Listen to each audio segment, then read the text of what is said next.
Hello, everybody. How we doing?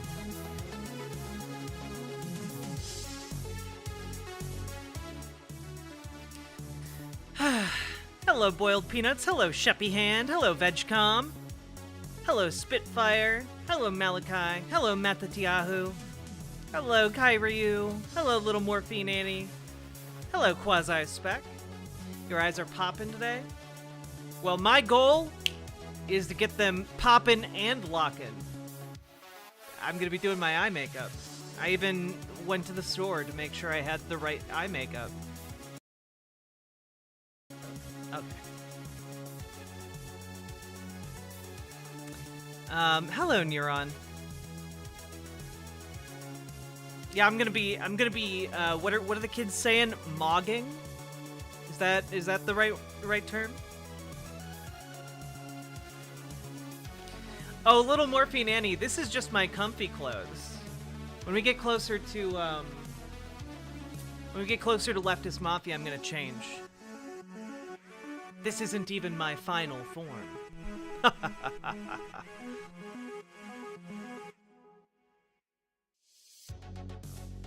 You're cute. Thanks.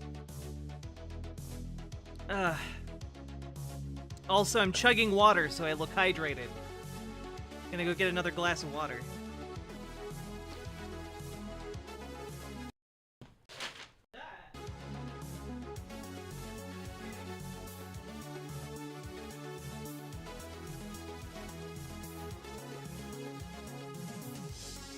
I forgot there was a bag full of stuff there. Are you gonna watch Leftovers? Yeah. But we're gonna cover other things first. Like the Israeli military calling up an actual World War II Nazi.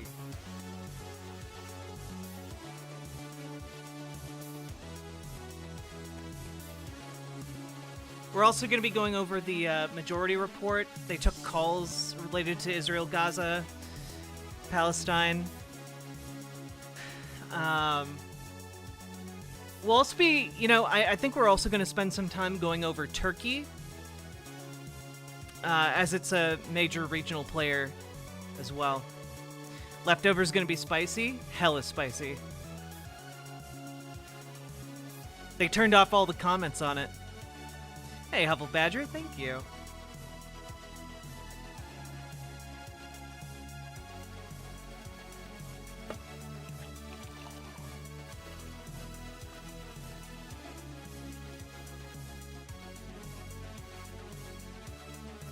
Pro tip, guys.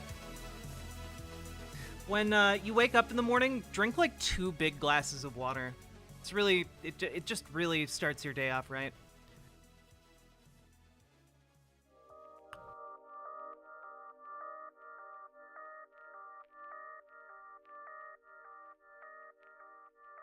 Hello, Datura dude.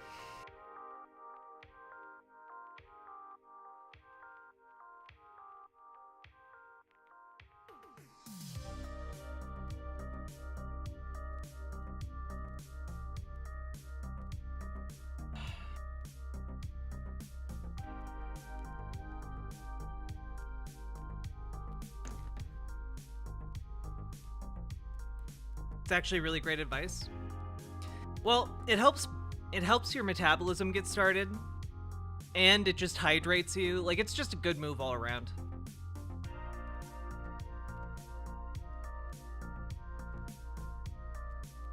Also, I went grocery shopping today.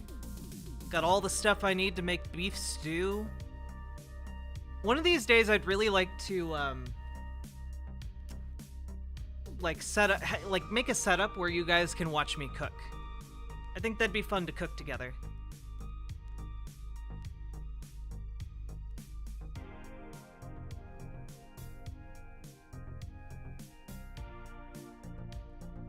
But I'm gonna be doing my makeup.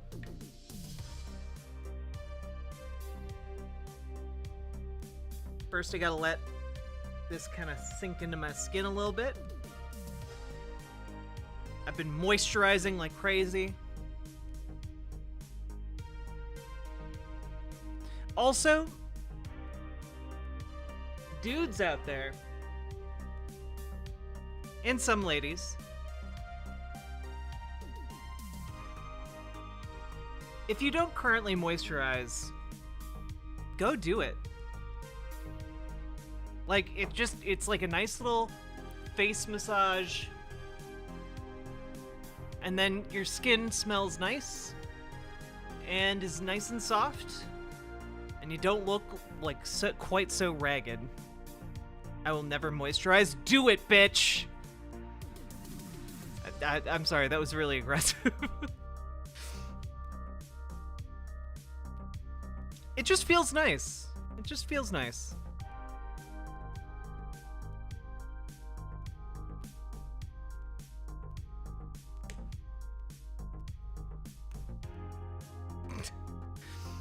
I just hope people don't sass me as much as yesterday. I do not have, like, the, I don't have the patience for it. Especially on Israel-Palestine issues. Like, remember yesterday, chat?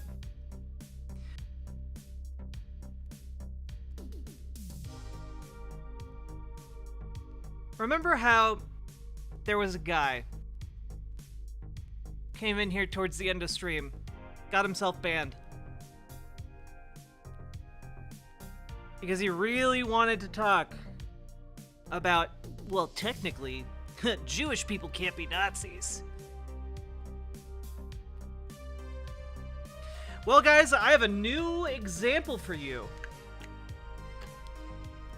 Fuck, hell. Shit.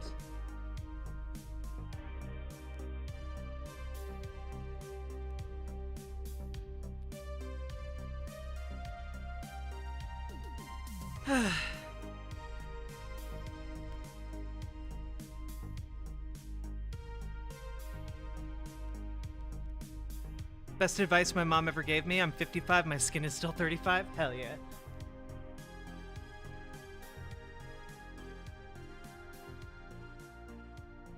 We're going to be talking about what exactly does not a Jewish neo-Nazi look like, but what a Jewish Nazi looks like. We'll be talking about that today. Because I honestly can't believe it.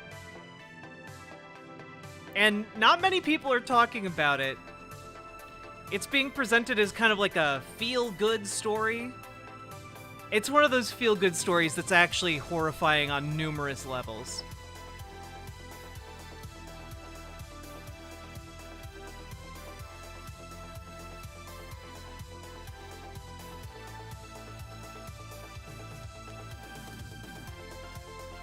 Ooh, quasi-spec.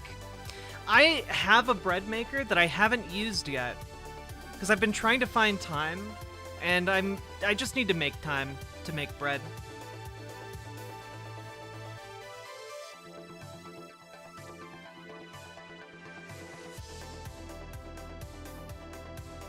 Oh, Sheppy Hand. You'd be surprised what people are capable of. We'll get there. We'll get there in a few minutes.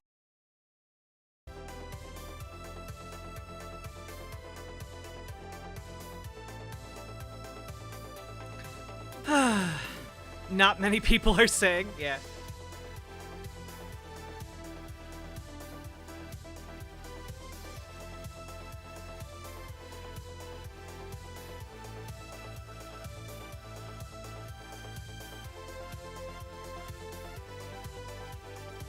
Ooh, Erica, making that pizza dough. Literally making that bread.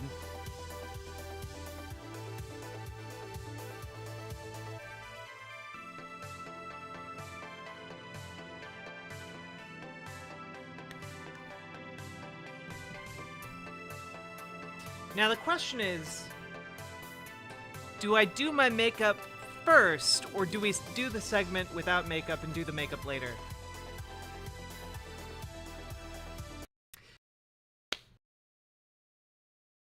Fuck it, we're doing the segment now.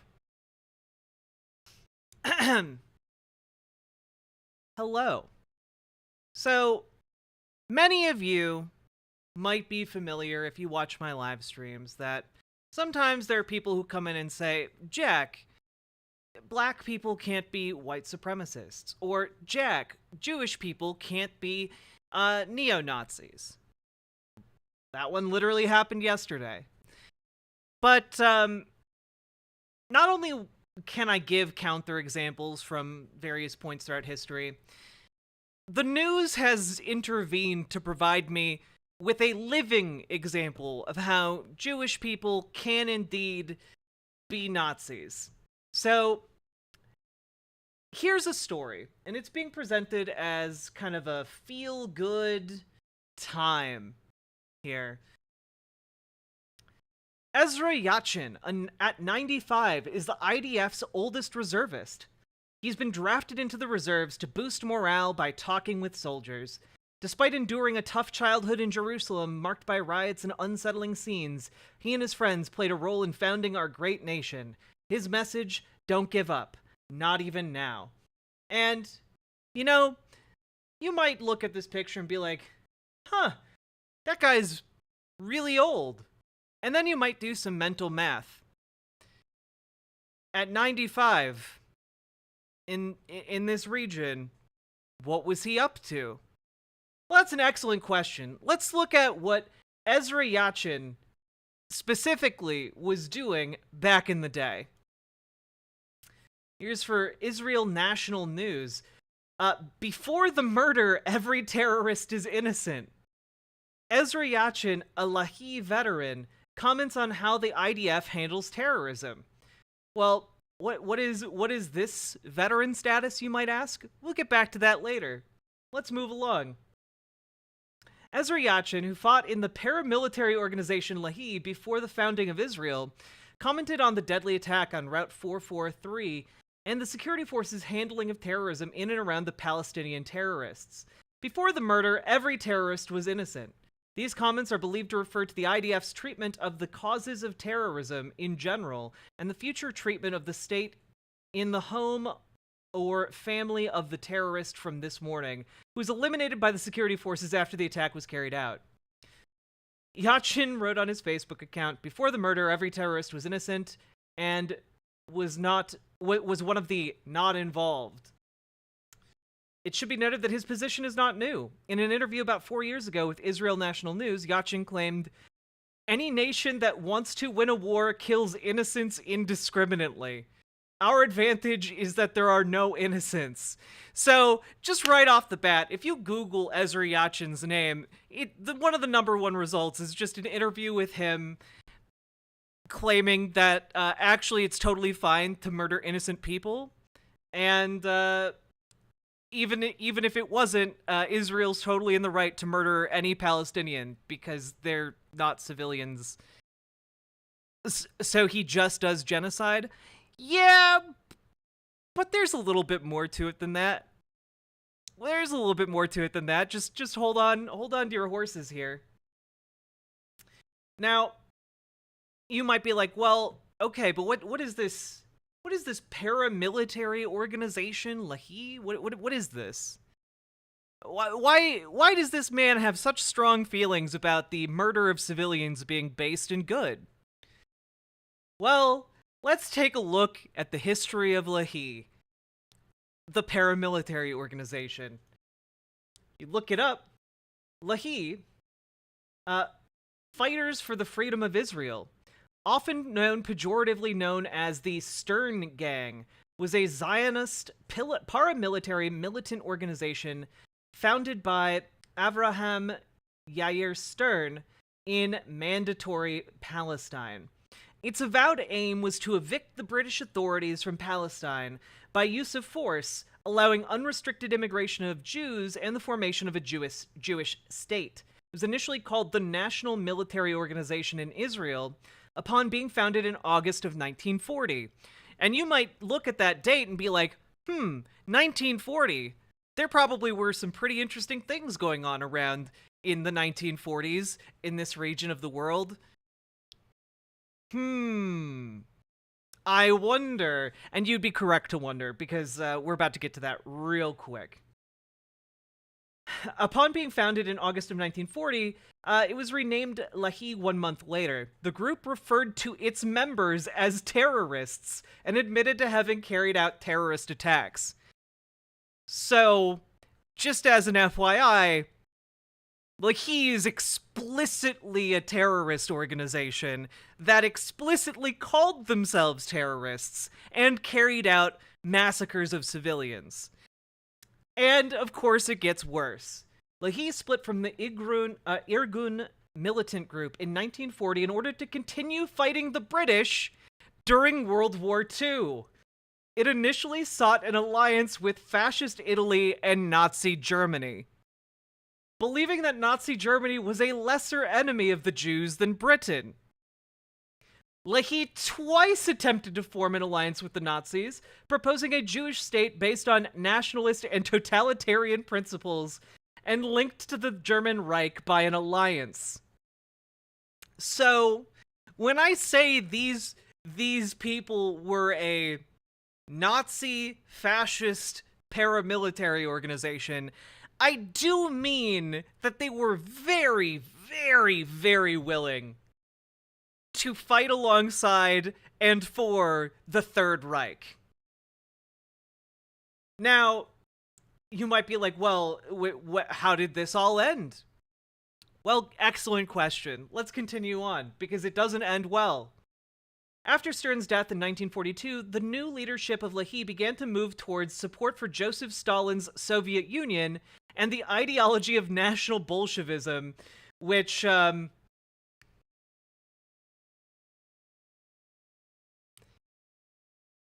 again, kind of just a lateral move here. Yeah, actual Nazbols. Again, they were Nazis, and then they just shifted to Nazbols in 1942. Yeah. National Bolshevism to the members of Lehi was considered an amalgam of both right and left, regarding themselves as revolutionary socialists. The new Lehi developed a highly original ideology, combining an almost mystical belief in Greater Israel with support for the Arab liberation struggle. This sophisticated ideology failed to gain public support, and Lehi fared poorly in the first Israeli elections. In April of 1948, Lehi and Irgun were jointly responsible for the massacre in Deir Yassin of at least 107 Palestinian Arab villagers, including women and children. Lehi assassinated Lord Moyne, British minister resident in the Middle East, and made many other attacks on the British in Palestine. On the 29th of May, 1948, the government of Israel, having inducted its activist members into the Israeli Defense Forces, formally disbanded Lehi, though some of its members carried out one more terrorist act, the assassination of Folk Bernadotte some months later, an act condemned by Bernadotte's replacement as mediator, Ralph Bunche. After the assassination, the new Israeli government declared Lehi a terrorist organization, arresting some 200 members and convicting some of the leaders. Just before the first Israeli elections in January of 1949, a general amnesty to Lehi members was granted by the government. In 1980, Israel instituted a military decoration, an award for activity in the struggle for the establishment of Israel, the Lehi Ribbon. Former Lehi leader Yitzhak Shamir became Prime Minister of Israel in 1983. So, you might say, wow, it's really good that they condemned Lehi and,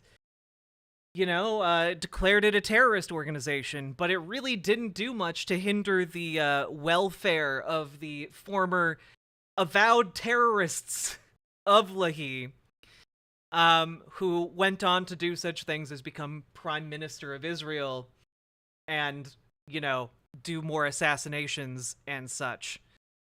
So, the feel-good stories you're going to be seeing circulating in media about, oh, look at this old guy, he's keeping up morale by telling nice stories. This guy is literally a terrorist. Like, he's literally an admitted terrorist from a group that called themselves terrorists.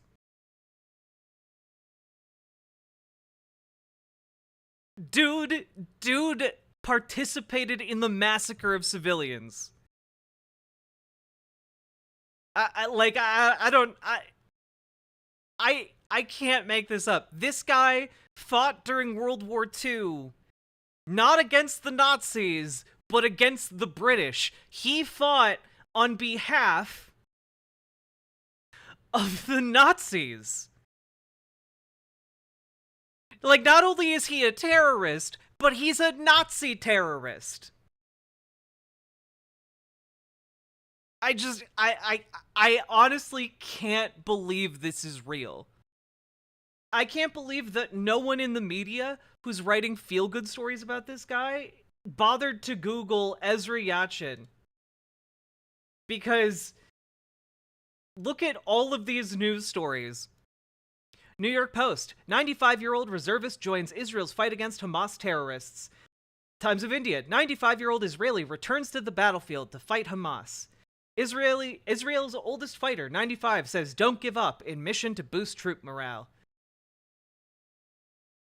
Oh, hey, look, it took several results, but one of them is like, this guy literally took part in massacring villagers.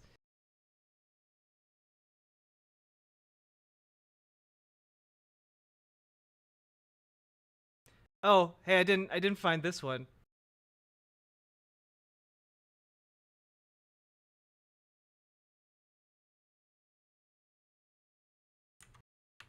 Let me find. Oh, hey, look. War of Independence veterans protest defamatory Netflix movie. 5 ex-soldiers demand streaming service immediately remove film depicting them and their comrades killing Palestinian children and babies in cold blood. Veterans of the War of Independence, who are currently in the 10th decade of their lives, have joined the furor. That was a slip-up.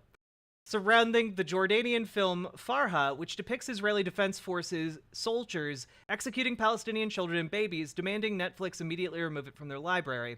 We are Holocaust survivors who defended our country. Remove the defamatory film, the 5 ex-soldiers called. The Israeli Law Center has sent a warning letter to Netflix on their behalf concerning the potential breach of Israeli defamation laws. The group consists of 96-year-old Oded Negbi, who served in the Givati Brigade and fought many battles in the Negev and Jaffa. 92-year-old Eitan Yavzori of Kibbutz Afikim, who fought in the Gush Etzion and in the Negev. 94-year-old Ezra Yachin, who fought in Jerusalem. You know, it's really interesting here that, again, Ezra Yachin literally participated in a massacre of Palestinian children and women. How dare you show? How dare you show that? Look, how could you say such mean things about this smiling elderly man? Ignore the fact that he said any nation that wants to win a war kills innocents indiscriminately. Our advantage is there are no innocents regarding Palestinians. You know, ignore the fact that he literally is still advocating for killing civilians. So,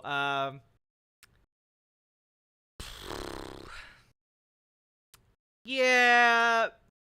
Anyway, I don't really have anything with which to wrap this up. Except that this is insane. This was an insane rabbit hole to fall down. All I wanted to know was more about Ezra Yachin, and the rabbit hole included him literally fighting for an avowed terrorist organization that is, that was aligned with the Nazis. And again, tried multiple times to ally officially with the Nazis. God.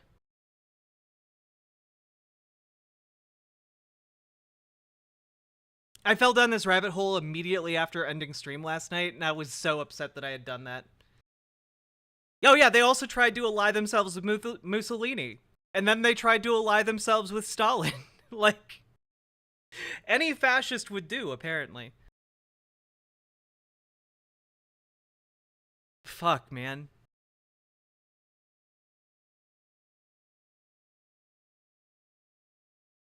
All right. I'll give you guys an option. Do you want to go over people calling into the majority report, and the majority report being pretty based regarding the Israel-Palestine situation?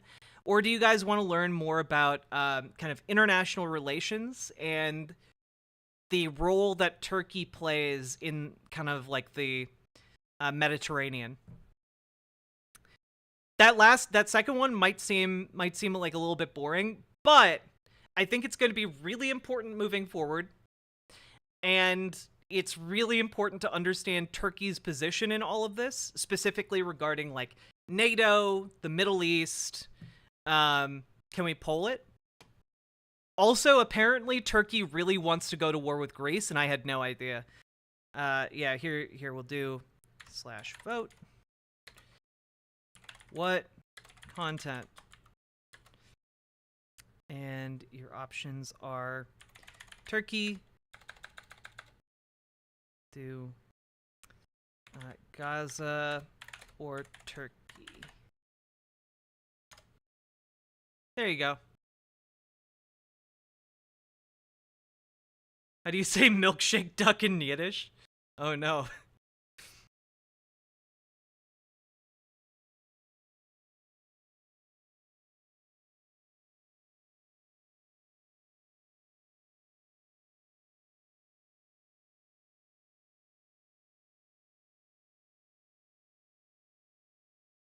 Damn, a lot of you guys are interested in international politics. Okay. I've had this video on the back burner for a while now, and we just never got around to it because it's like an hour-long video. This video is it's pretty comprehensive. Now I don't real life lore is a channel that I always take with a grain of salt, but I think that they did a really good job on this one. I think they did a lot of really good work on this particular one. Yeah, it's a bit of a mixed bag, but this video was great. So, I personally vouch for this one. This video is made possible by Nebula. Use the link down in the description below to support Real Life Lore directly by signing up, where you can watch 28 additional and exclusive full-length videos. I thought this was sped up. It's not. In my ongoing Nebula Modern Conflict series, covering decades-long conflict between Turkey and its millions of Kurdish inhabitants. NATO is a nominally defensive military alliance of 31 member states today as of 2023. Oh, also I'll be playing a video game after I finish my makeup. Just a heads up. Founded primarily against Soviet and currently Russian expansionism in Europe. And yet, one of NATO's member states consistently carries out foreign policy actions contrary to the consensus, aims, and policies of all the other member states, Turkey. To an outside and as yet uninformed viewer, Turkey's actions over the past decade have made it seem more like a rogue state whose very status within NATO has been frequently put into question. Turkey's president, recently re-elected to another 5-year term in 2023, Recep Tayyip Erdogan, has carried out a highly confrontational and aggressive foreign policy against nearly all of his neighbors ever since the 2010s, including against several fellow NATO member states. He has repeatedly threatened war with neighboring Greece, as recently as December 2022 when he publicly boasted of Turkey's ability to strike the Greek capital with ballistic missiles, or 2 months before that in October when, during a rally, he warned the Greeks that, quote, "We may suddenly come one night," suggesting a potential future invasion. He has repeatedly waged actual war in Syria, with 3 separate invasions in 20— Yeah, by the way, just already off the bat, I had no idea. I had no idea that Turkey was constantly looking at Greece and being like, one day, we gonna jump you. Like, that's crazy, right? 2016, 2018, and 2019 that have all resulted in about 5% of Syria's internationally recognized territory falling under Turkish military occupation, with frequent threats to launch even further invasions to expand that control even further, at the expense of the Syrian Kurds, who are supported, armed, and supplied by the United States. He recently, in 2023, ordered the shutdown of the critical Kirkuk-Ceyhan crude oil pipeline, a pipeline that usually carries oil from the Autonomous Kurdish Regional Government, or KRG, in northern Iraq to the Turkish port of Ceyhan for export to the world market, and which provides roughly 80% of the entire KRG's operating budget, meaning that without it, the KRG is staring down financial ruin and potential even collapse, with severe consequences for the always fragile internal stability within Iraq. He has delivered weapons and supplies to assist his ally Azerbaijan wage war against Armenia, while continuing to officially deny the charge of the 1915 to 1917 Armenian genocide, something that most of the other member states of NATO do recognize as being a Turkish state-sponsored genocide, including the United States. Erdogan has sort of taken both sides during the ongoing Russian invasion of Ukraine. On the one hand, selling Turkish-produced arms to Ukraine, helping to negotiate a deal that for a time enabled Ukraine— Oh yeah, Erdogan is like one of the largest regional threats, which is why it's really, really important for us to understand why Turkey is doing the things it's doing, why Erdogan has the goals he has. And just frankly, he's bad. Like, he's an authoritarian, and there's very little democratic checks on his power. To continue exporting its globally significant grains to the world market, and blocking additional Russian warships from being able to pass through the Turkish Straits into the Black Sea theater. But on the other hand, he has continued leading Turkey into purchasing tens of billions of dollars worth of Russian oil, natural gas, and coal since the invasion began, while continuing to allow millions of Russian tourists to visit the country, granting Russians the ability to start up companies, invest, and buy property in Turkey, all while refusing to participate in any of the West's financial sanctions against Russia, while also further blocking the Turkish Straits to any outside NATO warships from entering into the Black Sea theater as well. The last American warship to have even been present in the Black Sea left nearly 2 years ago now, back in December of 2021 as a result. He had previously led Turkey into purchasing the Russian-built S-400 anti-air system for billions of dollars in 2019 and 2021, a system that was specifically engineered by the Russians to target and shoot down the American-made F-16 and F-35 stealth fighter, and which resulted in American sanctions coming down on its NATO ally, Turkey's ejection from the F-35 program, and the Biden administration's ultimate decision to recognize the Armenian genocide in 2021 in retaliation. Turkey further dispatched its own troops to fight overseas in the Libyan civil war in 2019 and 2020 on the opposing side. Yeah, can we just take a moment to, like, talk about how it really sucks that the only reason the Biden administration acknowledged the Armenian genocide was to spite Turkey for buying an anti-American American aircraft like system. Like that's crazy, right? Like I genuinely wish we could just do something like that because it's the right thing, you know? Side of its other NATO allies, France and Greece, while Turkish warships have come into scuffles with the French and Greek navies all across the eastern Mediterranean, while Turkish and Greek fighter pilots have engaged in dogfights over the Aegean Sea, with several pilots on both sides losing their lives. Turkey even further continues to militarily occupy 37% of the island of Cyprus, an EU member state and the only part of de jure European Union territory currently under de facto foreign military occupation. Yeah, which, by the way, I did not know that. Turkey is currently militarily occupying an EU member state. That's crazy. All of this has been in addition to Erdogan's long holdup of allowing neither Finland or Sweden to join NATO, after they applied following Russia's invasion of Ukraine. Finland has since been allowed to join, but as of the production of this video, Turkey still has not officially ratified their acceptance of Sweden to join. None of these actions make it seem like Turkey is a normal member of the NATO alliance, or that Turkey is even friendly to the West at all. And that's because Turkey isn't pro-Western, or even pro-NATO, nor is Turkey pro-Russian or pro-Ukrainian.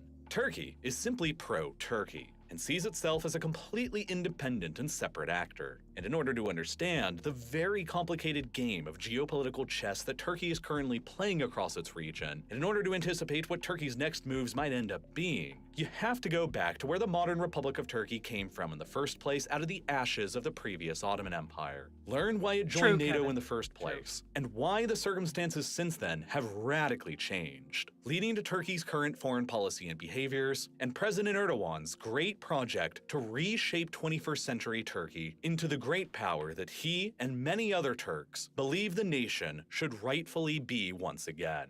You see, prior to the First World War, the Turkish Ottoman Empire was a vast imperial state spanning across dozens of different ethnicities, languages, and religions, and united under the rule of an absolute hereditary monarchy, where the state's legitimacy came from its simultaneous claims of being the natural heir to the ancient Roman Empire and the successor to the previous Islamic caliphates that all came before it, reinforced by its control over all three of Islam's holiest cities, giving it the authority to claim itself as the spiritual leader of the Islamic faith. But for centuries leading up to 1914, the empire was in a slow but constant state of decay and geographic retreat, finally culminating in its decision to join the Central Powers of World War I, which it ultimately lost, and which ultimately resulted in the empire's final destruction. In 1920, the victorious Allied powers presented the Ottomans with the terms of the Treaty of Sèvres. All of the empire's remaining Arab lands were to be torn off from it, including all of the Islamic holy cities of Mecca, Medina, and Jerusalem. A huge new independent state for the empire's Armenian people was to be created in the northeast, while another independent state for the empire's Kurdish people was to be created in the southeast. The British, who had annexed the island of Cyprus from the Ottomans in 1914 at the onset of the war, would retain their control. Virtually all of the many thousands I feel like these borders would have made so much more sense. And yet they didn't happen.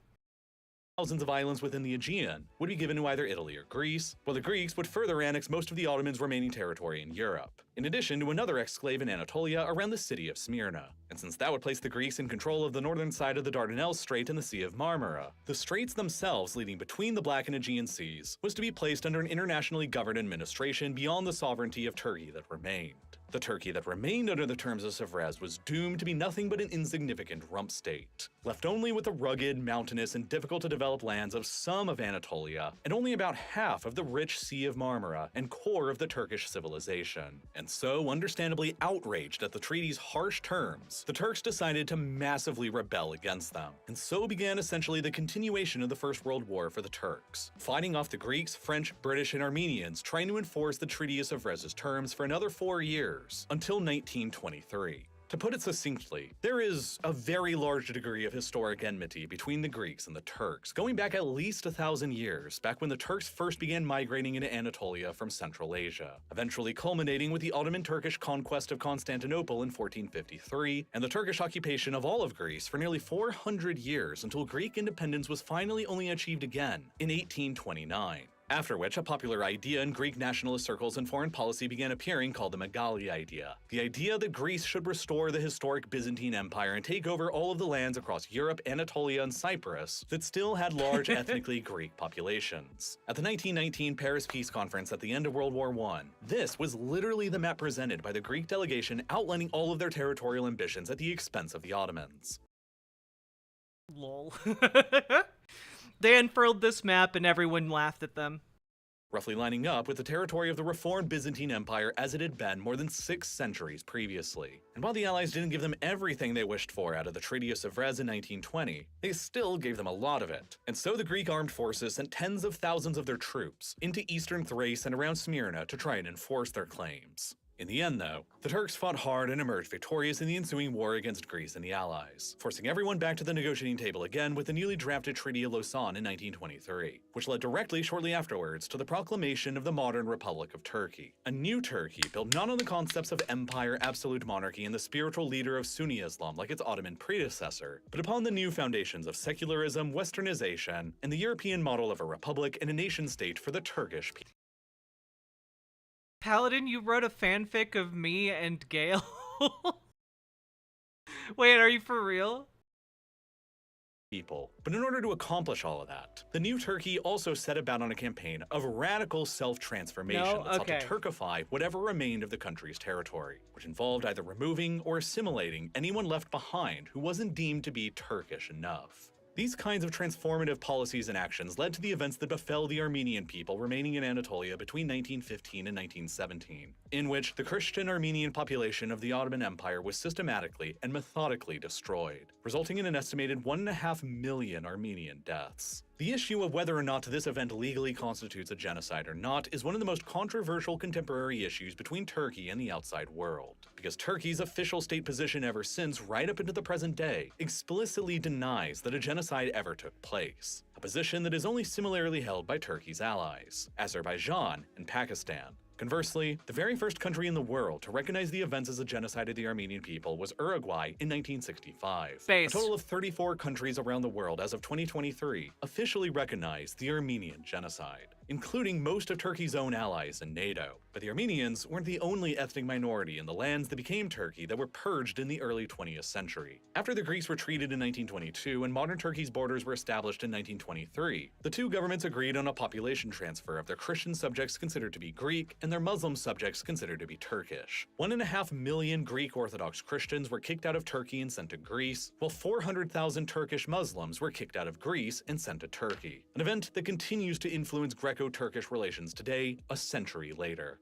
After that transfer and the massacres before it, the only significant ethnic minority remaining within the Republic of Turkey after it was established were the Kurds across the southeast of the country, a people whose land spanned across the newly created countries of Turkey, Syria, Iraq, and also Iran. For decades afterwards, the Turkish government would carry out a policy of attempted assimilation of its own Kurdish population, including at various times outlawing the Kurdish language and culture itself and denying that their separate ethnicity existed altogether, by officially categorizing and referring to them as so-called Mountain Turks or Eastern Turks well into the 1990s. And while geographically speaking the terms of Lausanne were much better for Turkey than Sèvres had been, it still forced Turkey to compromise on many issues nonetheless. Many ethnic Turkish brethren remained outside of Turkey's borders in Hatay in the French Mandate and in Cyprus still ruled by the UK, while virtually all of the Aegean islands remained controlled by either Greece or Italy, and the Turkish Straits themselves still remained under an international administration beyond Turkey's own sovereignty. All that Turkey was left with, for the most part, was the barren, arid, mountainous, rugged, and difficult-to-develop Anatolian Peninsula, and far more importantly, Turkey's rich historical core around the Sea of Marmara, which for thousands of years has been one of the greatest geographic cores for any civilization to build itself around. The Sea of Marmara is surrounded by a series of low-lying plains in both Europe and Asia, and there is an abundant amount of fresh water nearby, which makes it one of the most agriculturally productive regions in the entire world. While the internal body of water within Marmara itself is a very large, calm, and easily navigable body of water that makes transport and trade across the Marmara region incredibly easy and makes Marmara function as essentially more of a single colossal natural harbor, bracketed by the narrow choke points of the Bosphorus in the north and the Dardanelles in the south, through which goods produced anywhere around Marmara can be easily and rapidly transported by sea out to oceans all around the world. And moreover, this agriculturally rich and easy to transport through area is also smack in the middle of some of the most lucrative trade routes that the world has ever known. And that has historically made the Marmara region one of the epicenters of global trade, commerce, and finance. This is because the Bosphorus, Marmara, and the Dardanelles make it the only possibly navigable route by sea from anywhere around the Black Sea's coastline out to the World Ocean.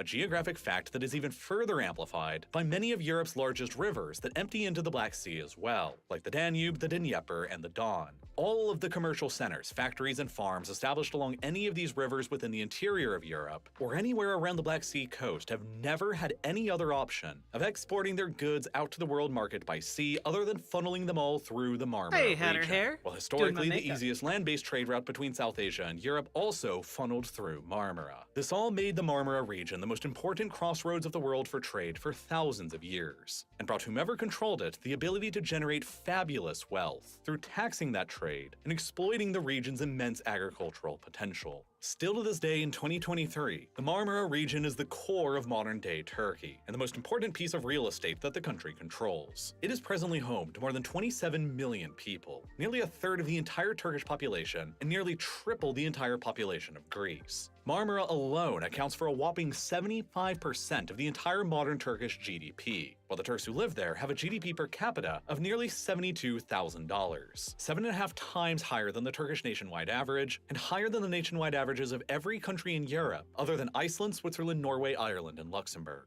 So obviously, any civilization in control of a geographic jewel as valuable as Marmara naturally wants to defend it by projecting its frontiers away from it as far as physically possible, to more naturally defensible terrain in order to block any hostile outside powers from being able to penetrate into the Marmara core. The best territorial strategy to defend Marmara involves possessing a strong navy capable of guarding and plugging the Bosphorus and Dardanelles that lead into Marmara, while projecting power into both the Black and Aegean seas on either end. It also involves expanding the most desired land borders away from Marmara all the way across Anatolia to the southeast. Because while Anatolia may not be very useful from a civilizational development standpoint, it is very useful as a huge, difficult-to-travel over barrier, separating the valuable core of Marmara from everyone else over in the Middle East. And to the northwest, anyone who controls Marmara will most ideally want to expand their borders or influence don't at ooh my least up to oh. the Bessarabian Gap and the Iron Gates. The Bessarabian Gap is the narrow, flat chunk of plains in between the Black Sea in the east and the Carpathian Mountains in the west, across which to the north exists the vast and seemingly endless Great Eurasian Steppe that expands all the way to Mongolia.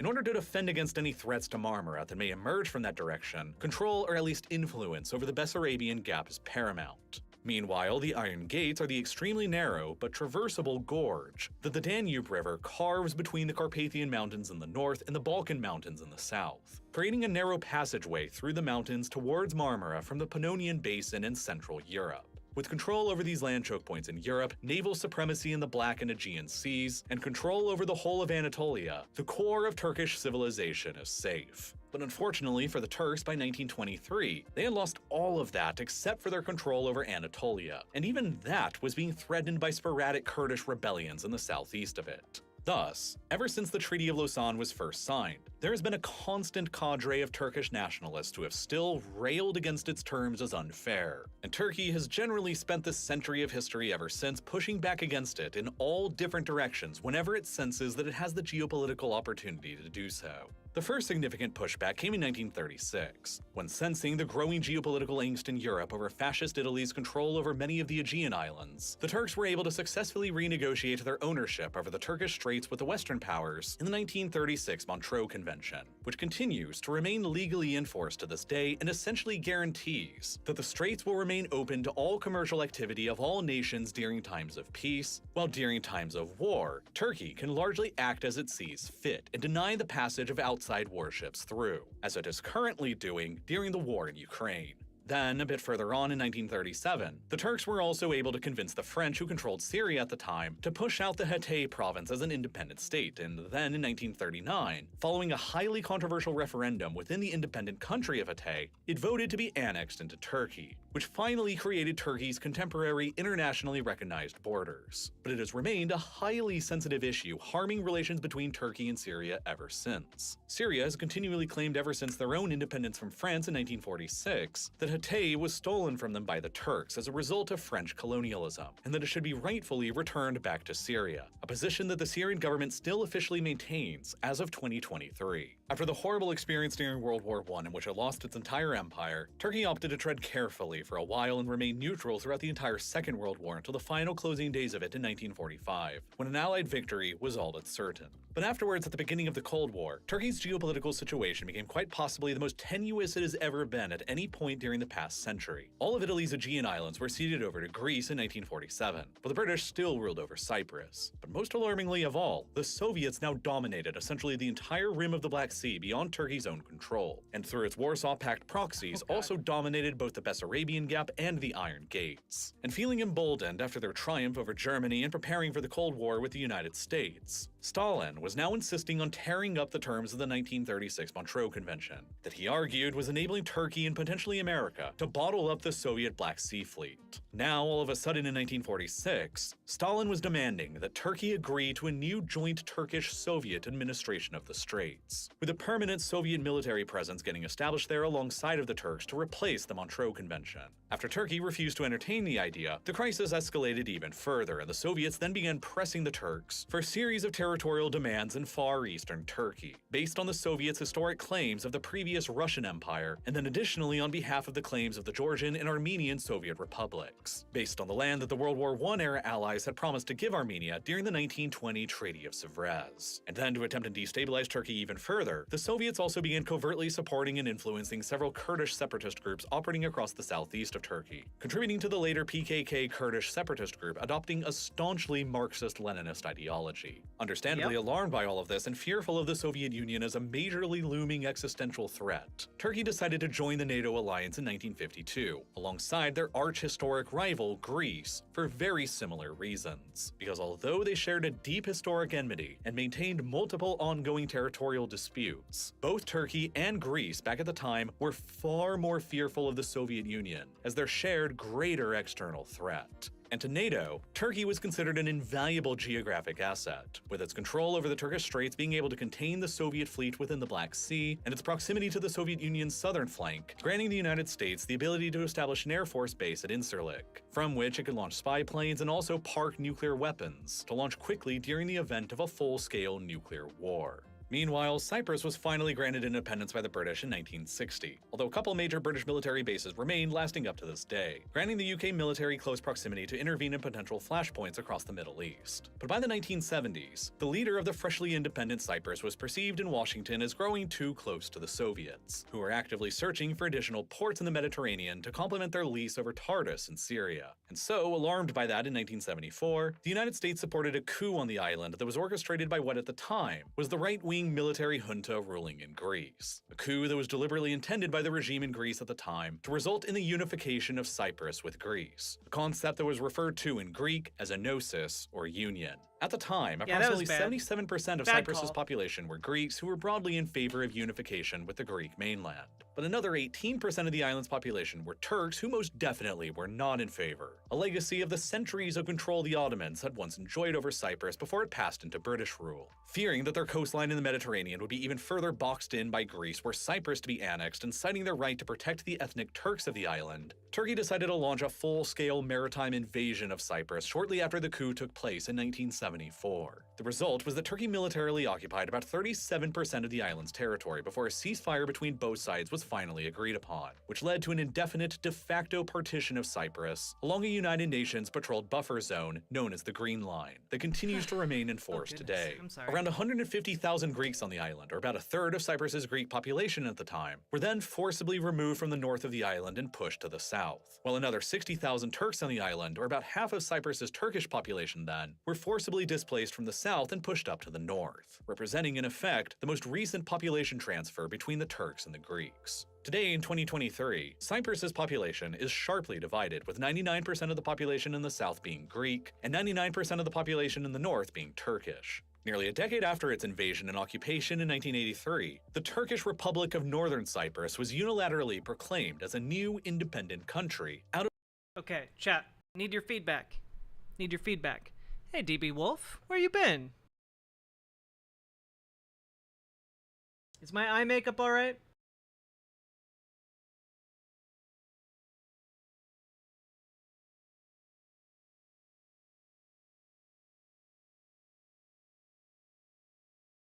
I think my eyeliner's alright. I made a little bit of a goof. Needed to fix it. Ah! Obvious Alias! Thank you very much for coming in to welcome. We all love Matt Bender around here. So I'm very excited to be on later tonight. Thanks for the welcome. We're currently learning about Turkish politics. Out of the Turkish-occupied area in the north of the island, though to this date, the only country in the world that has ever recognized its legitimacy and sovereignty is Turkey. The UN continues to consider northern Cyprus an illegally Turkish-occupied territory of the Republic of Cyprus, which has further amounted to an illegal military occupation of EU territory after Cyprus joined the European Union in 2004. Since the 1970s, around 150,000 Turks from the Turkish mainland have also migrated to northern Cyprus as well, which the UN further considers to mean an illegal migration of occupied territory. But for the first time in more than half a century, Turkey had pushed back against the terms of Lausanne with military force. Yeah, by the way, this is somewhat analogous to the illegal settlements in Palestinian territory. Like, they just, over the course of the time they've occupied, sent 150,000 people over there, and they essentially act as if northern Cyprus is their territory, despite condemnation from, international entities like the UN. I'm in a studio and my mental health has skyrocketed. Hell yeah! And was largely successful in doing so. It had re-established a firm de facto foothold in Cyprus. I can't watch Nick Let's Go videos, Catalina, on stream. I get DMCA'd. Cyprus once again.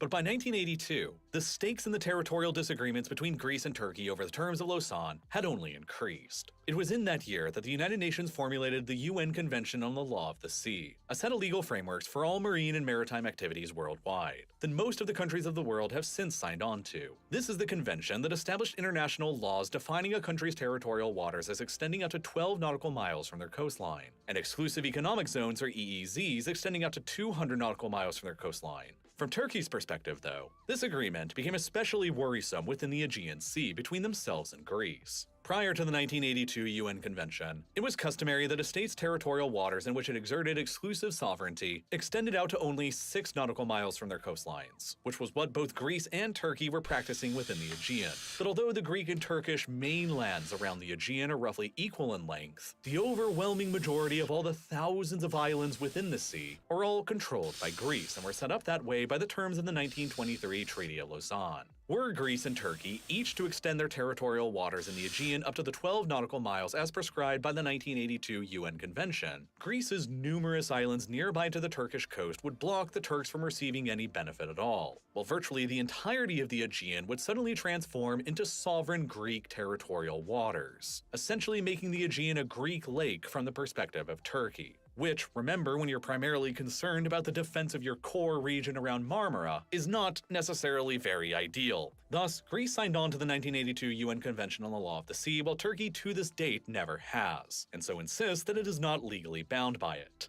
Turkey further insists that despite Greece having signed the treaty, the previous territorial waters limit of 6 nautical miles has to remain in force within the Aegean. In 1995, the Turkish parliament even adopted a resolution that were Greece ever to unilaterally extend its territorial waters in the Aegean up to the 12 nautical miles without Turkey's consent, it would be considered a casus belli, and Turkey would consider going to war with Greece over the issue. Turkey further began insisting that islands cannot be entitled to having a full 200 nautical mile EEZ, and should be limited only to their 12 or 6 nautical mile territorial waters, while the proper 200 nautical mile EEZs of countries should only be measured from their continental land masses or continental shelves. Go for it, Catalina. Turkey is Thank the you for the only $5 country in the donut. entire world that maintains this unique interpretation of international maritime. Did you miss anything? We covered a story about Israel calling up a World War II Nazi sympathizer to fight Hamas.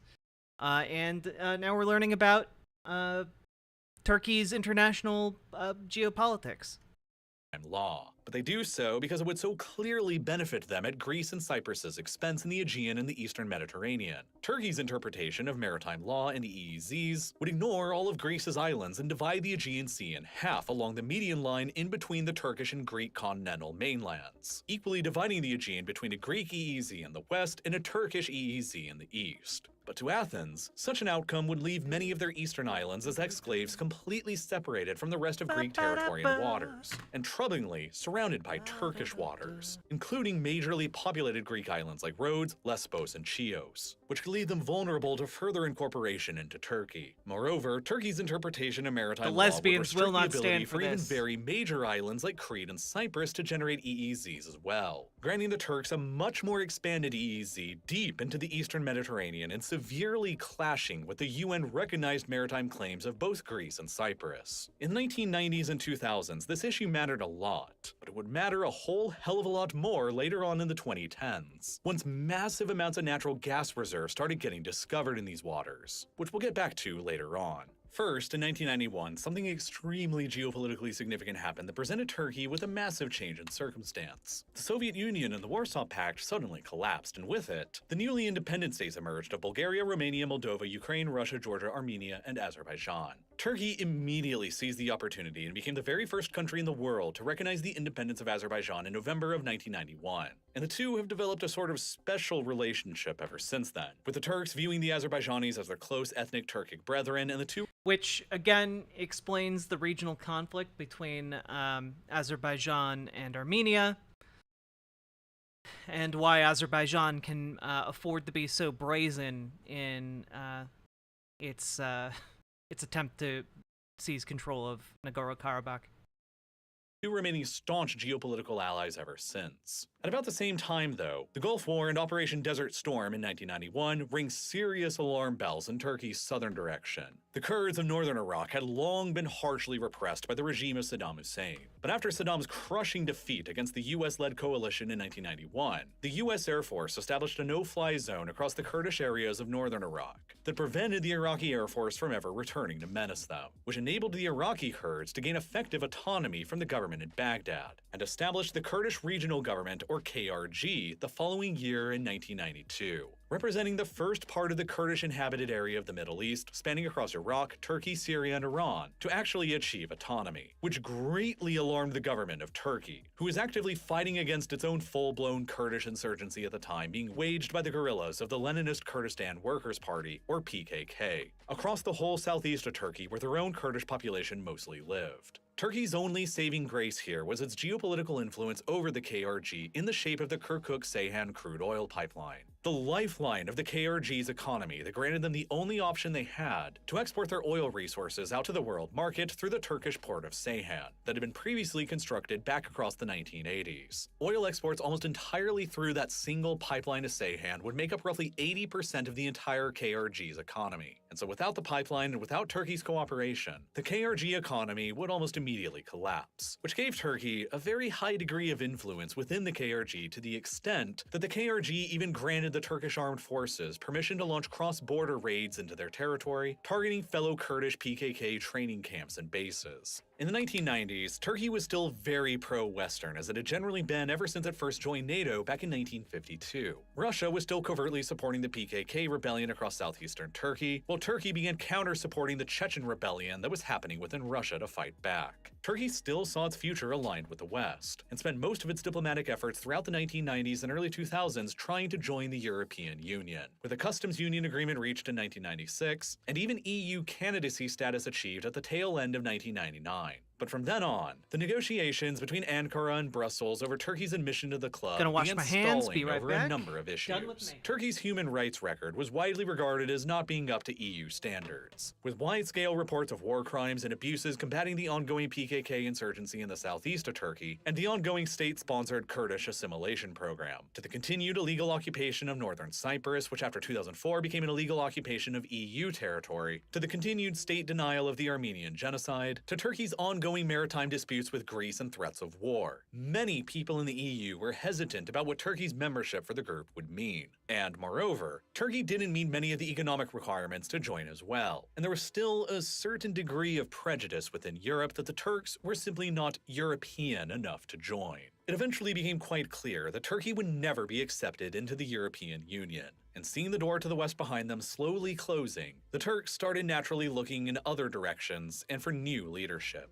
culminating with the first election of Recep Tayyip Erdogan and his AKP party to the prime minister position in 2003.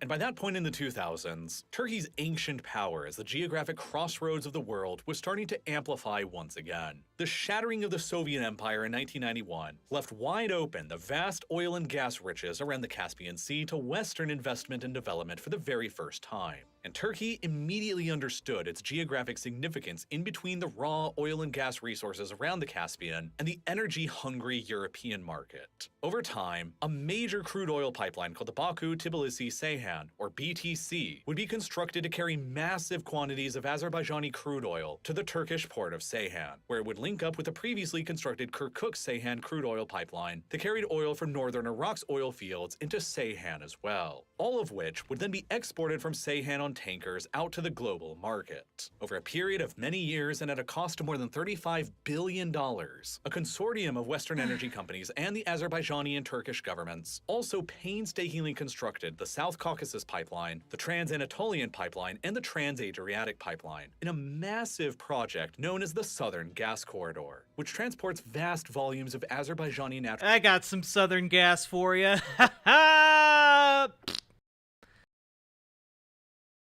Look, it was low-hanging fruit, but I wanted to pick it.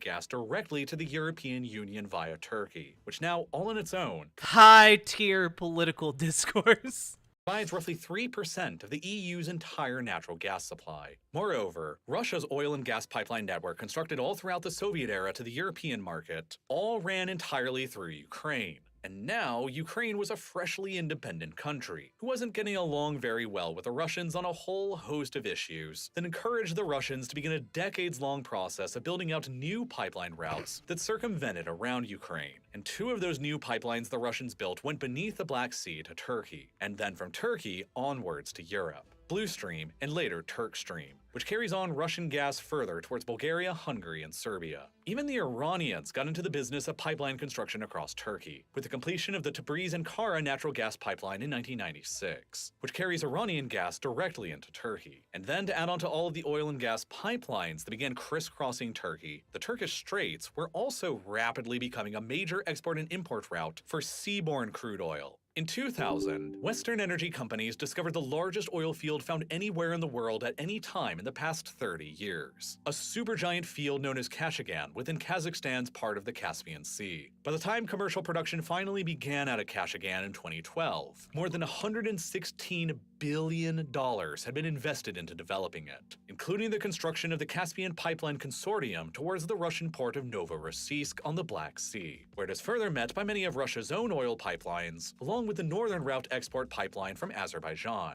And so, consequently, nearly all of Kazakhstan's oil exports and a significant amount of Russia's and Azerbaijan's oil exports all flow through these pipelines towards Novorossiysk, where they then get loaded up onto tankers, after which they have to pass through the Turkish Straits and Marmara on their way out towards the global market, reinforcing Marmara as a critical choke point for the global oil industry, and especially the Russian and Kazakh oil industries, that it's estimated about 3% of the entire global supply of oil passes through the area on tankers every single year. So ultimately, while Turkey itself had hardly discovered any oil or gas reserves of their own and was an overwhelming net energy importer, with 93% of its oil supply and about 100% of its gas supply coming in from abroad, its geography nonetheless ensured it power and influence anyway, as the prime crossroads between the European market and the oil and gas resource locations in northern Iraq, Iran, the Caspian Sea, and Russia. Turkey's economic importance and influence was Todd growing Pemper. once again. I did have a great day. So too were Turkey's ambitions, just at the same time as their door to the European Union was closing shut. Beginning in 2010, the Arab Spring revolutions opened up another opportunity for Turkey to focus its power projection to the south into the former lands of the Ottoman Middle East, with tumultuous revolutions and civil wars erupting in Syria, Iraq, Egypt, and Libya. It was a great opportunity to influence events in their favor, but unfortunately for the Turks and for Erdogan, they nearly always kept backing the losing side in just about every single instance. In Egypt, for example, Erdogan enthusiastically supported the rise of the Muslim Brotherhood and their candidate Mohammed Morsi to the presidency in 2012, following the overthrow of the longtime Egyptian dictator Hosni Mubarak the year previously in 2011.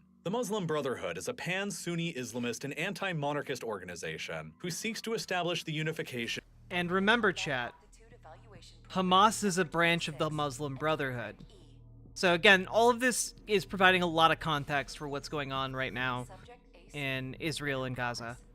Of the entire Muslim world beneath a single caliphate-level authority practicing Islamic Sharia law, which greatly appealed to Erdogan's and the AKP's own pan-Islamist beliefs and philosophies. To an extent, Erdogan since the 2010s has been both a pan-Islamist with a strong conviction in his Sunni faith, and a Turkish nationalist with a strong conviction in Turkey's ultimate destiny to lead the Muslim world once again, as it used to during the Ottoman period. So when the Muslim Brotherhood emerged in power in Egypt in 2012, Erdogan saw it as the opportunity to strike an alliance with Egypt, with himself and Turkey as the more senior partner. But unfortunately for him, the Muslim Brotherhood is also anathema to the regimes of the Arab monarchies of Saudi Arabia, the United Arab Emirates, and Bahrain, who all officially regard the Muslim Brotherhood as a terrorist organization over the Brotherhood's opposition to their own monarchies. Saudi Arabia, in particular, was utterly terrified about the prospect of a Muslim Brotherhood government emerging in Egypt, over concerns of what that government could or would do with the Suez Canal. They could potentially shut it down to Saudi oil tankers and block off the most major export route for Saudi crude oil to Europe. And so in 2013, the Saudis sponsored a coup in Egypt that overthrew the short-lived Muslim Brotherhood government and replaced it with a rule by the Egyptian military, led by Abdel Fattah al-Sisi, who after taking power promptly purged the Muslim Brotherhood from the country, outlawed it, and also recognized it as a terrorist organization, leading to very tense relationships between itself and the governments of Saudi Arabia, the UAE, and Bahrain, and Erdogan's government in Turkey, that began offering the Brotherhood a safe refuge to regroup in. Then, as Libya descended into a catastrophic civil war in 2014, Turkey gradually came to support the Government of National Accord, or GNA side based in Tripoli, in another part of the formerly Ottoman world. The GNA had ties to the Muslim Brotherhood, and of course, Erdogan wanted to establish more Brotherhood-friendly regimes in the region. But the biggest thing that the GNA in Libya provided Erdogan was an astonishing maritime agreement with him that came about in 2019, wherein the GNA government essentially recognized all of Turkey's maritime claims in the Eastern Mediterranean and accepted Turkey's unique interpretation of maritime law,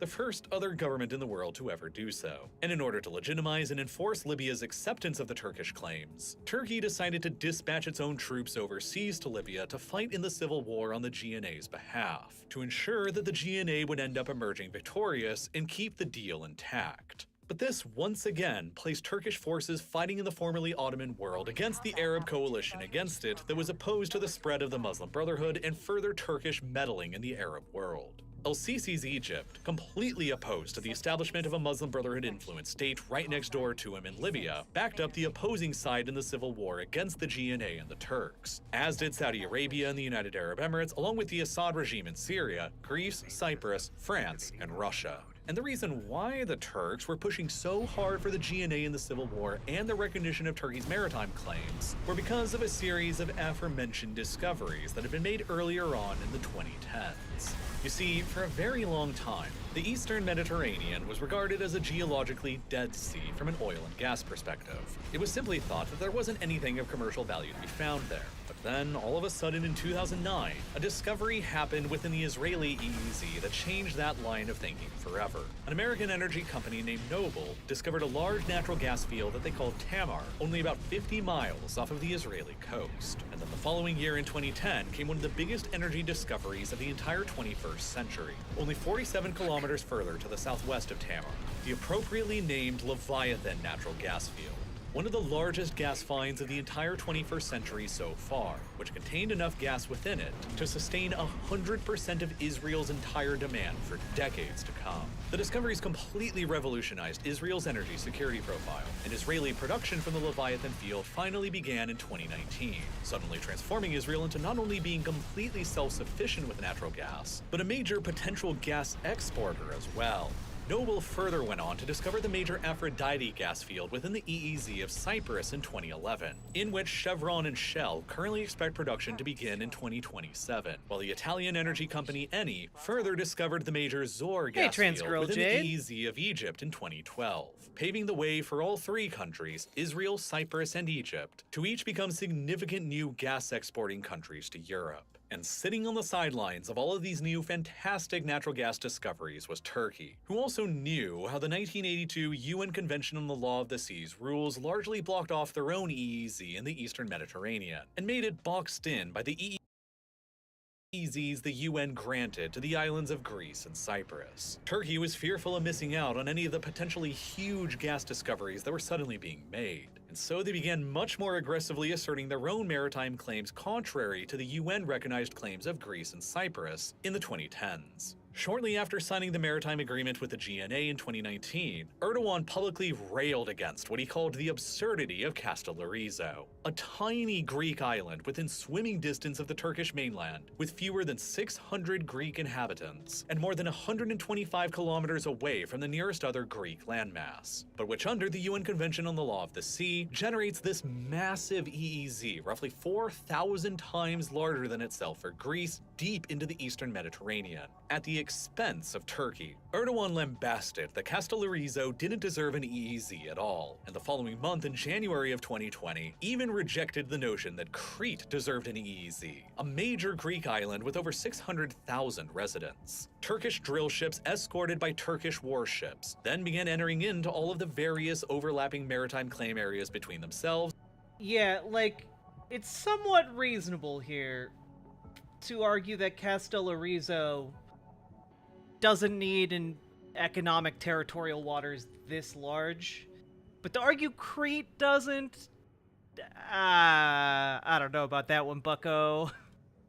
Greece and Cyprus, and they began searching for more natural gas fields in what the Turkish government very firmly insisted were their waters, including locations very close to major Greek islands like Crete and Rhodes, which have led to frequent disputes and confrontations with the navies of Greece and Cyprus, as well as the French Navy, who even sent an aircraft carrier to the eastern Mediterranean to support the United Nations-backed claims of Greece and Cyprus. The French even signed an unprecedented mutual defense pact with the Greeks in 2021, promising that if Greece ever came under Turkish attack, France would be contractually obligated to join the war and come to Greece's aid. But Turkey's plays here in the late 2010s were also designed to disrupt a plan by the West to begin circumventing their geographic location as the new crossroads of the global oil and gas trade. Around 2019, there began serious discussions between Israel, Cyprus, and Greece to construct a brand new pipeline that would be called EastMed, that would connect all of their newly discovered Eastern Mediterranean gas fields directly to the European Union.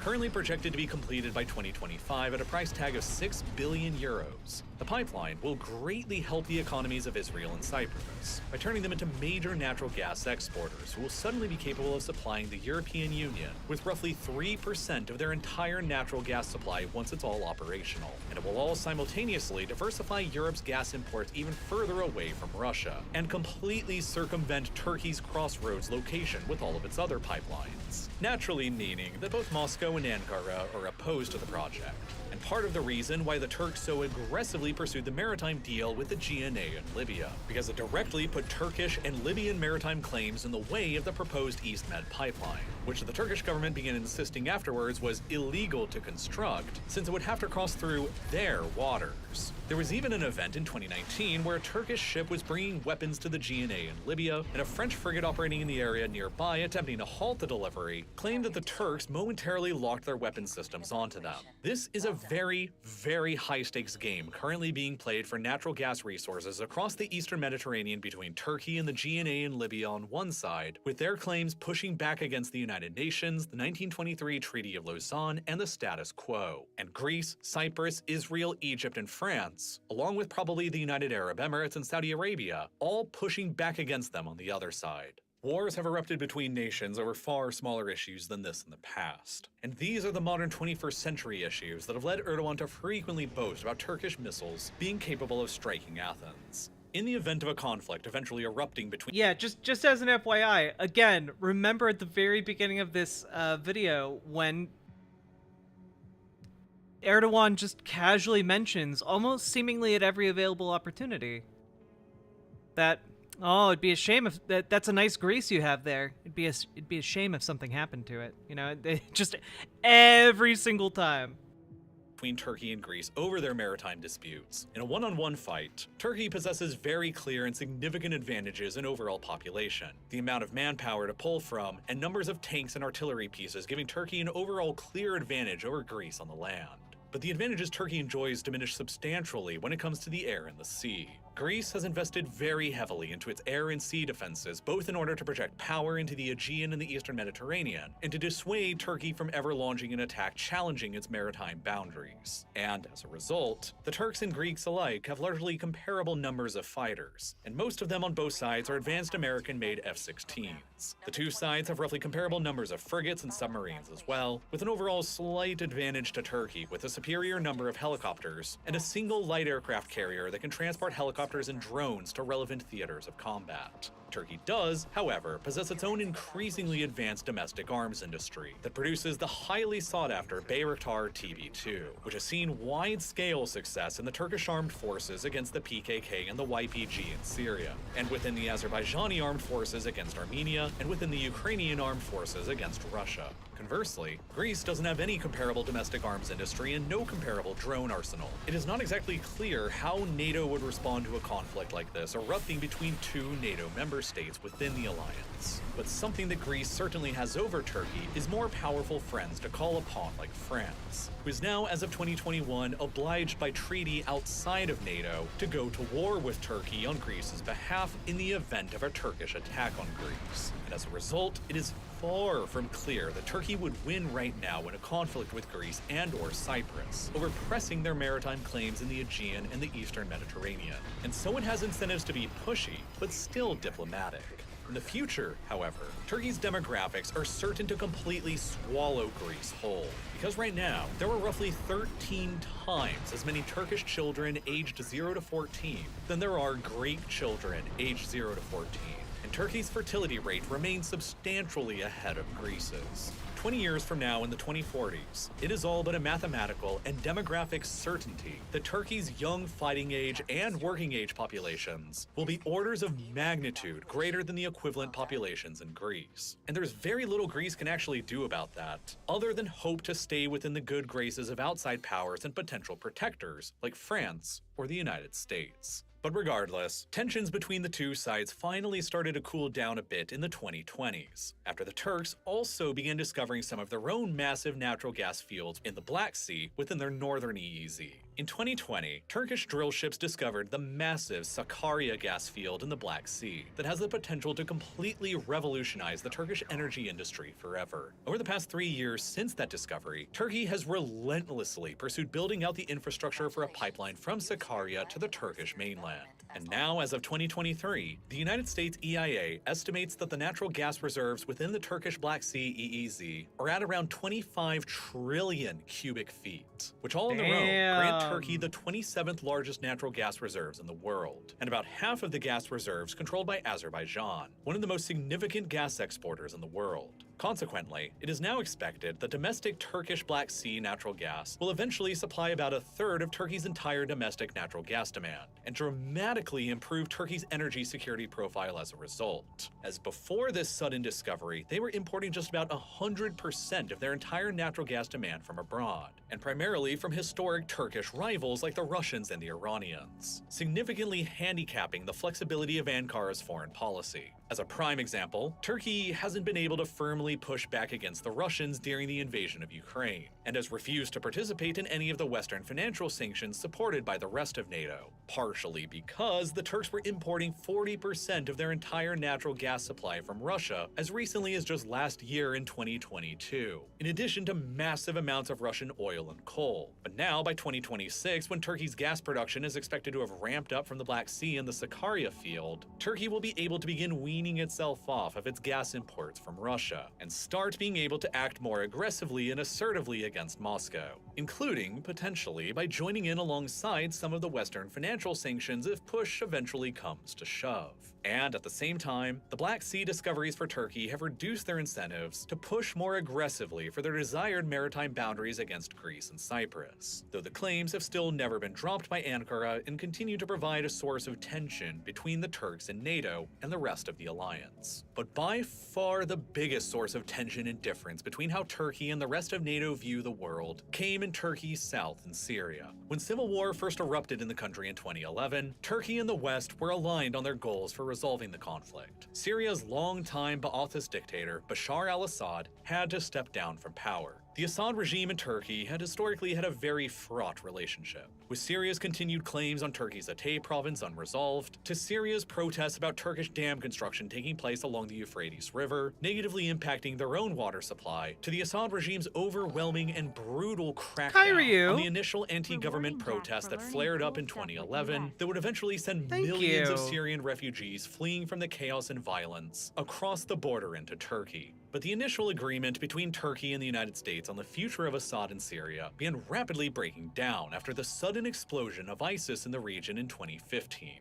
The United States decided to militarily intervene against ISIS beginning in late 2014, and in order to do so, they began heavily supporting the Kurdish forces in northeast Syria, who were actively fighting against ISIS on the ground and were seeing a great degree of success doing so. Armed with advanced American weapons and supported by more than 2,000 US military advisors and special forces, the Syrian Kurds rolled ISIS back and greatly expanded to carve out a de facto independent state within Syria that they began calling Rojava, which means West in the Kurdish language in reference to West Kurdistan. Rojava ended up expanding deep into the Arab majority areas of Syria, well beyond the Kurdish majority part of the country, and came to eventually be in control of about 25% of Syria's territory, with several million inhabitants and virtually all of Syria's lucrative oil fields. Left on its own, Rojava would be a major functioning country de facto led by the Kurds, That'd be especially so cool. with its support from the United States, and potentially from the other autonomous Kurdish government already established next door within Iraq.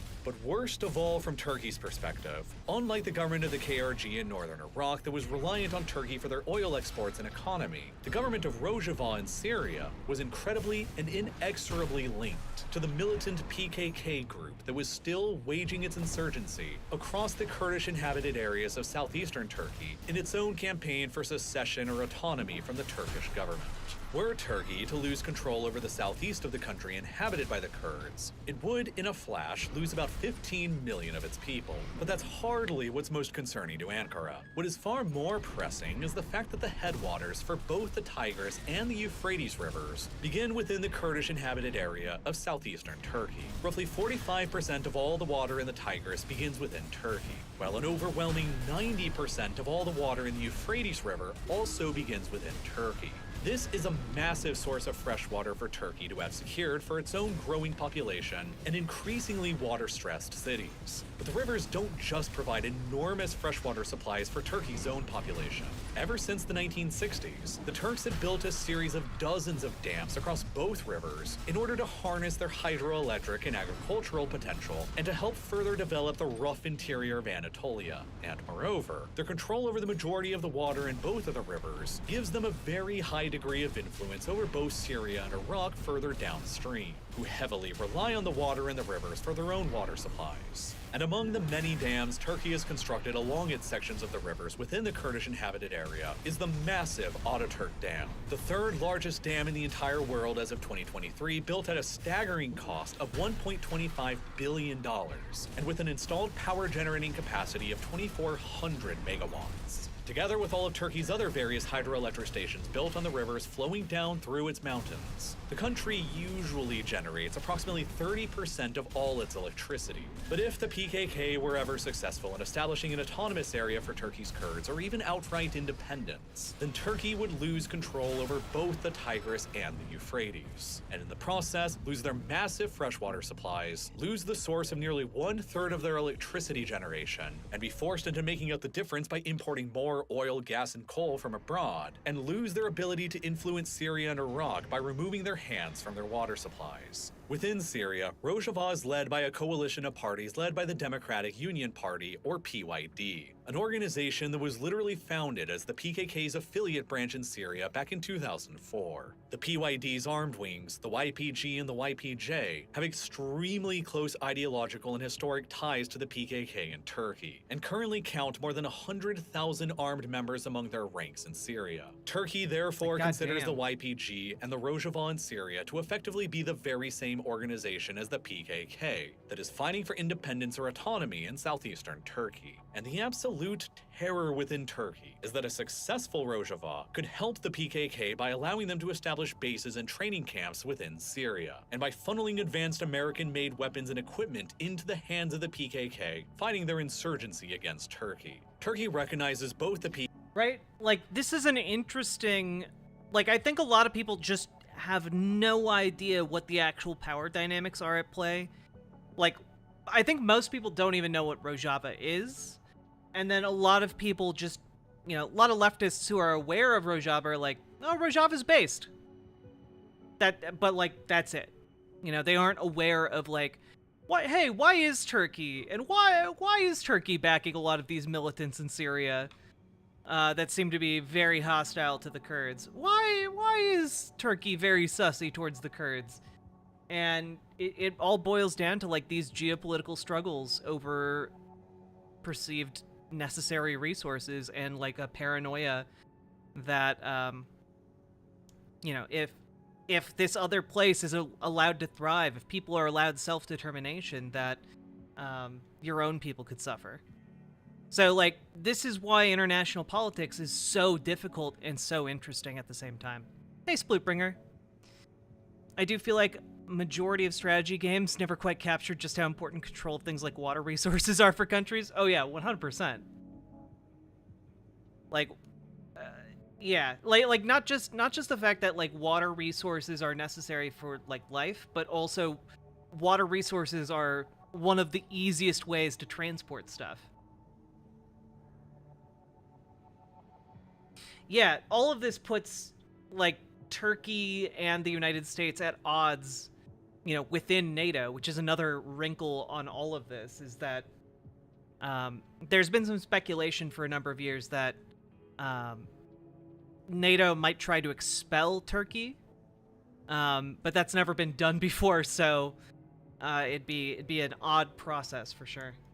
PKK and the YPG as terror groups, while the United States and most of the Western world only recognizes the PKK as a terror group, but not its affiliate branch, the YPG in Syria, because the United States has been massively supporting and arming the YPG to fight against ISIS, much to Turkey's very vocal dismay and demands that the US and Western world stop their support, to which the United States has never really given a firm endgame. In order to crush its perceived greatest security threat immediately across its border, Turkey has done just about everything that it can to crush Rojava's attempts at autonomy or independence within Syria. It is why the Turks have launched 3 separate invasions of Syria in 2016, 2018, and in 2019, and came to occupy roughly 5% of Syria's territory in doing so, to push Rojava back away from the Turkish border, and to separate the YPG in Syria from being able to assist the PKK across the border in Turkey. It is why the Turks blocked Sweden's accession into NATO for so long, over their accusations that Sweden was allegedly supporting both the YPG and the PKK. It is why Turkey just shut down the Kirkuk-Ceyhan crude oil pipeline out of fears of potential contacts between the KRG in Iraqi Kurdistan, the YPG in Syrian Kurdistan, and the PKK in Turkish Kurdistan, all working together towards a unified Kurdish front.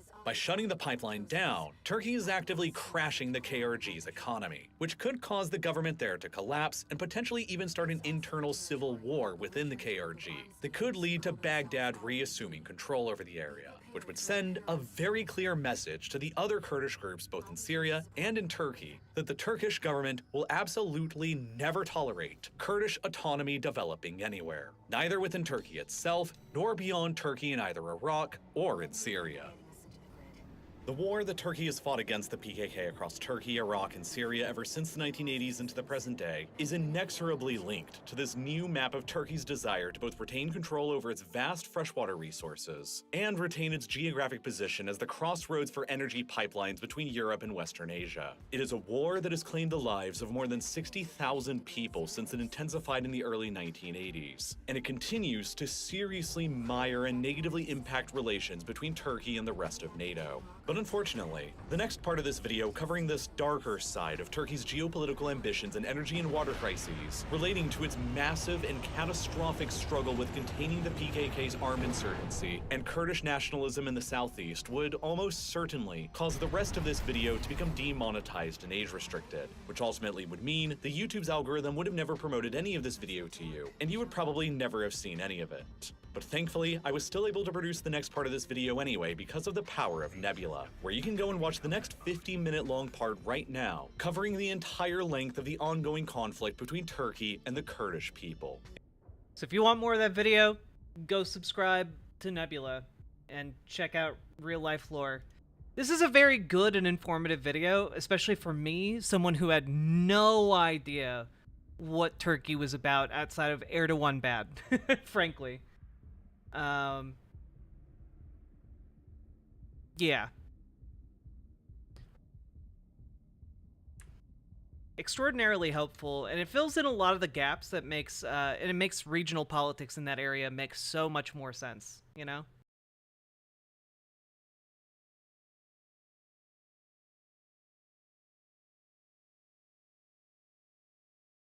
Interesting that Turkey has massive freshwater reserves. Right? How we all doing? How we all doing after that? If you're enjoying the stream, hit the follow button on Twitch, hit the subscribe button on YouTube, like the stream on YouTube, and please consider dropping some subs or donos, because your support literally makes this stream possible. I couldn't be doing this without you folks. So, do all the things. Remember, like the stream.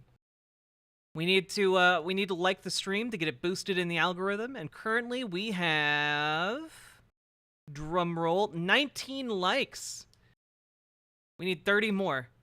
Or, alternatively, 40 more. Or 50 more, sorry. 50 more likes. Let's go. Give Jack money or you'll be trapped in an interdimensional mall. True. Many are saying.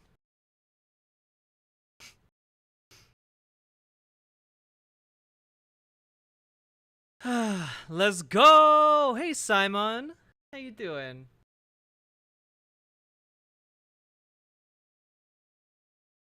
All right, I'm gonna give you guys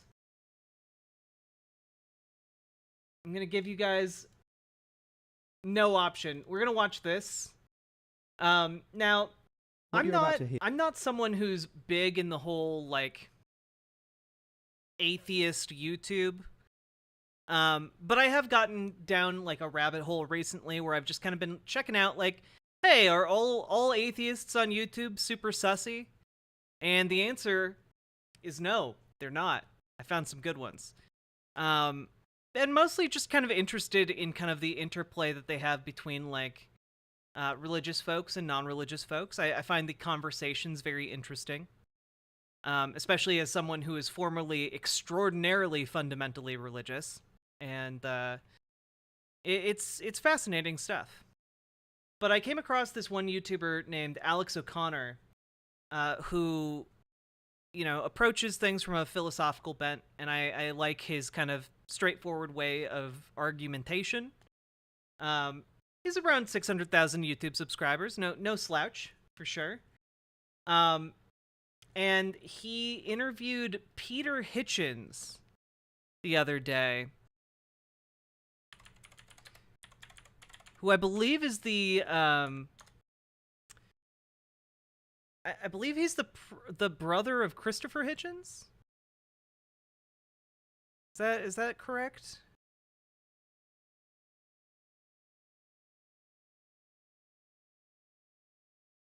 No, or is he unrelated? The crazy Hitchens? Oh, he is related to Christopher Hitchens. Ah, yes. Okay, yeah, Christopher Hitchens is his brother. So I just wanted to I wanted to go over this because it is a clusterfluff.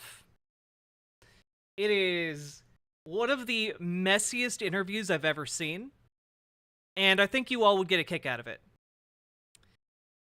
As some background, usually the conversations that Alex O'Connor does are, 2 or 3 hours long. They can be pretty lengthy, or sometimes they're just an hour.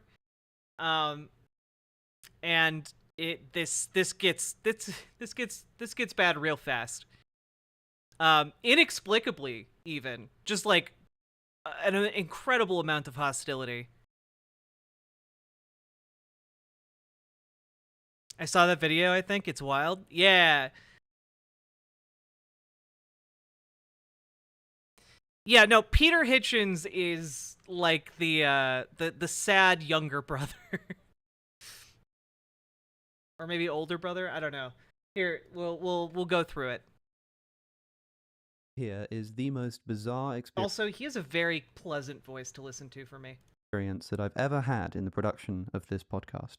2 months ago, I emailed Peter Hitchens saying, quote, "I'm writing to invite you to appear as a guest on the podcast to discuss your work and areas of interest, in particular, issues pertaining to drug decriminalization, whether we are experiencing a moral decline in society and the influence of secularism on this question, and the state of monarchy in the United Kingdom." Before the interview commenced, I reiterated that there are 3 subjects of interest, things that he's spoken about or written books about in the past, and that I've also covered on my YouTube channel, and these are drug decriminalization, God and religion, and the monarchy. To which he said, "The monarchy's a bit boring." And I said, "You know what? I actually agree with you. Let's not do the monarchy." He didn't take the opportunity to make a similar comment on either of the other 2 subjects that I mentioned. Then we sat down and the camera started rolling, and I asked him if he had a hard out. That is there a time that he needs to be done by? He said, "What did you have in mind?" To which I respond, Ideally, these things run for about an hour, but if the conversation is particularly lively, they can be an hour and a half. I've done podcasts that are 3 hours long. To which he said, well, we'll see how we do, but 3 hours might be a bit long. So as far as I was aware, we were about to have an hour or an hour and a half long conversation about two topics, drug decriminalization and God and religion. I had also on my list the issue of the death penalty, but that was only if we had time. That wasn't something that I'd actually mentioned to him. And then something went disastrously wrong.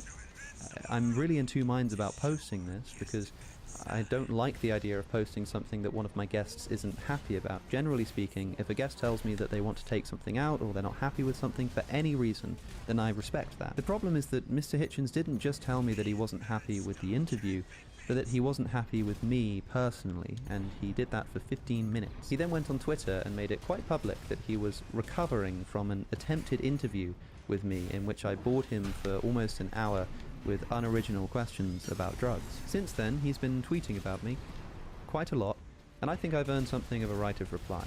I figured the best thing that I can do is simply present the full, uncut interview so that you can make your own mind up about what went wrong here. I may, in a future YouTube video, give you my own views about what I think happened and why I think it went wrong, but for now, I simply give you Peter Hitchens.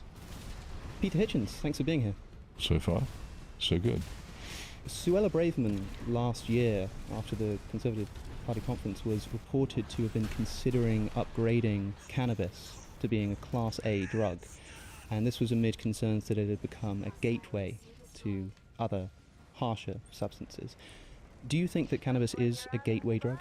No, I think it's quite bad enough itself. It doesn't need to be a gateway to be bad. The potential effects of it on users appear to be, by correlation, to be so serious that it's silly to think of it as a gateway drug to others. It's quite bad as it is. The whole... It's true, chat. Marijuana, the most dangerous drug of our time. System of classification was designed, as far as I know, back in the early 1970s, to actually make it seem less threatening than the then bogeyman drugs of heroin and LSD, which is why it had a different classification from them. So do you think that would have been a wise idea, upgrading the class? No, none of these things have any real relevance at all. The current classification, I think, means the maximum sentence for possession is, I think, 5 years in prison and an unlimited fine. That's quite a severe sentence. And the point about the law at the moment is that it's not enforced. Not the law is not stringent enough on paper, but that nobody enforces it. So upgrading it or making noises about it being a gateway drug won't change that until the police enforce the law, which is what they're paid to do. Then nothing will happen. Yes, I sometimes hear you mischaracterized as a person who wants harsher penalties for drugs. People will say things like this. It's actually the harshness of the penalty isn't really the point. The point is that there is a penalty, that it's a realistic penalty, and that it is imposed when people break the law. In general, I'm of the view that with enforcing law, that with first offences you're pretty lenient. You don't want to ruin someone's life for one offence, but once the second offence kicks in, I think you have to be serious. And at the moment, we're unserious about first offences and equally unserious about second ones. So there is no deterrence of possession of marijuana, which is the principal offence. And so it continues to grow, and people regard it, A, as legal, and B, as not really a drug.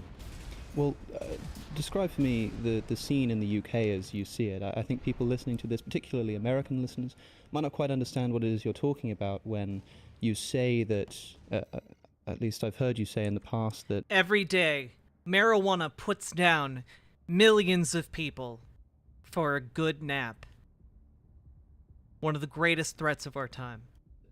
Marijuana is effectively already decriminalized in this country. It's not just me who says that. Many prominent police officers have said it. It is evidently the case.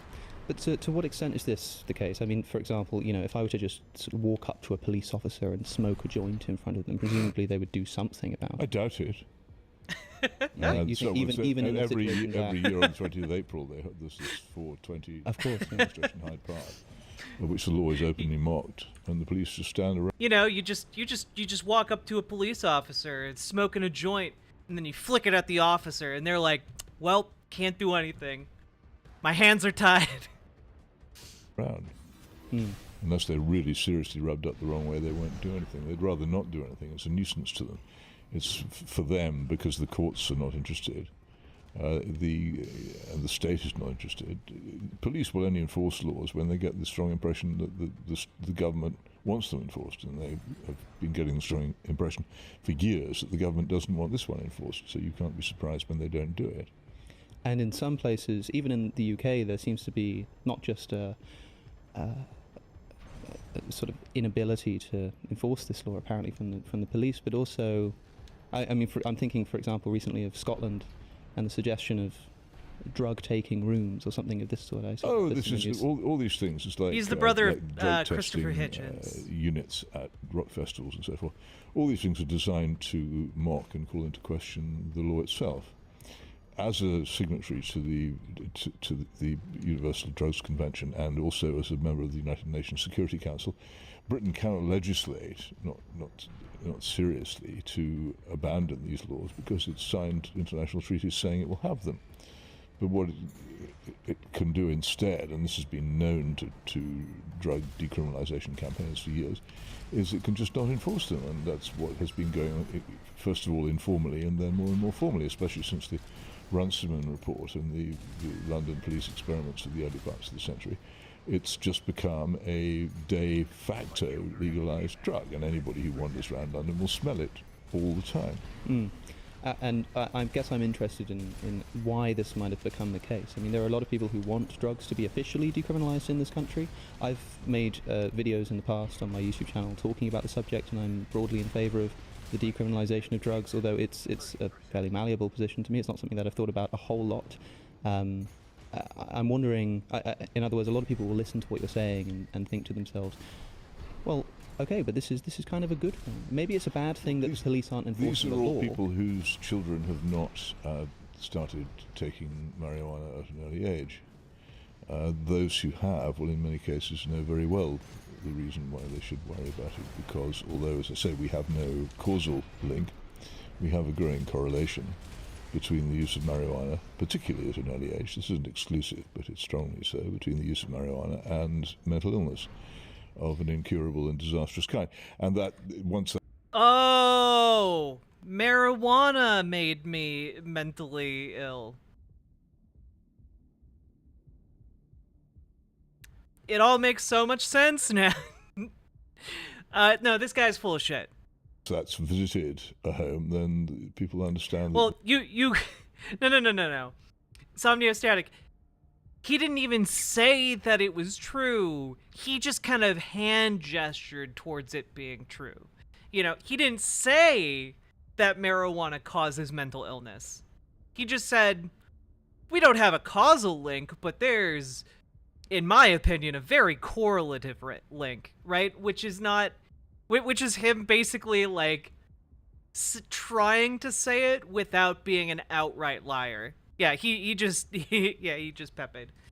There might be He's Pepe reasons posting. for worrying about it, but those who haven't experienced that are influenced by a wholly different set of values. They, particularly the Thank use you, of Sheppy marijuana Hand. in this country by what you might call the educated elite became common in the 1960s. It's a very old thing.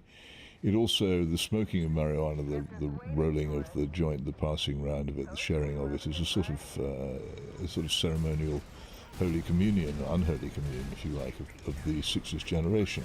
And it's also very much linked and referred to in a huge part of the music which people listen to. It's part of the culture.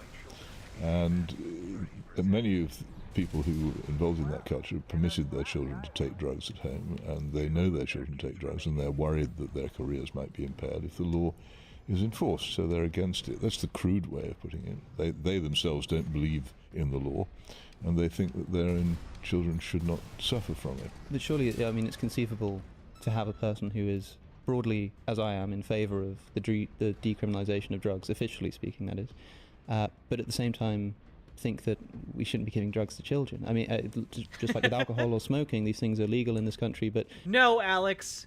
We need to give drugs to babies. You don't understand. If adults can drink alcohol, we need to feed as much alcohol as possible to infants. Obviously. it's not legal to sell these things to children. No, but they get into the hands of children, and if they were commercially on sale, if the drug were legalized, as say it's been in Canada, so it can be bought in a shop, then it would be more available to children than it is now. I think, certainly from Colorado, one of the American states where it's been legalized, there is a certain amount of evidence beginning to pile up of its use among school children, which has intensified following legalization. I don't think anyone can really claim that if a drug is legalized and put on general sale, and ultimately advertised as well, that young people will not use it. Catalina Gearbox, thank you for the $5 dono. I'm not looking at that right now, but thank you. Their teens can obtain alcohol, and they can also obtain cigarettes, and these things are on wide sale in many cases, and in smuggled and illicit forms, which they're not illegal in themselves, but they are smuggled, and in the case of alcohol, illicitly made. So it's absurd to imagine that if you made it easier to get hold of, that more children wouldn't get hold of it, because they will. I'm sort of imagining a situation in which, I guess what I'm asking is, what is the ideal law here? I mean, is there something, when I asked you about the decriminalization of drugs a moment ago, you immediately talked about children, the fact that... Well, I mentioned it because it's the most obvious thing. I refer to anybody who tells me that marijuana is harmless to Patrick Coburn's book, Henry's Demons, about the experience of his son Henry. I've known Patrick for many years, and I also known Henry, and I have witnessed what happened to him, and it's deeply disturbing and saddening event in the lives of that whole family, in particular above all of Henry. And it's very hard to resist the conclusion that it's the result of his being introduced to marijuana at his secondary school in Canterbury. So I think this is one way in which it comes home to people. I'm not saying there are no other arguments against it. There are plenty of other arguments against it, which I can make if you want to make this whole interview about why marijuana should remain illegal, indeed why the law against it should be enforced. Okay, I've written a book about it, but I don't particularly want to go on and on about it. These arguments are well known, and people can look up the book that I've written, particularly The War We Never Fought, on this subject, if they want to know what my detailed arguments are. This isn't really the forum for going on and on about I do have the book somewhere in this room. I should have it here so I could wave it in front of the camera, but we'll make sure a link is in the description and show notes to that book. Well, I'd love it if you did, because it was so it was so badly treated by the review mafia and the publishing industry that it became known.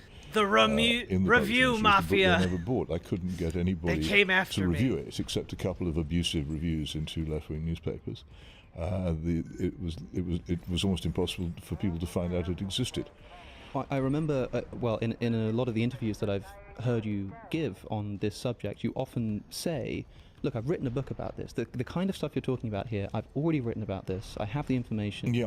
You can go and find it. So, I've been reading this book, and I suppose what I wanted to do was follow up on some of those threads that I think potentially weren't fully addressed in the book. For example, you talk about the comparison that's often made between cannabis and alcohol and cigarettes, but specifically in relation to what we've just been talking about, children, for example.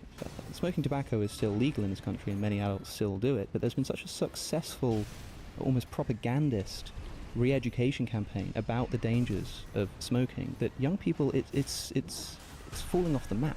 Young people just don't smoke anymore like they used to now.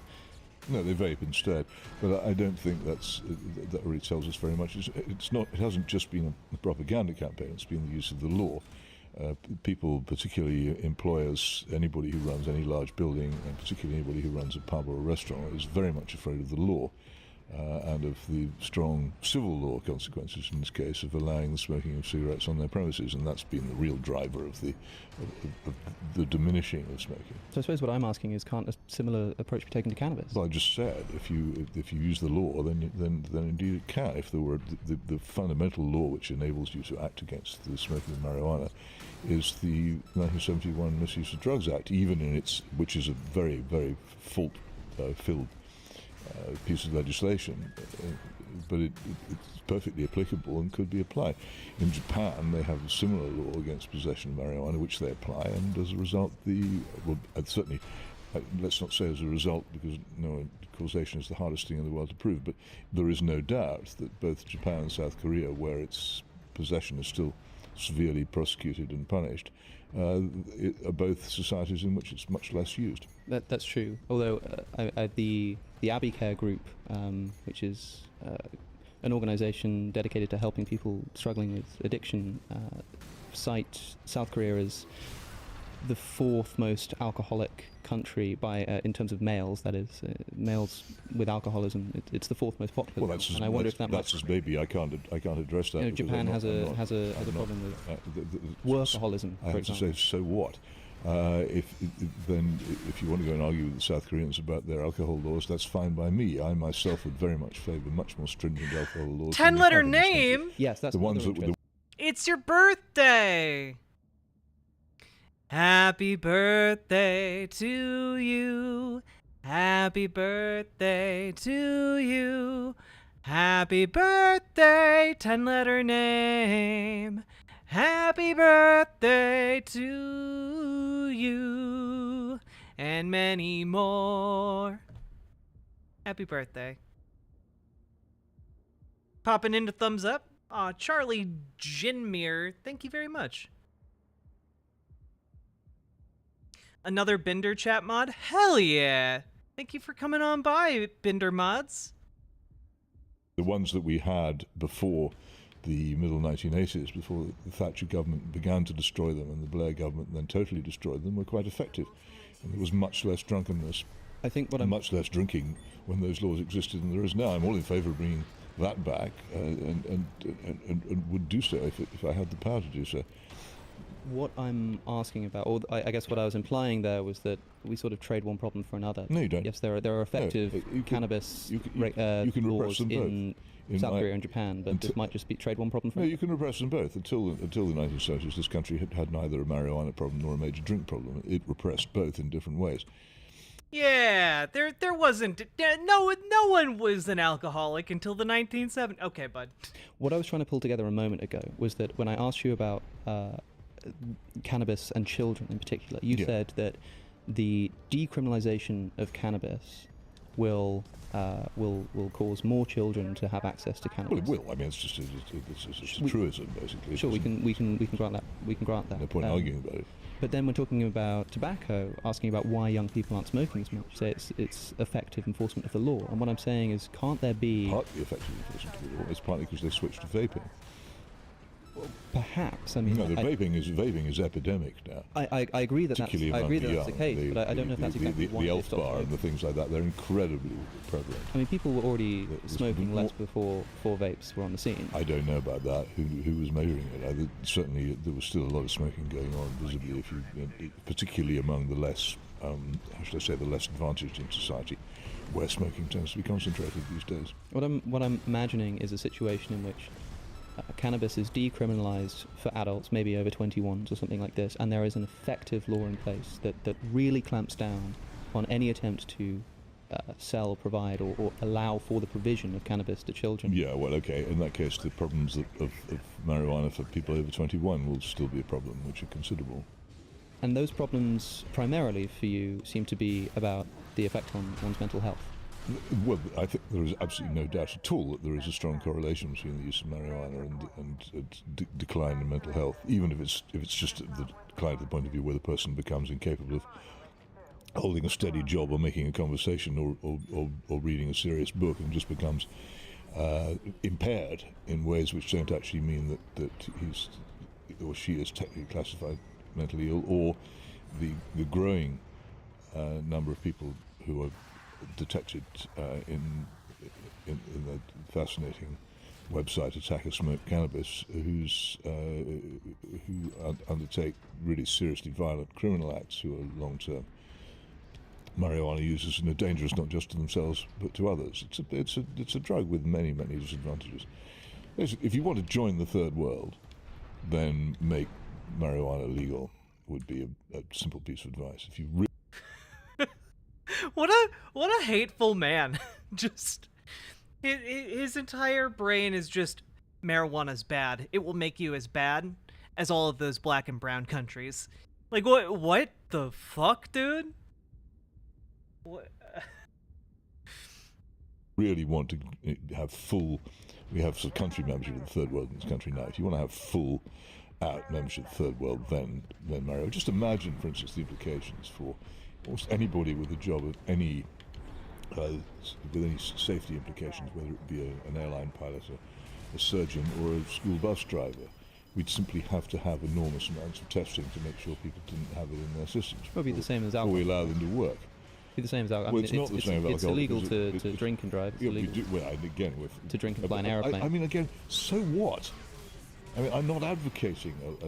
I've just said to you, do I waste my time? Do you not listen to what I say? I just said quite clearly, I'm in favour of strong restrictions on alcohol. Have we got that now? I agree with you. Good. So stop saying to me, well, what about alcohol? Every time I mention that we should do something about marijuana. Marijuana is a drug you could not tolerate in someone who is performing surgery, or in a school bus driver, or an airline pilot, or in many other jobs requiring the strong discipline and a strong consciousness of what's going on, the lack of intoxication. So to say, well, if you then had a society in which it was legal, it would require an enormous amount of testing, is my point. The answer to that is not to say, what about alcohol? The answer to that is to say, either I don't believe that's so, or yes, I do believe that's so. I understand that point, and it's a good point against marijuana that we would have to have much more testing of formerly free individuals because the danger would be great. But no, you can't see that. Instead of taking the point and listening to what I say, you can only come up with, but what about alcohol? It's banal. It's time wasting. And frankly, I can't be bothered with it. If all you've got to say whenever I say introducing a third legal poison into our society would be terrible, is we've already got 2 disastrous legal poisons in our society, and then I begin to doubt your intellectual capacity. This is not an argument. What I'm asking is... You bring up the subject of marijuana. You ask me why I think it would be a bad idea to make it legal. And when I explain why, you say, but what about alcohol and tobacco? It's apart from anything else, it's incredibly tedious. I don't think that's exactly what I was trying to do. Well, it's what you repeatedly do. Every time I offer you a reason why we should not legalize marijuana, you come up with a counterpoint which involves saying, what about tobacco or what about alcohol?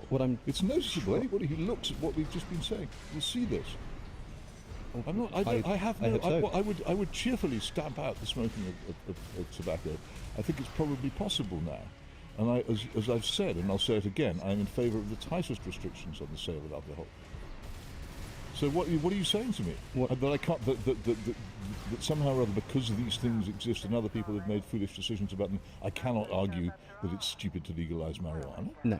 Well, in that case, when I say that here is a big disadvantage of marijuana, namely that if you made it legal, you'd have to be constantly testing people in many jobs who were not necessarily users of it, thus reducing the freedom of everyone in society. The answer is not, but what about alcohol then?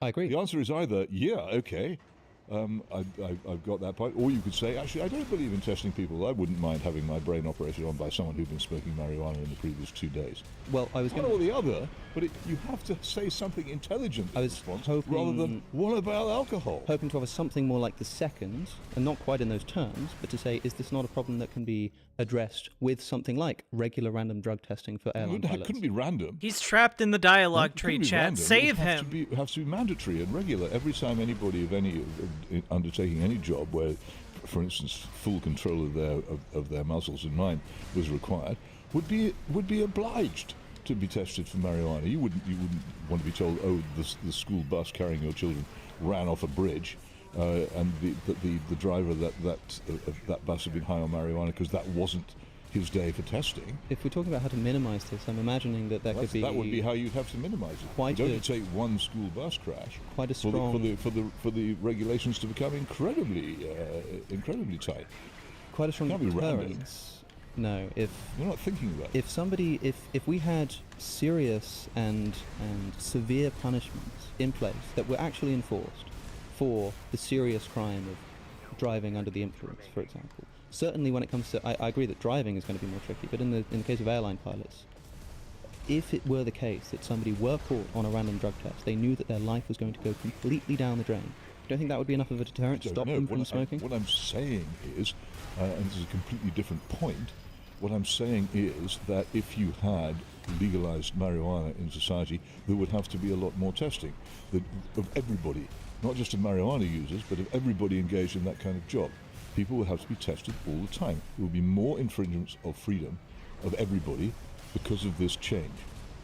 I wanted to ask you about freedom, because this is something that you talk about in the book, and you imply that people have gotten sort of the wrong reading of this million general principle that people should be able to be free Sheppyhand, to thanks do for whatever making the they jump like, over to the or should not harm riverboat.gg anyone. site. This is something you disagree with. No, I don't think people should be free to do whatever they like. No, obviously there have to be limits on. Not whatever they like, freedom. whatever they like, so long as they're not harming the freedom of other people. Well, that is one that is one principle on which you can limit freedom. But that's not the only one for you. Well, that's a utilitarian one. I have a different moral position. There's some things people shouldn't do, whether it harms anybody else or not. So the question I wanted to ask is, do you think people have a right to essentially self-harm, to self-stupefy, to do things that might be at least a risk and possibly an obvious detriment to their own health? Absolutely nobody loves or cares about them. Then I suppose if they ruin their own lives, the only on the harm principle, the only reason why they could be restrained would be because of the cost to society that would then lead to. Sure. Which in the case of people who abuse drugs and become mentally ill or otherwise incapacitated is considerable. Basically, they can't in many cases maintain themselves anymore, so the taxpayer has to be mugged to pay for their lives. But it seems to me that that isn't the only reason that you have for wanting these drugs. It isn't the only reason against I the law. have. No, I have strong moral objections to self-stupefaction. I think it's throwing a great gift in the face of the God who gave it to you, and it's also throwing an insult in the face of your parents who brought you up to live a decent and healthy life. To deliberately damage yourself and make yourself less likely to be a happy or a successful person. Why would anybody do that? These are moral objections, but if you want, as Yes. my book makes it clear, there's a whole section of the book saying if the Holy Ghost doesn't bother you, then maybe John Stuart Mill will sort it out for you. I don't care whether you're a utilitarian or a Puritan Christian moralist. The arguments against the abuse of drugs are very powerful. I wanted to draw a distinction between moral arguments and legal arguments here. That is, I can understand why you might have a moral objection to taking drugs generally, putting aside the societal... But you're treating me as if I'm some kind of actor in society who can have any influence on events.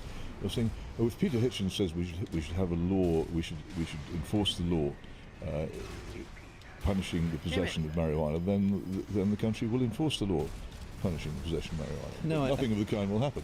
I have less influence on the actions of this government than that chair over there. I have no influence whatever. I'm just interested I say in these views. things because I'm writing the history of a country which has destroyed itself. I did at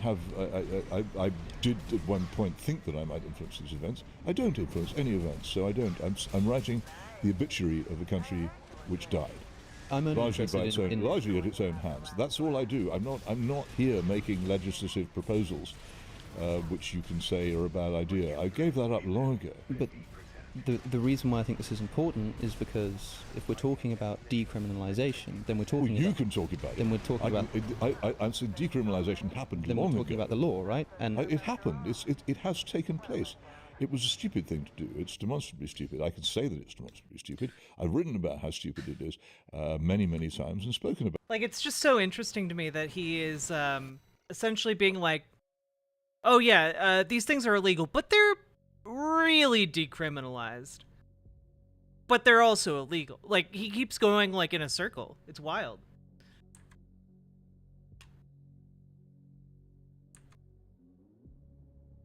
It. But the idea that somehow or other my continued existence in saying these things is a threat to those who long for the country to be a drugs free-for-all, and that therefore my arguments about the details of law enforcement are important is absurd. It doesn't matter what I say.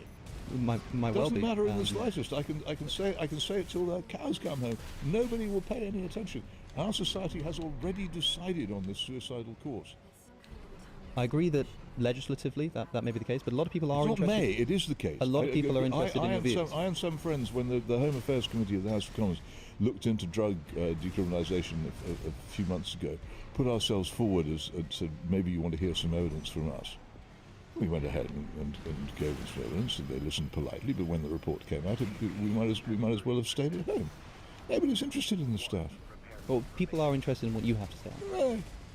I mean, I think our listeners will be. Only to annoy themselves. They have nobody who knows anything about this country could have any belief for 1 second that I have any influence on making a policy by government or the civil service. I have none. Well, I don't think people need to see you as somebody who's going to have an influence on Well, policy. what does it matter? Because he's talking about interest in Portugal, this, Mithril my only Mist. reason for discussing it is historical. I can tell you this is what happened, this is how it happened. You don't think it would be a good thing, for example, if the listeners of this podcast, there could be, hundreds of thousands of people could hear this conversation that maybe haven't listened to you before. This could be their first introduction to these ideas, and if presented in a way that clicks with them, they could think, you know what, he's right. Drugs There are are lots bad. of people who have come to this conclusion. It makes no difference. The political parties are immune to thought. But that's what I'm saying is the I'm saying, utility I of this keep conversation. telling you, the political. I'll go more deeply. The major political parties in this country are immune to thought. They're not interested. Even if everybody who watched this podcast instantly agreed with me and went out and turned to their friends and said, that Hitchens, he's got a point, it wouldn't make any difference. You don't think that would be a worthwhile endeavour to have thousands of people suddenly agree with you that That would drugs mean are damaging there the would country? be many more people in the country who realise they have no power at all over events. And That maybe that's good in itself. It may be good in itself, but that's all.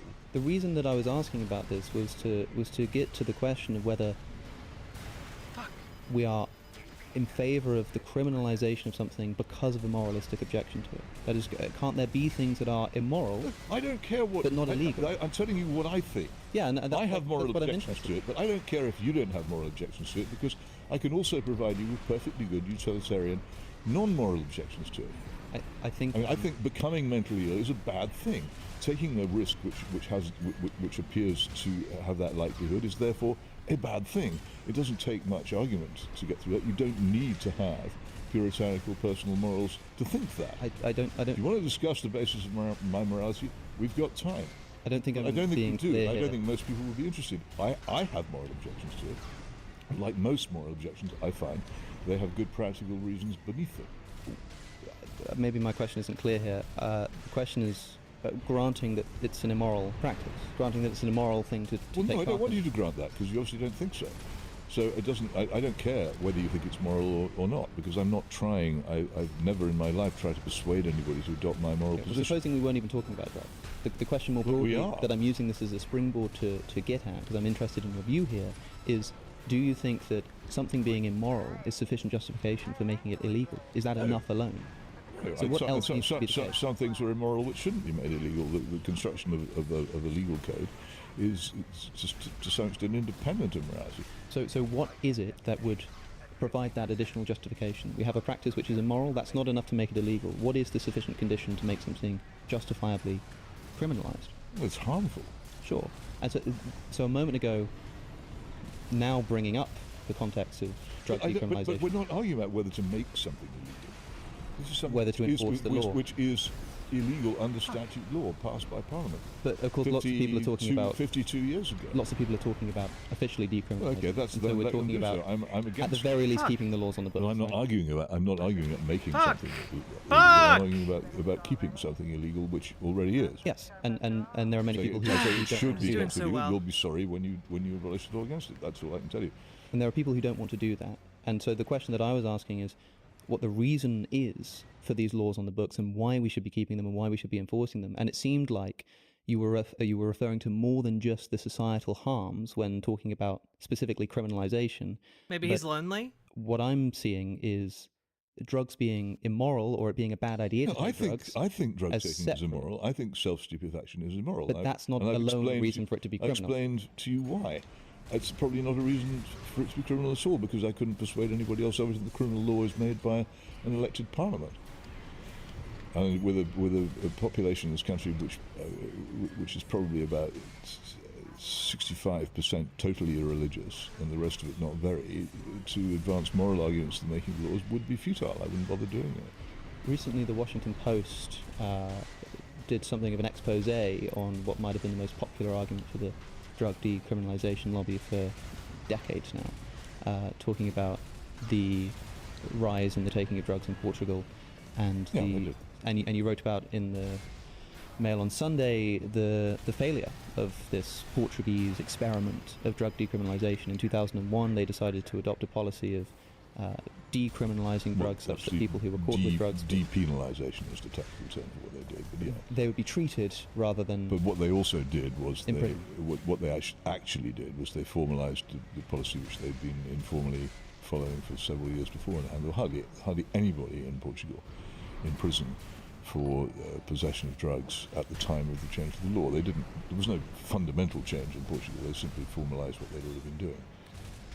It wasn't the fact that the Washington Post finally caught up with the fact that it hadn't had the miraculous effects claimed for it was not the first time anybody had ever criticised it. So in 2001, Portugal make official something that was essentially de facto already the case. Oh yeah, they've been doing it for years. If that's the case, then why is it that after 2001, drug taking and drug-related harm in Portugal did decline? I don't believe drug taking declined. I don't know how you would know.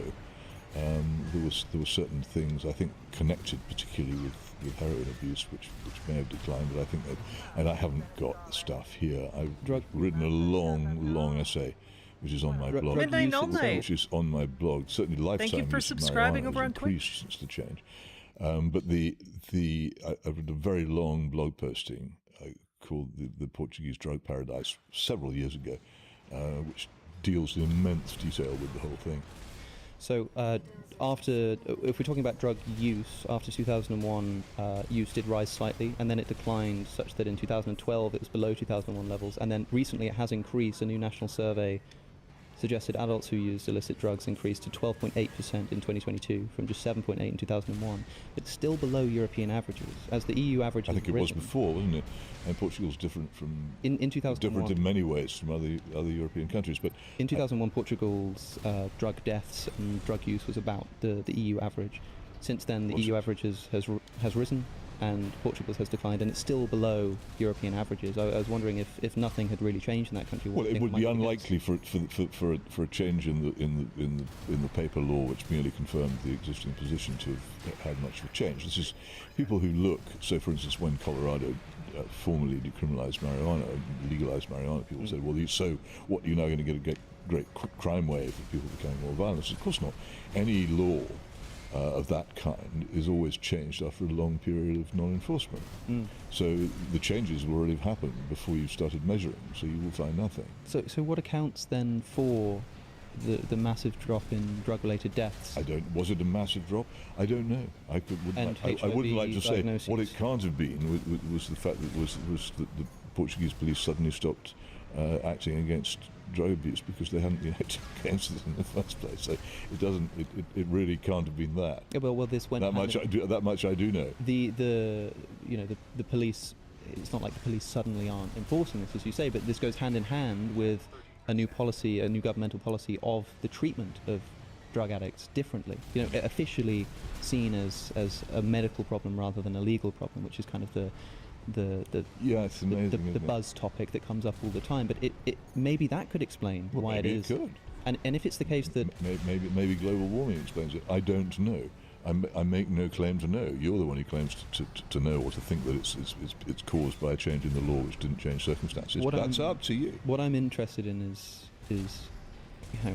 if we look at the 2001 usage of drugs and drug deaths and HIV from needle injections, and then we look after 2001 that it declines, and I think maybe this is just unrelated, in the way that maybe people smoking weed and then developing psychiatric problems is disconnected. But we look at the correlation of these two things and we think, is there not a possibility that the legalization of drugs or the decriminalization of drugs, the depenalization of drugs in Portugal did have something to do with the fact that less people were dying? And if that's the case, is this not a policy that's worth pursuing? It's a possibility. But I think we'd struggle to find a causative relationship between the two. The Washington Post talked about a recent increase in drug users and how the local police were talking about increased crime and blaming it on increasing in drug use. But the drug use, despite increasing and having a spike recently, is still below the European averages. And I wonder if that might have something to do with the fact that this is the policy that is in place in Portugal at the moment. I don't know. I wouldn't know, but it seems to me that the reports in the Washington Post of the misery which has followed this change in the law would put most people off embarking on it. Now, I mean, neither is it the case that that there is any country on the European continent which makes any serious effort to enforce its drug laws. So I think it wouldn't be anything particularly distinctive there either. You can see how it would seem mysterious to somebody that a policy which supposedly has no difference in the way that drugs are handled in the country does lead to a Well, you say statistical, leads. measurable decline, or does precede. Has been followed. It precedes a measurable decline in drug-related harms across multiple areas, drug-related deaths, also HIV infections, and as I say, drug use has sort of gone up and down, but is now below the European average. Other possible explanations for this. If I'd known you wanted to talk about the Portuguese drug paradise, I would have come here briefed. Well, I didn't, so I haven't. I will just say to you that anybody reading the Washington Post account of this supposed success would hesitate in believing it was success. The head of Portugal's National Institute on Drug Use, described by the Washington Post here as the architect of decriminalisation, did admit in December, quote, "What we have today no longer serves as an example to anyone." But the Washington Post did point out that rather than faulting the policy, he faulted a recent change in funding, essentially. Yes, well, they always do that, don't they? It's because they haven't got enough funds. If you're doing the wrong thing, it doesn't matter how much you spend on doing it, it'll still be the wrong thing. I guess I was picking up when reading your book, and especially the subject of mental health problems. You were very careful, admirably so, I think, to say, well, look, clearly there's... No, this was a safer way to try and fight it. This link between cannabis and things like schizophrenia, especially cannabis. Well, I don't use the term schizophrenia. Cannabis in young people, a variety of health problems. And there's also a link between... I mean, you have an entire chapter which is just a list of newspaper article excerpts where somebody has run over an innocent child whilst under the influence of cannabis. Much worse than that. And you say, very carefully... Look, I'm not going to say that I know that it's because they were smoking cannabis that these things occur. Because I don't. All I can say is that there's this correlation, and I'm saying, look, what's the most reasonable deduction that we can... Well, the correlation that we have is the one the Washington Post has discovered, which is that Portugal is a crime-ridden slum in many areas where drug use is high, which I wouldn't recommend to anybody. But then, when talking about the fact that Portugal decriminalises drugs, and although there is still a big drug problem in Portugal, the drug deaths decrease, and the number is still below the European average. How many times are we going to go around this? But because I know you said, I know that you said a moment ago. Can you formulate the question you want to ask me? I'll try. When I said a moment ago that this might be to do with drug decriminalisation policy, you said... I said it might be. You said it might be, but it's just a correlation. It might be to do with drug war.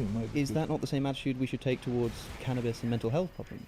If similarly all we have is a correlation... No, I think the correlation is stronger. I think the claims that were made for the Portuguese drug policy were unlikely to be causative. I think the suggestion that just possibly somebody who takes a powerful psychotropic drug over a long period of time, over and over again, then becomes mentally ill, and that the two might be connected, it's a bit like saying somebody daily takes a tube full of vegetable matter and lights it and holds it to his lips and sucks smoke down to his lungs repeatedly, and develops problems with his lungs and his cardiovascular system. There might conceivably be a connection between the two. These are correlations where it's sort of not much of a surprise.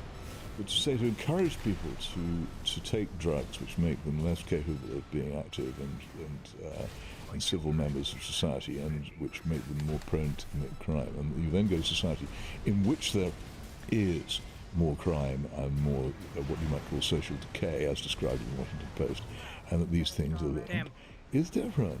Yeah, you don't need to encourage drug use here to decriminalise it. In fact, most decriminalisation campaigns go hand in hand with something like a re-education campaign. Oh, wait. The Israeli military has a World War II Nazi fighting Hamas. Am I missing something here? World War II was 81 years ago. Anyone old enough to even remember World War II would be at a minimum 86 years old by now. Yeah, Elga, you missed the very beginning of stream where we talked about the 95-year-old man the IDF is calling out of the reserves to talk to people and boost morale. He's done press photo shoots with weapons and such. He is going around with the IDF boosting morale and talking about how Palestinians aren't people and how, sometimes you just have to murder civilians en masse. So, yes, The title is not a joke. There is an actual World War II era I guess not neo-Nazi, Nazi, working for the IDF.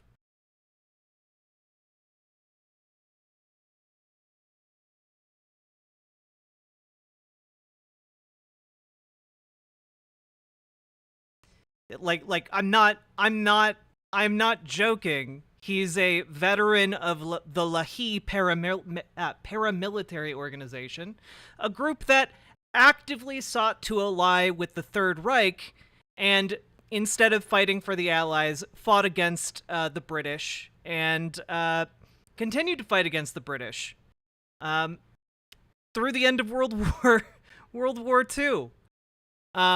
Sought to ally with the Nazis twice. Sought to ally with fascist Italy. Sought to ally with Joseph Stalin as National Bolsheviks. Also actively participated in the massacre of civilians. Is that accurate enough for you?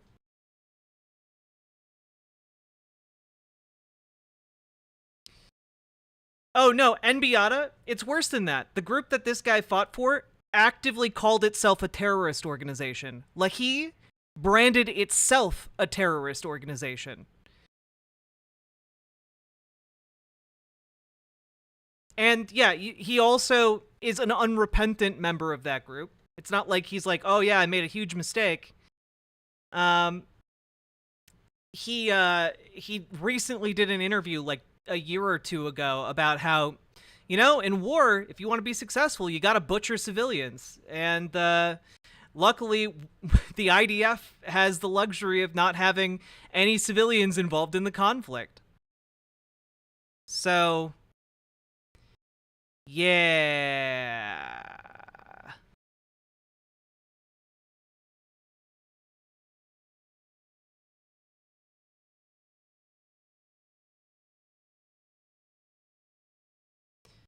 He was a member of a group that actively tried to ally with the Nazis and proposed diplomatic relations with the Nazis. So,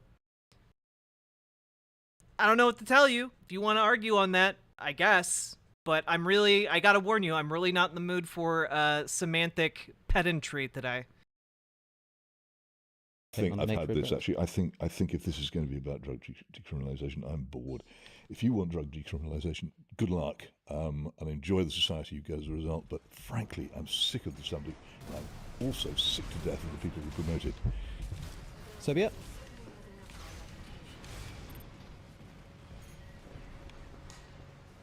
Will you be all right? You're entitled to use that, by the way. Feel free to do so if you want to. But I think you've had me here on false pretenses.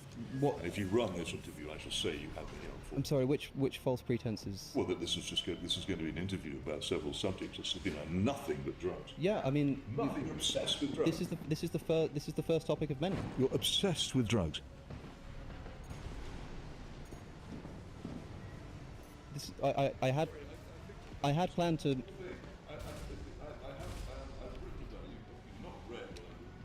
I have. Yeah. I have read your book. Well, you're obviously reading it with the lights off. You're not aware of anything that I've said. I have a number. You haven't read what I've written about Portugal, which is easily found. I've read that too. Well, again, you show no signs of having done so. I had. You haven't put some things that I've said. It's now. I've been here for an hour, and we've discussed nothing but drugs. I had planned to move on to other subjects. I'm sorry. I don't think you're entitled to run it. If you do run it, I shall say I don't know that you've got me here. I was just interested in your views. I frankly think it's extremely bad manners. Extremely bad manners and very bad breath. We spoke beforehand. I said I wanted to talk about drugs and God. You didn't say I want to spend an hour discussing drugs, including half an hour discussing Portugal. I'm sorry if that was too long. I really had. This interview was supposed to be an hour. We've practically finished that hour. We have not moved from the subject of drugs. I really had planned to move on. The thing that I'm disputing is that there were any false pretenses here. I asked if we... Okay, so where is it saying in your communication to me, I want to interview you for an hour about drugs? Just before the interview, I said, I want to talk about drugs, I want to talk about before the God, interview, you I said want to talk about the monarchy. No, I came here. You said that's fine, but the monarchy's boring. Across London. You didn't say we're going to have an hour's discussion about drugs, including half the thing on Portugal. Because if you had done so, then A, I would have said no, and B, I would have been better briefed with specific questions. I thought it was generalistic on a number of subjects. It's really... I think you have acted on false pretenses. I think you have been dishonest with me, and I think you've behaved extremely badly. I had planned to talk to you about drugs and God. As widely as I possibly can. I think you behaved disgracefully. What's in this for me? Why should I bother to come here? I've come across, I've bicycled across London in the heat to spend time being interviewed by you. And you've abused my goodwill, and you've abused my hospitality. I thought we'd talk about... I don't want to see you again. I thought we'd talk about drugs and we'd talk about God. I'm sorry, you've not... What a little talked baby. about nothing but drugs. It was the first You talked subject. about nothing but drugs. We've been here for almost a full hour, which we said we were going to have. You talked about nothing but drugs. It was the first subject that came up, and we were just going back and forth. It came up. I had following... Yeah, I brought it up. No, it didn't I had come follow-up questions to ask. It didn't come drifting out of the sea. You chose it. I had follow-up questions to ask you. I'm sorry if that went on for too long. It was your chosen subject for an hour. I don't believe this. I don't believe this was on false pretenses. I really can't. Nothing else. Not a syllable about anything else. I can't accept that this was under false And pretenses. also, round in circles too. You don't listen to my answers. Look, I'm I've seldom come across such an incompetent interview.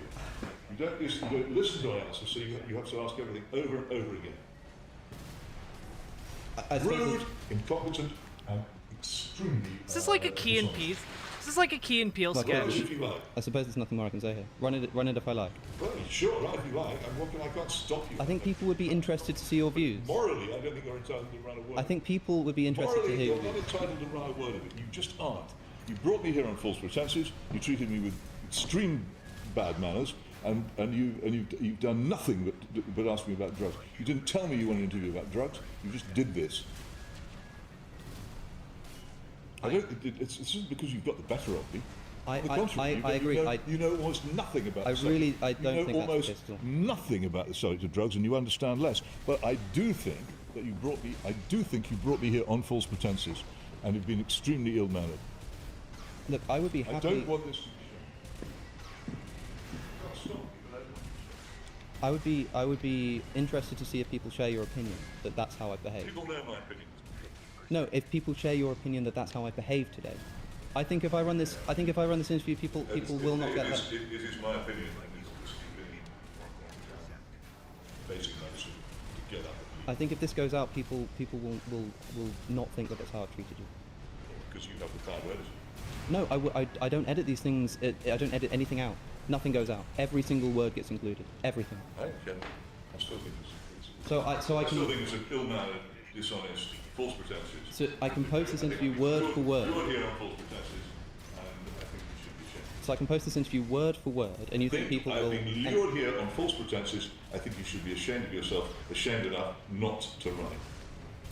I'm sorry. I just don't agree. I just don't agree that there were any false pretenses. I know you don't.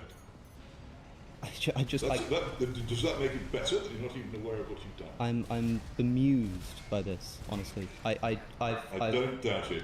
So many episodes, we Doubt it. we talk, Damn, we I was go really back and close. forth. If there are follow-up questions, there are follow-up questions. Don't doubt that you're.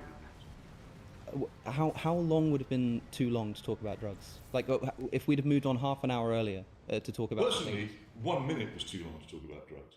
So why didn't But you... if you raised it, so I had But before had this the manners interview, to I talk. asked- They went on and on and on and round and round and round, and you didn't have any idea what I think. You hadn't read what I'd written, or if you had, you hadn't taken it in or understood it. Before this interview, I asked you if we could talk about drugs. You said yes. You didn't. Of course, I can talk about drugs. You can just agree to an leave, entire dude. Interview about drugs.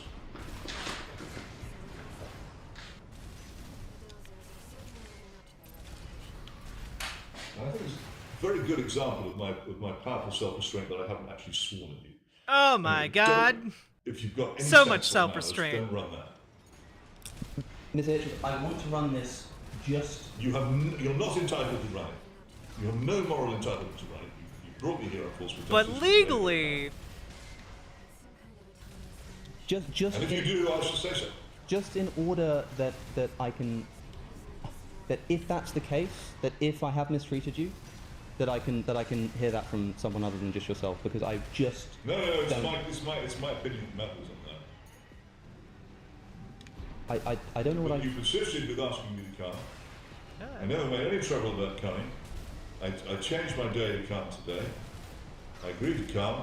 I came on time. I was here when requested, guys, he came. and then I was abused. My good nature was abused, and I don't like that. I suppose there's I nothing. don't advise you not. I suppose there's nothing more I can say, but I must say that this like I have to run this. I have to. Why? I have to run this because it like people know that I've spoken to you. They'll want the interview, and they'll.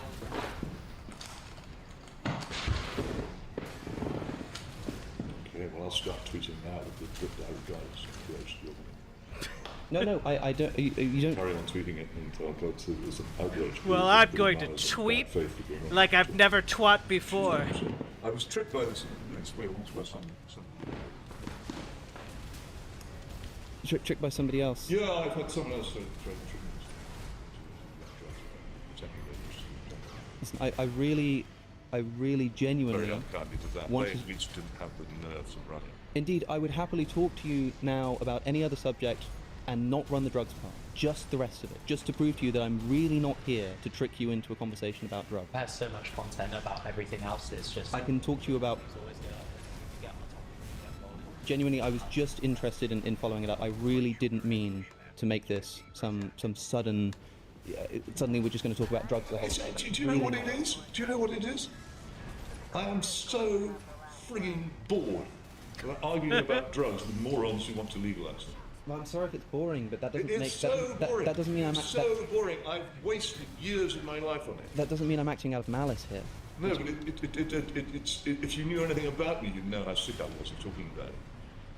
Look, I couldn't even be bothered to read properly what I read. Then maybe stop writing books about it, bitch. I have to take it as truth. I only wish you'd have If you told me say before the you read interview. it, you weren't paying attention. You didn't understand it. Damn it. I only wish you'd have mentioned this before the interview when I asked if we could talk about drugs. I talk about drugs to people. I mean, I didn't say I would come across London for an interview entirely about drugs. It wasn't supposed to be. It just, look, I have other topics that we were about to move on to. But we weren't. I mean that genuinely. You But better we be weren't. gone. Bloody Portugal. I can prove No, I can prove it. What? But you didn't get there, did you? Because You chose to open with this, and then you finished with that. So what are you offering me? What I'm offering you is firstly an explanation as to. I don't want an explanation. Secondly, what I'm offering you is, for example, if you want me to prove to you that I'm not interested in tricking you into a conversation about drugs, if you wanted to sit down and talk about the other subject, for instance, God, that was the next one on our list, and we talked about that instead, just to prove to you that I'm not interested in just talking about drugs to you. That's not what I'm trying to do here. And I mean that. But what happens to this drivel that we posted? People know that I'm talking to you. They'll want to see a conversation with you, and they'll expect me to have talked to you about drugs. I can explain to them that we did and that you didn't. I can talk about it, but I can't talk about it for an hour with you going round and round in circles, not listening to my answers. Look, you seem the reason that you seem angry at me I don't like you. is okay. That's the reason. I really don't like you. That's fine. I really have decided in the past hour that I really do not like you at all. That's fine. I had no opinions on you before. Now I actively dislike you. That seemed to be based on On the fact that you're a propagandist for drug legalisation, yes. the fact that I'm somehow tricking you into. No, you're a talking about propagandist for drug legalisation, and I regard such persons. I will sometimes, on occasions, I will be in the same room with them because it's necessary for debate, but I do not choose their company. I'm genuinely. I won't tell you the other occupations with which I equate them, with whom I also don't wish to spend time, but I don't like you. Look, this isn't. I've spoken about drugs publicly twice. Yeah, I don't care what you've done publicly. On this occasion, you've made it clear to me that you are a very strong opponent drug legalisation, and that has been the purpose of your interview. My job as an interviewer is to challenge my guests regardless of I don't their care. I don't mind being challenged. If I were talking I to- didn't if come I here to had be David Nutt challenged. on the podcast, who I was supposed to for a long time, my questions would have been in the exact opposite direction. So you say. I would have put his points. You can see it on So any you of my say. previous And interviews. what did you say? Any of my previous I don't interviews. care. And that's why I reject I that don't this care. is a false. I think you're in favour of drug legalisation. Yes, well, I am. Yes. Are you not? Yeah, well, I am, and I You told are you that. exactly. I told you think that. that's what you're in favour of. So I then have to ask myself why. That's different from being a propagandist. No, it's not. Being in favour of something is not different from being a Well, it propagandist. depends on what you do with what you do as a result, isn't it? Asking questions Asking questions and then not and- listening, and giving a to the platform answers. Asking to one of the most well-known- obsessively and not listening to the answers. Not doing your homework before the interview. The whole purpose of having you here is to counteract that kind of propagandic element of only just talking about drug legalization and having instead one of the most well-known. I want to be the meat in your sandwich. Look, the reason why what I'm trying to say here is you're saying that I have no moral right to run this because you think that I've invited you under false pretenses. I just don't think that's the case. I just don't think that's the But then case. I'm not sure you could even rouse you, so that would. And so I think I do have to run this interview. You'd have to. I'm sorry to say, I feel on principle that What that principle? in the way that you feel I've mistreated you by somehow tricking you, even though I've done no such thing.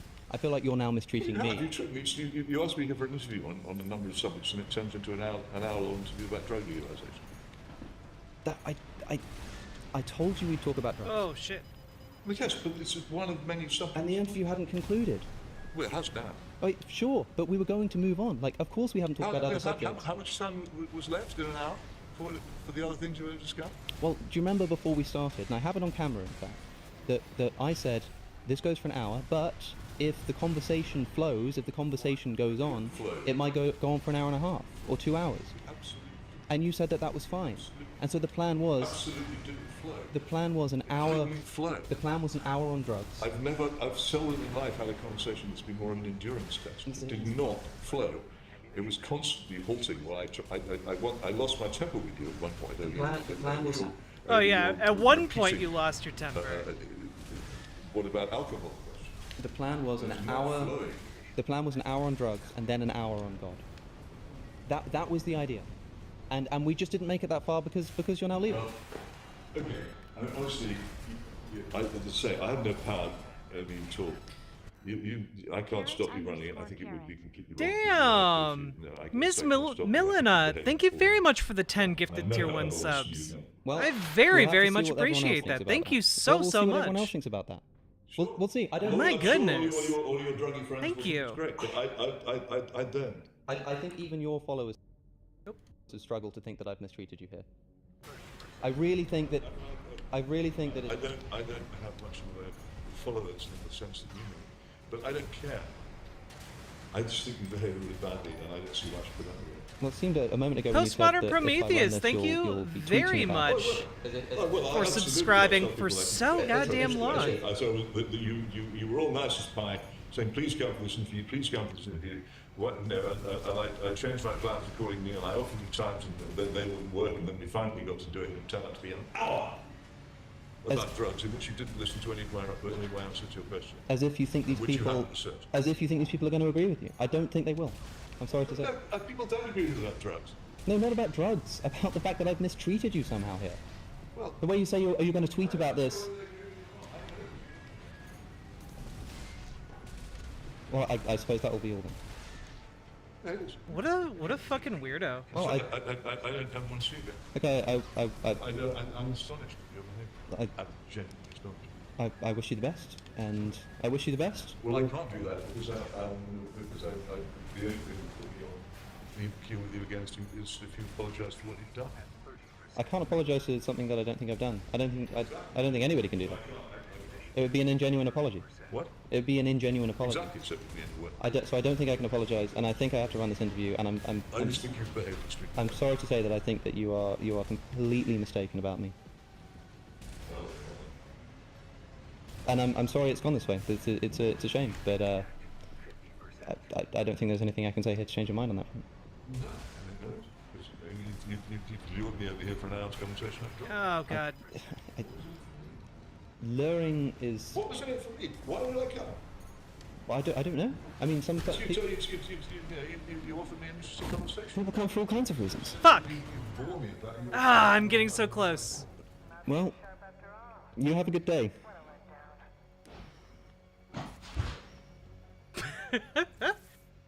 Just stares into the camera. What else? What else can you really do there?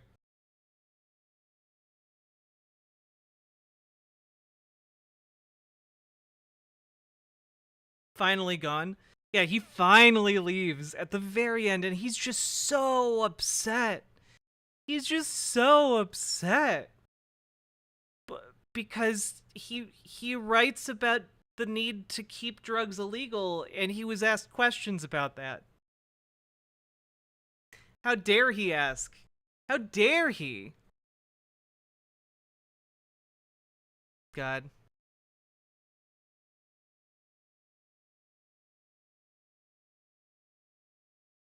Gonna refresh my makeup. And when I get back, when I return, we're gonna get ready to go on Leftist Mafia. So y'all get ready. There we go.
Hello.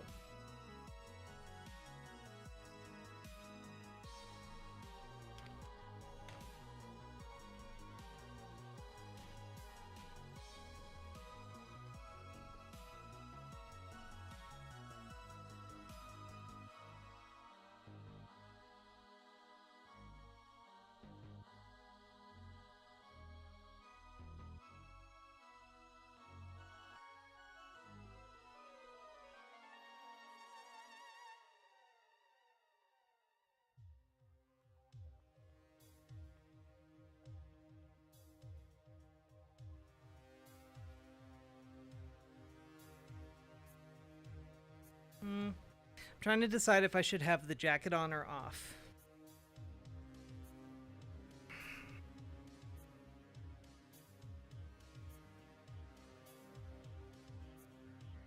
I'm gonna go with off.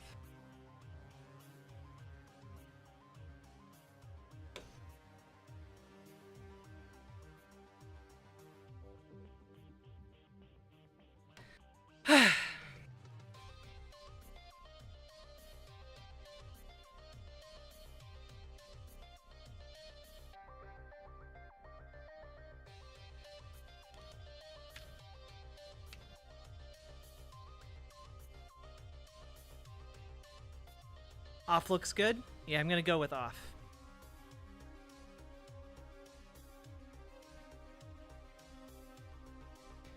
Okay. So we have about 10 minutes. What I'm gonna do, I'm gonna set a timer for, we'll go with 12 minutes. And that'll give us some time to switch over to Leftist Mafia. I'm gonna have to turn off my camera and do some things with the setup. So, yeah.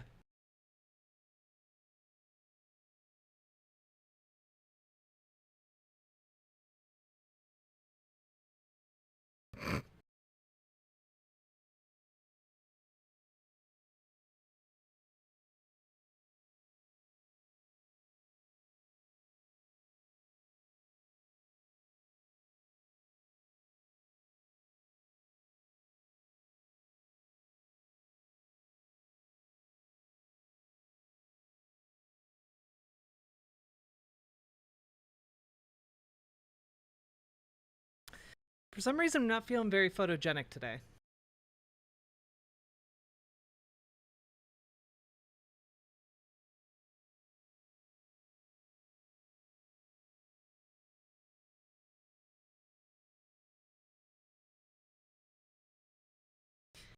Hello, Objectively a Cat.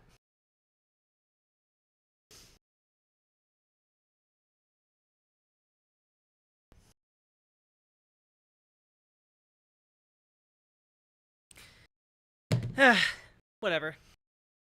Is the lighting different? No, it's probably my dysphoria. I probably look fine. Alright. We gonna get that bitch.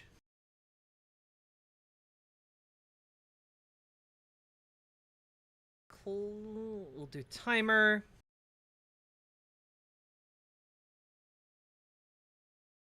Okay. And I'm gonna tweet out going on Leftist Mafia. Going on.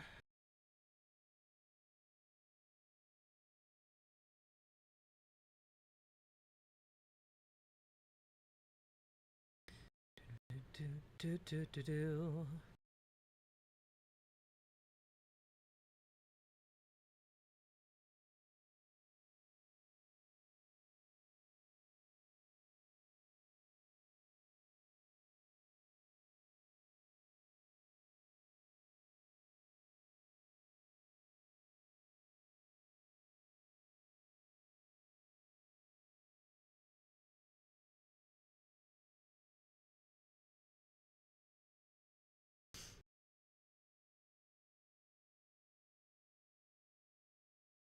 You can tune in there, or you can get in the boat.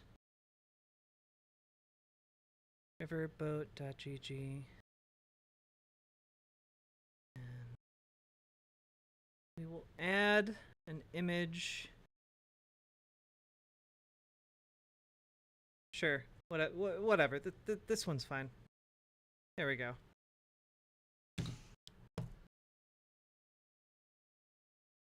Hi! Okay, we've got 10 minutes. Enough time for one more crack at this boss. Let's go.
Shit.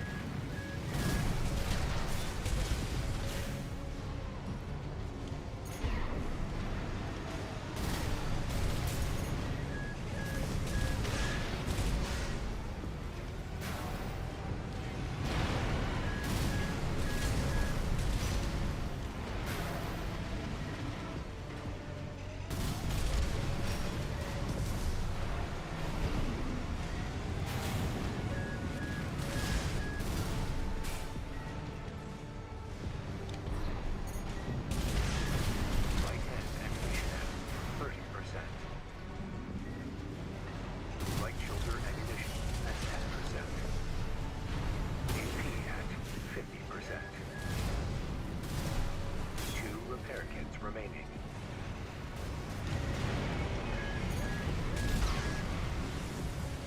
Fuck.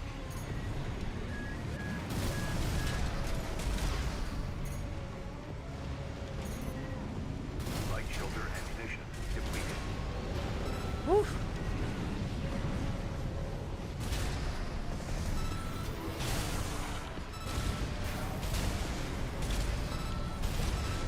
Come on. Come on. Left shoulder ammunition at 50%.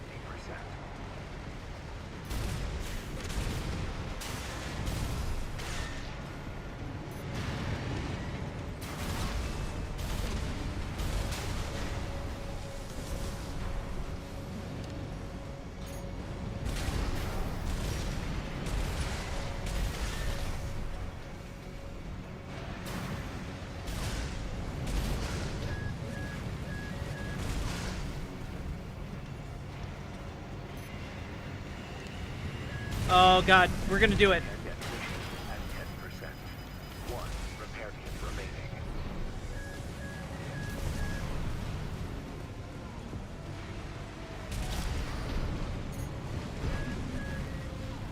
I only have 2 full clips left. Damn it.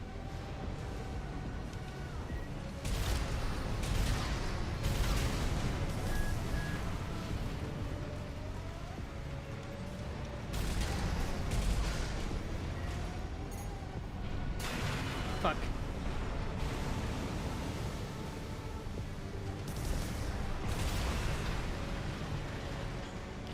Okay, one more clip, but I think that should be enough to do it.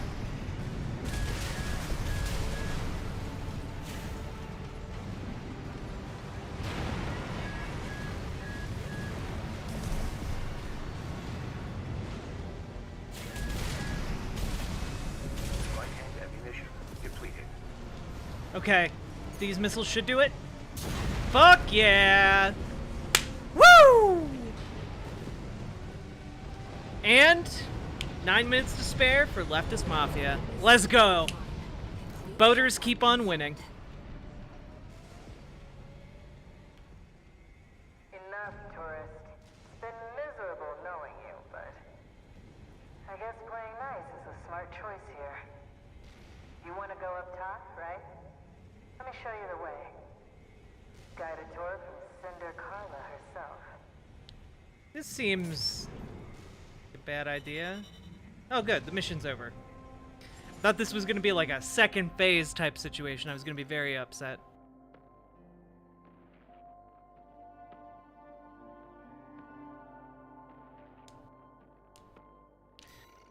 Whoo!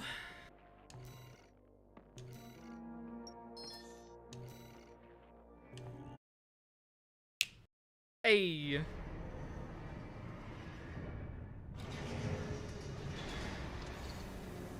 No new messages. Raven, we've received a job from RAD's leader, Carla. This could just be another one of her traps.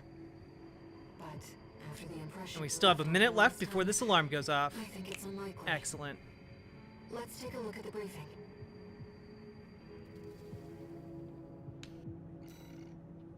Woo! Alright. Cool. Alright. Cool, cool. Alright.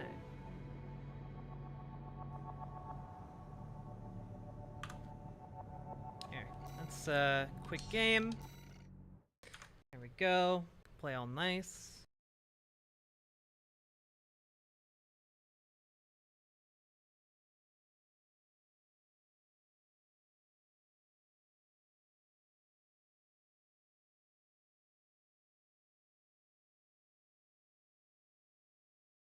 Let's open up the StreamYards. StreamYard.com.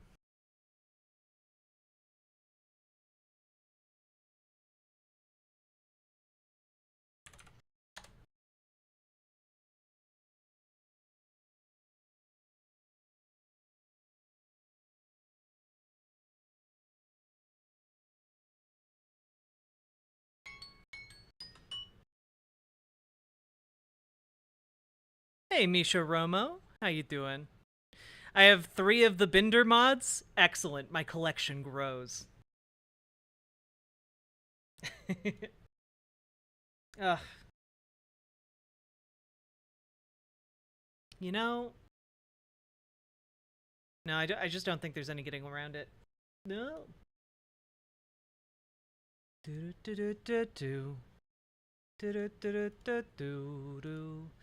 Alright, we gotta turn off. Gotta delete the face cams.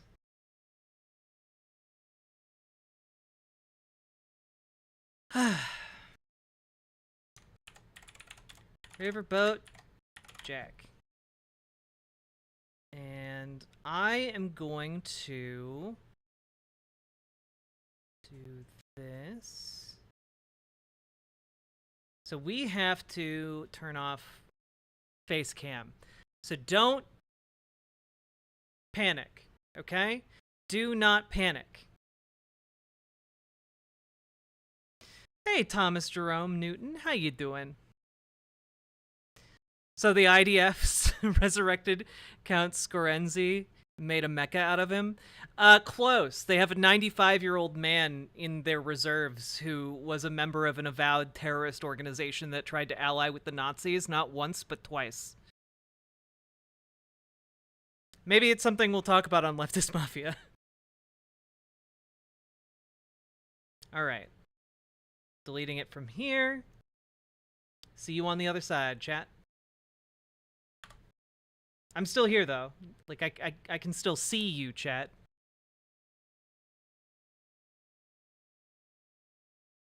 See... Face cam.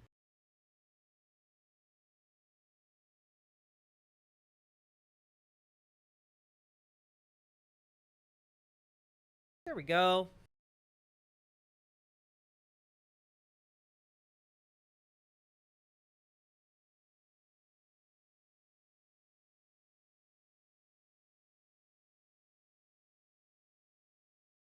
Okay, audio is correct and working.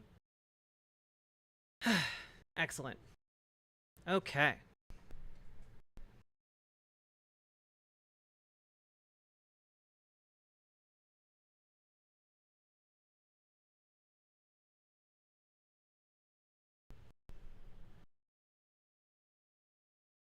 Okay.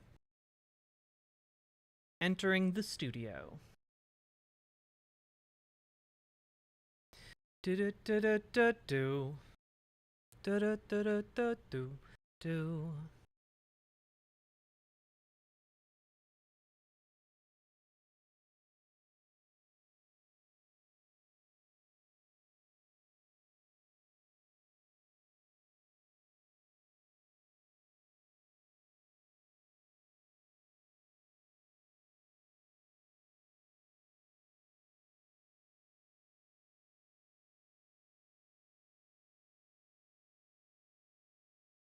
Good luck. Thank you.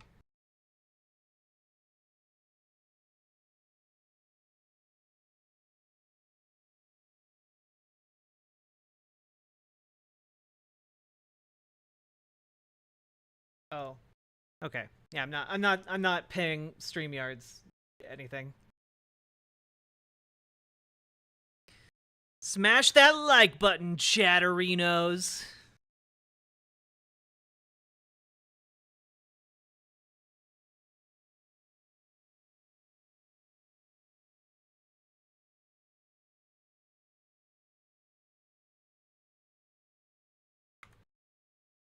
Oh, there we go.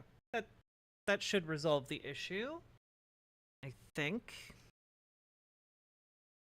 This way you guys can't enter the stream or something.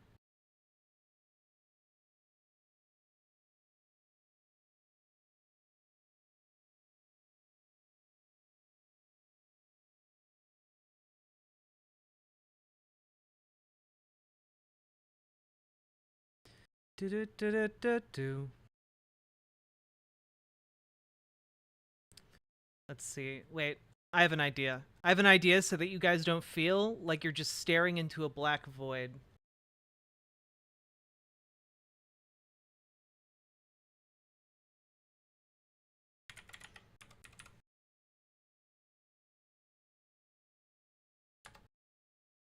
Do-do-do-do-do-do. Do-do-do-do-do-do.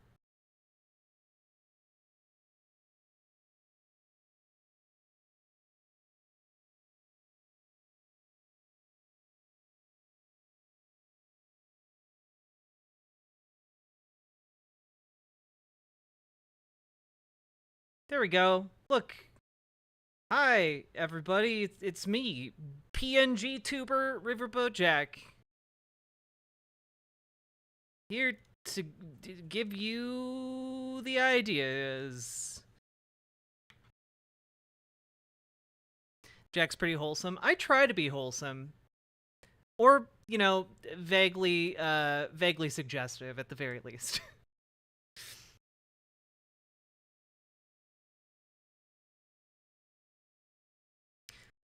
No. Paladin, I am not a VTuber. I'm a PNG tuber. The final evolution of VTuber. You would think it would be a fully customizable 3D avatar. It's not. It's just a static image. It comes full circle.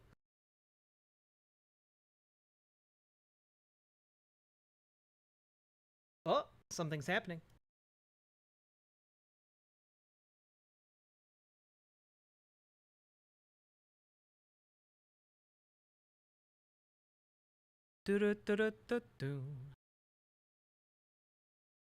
Anyway, I hope you all enjoy this stream that we're putting together. It's me, Riverboat Jack. Now I'm animated. I hope you really like it. I put a lot of work into making this an animation show. So, you have to do that the whole time? Hello. Hello. We are not live yet, just so you know. Oh, I'm live. Hello. Sorry. Oh, you are live. Okay. I've been live for like 3 hours. I'm sorry. Oh my God. All right, we'll be going live on our channel shortly once everyone's here. Nice to meet you. Yeah, I've not met you before. Nice to meet you too. I'm familiar with your work, and I'm big fan. Happy to awesome. be here. Fantastic. Yeah. Do Nice you guys to have you. mind if I throw you up on screen? Yeah, go ahead. All right. I don't mind. Sure. Yeah. Surprised Mike is so late. I'm not sure Rebecca has texted us yet.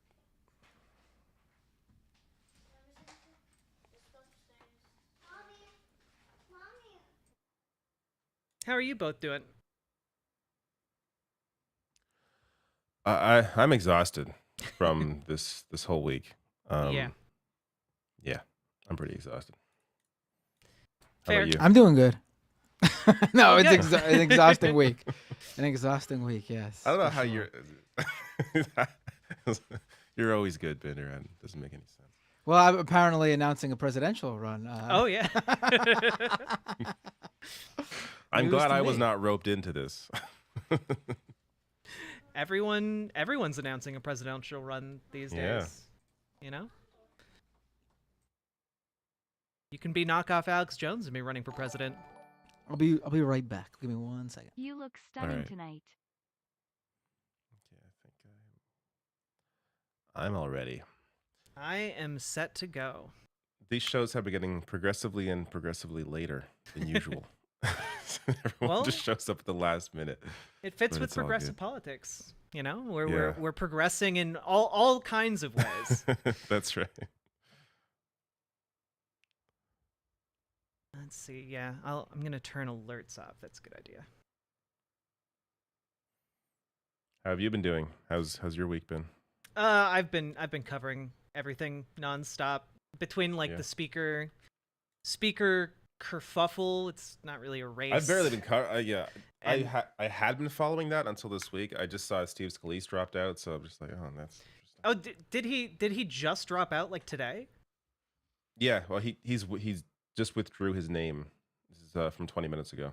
Oh, that's interesting. He just got the nomination Yeah. yesterday. I know he got it yesterday, and I stupidly posted a video of myself like a week ago, being like, I predict Steve Scalise, and I'm like, look at me, I got it right, and then he pulls his name the next day. I'm wondering if it's because he didn't want all of like the smoke from just like people being like, oh, he's David Duke. You know, David Duke is now Speaker of the House.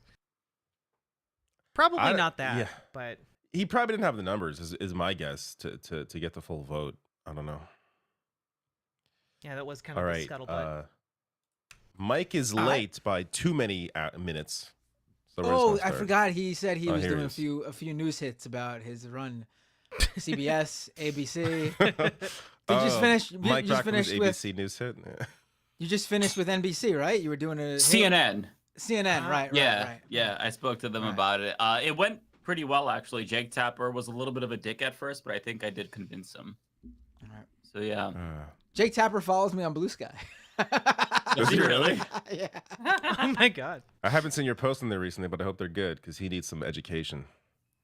Oh yeah.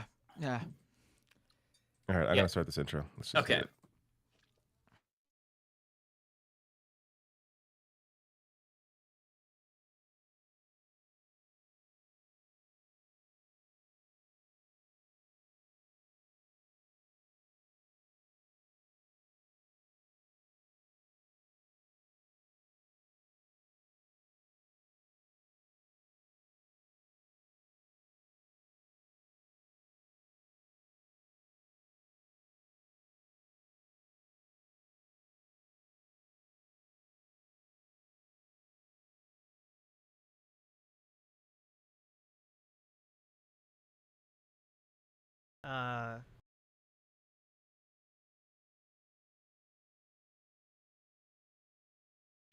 Up yours.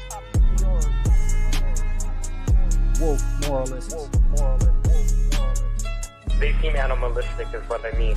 No, At they're the end worse of than August. animals. They stopped Ben Shapiro from going to events and speaking. They stopped Ann Coulter from doing it. I will never surrender even a single.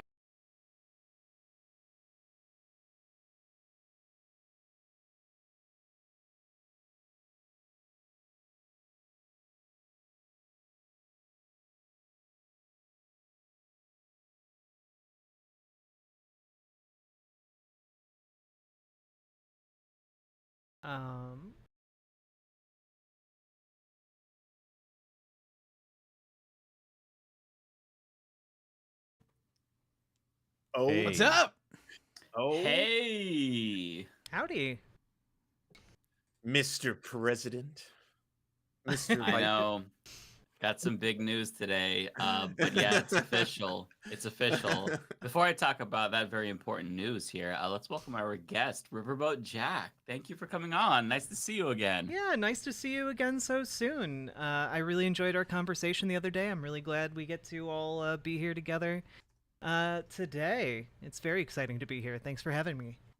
Yeah. And yeah. Find you on Rebecca, the internet too. Plug socials, plug websites. And Yes. Oh, yeah. I'm Riverboat Jack, cover news and politics. You can find me on twitter.com/riverboatjack, or the site formerly known as Twitter. And you can find me everywhere under Riverboat Jack. That just YouTube, Twitch, all the places. yeah, it's great to have you on, and great to have you on when we have this announcement to make that Rebecca Azora will no longer be with the leftists. I love making this joke every time. Every time. episode. You almost got me for a second. Rebecca's gonna be late as she sometimes is, but yeah, she'll be here.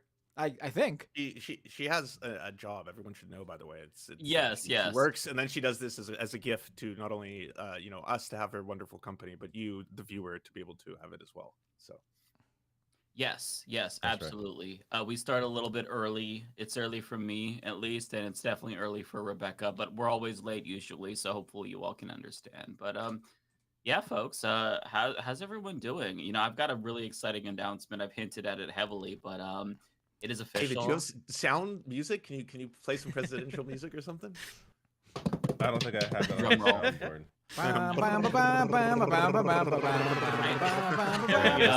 Crowd's all hyped up. I tried to change the background TV to flags, but I completely fucked up the TV and maybe killed it. So that didn't work. But just imagine flags behind me in that television. No, so I'm running for president. And Matt Binder is going to be my running mate, specifically because I need that clout that he has on Twitter. So, Right. Yeah. I found out Blue after Sky. the material was already made and posted and the announcement was up. I mean, I assume that you picked me because I would be the most executable after I don't overturn the election when you lose. That and also we're about the same height, so I think that that's really important. That my Right. VP is not taller than me. Yeah, so it doesn't seem like you're so for the short. photos. When in fact both of you are very short. We are, Right. but next you to won't Mike, know I'm that. sure Mike would probably feel very tall. And There that's you why I go. picked you, bud. But also, you're very talented, you know. But here's what I want to say. First order of business, day one, executive orders granting citizenship to our friends David Dole and Lance from the Serfs.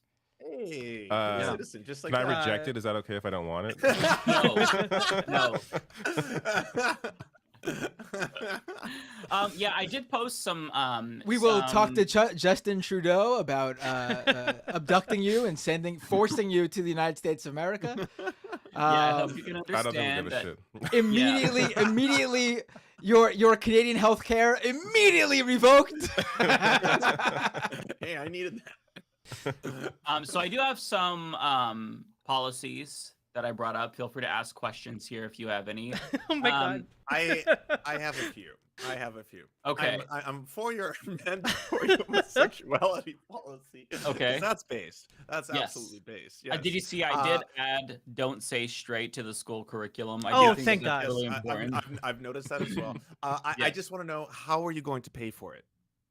Oh well, you know what? I actually answer that on my Q&A. It's one of the first couple of questions.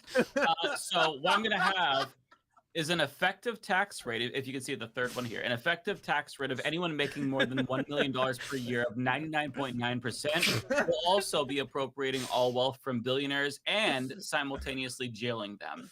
And anything else will deficit spend.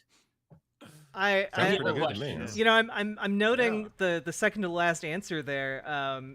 What do you say to your critics who say some of your policies are too harsh, like mandatory homosexuality? They can suck my nuts. I think that's a really nuanced opinion that people just aren't Very brave nuanced. enough to say anymore. Right. I know. mean, look, I feel like if say they nuance is can't dead. take the bluntness, then they must support like the establishment. Because I'm not one of these like rehearsed politicians. Like I'm Oh, just you're anti-establishment.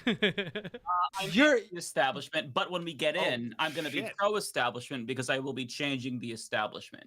You're either with Mike Figueredo, President of the United States, or you're with the terrorists. It's that simple. That's pretty much it. exactly. Two Yeah. options. Yeah, and to be clear, I will Choose be wisely. doing some authoritarian things, but my overall goal is to enhance democracy.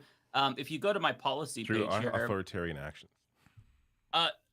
kinda, yeah, actually. So I will That's be how you do it. extrajudicially jailing some people. I won't name all names. I will be doing one drone strike on day one of one American citizen. I'm not going to name who. I can't. That is classified information. But I do want people to know that one of the first priorities here, number 3, is deport Elon Musk, nationalize Twitter, Tesla, and SpaceX. I think that's really important. But in terms of like democracy, I mean, you pretty much paid So- for SpaceX already in your taxes, didn't you? You already should have. yeah, it's my company, That's right. so we will be converting that into a government-owned company. Now, this is the democracy part. I don't know if you can see my cursor here. So Yeah. we're Yes, we going to can. be okay, good. We're going to be converting to a multi-party parliamentary system with proportional representation. In doing so, we'll be abolishing the Senate, the Electoral College, and judicial review as well.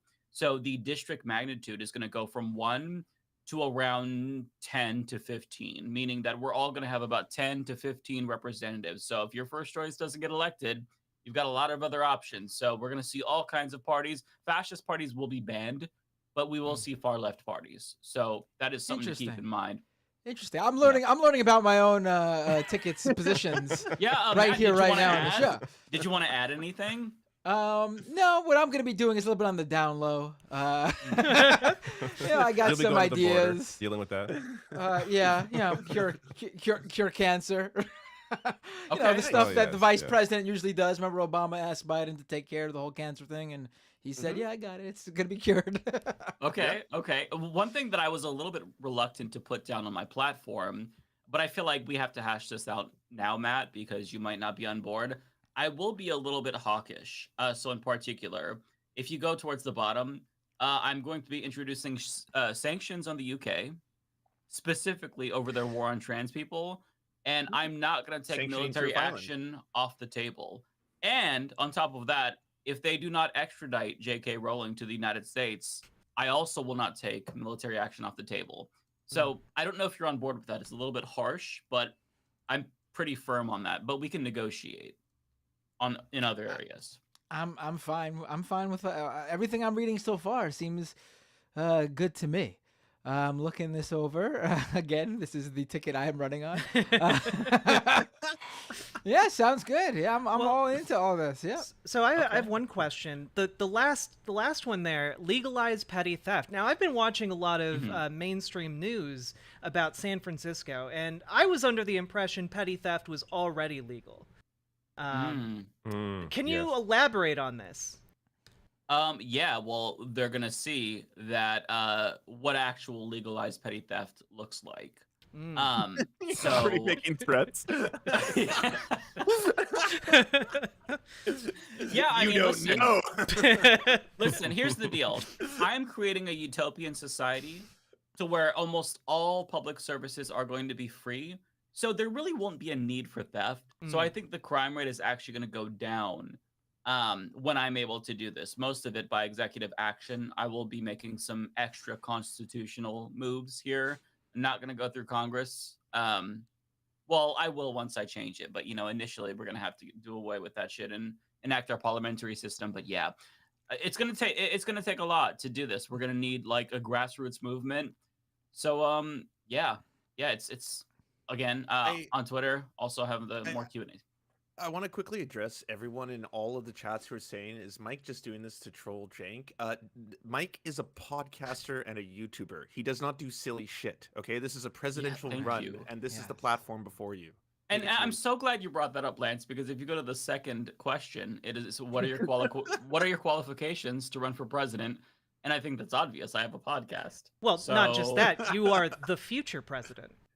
Yeah. Yes. Yeah. Right. President in waiting, some might say. Yeah, exactly.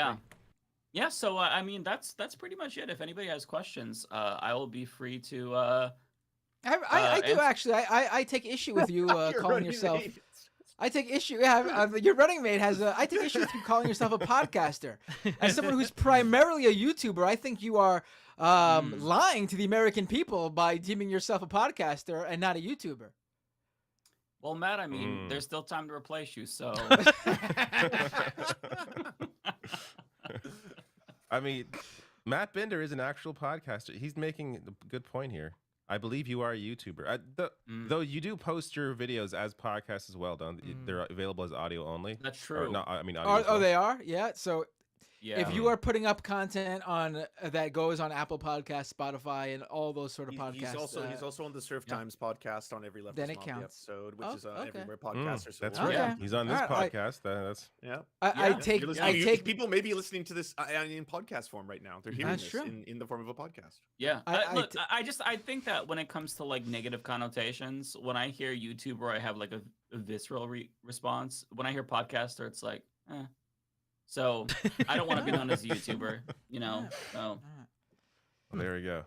I support you. I mean, I'm outside the country, but Well, actually, some Canadians will be allowed to vote once I'm president. Then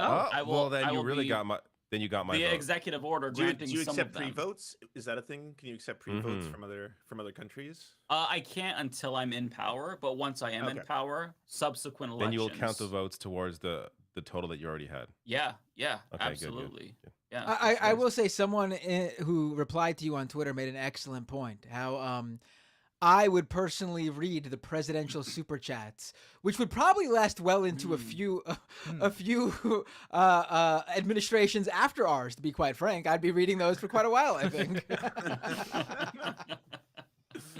It's just a 24/7 live stream in the White House press room with Matt Bender there. Okay, where the VP just reads, taking super chat. Or the VP just You takes must super pay chats. though for your free speech. The press must pay for each question. You got to afford speech. I mean, they could ask the questions in the chat, but if you want a guaranteed answer, it has to be a super chat. Yes, That's how it works. yes, That's right, yeah. That's true. That's how you fund the government. Actually, that's one of the and ways. I think That's our we'd new actually tax make quite- system. Yeah. Yeah. All right, I've taken up enough time with my dumb bullshit. I'm sorry. I mean, we should It's not probably, blue, Mr. President. Don't talk like that. You're telling yourself. You're my we should probably address what you're referring. I mean, the thing we are mocking that that Lance brought up. Cenk Uygur of the Young Turks is running for president. Not the presidential run. Wait. What? This is unrelated, Yeah, by the I way. mean- He's taking your thunder, We Mike. started a new topic. This is unrelated to Mike's run. Okay. Right. And I mean, Whether listen. or not he copied Mike, we don't know. I mean, I don't know what he's thinking. I mean, I've seen people claim that he can't really run for president because he's not a natural a natural born U.S. citizen, born to U.S. citizen, and I mean, the fact that we're even debating that as if it's a real run to begin with, is just, to me that doesn't matter at all. To me, the thing that I mentioned online, the real thing that slapped me across the face, is this is a guy who, for the past few months, has been arguing with LGBTQ activists and their allies about how trans-inclusive language is going to push away Democratic voters. And then he turns around and does like the one thing that the Democratic voting base hates more than anything, and it's when you primary a sitting Democratic president. Like, I think that is going to end up really pushing away more Democratic voters than anyone who says any sort of trans-inclusive word at any point in time. Well, yeah. On top of that, all of the justifications for why he's running just don't add up. Like, they just don't. Like, he's saying he's gonna hit 20% in the polls and like 25% in the polls. Sorry, and all the governors are gonna get into the race, and it's like, well, the cutoff for even registering for the primaries is like coming up in like a month. Nevada is in 4 days, and he actually mentions that in the discussion with Anna about. So I watched his whole discussion. He mentions that in the discussion, but it wasn't brought up that if you're running to get other people in, then isn't it kind of bizarre that the cutoff is in 4 days? How is anyone else going to join? Like, what are you talking about? Like it just doesn't make sense. And what baffles me, like, there are some people saying like, oh, it's to sell books, it's to get attention for the Young Turks or whatever. That doesn't make so much sense to me. Like, this is a guy who's built up his entire reputation over like decades now in this space, and the fact that he's like it kind of seems like he's throwing it away because it doesn't seem like he's being honest about why he's running. Listen, I've seen people do like comedy presidential runs purely for attention, but they make it very clear that like you can't donate to their campaign because they're not really running. It's like a joke or a marketing ploy. He's actually accepting donations from people. Yeah, the website's up and running. Have any of you looked at his website, by the way? Yeah, it's less fleshed out than my policy. You actually have a more cohesive policy platform. He doesn't even support Medicare for all. That's not one of the 4 policies. Like, you're supporting a public option over Medicare for all. What is the point? You're running to the right of Marianne Williamson. Why not just support her? And he's basing that on public polling, which are Republicans are they going to be registering to vote Democrat in the primary to vote for him? What is his lane here? If his lane is the same as what Joe Biden was promising in 2020, then like what are you actually doing? He's obsessed with these polls that show that like Joe Biden is unpopular, when it's just not. It's not gonna be what bears out. Like, those polls don't mean anything. He's so obsessed. He keeps bringing up that's the reason. First of all, usually if you're gonna run on like a likability poll, you're someone who's extremely likable, and he's shown that he's not. No offense to him, but he's not. Like, he's not someone who has like broad support or anything. Like, the Democratic base very clearly doesn't like him. Like, they know who he is and they don't like him. What were you saying, Lance? No, I was saying the last time he ran too, the smears that came out, that was a much smaller election in which he won 6.7% of the vote. That you saw what happened immediately. Was like, here's all these clips of him endorsing bestiality. Here's another clip of him endorsing Bernie bestiality. Bernie had to reject his endorsement. Bernie Sanders had to reject his endorsement because of the bestiality videos. Yeah. Well, and the other thing on the website, he says, there's a section policy, and it's none of the things he lists are like really fleshed out policies. They're not even full sentences.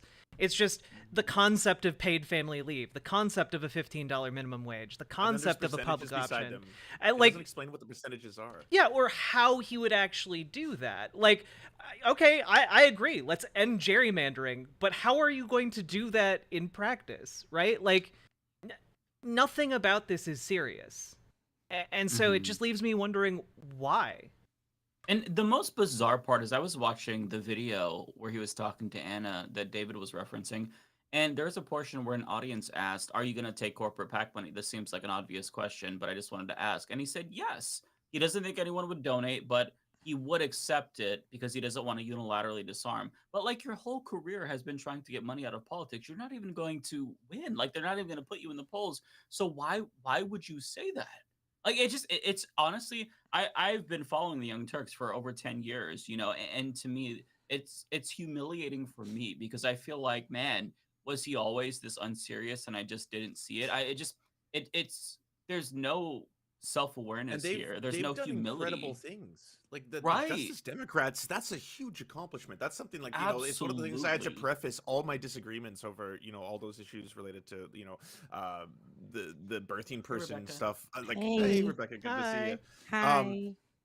I like, everyone started by saying, like, I have nothing but the utmost respect for like actually starting to make real political change using your platform, like the Justice Democrats. That's an incredible accomplishment that Yeah. you have to give them credit for. This other one just seems, I don't know, like a vanity run or something. Yeah, and like, even if we're being absolutely charitable to him, and this isn't just some bid to sell books. Like, if it were me and I were in that position and I genuinely wanted to run for president, I would be a little bit concerned with the optics. Just like, hey, even though I genuinely want to be president, it feels like maybe people will think that I'm trying to sell books because of the proximity to the release of my book and me doing this. It's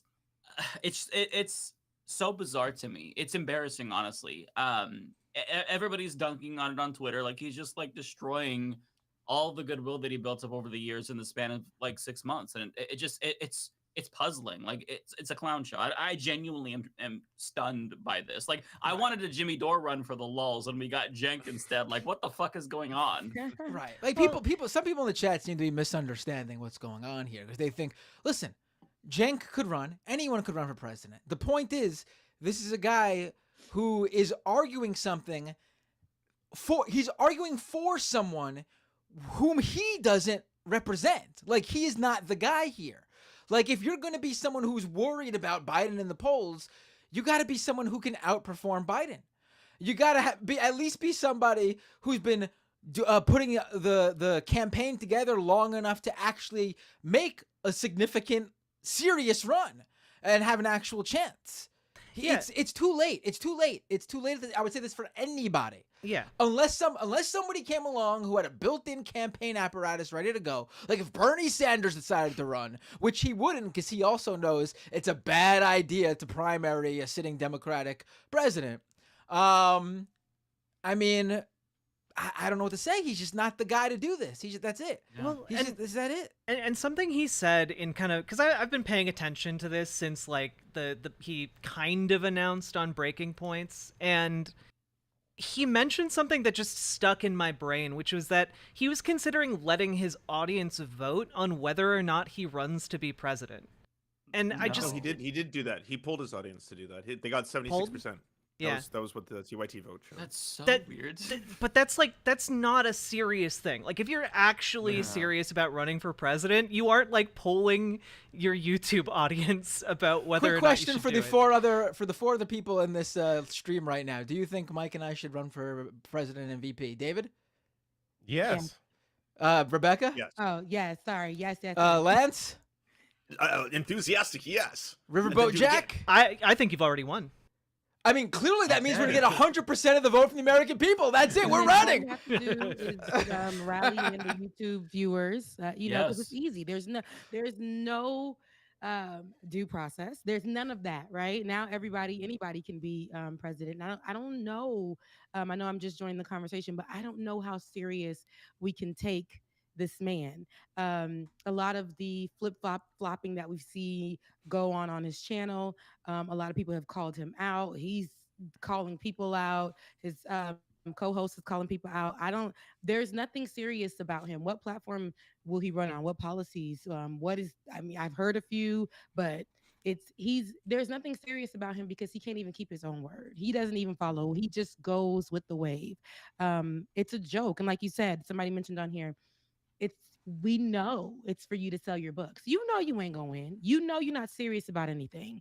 You're going up against Biden for why? What? What's the real reason? He doesn't think Biden can win. That's why he's But he's not going to win either. I know. I Biden don't. and That's him, why it it's doesn't like, make a come lot of on, sense. nobody's going to be like, yo, he's let's. going to encourage other people to get into the race. He wants Gavin Newsom to join the race, and he thinks Gavin Newsom will join if he's in the race. He hasn't explained. Wait, what? Which doesn't make any sense. I didn't know that. It's too late to join the primaries. Oh, here so it is. the whole argument makes no That's what he sense at said all. in his announcement. I'm not joking. Yeah, like look at this is the entire website, by the way. It's one page. Yeah. Shouldn't it link to what those percentages, like what polling he's? That's pulling what I was from here? saying. I was like, So I time off assume from that means others. that they're popular policies when they're like, his book is about how a lot of America is actually progressive because when certain things are phrased a certain way, and this isn't something new, by the way. Bernie Sanders was so successful because he was like brilliant at conveying that to the everyday, like, the non-voters, the independents, everyone repeating the same messaging over and over, the 1% versus the 99%, all that shit. It resonates if you phrase it properly. That's the whole And the point of fact it. that the dude was a representative in the House and a senator that helps. for like decades at that point. He had a legit history of being in there and being part of the movement. He was always known as the most progressive senator, one of the most progressive members in the House. This is a guy who would make the rounds on the media, whether it be independent media or mainstream media. He was a known figure. So when he decided to run in, people saw it and said, we know this guy's history. We know he's legit. We know we can trust him. We're going to get on board. And it was an open primary. There wasn't a sitting Democratic Yeah, president when he was doing it. exactly. Yes. Like, that's like yes. the most important piece. Yes. Well, and even that, actually, because Hillary was so expected to win, he had trouble winning over Democratic base, like hardcore Democratic base people, because even they felt, no, it's Hillary's thing to win. Like, so even with that, like, and now Cenk is running against the sitting Democratic president. And again, if your whole thing is to get a certain percentage of the vote because you think you can push Biden further to the left, if you were one of those movement candidates who could do that, I'd say okay. But you're not. You're not. You're not. Well, and the I other don't know thing where is, else we can take this story because it's very unserious to me, and I think he's making a joke out of something. We already seen a lot of other people make jokes out of, take this thing called presidency. They don't take it seriously. We've seen it with Donald Trump and other people who want to run for these higher offices and representing us. And everybody is starting to take it as a joke. And I think that one of the platforms like that one, TYT, starting out supposed to be for the people and all those things and how they flipped and attacking now, if he's running for president, right, and he thinks he's progressive or whatever he's titling himself these days, but the main things that his channel is going up against, he has racist takes. He is against the LGBTQIA community, specifically letting his co-host rant about trans people. Like, who is really going to take this serious?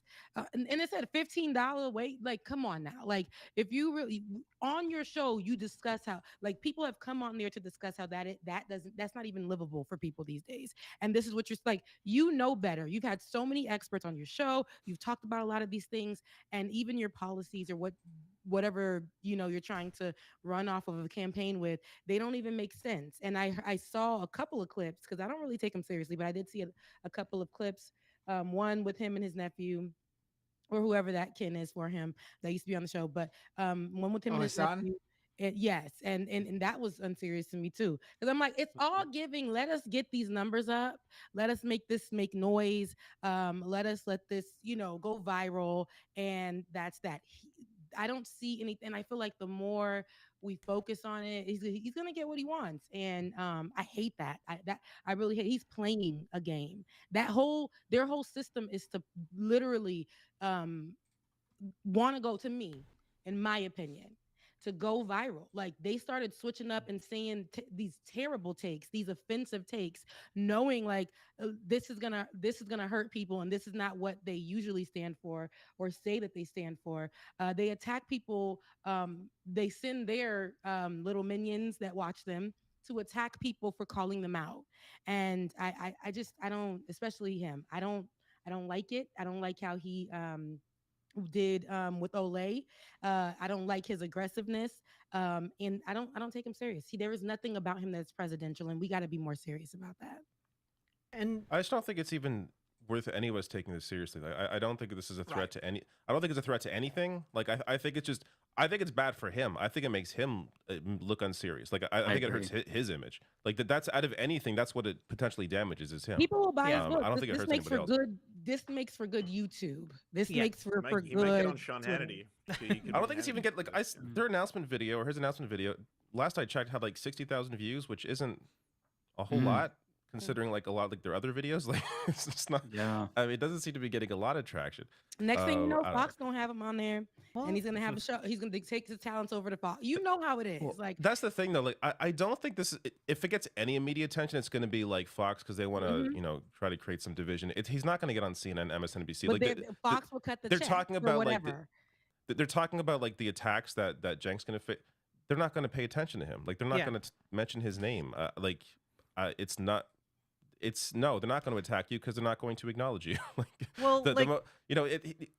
There's like a piece in in Axios and The Hill and some other place like mentioning his run, but in terms of like actual media attention he's not going to get it. I don't think he'll get any attention. That's my view. So like I've been paying attention to Cenk for a very long time, just because like Mike, like I've been watching for like over a decade and just like paying attention, and all of this is just so bizarre to me. And I just want to echo, like, it makes me feel like a big time fool for paying as much attention as I have to them over the years.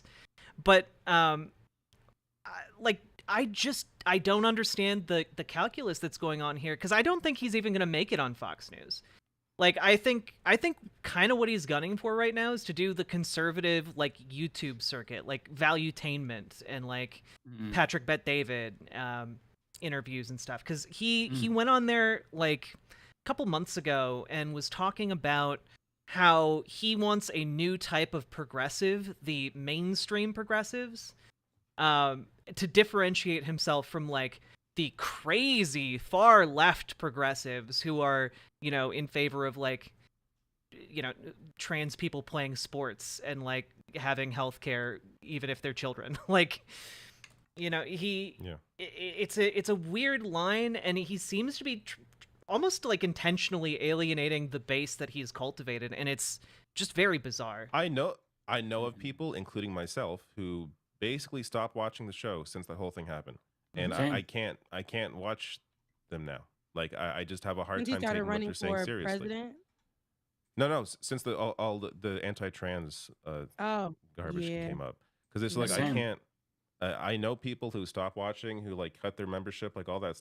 Like maybe they picked up viewers from maybe conservatives have picked up that slack. I don't know, but I know it's definitely turned people off, because it's antithetical to what they historically had been fighting for and what that network was about for almost 20 years. Yeah, and it's not just that like like I was watching his interview with Hasan, which was really interesting, and the debate itself was illuminating in a number of ways. But like it's not he name dropped Lance again and basically like accused leftist mafia without naming us, except for Lance, of like grifting off of his name for clicks. I'm a scorpion. Not Lance.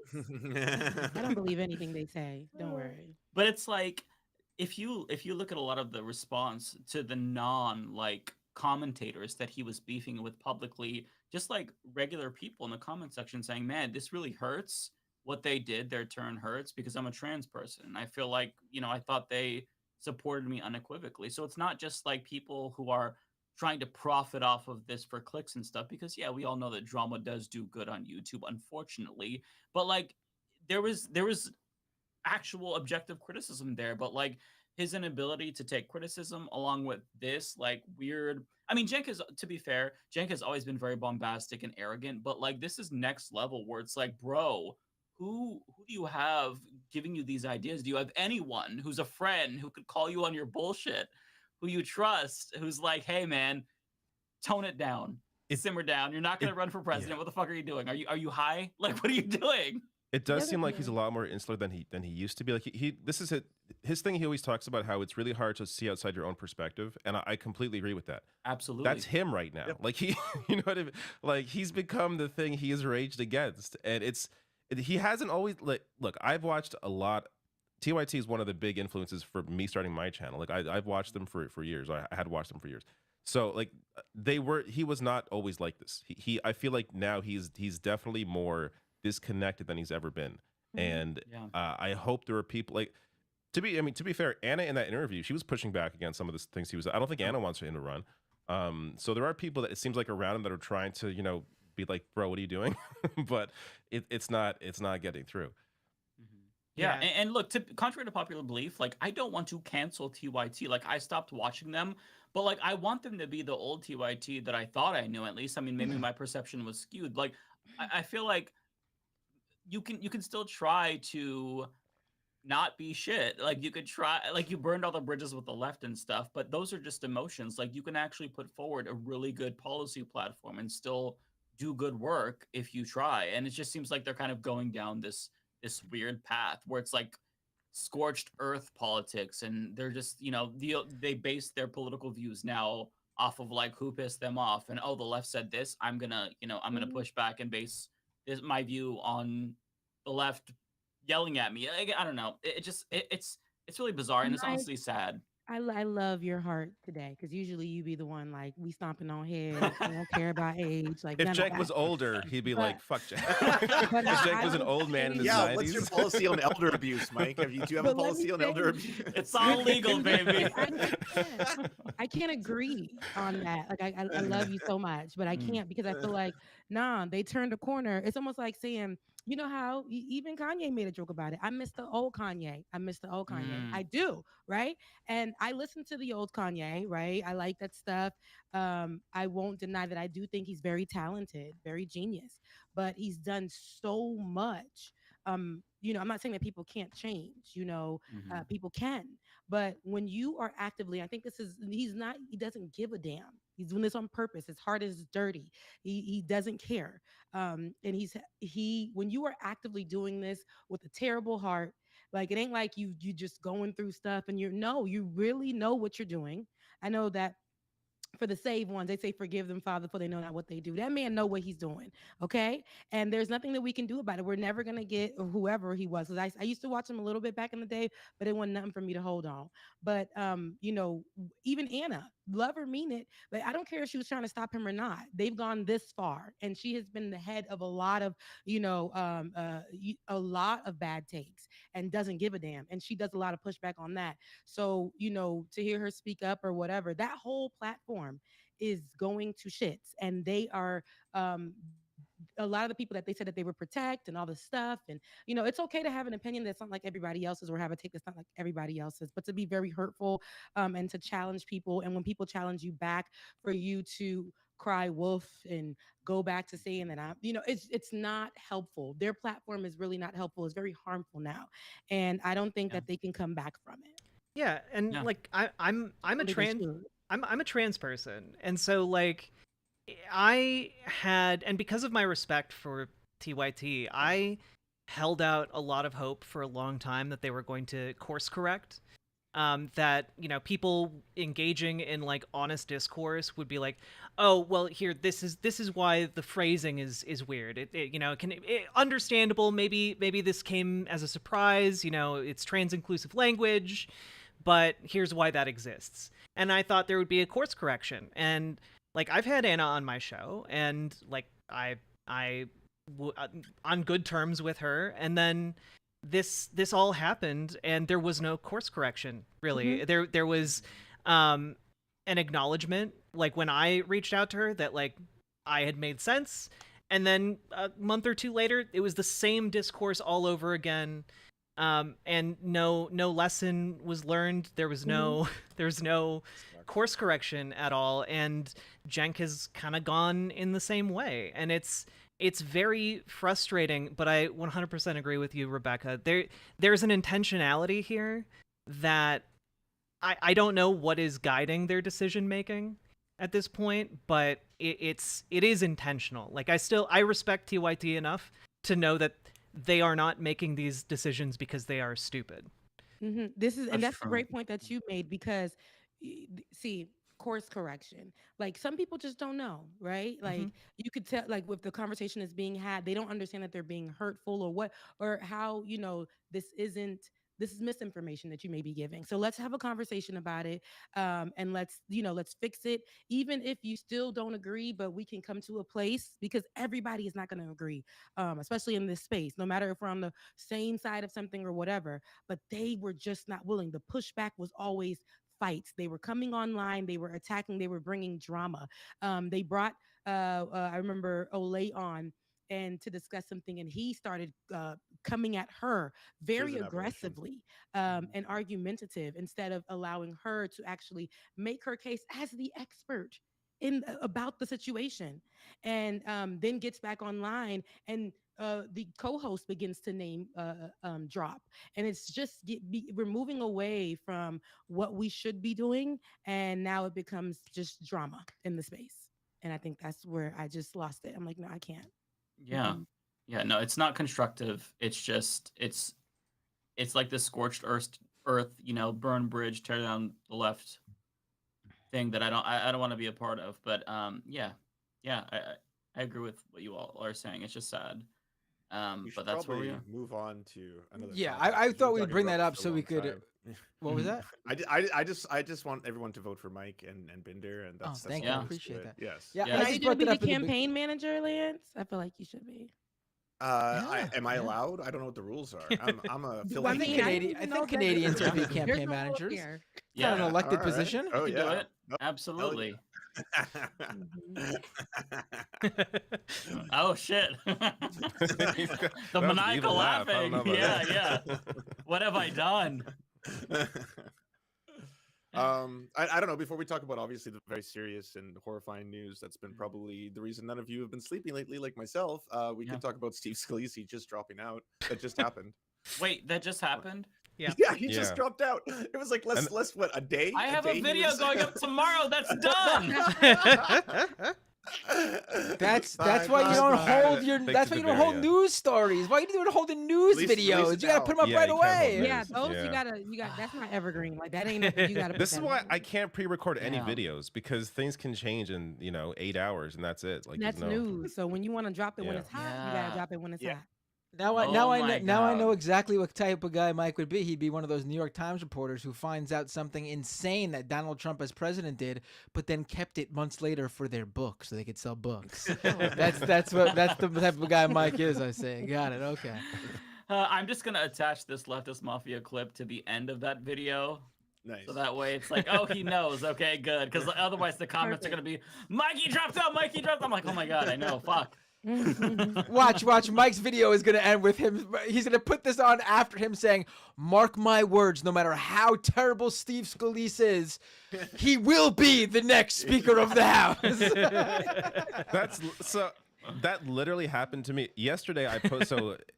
A week ago, I predicted that Steve Scalise would be Speaker. And then yesterday, he won like the Republican nomination. I'm like, that's right. So I posted my clip with the crystal ball, like, look at me. And now today he tries it. So I replied to it being like, I predict no. It's okay. That's funny. How are they gonna pick a speaker? It's a complete mess over there. What's oh my God. who is possibly gonna get Jim enough Jordan votes now, right? Wasn't it Jim Jordan or Steve Scalise? And now Steve Scalise's out, so Jim Jordan. Why would Jordan get any more? I mean, maybe he will. I don't know, but they're maybe. They're both the same to me. I don't My big question is: are they going to be able to find anyone who doesn't have like the worst thing in the world attached to them already? Like David Duke without the baggage dropped out. That's the only way. Jim I Jordan, think abuse enabler. Yeah, that's what they have. That's the qualifications. You have to have the worst thing attached to you. Yeah, you need baggage to win. You gotta, Actually, and it has to be the worst type of baggage, and so that the Republicans can romanticize it and make it like, it's like, hey, like that was like 3 years ago. I mean, like that was like 2 months ago. Hold on. I hate to do this. Everybody in the chats are complaining that our audio, something's happened to our audio. Uh-oh. What? It's clicking and it's being weird and it sounds bad. An hour in? It just started. It just started. Was it when I came in? What we looking like? No. Just started. No. People just started. So I'm gonna. I don't know who did it. So I'm gonna leave the. I'm gonna. People started saying it when I was talking. So I'm gonna leave the room and come back in. If that doesn't fix it, we'll just go down the line, leave the room, come back in until whoever it gets fixed. So see you in a minute. Matt for president. Vice president. Vice president. All right, now that we're rid of him. Oh no, who's the new vice president? Rebecca. Okay, I mean, I don't know if I can type, but I think it's diversity is very diverse. I like that. Yeah. All right, is it stopped? It's good. Someone now? said it good. It good. So it was when I left. Huh. It's clear now. Clear now. So it's just Matt. This is. Maybe it doesn't I make any fixed it when sense I though, because I heard. Yeah, but I heard you fine. That's Yeah, so weird. it's been crystal clear on my end. Sounds good. Okay. No, I didn't hear anything either, but everyone in the chat from all the channels started saying it. So it had to have been a StreamYard issue. Yeah. But when we had Emma on, it happened. And like the fine. first 10 minutes it happened. Right, the very beginning it happened. Just like I think it's a StreamYard problem randomly. But they say Rebecca for chief of staff. I'll be chief of staff. Okay. Okay. I'll be chief of staff. Actually, we'll have some part. Could you be our press secretary? I think you did a good job on that. Oh yeah. Right. Let me go ahead and be press secretary. It's more fitting. Okay. Yeah. It is. Like, yeah, I could be the press secretary. I'm gonna make Ole attorney general. Oh, I think that'd be. Good pick. Yeah. Yeah. David, what? I'm Canadian, so. Well, you're gonna get citizenship if I win, so. Like, why? Which I don't want. So it's okay. Yeah, don't run away from I'm Canadian. Listen, this is inclusive over here. Anybody, everybody. I'll be the I don't know. The ambassador the to the Saudis. Here's what it is. Saudi ambassador. I'm gonna establish a special committee to study the effects of nationalizing some video game companies and potentially making them free to the public, free recreational activity. And David is going to be the head of that. There you go. Damn, David. Okay. Mike just made up a dumbass An position. Awesome job. That's a sweet job. That's your president, Matt. Show some respect. Not a dumbass position. Listen. Hey, anytime a president makes up some new position, it's often just to give to one of their buddies who he knows can't do anything else right. Like, come on, imagine being like the general of the Space Force. Come on, we know you can't do anything else, and that's why you're head of Space Force. See, Matt just gives us vice president energy. You're right, Mike. For president. He's gonna end up being a Cheney. I was gonna say, Ben's gonna be very Dick Cheney energy over here. That's why I'm. Yeah. He's gonna take control. I don't know if I can do this, man. I might have to throw you off the ticket. Mike will get assassinated. And I will install a monarchy. Oh Jesus. Oh God, I've had way too much fun with this shit. Which is good because the news has been horrible this week. Yeah. I know. I feel like none of us want to actually start that conversation. Yeah, it's been haunting me every single minute of the week. It's just really bad.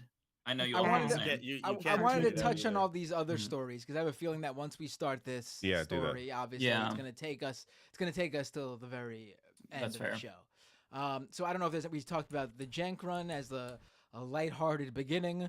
We mentioned Steve Scalise dropping out.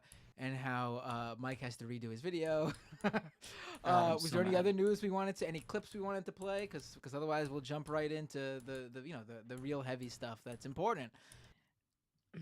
Did I anyone haven't even talk followed about- anything else. This is all I followed. So Oh, I was gonna ask, did anyone hear about Texas and Daryl George and how they're like enforcing like hairstyles because he had like what was considered an inappropriate hairstyle? Yeah.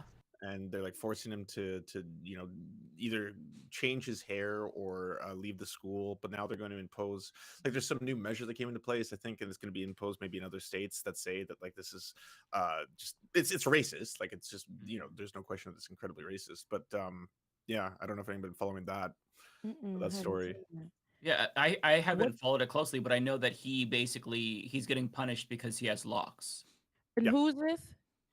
He's like an 18-year-old black student at I forget which university specifically, but they basically they've asked him to either change his hairstyle or like or they're currently, I think he's being kicked out of the school as a Because result. he has dreadlocks. Yep. This how is is why that like legal? Yeah, This is I know. That's what I was wondering. I was different like, isn't that states just... have tried to enact the Crown Act, which protects from stuff like That was this. it, Crown Act. And a friend of mine actually had the same incident happen to her. She was actually working, actually my best friend, and she helped push the Crown Act in her state of Kentucky with Attica Scott.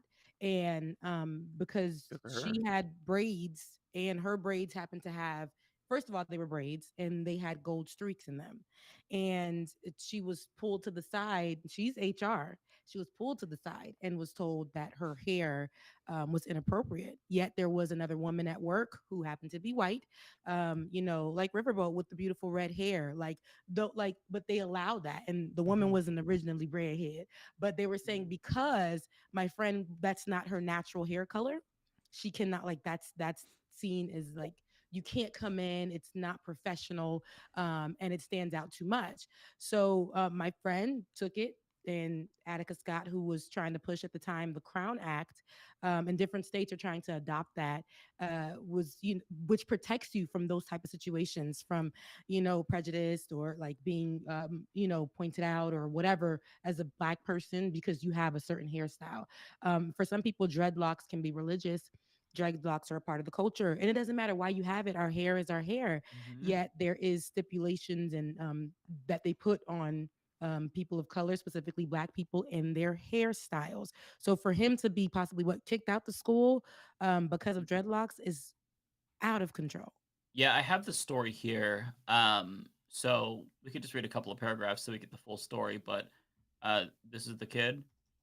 So after serving more than a month of in-school suspension over his dreadlocks, a black student in Texas was told he will be removed from his high school and sent to a disciplinary alternative education program on Thursday. Daryl George, 18, is a junior at Barbers Hill High School in Mont Bellevue and has been suspended since August 31st. He will be sent to EPIC, an alternative school program, from October 12th through November 29th for failure to comply with multiple campus and classroom regulations, the principal said in a Wednesday letter provided to the Associated Press by the family. Principal Lance Murphy wrote that George has repeatedly violated the district's previously communicated standards of student conduct. The letter also says that George will be allowed to return to regular classroom instruction on November 30th, but will not be allowed to return to his high school's campus until then, unless he's there to discuss his conduct with school administrators. I mean, I don't know, like, his conduct. This is so wild to me.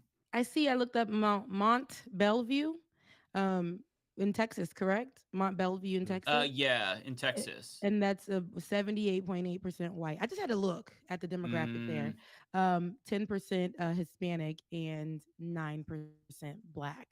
So I'm assuming that the school might be predominantly white and there's certain standards and looks and whatever.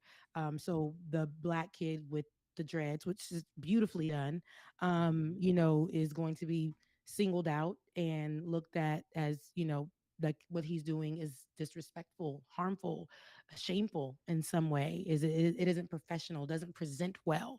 And that's, just because it doesn't present as in whiteness. So I think that's it's not where white the enough. issue lies. Yeah. And that's why the Crown Act is very important. And so a lot of different state leaders have been trying to push that and so that it's all across the nation. But it's been hard to push something as simple as the Crown Act, which protects black hair in professional spaces in schools and those type of areas. So Yeah, and I mean the entire idea of what is and is not professional is largely a product of white supremacy. It is a tool to keep certain people out of certain professions and certain professional spaces. And what is professional? You have to look back in history. Who was allowed into those professions predominantly? Who was allowed to make those standards? And like that, we are still living in a very white supremacist nation that we need to undo in a lot of different respects still to this day. Yeah, yeah, it's just straight up racism. Like this has been an ongoing issue. I remember Jon Stewart, like years ago when he still hosted the Daily Show, did a really great video about black women's hair in the military and how they had strict standards and they couldn't do hairstyles that they wanted. They couldn't have like long hair, braids. It's literally just racism, like pure and simple. And the fact that this isn't like a bigger scandal is annoying to me because the principle is just racist. I mean, there's literally no other explanation for it. Yeah, that kid's hair looks great, and it's not Yeah. it's not doing anything Beautiful. to hurt anybody. I love it. Listen, black folks have hair that defies gravity. We got to do a lot to it already. So whatever we can do to it, like dread it up or put locks in it, that's what people call it, locks. It's locks. And however we can lock it up or curl it up or straight, whatever we need to do, want to do, we should be able to do. If it's not harming anybody, he's not hiding drugs in his hair. There's no guns in it. There's nothing there. He's going to school. He just has dreads, and whoever did them very well and neat. And, I don't see what is not presentable here except for somebody who may look different than everybody in that school, and because of that that's a problem. They probably want him with a nice Caesar cut, like what that's probably not this person's preference, and that isn't fair that they're putting again the white supremacist thinking on these on kids, like on black kids. It's like, if you don't understand it, y'all need to have a conversation. They need to shut down the school, do about 2-4 days talking about race, figuring out what they can and cannot do, and how they're singling out kids. This is trauma for this child. Like, I live here, I go to school here, and I'm trying to do what all the other kids are doing, and they're still singling me out. I know that I'm black already, and I'm just coming here to learn like everybody else, and I'm being singled out and told that me just having this hairstyle is disrespectful in some way, shape, or form.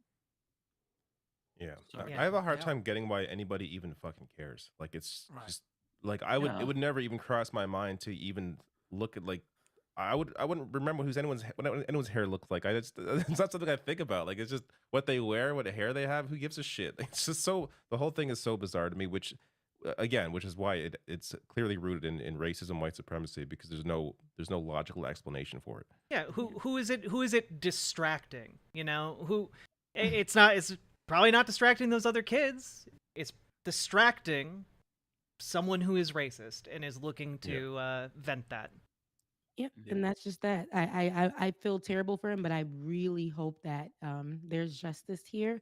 They're called out for this, the school especially, and the leadership at the school, is challenged on this. This is what we need to see, because y'all can't keep putting how you guys feel on these kids. You're supposed to be doing one thing, that's keeping these kids safe, making sure that they learn, and that's it. And if they do something wrong, that's when you do something. The hair isn't black hair, especially, ain't nothing wrong with it. Nothing. Yeah. The fact that even has to be said is like so depressing. It is. I mean, imagine like going to especially when I first started as a journalist, a baby journal. When I was in school, I had to work locally at the news station and the radio station. And at the time, I wore my hair straight. And I went to an HBCU. a historical Black college and university, FAMU, the number one in the nation. But I went to that school, and they even told us, like, hey, you're going over there to the white news station. So you have to look a certain kind of way. Couldn't do my nails like this. Of course, this was considered unprofessional, especially back then. I mean, I went with that. I understood that. So I had to keep them short, keep them nude. But then it was the hair thing. I kept my hair straight, but I didn't always want to wear it straight. I didn't always want to wear extensions. Sometimes I wanted to wear my hair curly, but it confused people inside of the newsroom. So a lot of us young Black girls had to wear our hair like that. That's why I was really glad to see the evolving of that. As many Black women in the news spaces were like going to work without the wig on, or going to work without their hair being straight, and going in with their curly hair. And people were writing in saying, "I rather you look more professional with your straight hair. You look better with your straight hair." I have two friends who work at the news station now, and we all went to school together, and the same things, but they have taken, hold of how they want to look, right? The power. They took that power back, because that's not going to prevent me from being professional. I still do the news correctly. I still do this better than anybody. Okay. That's how, they present themselves. I'm still a professional in this. I'm still the expert at this. I'm still going to get the news. And that's what I think we need to come into, because I see other people, and like white people, who can come in with 2 braids and be just fine. If I just came in with 2 braids, I would be looked at crazy if I was working in that environment at that time. But I see there is changing there. So in these predominantly white spaces, they just got to get with it. Like, it's making you uncomfortable. Why? And then don't ask to touch it. It's making you uncomfortable. Don't ask to touch it. So I hope that the Crown Act, that's why I really I am so for it. The Crown Act needs to be pushed in every state to protect our kids, to protect us, to just be okay with being ourselves. It doesn't make us less professional. Okay. It doesn't. Yeah. I'll embrace it as president, Rebecca. Day one, executive order. Yes. All hair matters. Okay. In fact, everyone gets locks. You must have them. Mandatory. Mandatory. Yeah. Yeah. Some There of are y'all, some I people don't in know, the chat. it might be a couple of tries, but There are some people Unless in you the chat don't that- look good in them, then please, we don't want you wearing them. There are some people in the chat that appear to be confused, asking if is it like a real run that Mike is doing, and yes, it's real. Yes. Absolutely. I'm always, I'm Just to be coming clear, up with these big ideas. I'm very serious about shit. So yeah, I will be filing the paperwork very soon. Which I don't know what that paperwork is, but I'm gonna Google it. present that as the press secretary. I'll be talking about that. But There we're we just go. keeping it right now, for the person in the chat, as Karen, who is the press secretary now, she told him, "Listen, we're not calling on you. We'll talk to you later. We'll have that conversation." Well, and Mike, don't stress out too much about the paperwork deadlines. I'm sure that with your massive base of support, you'll win even with a write-in campaign. That's true. I mean, I have a YouTube channel. You are a podcaster. So Yeah. Therefore, I will win. I mean, come on. What else do you need? As president, Mike will retroactively put himself on the ballot in Nevada and declare himself winner of the Nevada election that he was not on prior. And there you go. Yeah, and if we can 50-state sweep. 50-state sweep. That's what we're going for. Jeb Bush meme, baby. If we can't do that, then I will just rig it in Nevada. It's that simple. And what There you party go. are we with? Just so we're Democratic clear. Party. Well, We're trying to Democratic push- primary, yeah. No, People's Party. What are you talking about, Matt? No, you're not getting it. I'm out. You guys are not on the same page. Well, it's No, going to but start Democratic Party, then he'll change to People's Party, then it'll be Green Party, then he'll be Independent. So that's the whole track. No, I'm gonna, try a little bit of each party.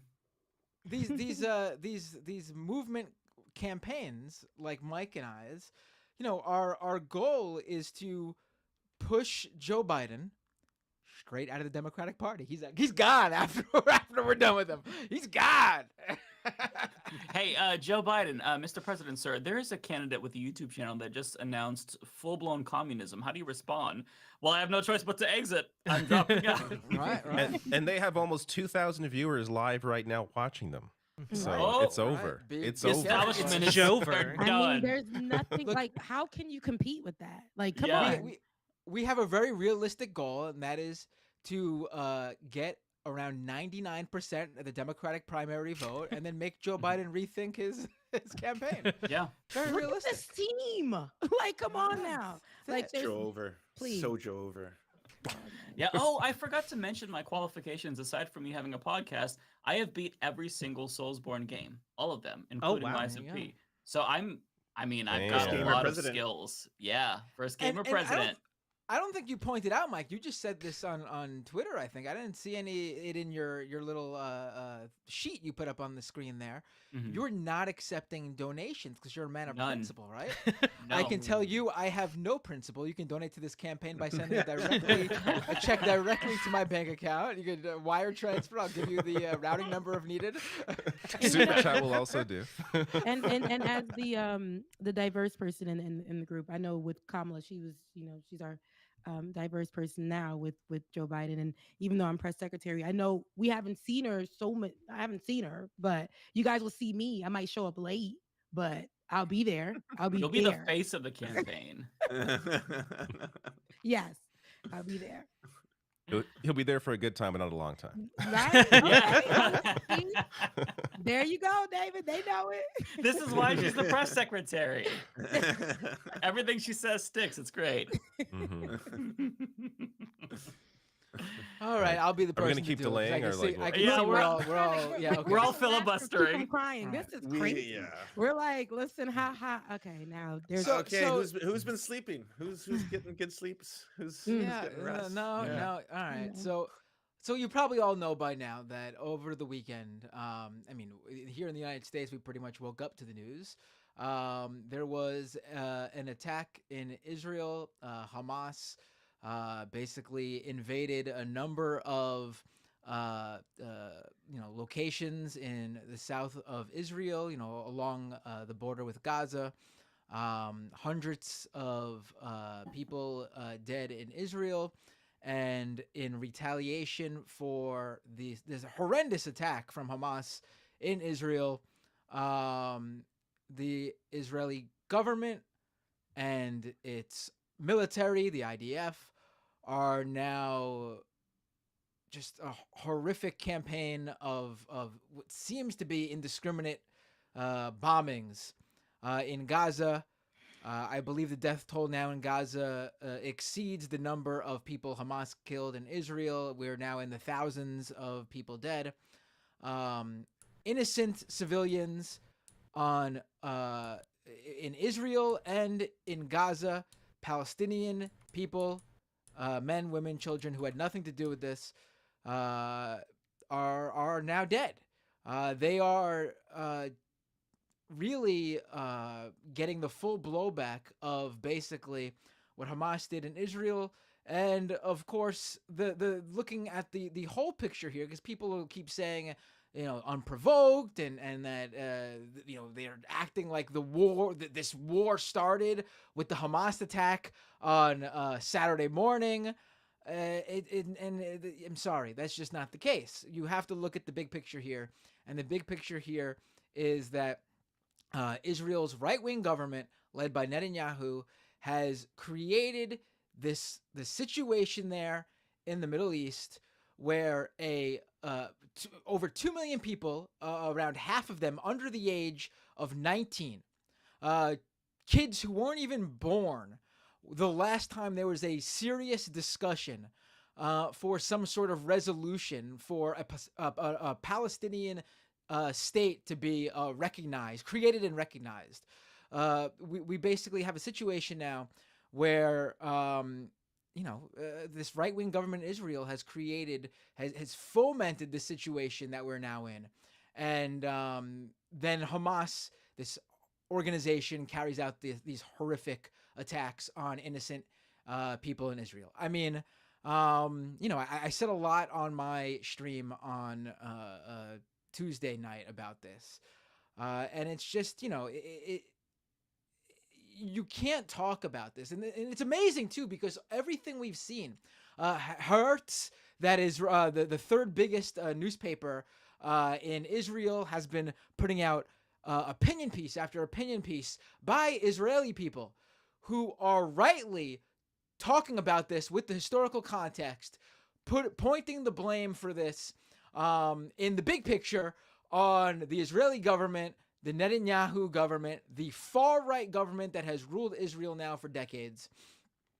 You have polling coming out saying that 4 out of 5 Israeli citizens are laying blame and pointing responsibility for this at Netanyahu and his regime. And you say these same things here in the U.S., and U.S. politicians, Western media calls you an anti-Semite and other horrific things because you dare to speak out about the factual historical context that this needs to be put into. Condemn the attacks by Hamas, but look at the broader situation here, because it's the same thing that happened. And we've seen U.S. politicians like that representative in Massachusetts put out this statement how no one told the U.S. after 9/11 to cease fire and hold back. And you know what? A lot of people did. Those people had no power. No one listened to them, and I wish they fucking did.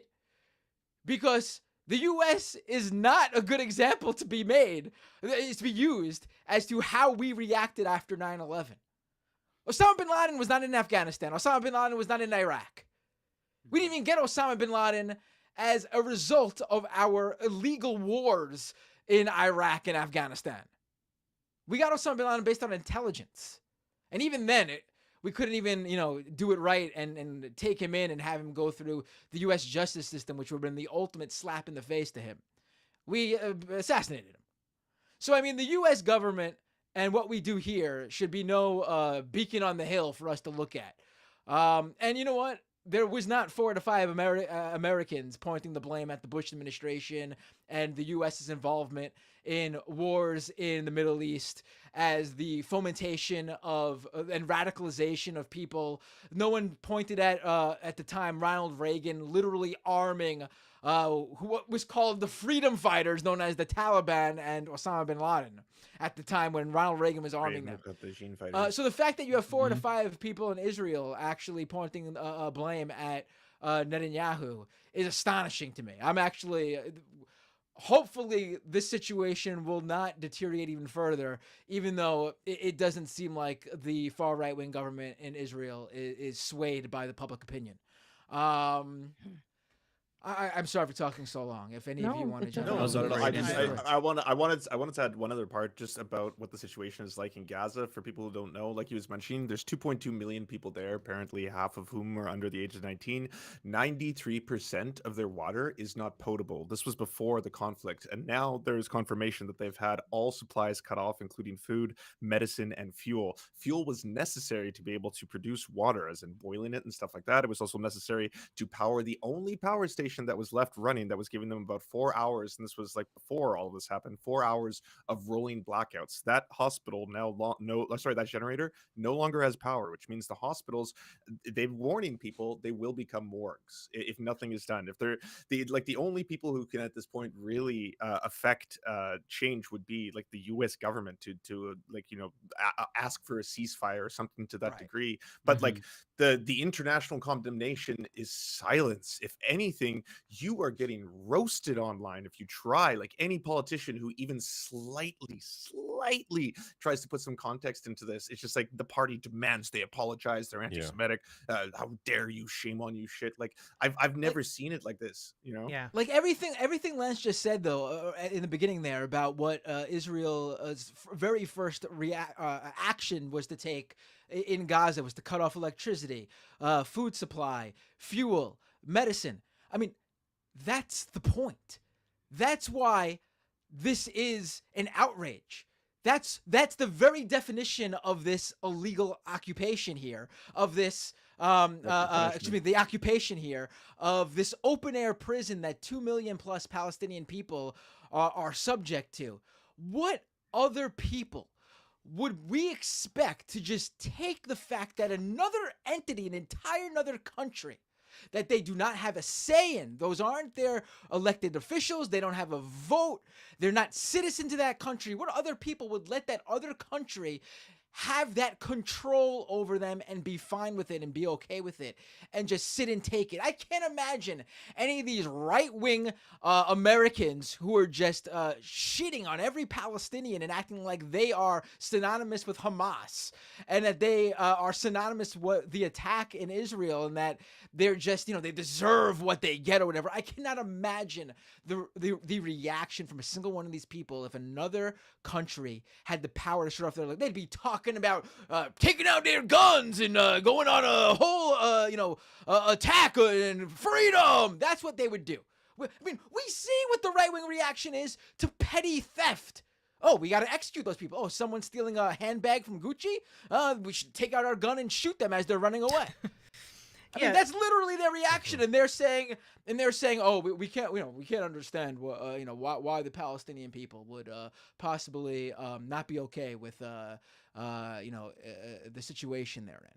Well, and it is to a degree, it's even more insidious, right? Like, because we know Netanyahu has made no secret about how he and his far-right fascist government has funded Hamas for years.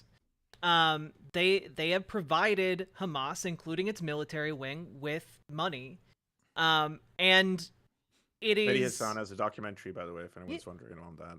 It is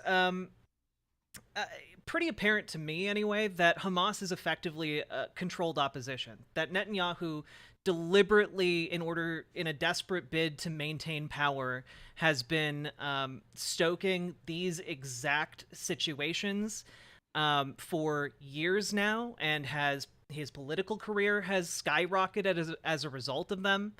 And he's effectively using 2.2 million people, and again, most of whom are children, to further his own ambitions. And we know that he's been on the verge of trying to get this judicial reform passed in Israel that will effectively turn him into a dictator above any kind of check or balance. And it is deeply, deeply concerning that what we're seeing in Israel now in response to these attacks is a consolidation of power. And I'm somewhat heartened, Matt, that 4 out of 5 Israelis are pointing the finger at him, because I've been very worried about the possibility of Netanyahu just forming kind of this coalition government, because the coalition he's forming is not with nominally left part of the government. It's with the conservative part of the government. He is so far right that his unity government is still just conservatives who are all on board with the genocide of the Palestinian people. I think that it's pretty clear from a lot of the statements that are coming out of people who are in power in Israel right now that is kind of the intention. They've massed over 500,000 troops near the Gaza Strip, and it seems like it's going to be going into a major ground invasion of Gaza, and the humanitarian corridors are all closed. Mm-hmm. Egypt has said today that they're not opening those corridors for Palestinians. Israel is bombing the only place where they could cross, and every indication, they asked the former prime minister of Israel on television, what about the babies in the incubators? And he essentially said, I don't care about the babies in the incubators. They can die. He was upset that they even dared to ask him about Palestinian lives, and he called them. The question was specifically about babies and incubators and the power to the hospital, and then his response was to get angry that was asked, and then to call them Nazis. Yeah, I think I have the clip if you guys want to watch it. Yeah, put it up because people need to see how outrageous this is. I've seen it, but it's disturbing. I haven't watched this yet. Viewer discretion is advised. Yeah.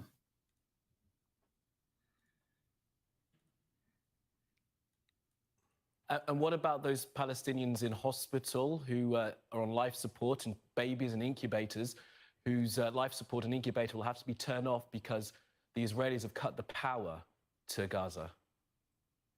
Are you seriously keep on asking me about Palestinian civilians? What's wrong with you? Have you not seen what happened? We're fighting Nazis. We don't target them. Now, the world can come and bring them anything they want. If you want to bring them electricity, I'm not going to feed electricity or water to my enemies. If anyone else wants, that's fine. We're not responsible for them. This is the point. But you this keep is the on. point. I want to tell you. No, listen. You listen to me right now. I've heard you enough. No, I understand. We're trying to have a conversation here. Listen, this is my program. This is my show. And I am asking the questions. You're raising your voice, and I've asked you, and we've already stopped. Please, let me finish. We've already distinguished between Hamas. I want to tell you, shame on you. You're trying to speak over me. We are not. Shame on you. It's nothing about shame. We're trying to have a conversation about a very serious situation here, and you are refusing to address it. Because he has no fucking answer. Despicable. He knows. He fucking knows. Well, That is disgusting. They want Fucking to disgusting. They want to kill all of them. Like, I don't know how much clearer the genocidal rhetoric needs to be for people to understand that that is the intention here. That's, today Human Rights Watch confirmed that white phosphorus was dropped on Palestinians. White phosphorus, for people who don't know, dropping that is a war crime. It is something that is untargeted and is known to disproportionately kill civilians. They are trying to do that. That is the plan. There was an Israeli member of the Knesset who went and on Twitter and was calling for nuclear weapons to be used in Gaza, tactical nuclear weapons to level the entire Gaza Strip. These people want them to be killed en masse. There's no other way to interpret what is happening here. And it is absolutely, I there's no words. There are none. Also, all right, absolutely. I mean, the kudos to that BBC. Was that BBC or Sky? What was Sky that? News. Sky News. Kudos to that Sky News reporter for asking that question. And listen, what was something he said? The former Israeli PM said was interesting to me. How he brought up about the people who died on Saturday. Again, horrific thing. Hamas committing this attack on innocent people. I've seen some people very fringe thought that these people were settlers or whatever. Listen, this wasn't a situation where this happened in the middle of Palestinian people being evicted from their homes. These were people detached from the situation here. They were completely innocent. Most people have no idea the political realities. The people at that music festival had no idea. They're completely they're innocent parties no matter. So yes, wrong, distasteful for dancing a couple miles outside of the Gaza border. Sure, blame the people who put this festival together or whatever. People who attended, completely innocent in this. They didn't deserve any of this. They are innocent parties. What Hamas did, completely despicable. With that said, though, the killing in Israel is over. It ended Saturday morning when the Israeli military forced Hamas back into Gaza in hiding. What is happening now, the reason people are talking about Palestinians now, former prime minister or whatever he was of Israel, is because the Palestinian deaths are now ongoing. This hasn't stopped. The attacks are now. The ability to stop the killing is now fully in the hands of Israel. Now, does Hamas still have hostages? Yes. In my opinion, if your true motives right now were to save as many hostages as possible, you would probably be working some sort of hostage swap, not bombing indiscriminately to the point where, hey, you could maybe even be dropping bombs on said hostages. It is very clear, and they've made it quite clear, that the point right now is to cause as much pain and suffering in Gaza as possible in retaliation for the attack. Whether that kills Hamas members, seems completely insignificant right now. Just by what you see, by the people walking out holding the bodies of their dead children. Yeah, damage, not accuracy is the quote from the Israeli defense minister. They're not concerned about these civilian deaths. They're just causing as much pain as possible. And to me, that in and of itself is horrible. It's like watching a slow motion train wreck, right? And we don't even know now what's happening because they lost internet, so they can't charge their phones or lost power. But the entire Western community is just, they're not just remaining silent. They're literally greenlighting it. In an interview with Keir Starmer, he was asked, do you support them cutting off electricity and water? And he basically said yes. He said as long as they adhere to international law. And I was like, that is contrary to international law. This is collective punishment by definition. This is a war crime. Yeah. Yeah. It is illegal under international law. Biden has supported Israel unequivocally and just called for a proportionate response. The best that we got was from Secretary of State Antony Blinken, who said there should be a ceasefire, but then he deleted that. So they're just basically giving Israel carte blanche to murder indiscriminately. And then when you see politicians on Fox News, Max Miller, for example, who's trying to get Rashida Tlaib's Palestinian flag banned from Congress because she has one outside of her office, saying that we're going to turn that into a parking lot. When you have Lindsey Graham saying we should level Gaza, when you have Marco Rubio saying that we have to eradicate them.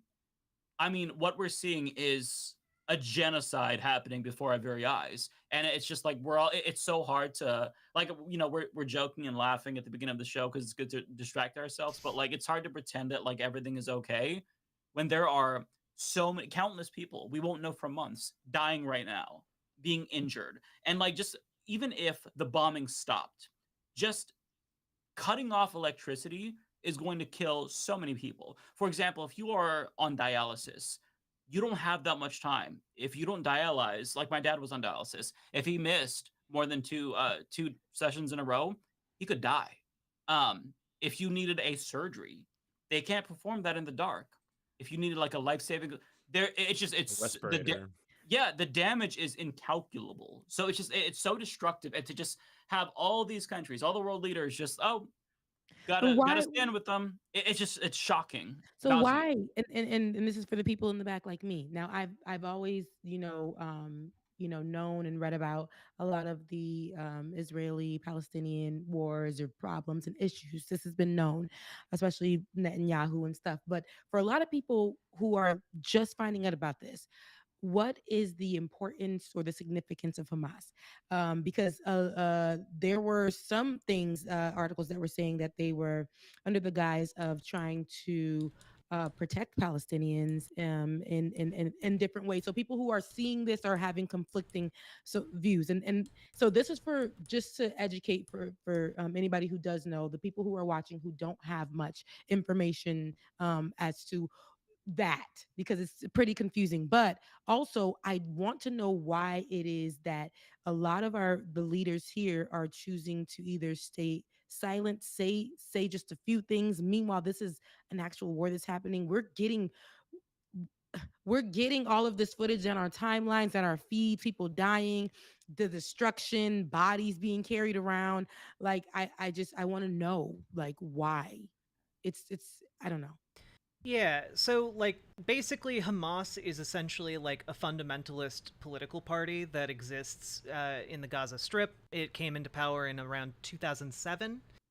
And it's just there are other political groups in Palestine, like in the Gaza Strip itself. Like there are many different Hamas is not in charge in the West Bank, for example. In the West Bank, the more I think like the more left wing Social Democrat Party, the Fatah, is in power.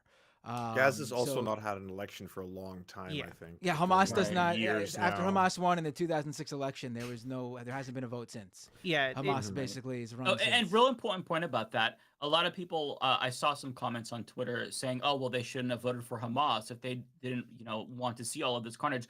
50% of the population were children when Hamas was elected. There hasn't been another election. So this is not who they put in power. Like, you can't place that blame on children. So I'm sorry. There was also a far more secular party at the time that apparently, according to the Hasan documentary, you can also see it on The Intercept, they were intentionally, Hamas was at that point, and this I didn't know it until I watched it. That's where you can say there's a correlation between the creation of your own enemy, in the similar way that you've seen the same thing happen with the United States and say ISIS or Al Qaeda, and how a lot of these can develop in a vacuum, and sometimes it's almost like, or Saddam Hussein is another good example, because Saddam Hussein, horrifying person, but Saddam Hussein also trained and met Donald Rumsfeld. At one point, he was an ally of the United States, and then later on, he becomes an enemy of the United States. So that secular wing and movement within Palestine got suppressed and quashed as then Hamas came to more power.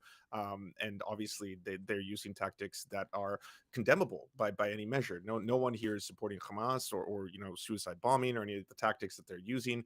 But the historical context is so important to understand that they can be a very useful enemy for justifying open air prisons, because you have to understand that, again, before this all happened in Gaza, things were already fucked, and now they're just infinitely worse as a result. It wasn't as if things were like good now and now they're deplorable. It was like things were on the edge, teetering, and now they're just beyond, right? Yeah, there are we mentioned Fatah, Hamas, and then there's also other political groups like the Palestinian National Initiative, which is run by Mustafa Barghouti, and they are explicitly a peaceful organization dedicated to kind of restoring the 1967 borders of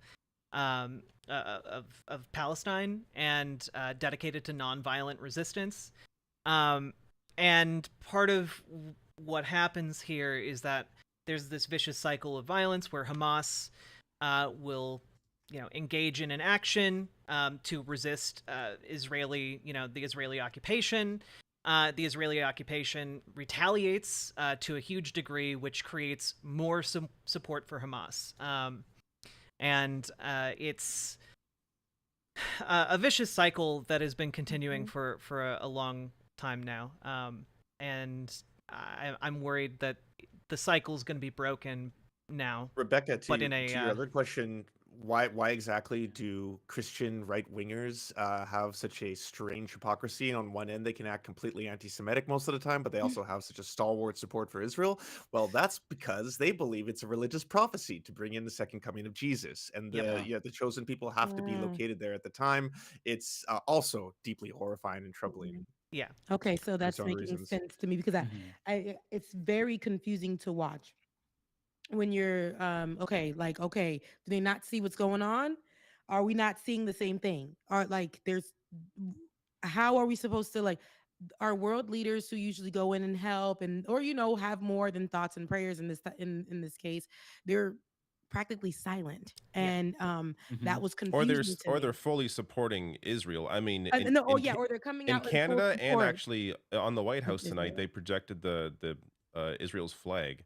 Like they're fully on board. So we're talking, like, if you, as someone who considers yourself to be on more on the left or more social democrat, if you are on the same side on a human rights issue as Donald Trump and Josh Hawley and these fucking psychopaths, it's time to question why. And in terms of, like, Israel is a strategic partner. It is ultimately the reason why you have the UK, Canada, and the US backing Israel here.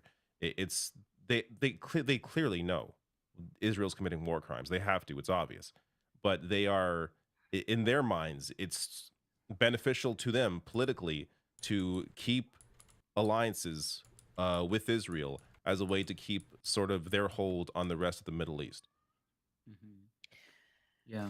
And also another really important component to this, at least in the United States, is money. So there's a lot of foreign governments who spend millions of dollars lobbying the government. It's not just Israel. And I think it's important to say that, because there's this anti-Semitic stereotype that, Jewish people are buying off this and that, they own the media. No, there's a lot of foreign governments who spend money lobbying. China's number one. There's also Saudi Arabia, Russia, all spend Also, more WASPs own the media. WASPs run the media. And literally, yeah. And so the reason why you see such a one-sided approach, like, for example, the reason why, and I made this point in my video today, the reason why we're giving Saudi Arabia weapons, for example, when we know they're going to use them against children in Yemen, is because Saudi Arabia lobbies. Mhm. And Yemen doesn't have the lobbying power like that, right? And the same is true in this situation. The Israel lobby is massive, right? Palestinians don't have a lobby like that. Yep. And it's not just that, hey, I defend Israel because they donated to my campaign.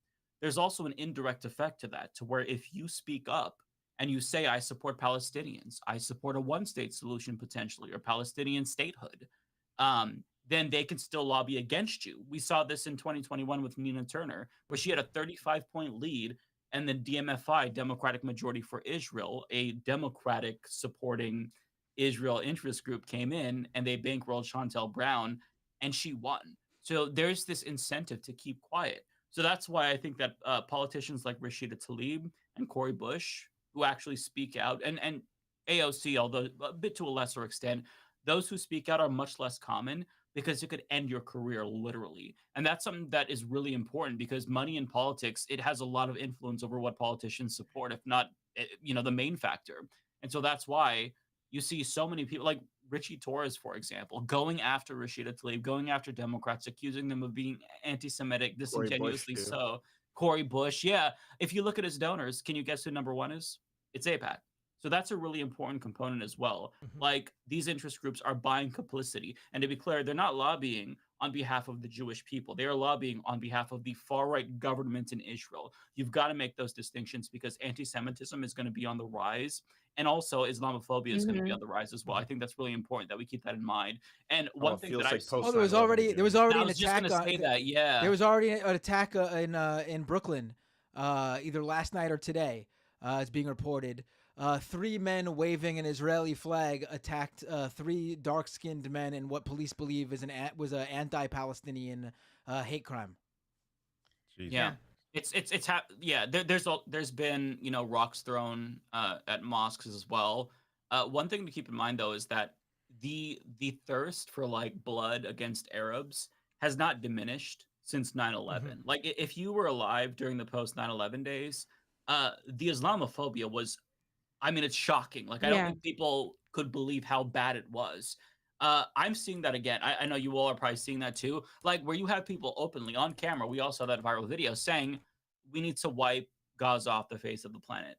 There's signs saying kill them all. There was a guy with the picture on his phone saying, hey, here's Gaza in 2022. Here's what it should look like in 2023. And it's a picture of a parking lot. Like, they are literally saying kill every single one of them. I don't care if it's Hamas.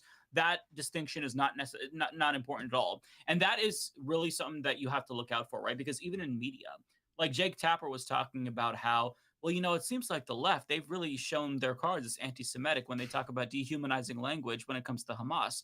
But that right there is a trick. They're trying to conflate Hamas with all Palestinians, when that is not the same thing. And it's a propaganda trick that you have to be on the lookout for, because that's how they are using that as a justification, right? To demonize all Palestinians. So you think, oh, okay, well, Hamas just attacked people, therefore I guess killing them is fine. When we're not talking about Hamas. These children, mostly children in Palestine, have nothing to do with that. They weren't alive when Hamas came to power in Gaza. So you cannot place blame on them in the same way that you wouldn't want to be blamed for George Bush going to war in Iraq. I wasn't old enough to vote back then. I don't want to be blamed for that. You cannot blame the citizens for what their leaders do. It's just they don't have control over that. And I think Mike makes a really good point about Islamophobia, which we need to take into account, because we have countries like France. I don't know if any of you guys saw this, but France has literally outlawed protesting in favor of Palestinians. The Palestinian flag specifically. Yeah, and you know what's wild is Dave Rubin is celebrating that. Dave Rubin, who at the same time free speech guy. The free speech guy, going off about free speech, but apparently not. It's got limits. Well, he's always been a clown, so it's not surprising at all. Dave Rubin has also always been in favor of killing Palestinians, like even back when he was at TYT. True. There's a famous clip of him defending Israel bombing like schools. Like it's crazy. And it's not like the world in general is unaware of what is going on with the Israeli occupation of Palestine. Like, Israel is the most, I guess, condemned nation on earth by the UN. like you can combine all of the world's nations and how many times they have been condemned by the General Assembly of the UN, and Israel still has double that. It's people are aware. It's just that the United States is such a global hegemon that like it just doesn't matter because Israel has U.S. backing,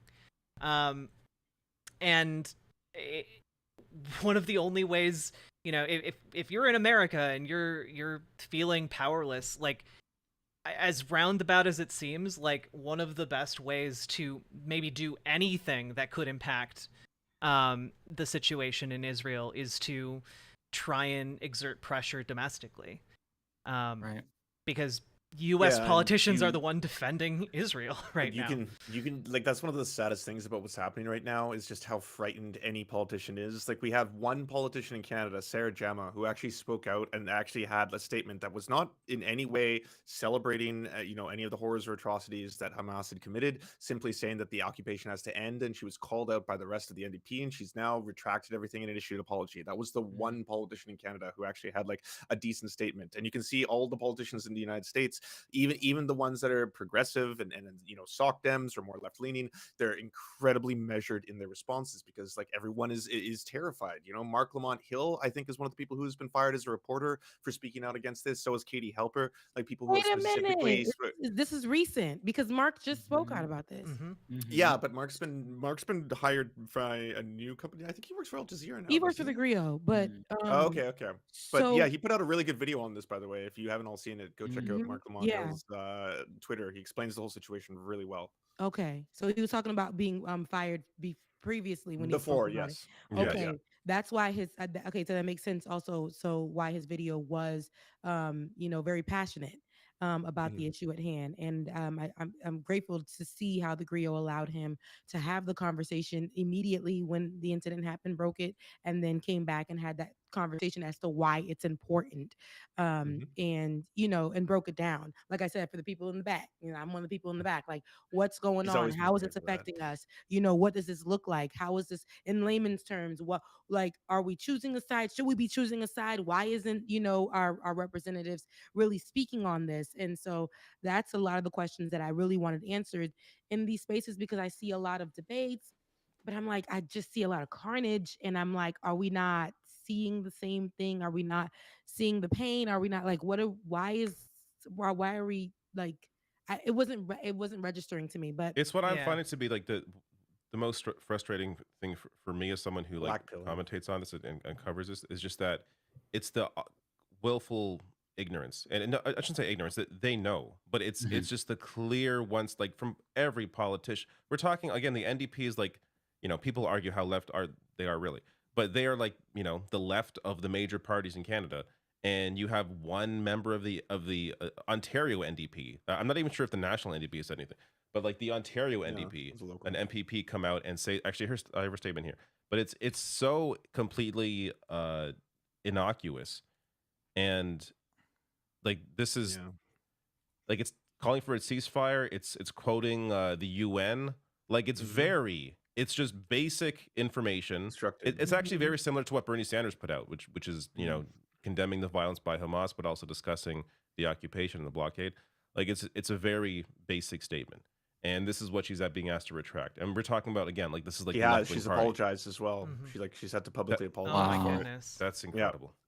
Yeah. Wow. Jesus Christ. Well, and the other part about a lot of this, right, and I think we've all seen this, is the sheer amount of both misinformation and also propaganda, right? Like Israel is running state-sponsored ads on YouTube, even on like children's channels, like advertisements on videos intended for children, justifying kind of this wave of violence in Gaza. And just one of the things that I saw that I just really, I fell into a rabbit hole around it last night. There's been like this kind of like almost like a feel-good story that has been reported by a number of different outlets about this 95-year-old IDF reservist who's been called into active duty to boost like soldier morale, right? and his name's Ezra Yachin. And I was like, oh, that seems odd. Like all these stories coming out, I'm gonna Google this guy's name. And so I Googled it, and I found out that he's done a lot of interviews in the past, and he's referred to in those interviews as a Lehi veteran. And I was like, what is this? Because I got even more interested when I saw that like his statements, when he's like 93, are talking about how I'll just directly quote it here. Any nation who wants to win a war kills innocents indiscriminately. Our advantage is that there are no innocents. So this is the guy going around giving like morale boosts, and this is the guy being written up positively as like the guy who's going to boost morale. But I was like, what is Lehi? And I look it up, and it turns out Lehi is a paramilitary organization that was formed in the 1940s in the Middle East, and essentially with the goal of establishing a Jewish state. And they explicitly referred to themselves as a terrorist organization and claimed responsibility for terrorist attacks. They massacred villages of people. And they also attempted to ally themselves with Nazi Germany and Mussolini. Like, this is a group of people who chose to ally themselves with the Nazis so that they could fight the British to form a Jewish state.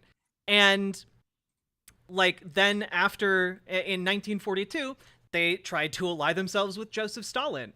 Like just a horrible organization that is responsible for murdering hundreds, if not thousands, of civilians.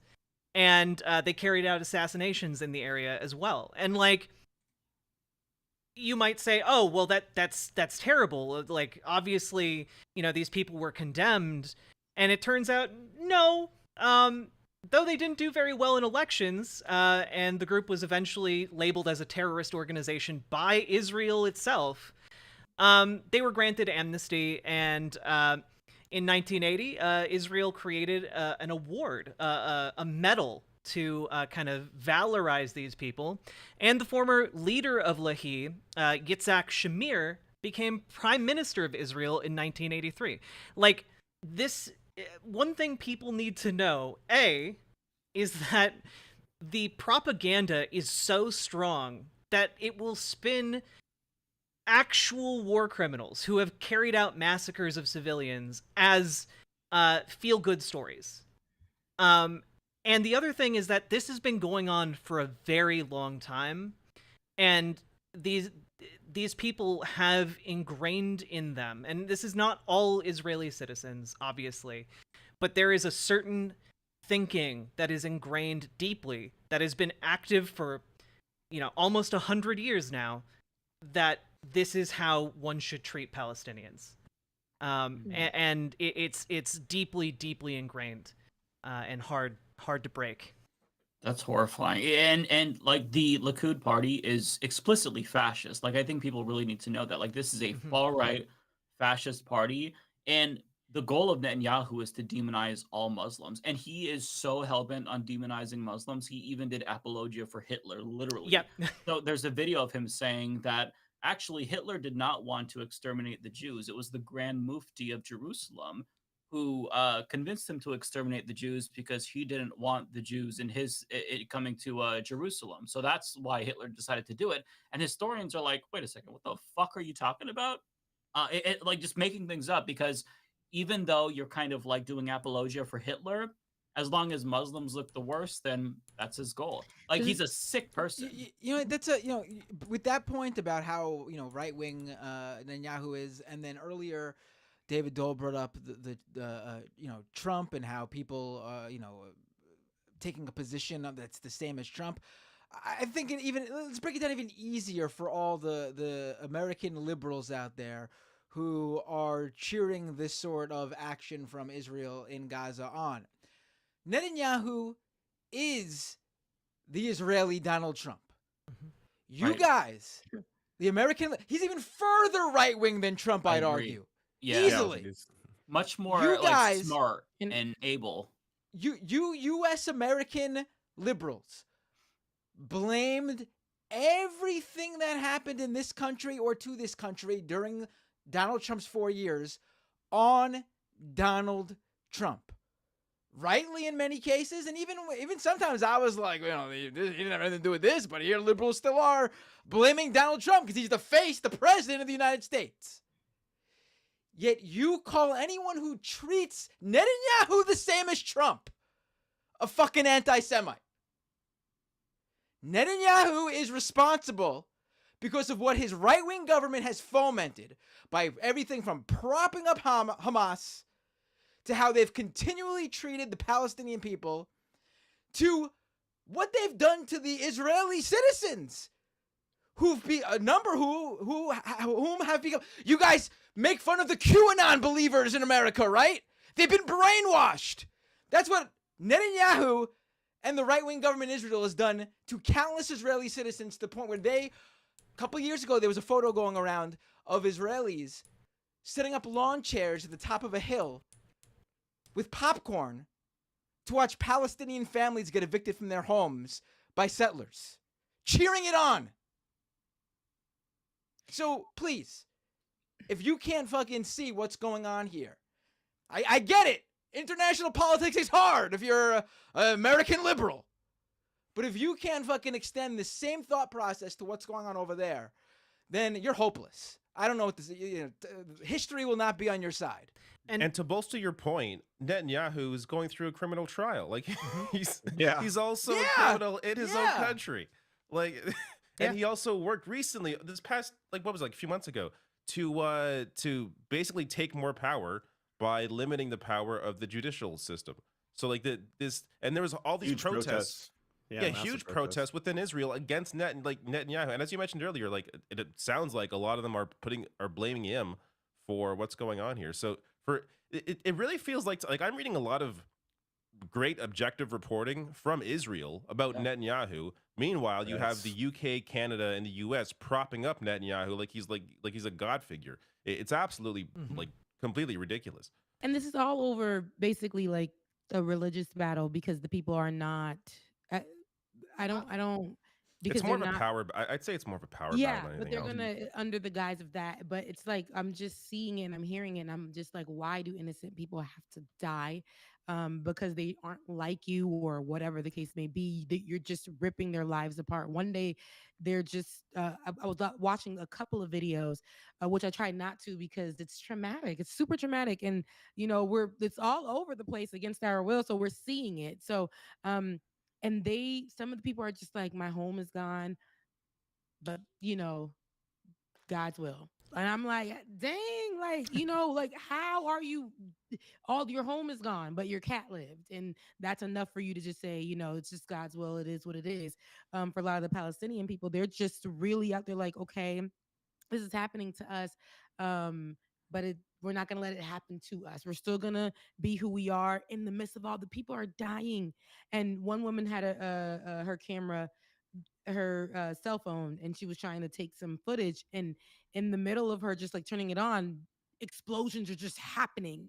Kids are in the house. People are just trying to find solace in their living space. But the explosion was so heavy. It's just going through the home. And I'm like, this is ridiculous. And this is like a power grab. It's ridiculous because people aren't like you guys. So now it's like, what is the worst that these people have done that they deserve this? It's nothing. Yeah.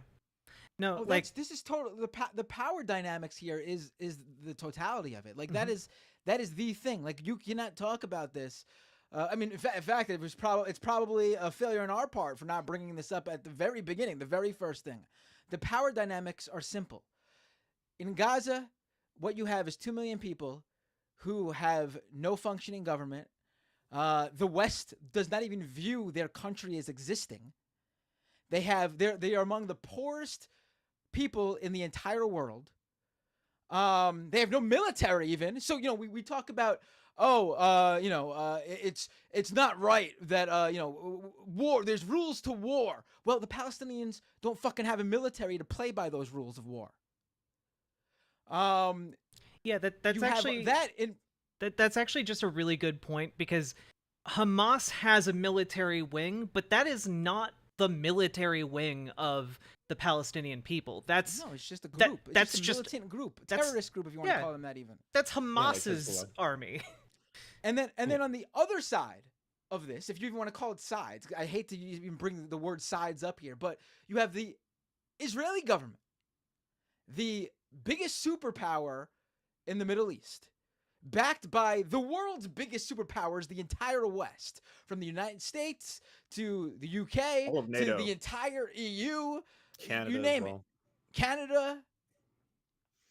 You have the government who's actually the ones creating this border, keeping these 2 million plus people in this tiny strip of land.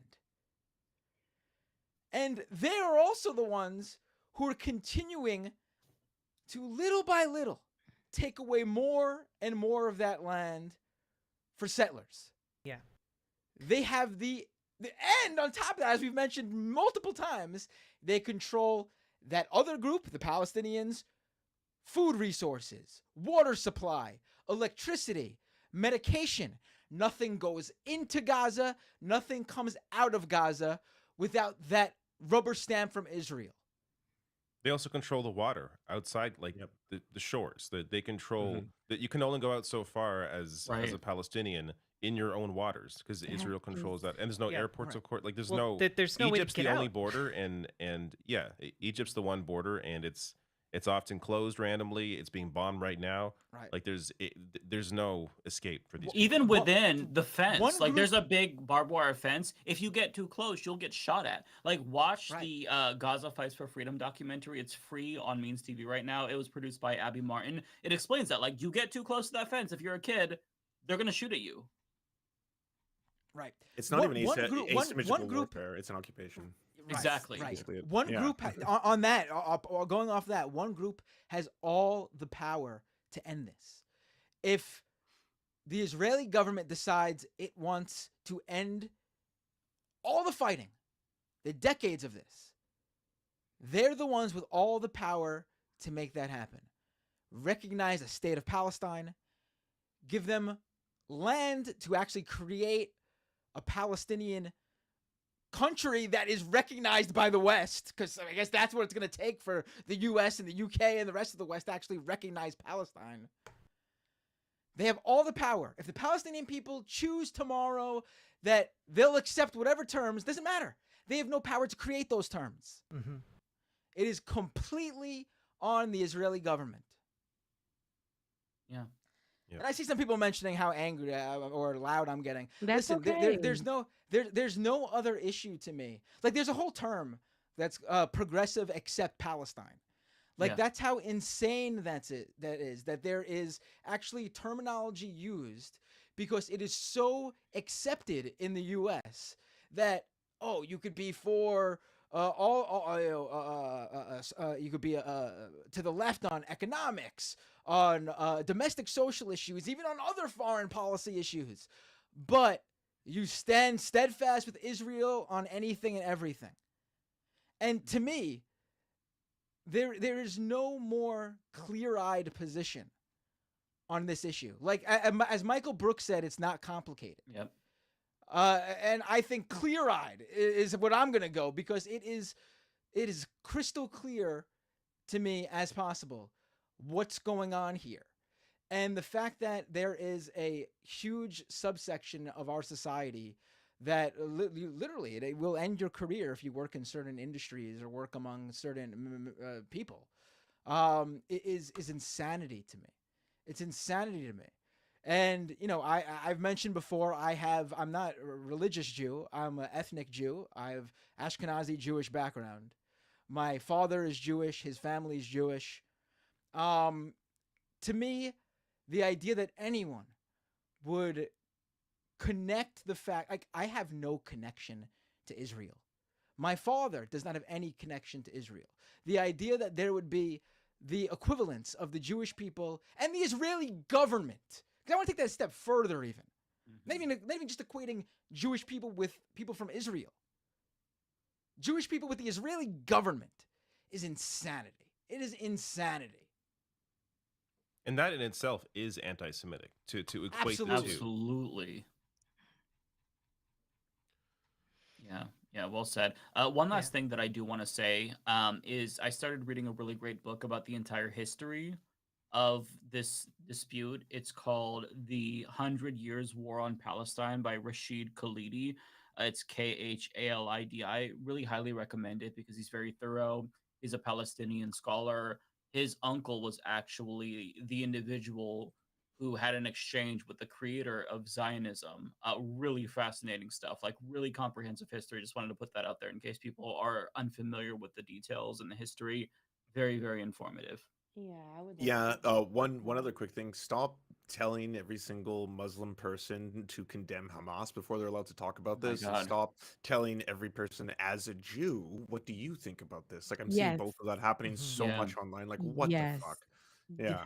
That's why I think, for, Matt, you have to clarify that, but you can be passionate about this because, the human aspect of it and everything else. And historically, so you can be passionate about this. You can be angry about this, and that's all right. This is literally a war that's happening. And if people aren't angry about what's going on to people, that people are being murdered like this, slaughtered like this, this is genocide that's happening. If people can't say that or have that conversation, that's that. People can't come at you and tell you how to feel. This is an actual issue that's happening, and I think it's okay to have a feeling about it. So yeah, it's I think the thing on top of it is like any other situation, the vast majority of smart or empathetic people would clearly recognize what's going on. This is the one.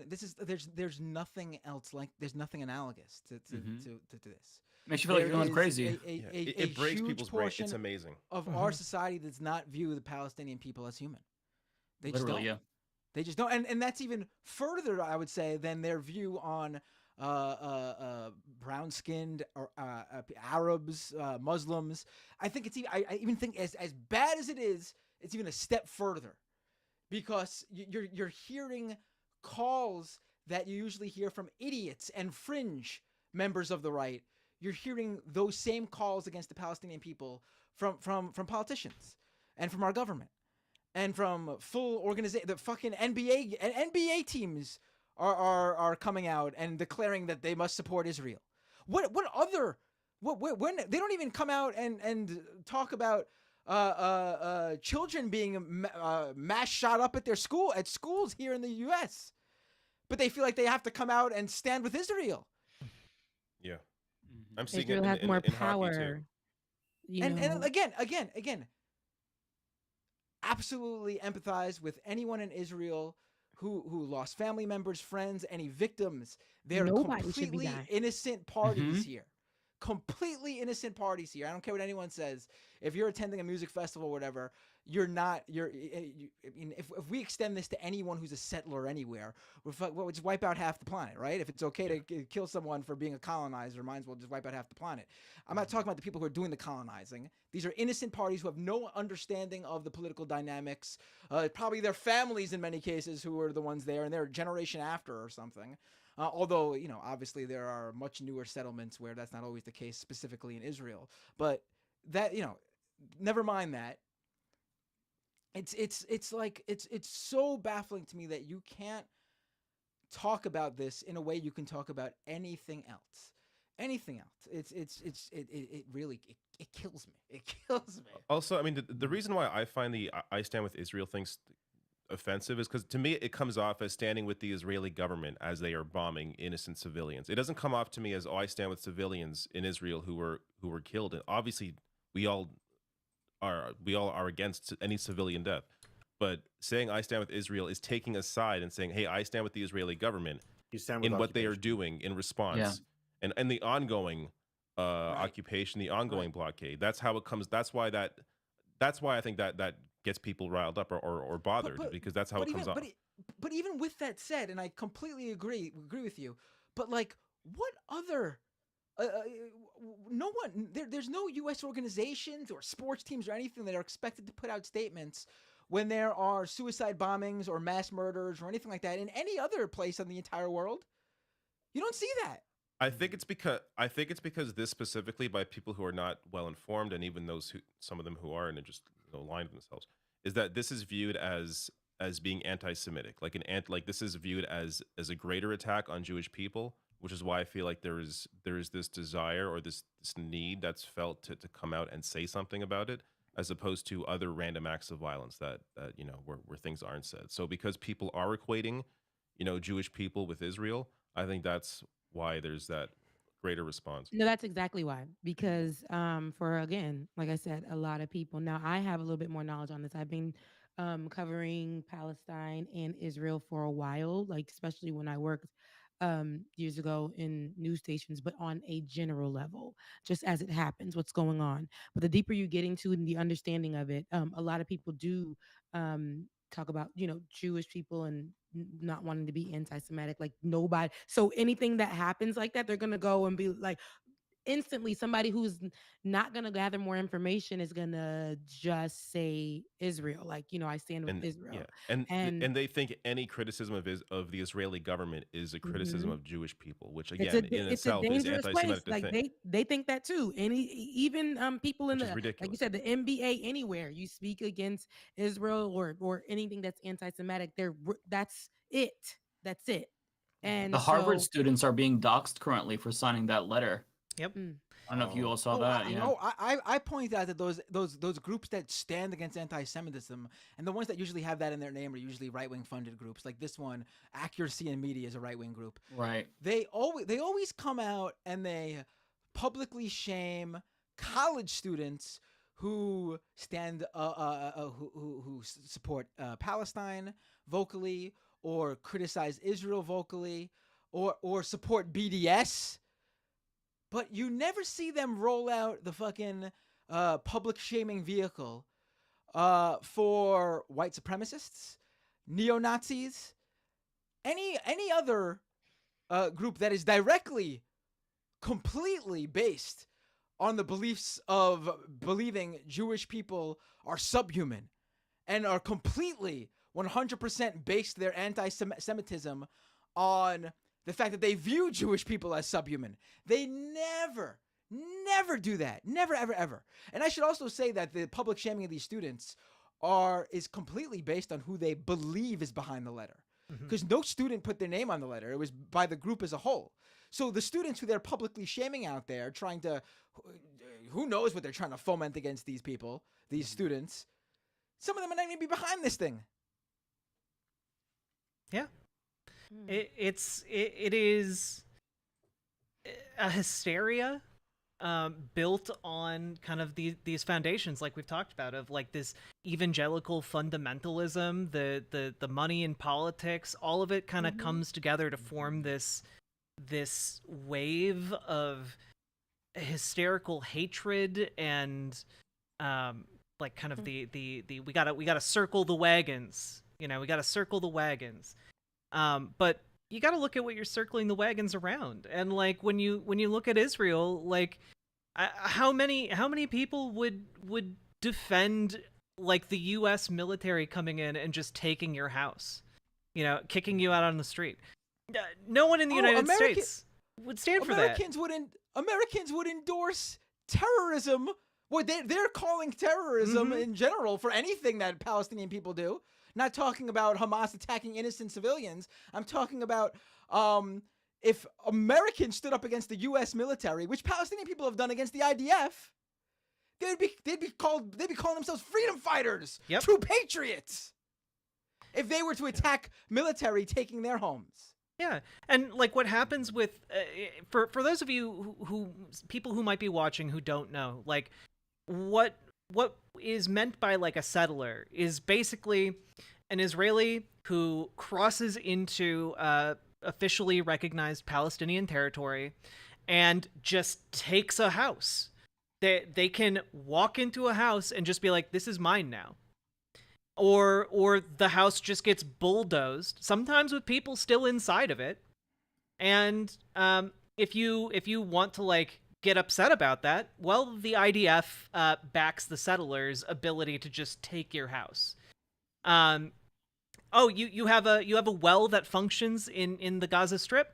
Well, settlers find that inconvenient. So they go to your well with a cement truck and they fill it in with cement. So you don't have any more water, and if you want to make a stink about that, well, the IDF is there to make sure you don't get too unruly. Like this has been like a slow rolling ethnic cleansing for a very long time. And I just have to say what I said at the beginning of this. I'm very, very afraid for the Palestinian people because ethnic cleansing has already been normalized, and the genocide of the Palestinian people seems like it's gaining more momentum. Yeah, I just wanted to showcase what Riverboat Jack was talking about here, because this is not hyperbole. People literally just come and take their homes. Homes that they lived in sometimes for generations. So this video went viral a couple of years ago, but I just want to play this for you. You are stealing my house. Oh wait, you can't hear it. Give me 1 second. No, we can hear it. I can hear it. Oh, you can hear it? Okay. I heard it too. Yeah. Oh, good. Okay, let me reshare that real quick. Sorry.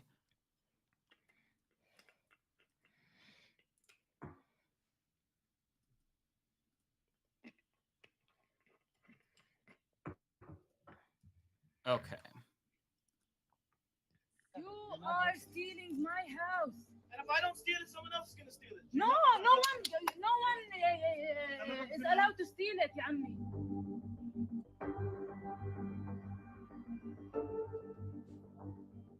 Jacob, you know this is not your house. Yes, but if I go, you don't go back. So what's the problem? What are you yelling at me? I didn't do this.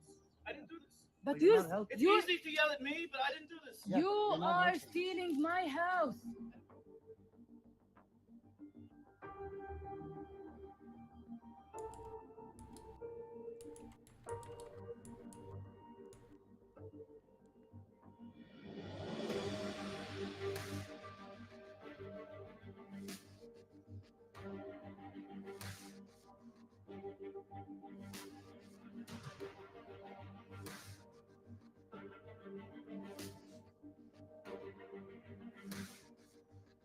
You are stealing my house.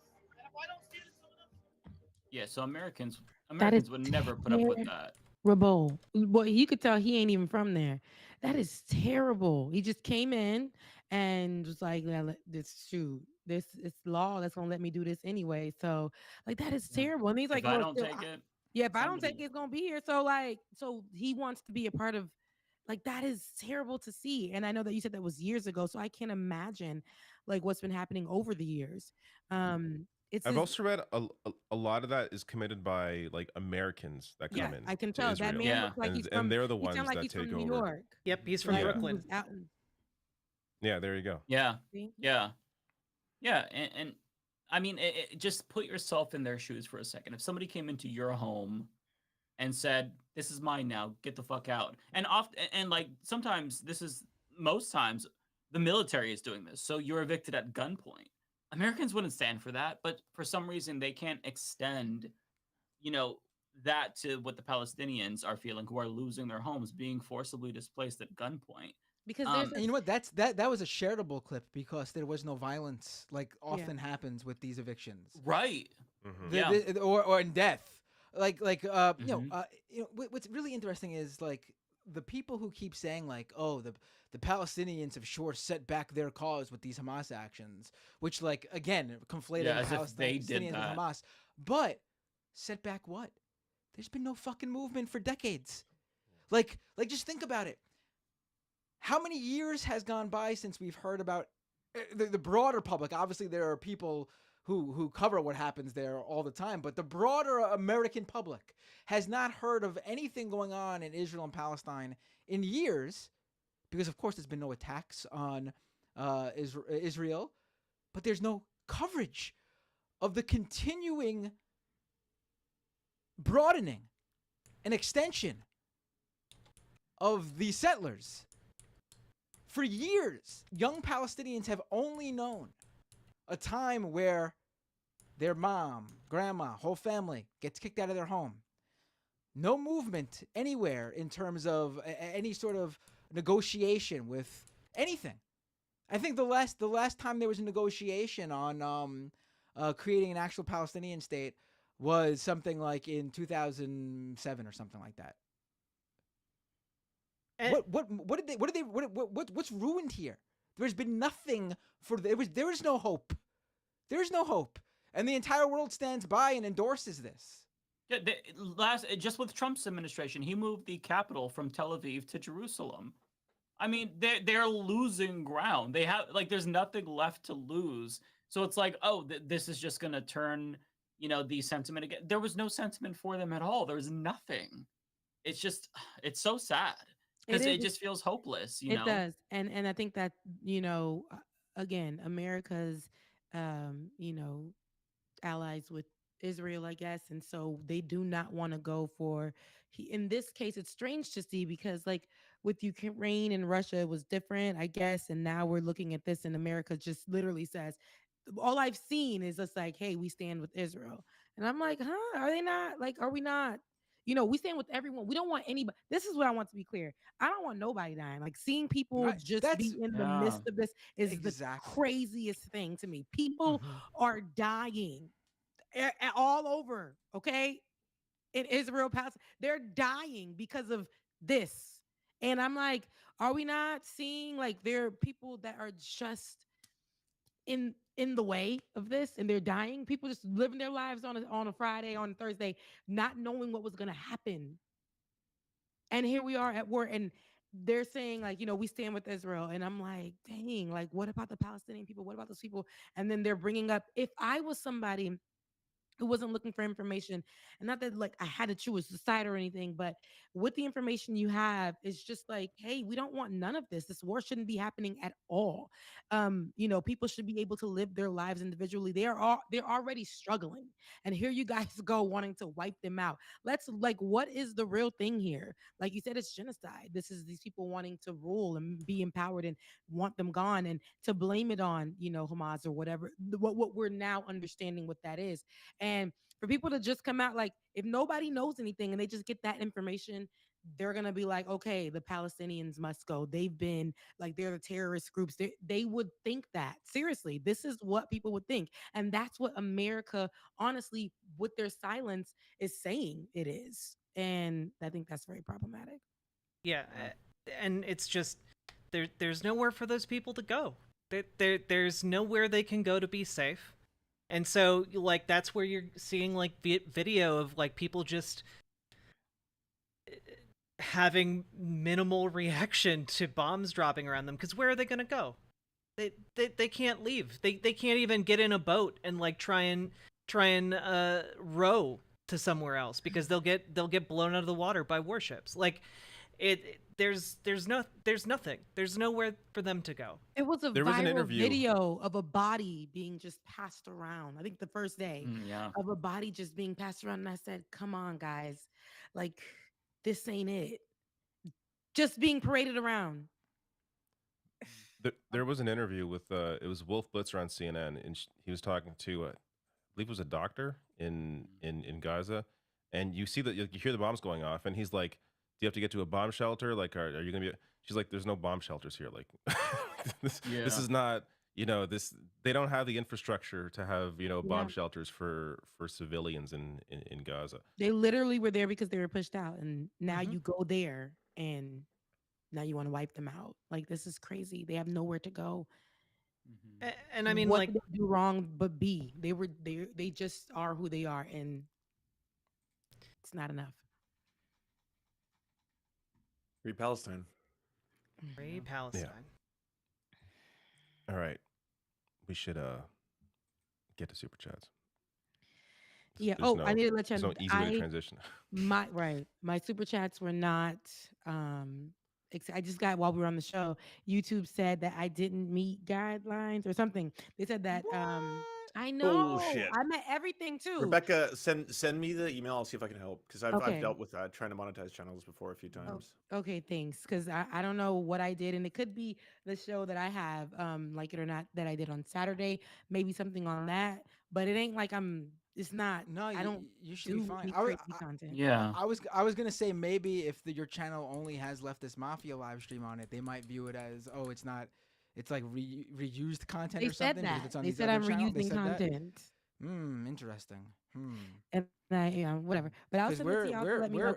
You're in the videos. This is your like that's what doesn't make any sense for usable content. Yeah, it's your content. You can use it as you like. Yeah, you own it as well. But like I've dealt with this too. Not with they've actually demonetized me before for reusable content, and it was when I was doing a debate with another channel and I uploaded the debate stream on my own channel. They demonetized me for uploading reusable content. But the point of that is so you don't just take another channel's work and put it on your channel for views so you get monetized.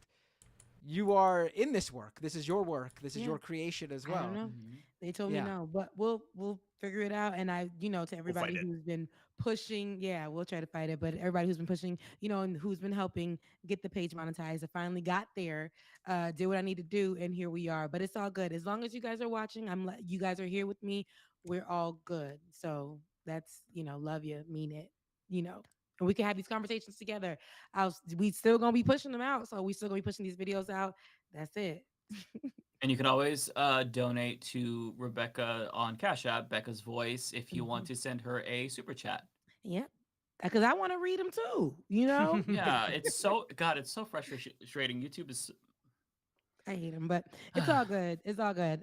I like the work that we're doing here. I think that's very important. And to have these conversations. And I think this specifically, this conversation was very educational and helping people understand, because a lot of people just see it surface level. And again, very general. They don't have really a viewpoint of the conversations. They're just going to go with what America's giving them. So I'm grateful that you guys were able to have this conversation and flesh it out. I know there's so much more that we can talk about as it's ongoing and stuff, but yeah, it's sad. Riverboat, why don't you plug your socials one more time? Yeah. All right. Find you.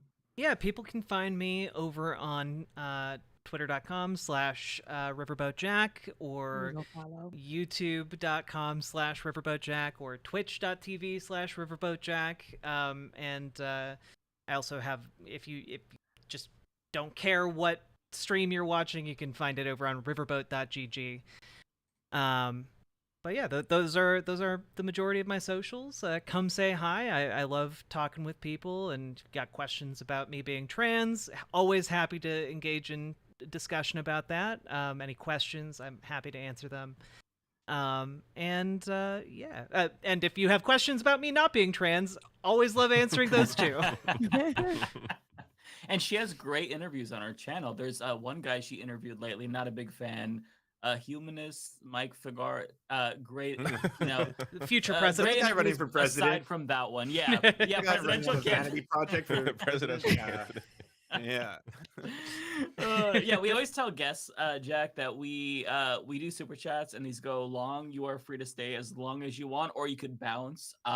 Sometimes I bounce beforehand, but Binder stays. You know where I'm going. David be right behind me. Lance be going with me. I may be rushing through my super chats. So listen, this is my time. I'm not here for a long time. I'm here for a good time. It was a great show. Love you guys, mean it. If there's any super chats that mention my name, read them for me in spirit. Love you, mean it. Riverboat Jack, you're amazing. Absolutely loves you on the show. And I will see you guys on next Thursday. Matt, love you, mean it. I'll see y'all next Thursday. Bye. Take care. Bye-bye. Bye. I'll stick around. All right. All right. Awesome. I might have to jump off a little bit earlier tonight because I have to redo my video apparently. You don't want to leave. I get it. Yeah, earlier tonight on the West Coast, where it's like what, 3 o'clock? Like it's 8 o'clock. Okay. It is very late here, David. Okay. I feel so bad for you. Mike is actually streaming from Hawaii right now. Give me first super chat. This is for me. Ezekiel Osiris, Lance, why are you so terrified of Jason something? Jason Derulo. Jason Derulo, why are you so afraid of Jason wow. Derulo? That's an old reference. So that was a dude I had a funny internet beef with, and then we were supposed to have a debate. He came on, and then he just bailed, and then Caleb Maupin and all these other people just uploaded it. It's like Surfs gets owned. Listen to this, and he was like, "I'm not going to debate you, bye." And that was it. I was like, all right, well, that was that. You might want to talk to your Lord and Master about that one. Yeah. This is also for me. Zeitwise, 11.99 euros. Would be interested if any of the Canadians here have heard of Ashley Waxman Bakshi, makeup YouTuber, but also now expert in regards to Israel-Palestine, featured by the Ministry of Strategic Affairs. I've not heard of this person. I'm guessing their takes are not good. That's what I'm getting from this. The expert in quotes. I can feel that sarcasm. Yeah. I mean, when you're featured by the Ministry of Strategic Affairs, I'm going to guess. No, I haven't. Lance, have you heard of this person? No, I haven't. There you go. We don't know. This one is from me and Stark 007, I should say. $10. Thank you so much. Easy to be cyclical, but none of you have changed anything at all on any systemic level. I think that means cynical at a systemic level. I guess it's easier to make money at home than sticking your neck out. God forbid you risk your comfort zone. It is, honestly. It's easier to make money at home than sticking your neck out. So I'll continue doing that. Thanks for the $10, bud.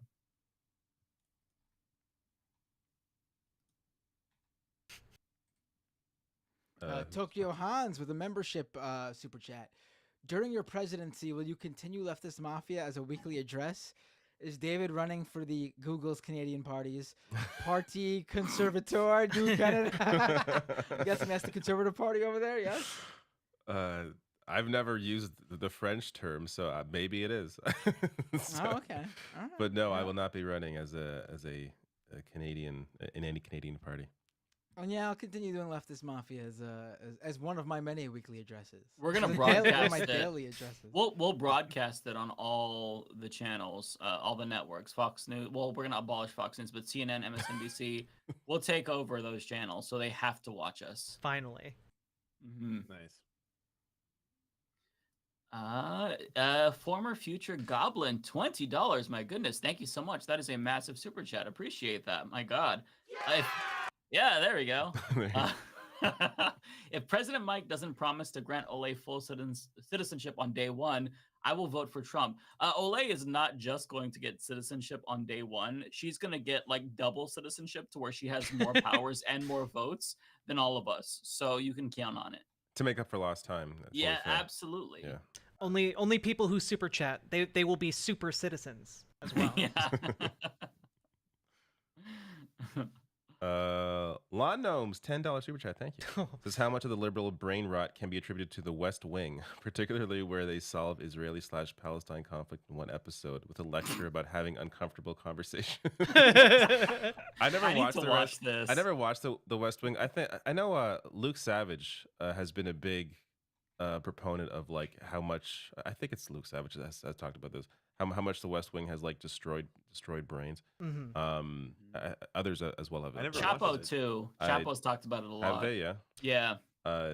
Yeah. I'm not all that familiar with the West Wing, but it sounds like just pure liberal, like perfect garbage. Like, oh yeah, that's what they get from it. Imagine if you could solve every problem by condescendingly talking down to somebody. That's basically the West Wing in a nutshell.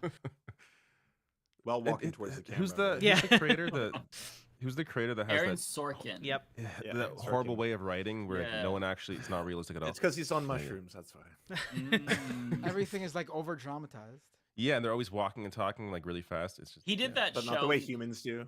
Yeah, not the way humans do. Yeah, humans don't talk like that. He did a show called Newsroom on HBO. Oh my God, what's some of the worst scenes of all time? My favorite scene ever was when they're like, hey, they're going, we got Osama bin Laden. And he's like, yeah.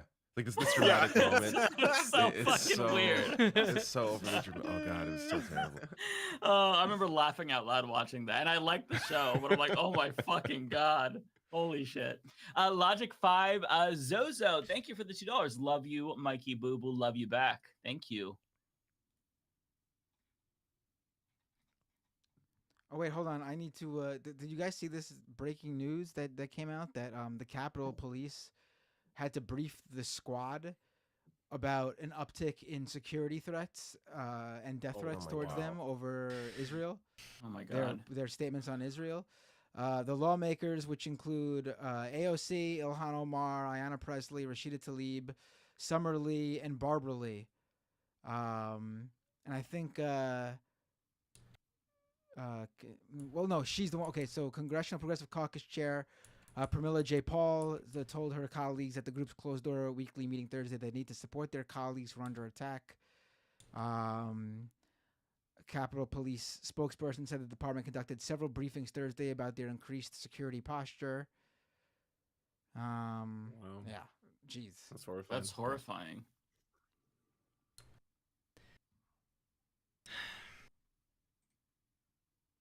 Marcus Tan with a super chat. Thank you. Fans from Singapore. Oh, that's awesome. Who do you think from the left that if they run for president, they can easily take over the country like Obama did? I think Jon Stewart can do it. Thoughts? Well, I mean, Jon Stewart's a likable guy, but he's not a politician. I mean, obviously, I don't know. It's you two, right? Right? Right. Yeah, that's true. Yeah. But I see what you're saying. Honestly, I hate to say it, but there is currently really no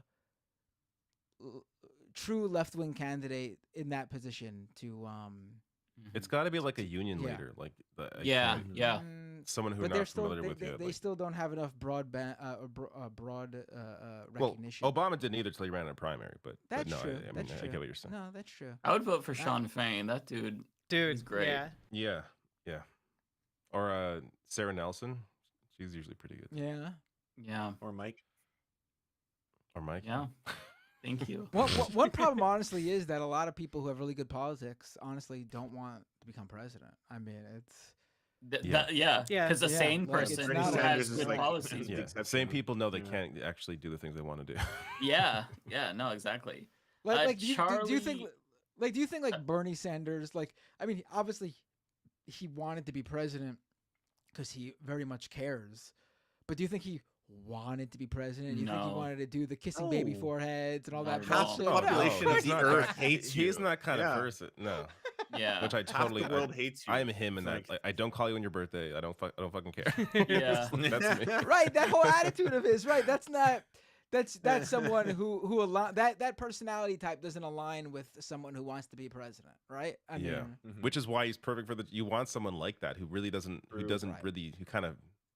His first term was like that. Like, I don't think he really knew he'd be so successful. Yeah, kind of fell into it. Like a lot of the people who maybe would run for president and be successful, like I feel like they need another like 4 to 8 years minimum before they could even come close to doing what Obama did, you know? Yeah, I agree with that totally. Yeah. Charlie Jinmir with $5. Thank you. Will the president Figueredo finally trans all the athletes? Yes. I will tell you this. We will be weighing a ban on cis athletes. So it will finally be predominantly trans athletes. In 10 years, if we do ban it, we will revisit the cis athlete ban, but we're going to let the trans people have a turn. So, I'm announcing it here.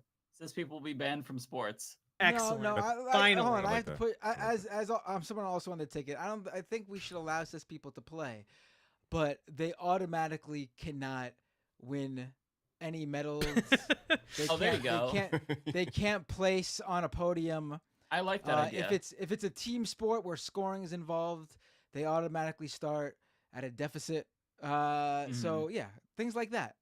I like that. And I will be banning some sports, just FYI. Golf. Sorry, Kyle. Kyle Kalinske, I know you love golf. I will be banning that. Oh, golf is out. Yes, absolutely. Yeah, day one. American football can stay, but it's no longer the American sport. The American sport will now be the true football, soccer. Yeah. That's now America's most popular sport under a Mike and Matt regime. I support that just semantically. Makes way more sense. Yeah, thank you. Yeah, that's why I'm supporting it, because I don't follow sports, but semantically it needs to make sense. And yeah, it's not football. Soccer is football, so yeah, agreed. Yes, exactly. And America's national pastime is no longer baseball, it's pro wrestling. Yeah, and actually we're going to ban baseball because that's just such a dumb, boring sport. Sorry. I mean, I played t-ball as a kid, and I know it's stupid, so we're banning that. Hockey stays, though. Hockey gains I prominence. like hockey, actually. As football and the others go away, hockey gains stature in it. White people can no longer play in the NHL under a Matt and Mike regime. Yes. There you go. Thank you. Little do you know, there are many more people of color now in the NHL than there used to be. Enough to make up an entire NHL Well, maybe not. league. Yeah, didn't think so. Hideous Lemon with 10 pounds. Thank you. Mike's saying what everyone's thinking, but is afraid to say in his campaign policies. On another note, it's fucking great to see Riverboat Jack here. Aw, thank you. I'm happy to be here. Thank you for inviting me. Archangel with $10. Mike, SWYD. What does that stand for? I don't know. SWYD. Let me Google it. I'm a boomer. I'm sorry.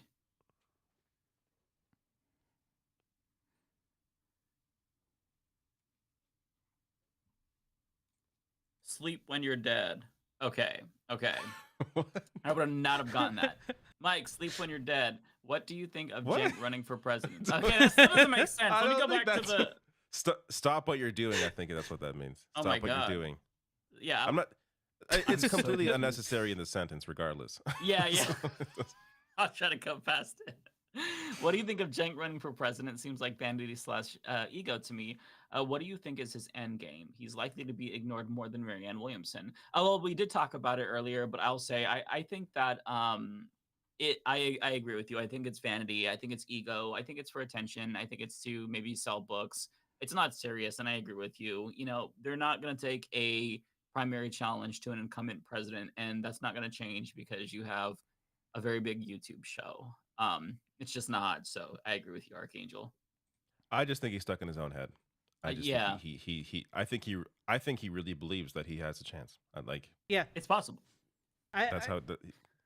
You know, he's been, you know, for a long time the Young Turks' biggest thing out there for progressive media, and I think he's kind of created his own little bubble. Yeah, find somebody in your life who believes in you as much as Cenk believes in himself. You deserve that. I mean, aside from all their recent things that they've done that lost them viewership or got them in trouble, they have not had the same relevance. And I say this without any specific malice or a bias. It's just fact. They peaked under Bernie's 2016 run. I remember a lot of more mainstream progressives who were like just getting into it and following Bernie's campaign. They were watching a lot of TYT, but then like that was it. Like that was the peak. Like they haven't had the same sort of sway in progressive politics since. I mean, yeah, sure, Cenk helped with the early days of Justice Democrats, but I gotta tell you, the Justice Democrats that Cenk sort of founded is a very different organization from when it actually got. They're completely irrelevant now, elected honestly. officials in, but like the Justice Democrats that got in, like AOC, Jamal Bowman, Cori Bush, this happened way after Cenk was already no longer involved with it at all. Like I did some work with the Justice Democrats, and I had absolutely no contact with Cenk because he was no longer a factor or even involved. Where am I here? Oh, Law Gnomes. This Humanist Report presidential run already has more stated policy than Cenk's run. Yes. Yeah. Quite a bit of Mandatory policy. homosexuality. As presidents of as president and vice president of the United States, another thing we'll do, we will force Cenk to have more policy in his failed run. It will be put into law that he must come up with more policy. Well, he Charlie, did you? Well, go ahead. I was just going to say, he did say policy on his campaign page more than Mike has said policy. You know, he said policy. Right. So, you know, maybe. I do love how that percentage thing there at the end. Like, I had no idea what that meant. It doesn't say what it means on that page at all. If you didn't know, like, There's who's nowhere in the pointed page out what that it says meant? that. No. Like, there's no link or anything. Just how much the polls say, and what poll? No, but it could be just made up now. No, but I think you're skipping a step. It's not Right. even apparent that he's talking about a poll. I saw it and I was like, what the fuck does this percentage mean after this policy? I don't even understand what he's saying. Is that like how he rates how important it is? Is that I don't understand what this is. What am I looking at here? It's like a placeholder website. Like if Yeah, there's a it is, page but- you can go to, yeah. it's like edit text There's here no or something, context you're for gonna it. find. I had no idea what it meant. I had no Again, clue. This goes to him being in his own head, where he just assumes people know what he's talking about. Like just, we can't even talk about. Oh, he's not citing any polls. He's not even contextualizing that he's talking about polls. It's just, I'm like, what is this? It's like we'll implement only 84% of paid family leave. We'll only implement 65% of $15 an hour. That's his level of enthusiasm. 84%. That's how you maybe you can take some of it. Public option, well, 68% of a public option. That's what. Yeah, that's what it could be that. We don't know. It doesn't say. And gerrymandering by 90%. That's how it's coming off. It'll almost be eradicated, guys. No, Cenk will allow 90% gerrymandering. It's not going to be allowed in New York, California, Chicago, Illinois, Hawaii. Sorry, Charlie DeGinemer with a member super chat. President Figueiredo will be taking LGBTQ refugees from the UK when the attack commences, but only the LGBTQ ones. Yes. In fact, they're welcome. Any queer person can come right to the United States and take a straight person's home. We're Well, I don't support. I wouldn't go that far. I don't support that. Right? Yeah. No. Draw a line somewhere. Yeah. Steve Scalise just dropped out of the speakership. Yes, thank you for the $2 Canadian. I'm gonna have to put a little note at the start of my video. Hey, some of this shit is irrelevant now. It's a big video. Like, there's more to it, but it's just kind of irritating that the news would happen after I have it already. I think sorry to jump in. I think we have to unveil your new poster for president here. Oh. Let me add it in poster. here. Oh, shit. The letter hack. Oh, wow. As heard on Leftist Mafia. Wow. Of course. And he's going to be the White House cartoonist. Human. Tell you. Wow, that's amazing. While I love it is like saying that. You're a human, Mike. While it is obviously playing off the Obama image, he specifically drew you as like one of those like Soviet era. A human candidate for a human country. I genuinely hope that like some right winger like picks it up and thinks I'm being serious and looks at the platform like, this is insane, mandating homosexuality. We've been telling you that this is what they want. Yeah. You rise in the polls further than Cenk does. You're propped up by the right. Oh god, that would be fucking hilarious. Just thanks again, letter hack. Always really that's quick. Amazing. I don't know how he's so quick. Yeah. It's amazing. Crazy.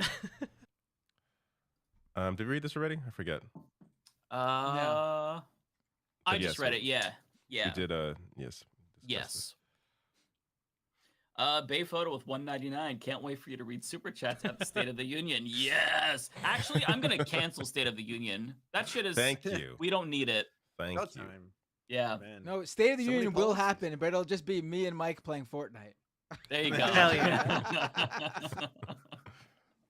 Well, Mario Wonder comes out soon. We got to play that online. Yes. We need to do that. If it has an online, which I didn't think about. I don't know if it has. I think it does, doesn't it? It has some kind of online. I forget if it's one-to-one immediate, or if it's like more of a Dark Souls online. If it does, then we absolutely need to do like some sort of a charity stream or something. I think that would be fun. But Das Bos Fleesh with a $5.99. I'm still trying to figure out why Lance has all items in his room twice. He even trained his two dogs to move synchronized. That's Lance. How do you do that? Magic. It's all magic. Yeah. By the way, do you if Lance or Riverboat Jack have any super chats or any subs or anything they want to read too? Yeah, I can. Do you want me to rattle some through? Yeah, for sure. Spin me a sailcloth with $1.99. No message, but spin me a sailcloth. Thank you so much. Hunt as Farmer with the $5. You all should seriously run. I'm a libertarian and wouldn't vote for you. Oops. Well, that's what? Hold on. No, there's more. But I'd rather lose to you than the usual suspects. Oh, okay. That's actually a really good compliment from a libertarian. I appreciate that. Wait, I also appreciate that he knows the libertarians are so bad that he's already assuming the libertarian candidate would lose to us. I don't endorse that joke. Thank you for the $5. D King with the $2. Let good politic guy on Leftist Mafia. Absolutely. Yeah. Oh, yeah. Politic guy. He makes awesome and great videos. He's great. Jay Cass with the $5. Lan should grow his hair out like Desperado. It actually looks good on you. Unfortunately, my hair doesn't grow long. It grows like out like that for some reason. So I mean, I would have to straighten it. I don't know much about that. I would, as part of new campaign policy, as part of our campaign, libertarians will be forced to wear a second seatbelt when riding in a car. Ooh, yeah. And have two licenses, mandatory. 2 driver's licenses. Have to go through all the exams twice. You will need a license to drive and a license to actually just be in a vehicle. Yeah, a license for a license. And literally, they will have to have licenses to use toasters. Just libertarians. So if you are registered, exclusively, then you better change that status, because that's how we're going to base this policy on who has to register for a license for a toaster. And we will give every American citizen, everyone in America, $10 every time they burn a "Don't Tread on Me" flag. Yeah. Oh, yeah. A stimulus I like package for the that. country. I like that. And the American flag will now be the LGBTQ plus flag, the newer one. So, yeah. This is a serious question.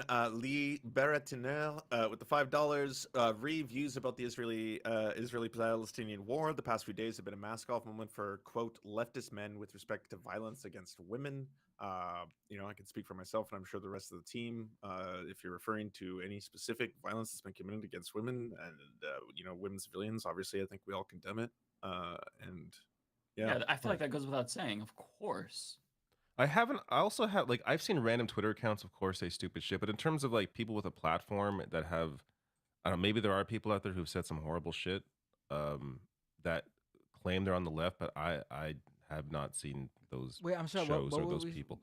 What was that? I missed it. What were you talking about?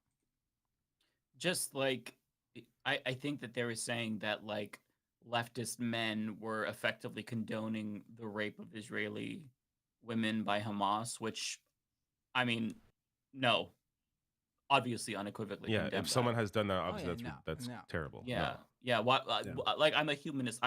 Human life is precious. No. I feel like we shouldn't have to say that though. Like, I feel like some things are it's just obvious. I feel like they're obvious. Yeah.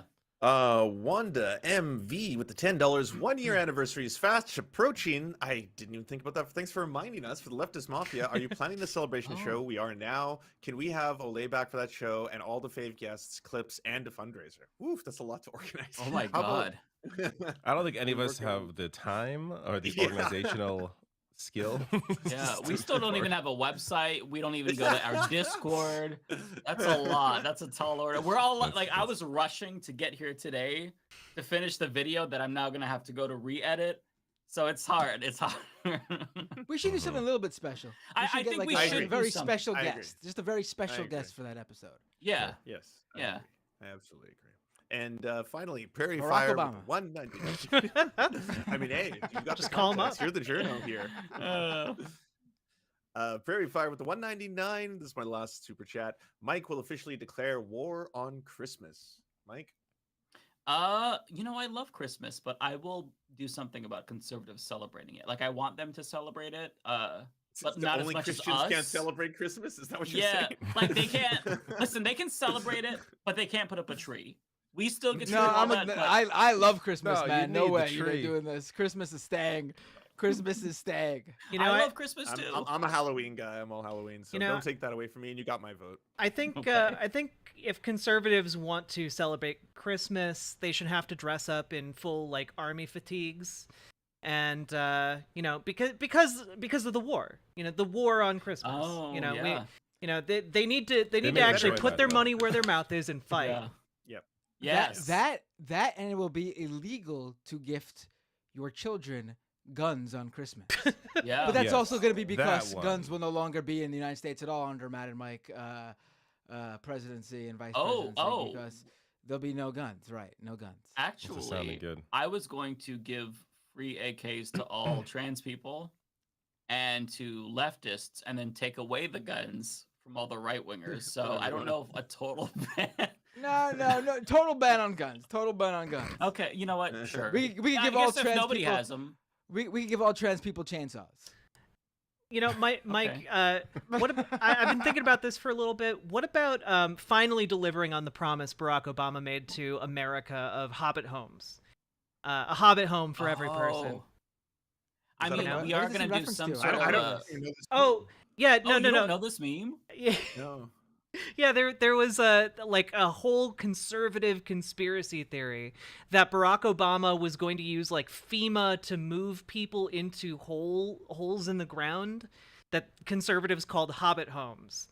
And that was going to be like They'll make up the anything. conservative Like concentration FEMA, camp. FEMA camps, cars were going to be taken away or something like that. Like Under a Matt and Mike regime, all Americans will be mole people. Excellent. That's just how it is. Everyone will be living in a hole in the That sounds ground. fun. We'll all be mole people. Yeah. Well, on that I mean, we're note, headed there anyway. here's Tokyo Hans with a super chat. This The is Figueredo totally Binder true. administration will go down as the most bearded administration of the 21st century. Mm. Absolutely. It'll be so bearded that just by watching us run the country, Lance will be able to grow a beard finally. It'll just appear. Yay! It'll just pop out. I'm there. Tony Crump, $20 super chat. Oh my goodness, very generous. Thank you. Says I can go door to door in my neighborhood for Mike's campaign. There's no need. We've got a podcast, baby, and a YouTube channel. Grassroots. Just tweet about it. That's all you need to do. Yeah, just tweet. We're all good. Just Don't tweet worry. about it. Yeah. Win by tweet. Change the world. Jay Cass says, here's some candy money for your conversion van. Thank you.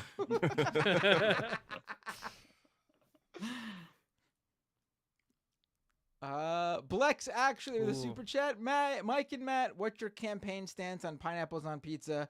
Listen, if you want to eat crap, by all means, feel free to continue eating crap. I'm not gonna stop you. You'll be able to eat whatever you want. Freedom to. I support it early. I'm not going to mandate I don't seek it out, but if it's there, I'm Look like, at this yeah, hatred. You know, Hawaiian pizza is fantastic. Thank you, you David. put pepperoni on pizza, you put mushrooms on pizza. That's pretty much all you need to put on pizza. I get pineapple on my pizza every single time. It's Hawaiian pizza all the way, baby. Monsters. I like all kind of pizza. Anything's on a pizza. Mine is no green peppers ever. If there's green pepper on my pizza. Oh, that's No, wrong, that's David. disgusting. I put green peppers with pineapple sometimes. No. Oh. Green There- peppers there are so will- useless. there will be something Jalapenos. that- Replace them with jalapenos. There will be something that Mike and me take from the mind of Donald Trump, and that will be when anyone comes to visit the White House, they'll be offered a McDonald's buffet. I love that idea. I think that's great. Oh. I can eat a Big Mac anytime. Yeah, a new publicly owned McDonald's because I feel That's like we right. should nationalize McDonald's. Oh, obviously. That's right. yes. Yep. Yeah. Uncle Sam will be replaced by Ronald as the new Oh, yeah. face. Yeah. Yeah, we got so many great ideas. So many. I want you to eat this garbage. Who's this for? Oh, it's for me. Oh, this is a good Bernice idea. Anders with a super chat. Funds for the David Lance ticket to Well, oust. gave it They to have the a wrong person. parliamentary system, though. But yes. Well, Yeah. I'll take it. Yeah. Yeah.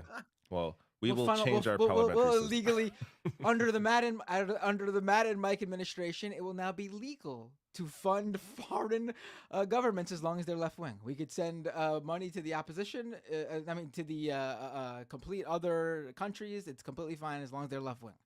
I support this. Lizzie Bennett with $5. Presidential candidate Mike Figueredo. I'll be more than happy to vote for you, but what would you do about your evil twin Matt Walsh once elected? Do you remember earlier when I was going over my platform and I said I will be doing one drone strike but didn't name that person? That's all I'm going to say. Please accept JCast $5. Please accept this corporate PAC money super chat. Thank you so much. I hope it's from Raytheon. I'm sure it's from a bunch of them, a mishmash of corporate donors.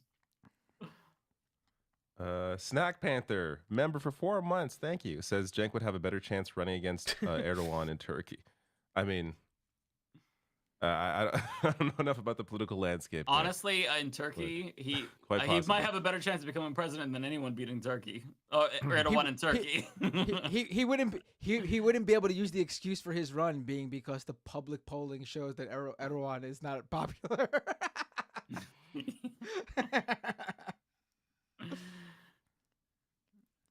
Jay Cass, $5. Thank you. Says Matt and Mike showing how to bridge the gap by getting Dave's alt-right endorsement. Right, yes. See, Yes. we are creating the red-brown alliance that Right, Jimmy Dore right. wanted to. Right. Yes, door rides. It's happening right here. Ezekiel Osiris again. $2 super chat. Thank you. Lance doesn't have. Why'd you hate Lance doesn't have the donating nuts to to me? I debate deserve these Jason $2 Derulo. I don't know. Okay, what is Jason Derulo's YouTube? Isn't he Jason making Derulo. music? Is he debating? I think 3 years ago. But I mean, hey, power to you if you have fans who are like that dedicated that they'll like track me down 3 What's years with this? later, What's like, with the Yeah. cross? I don't. What is I this? don't. I find that oddly touching. That's actually kind of adorable. Oh, it's someone getting their nuts tanned on a cross. That's what that. No, that's what that doesn't image have is. the nuts. Yeah, doesn't have the nuts to debate. Oh.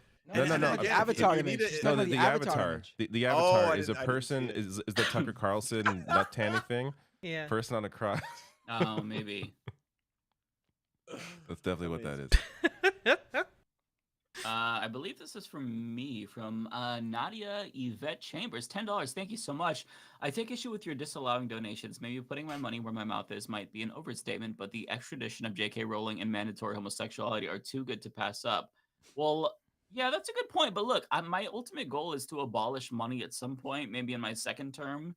So I'm going to be principled here and not take donations. So I also like, I don't know why, but the way the super chatter phrased that second half of the sentence, it makes it sound like we are extraditing J.K. Rowling specifically to impose mandatory homosexuality.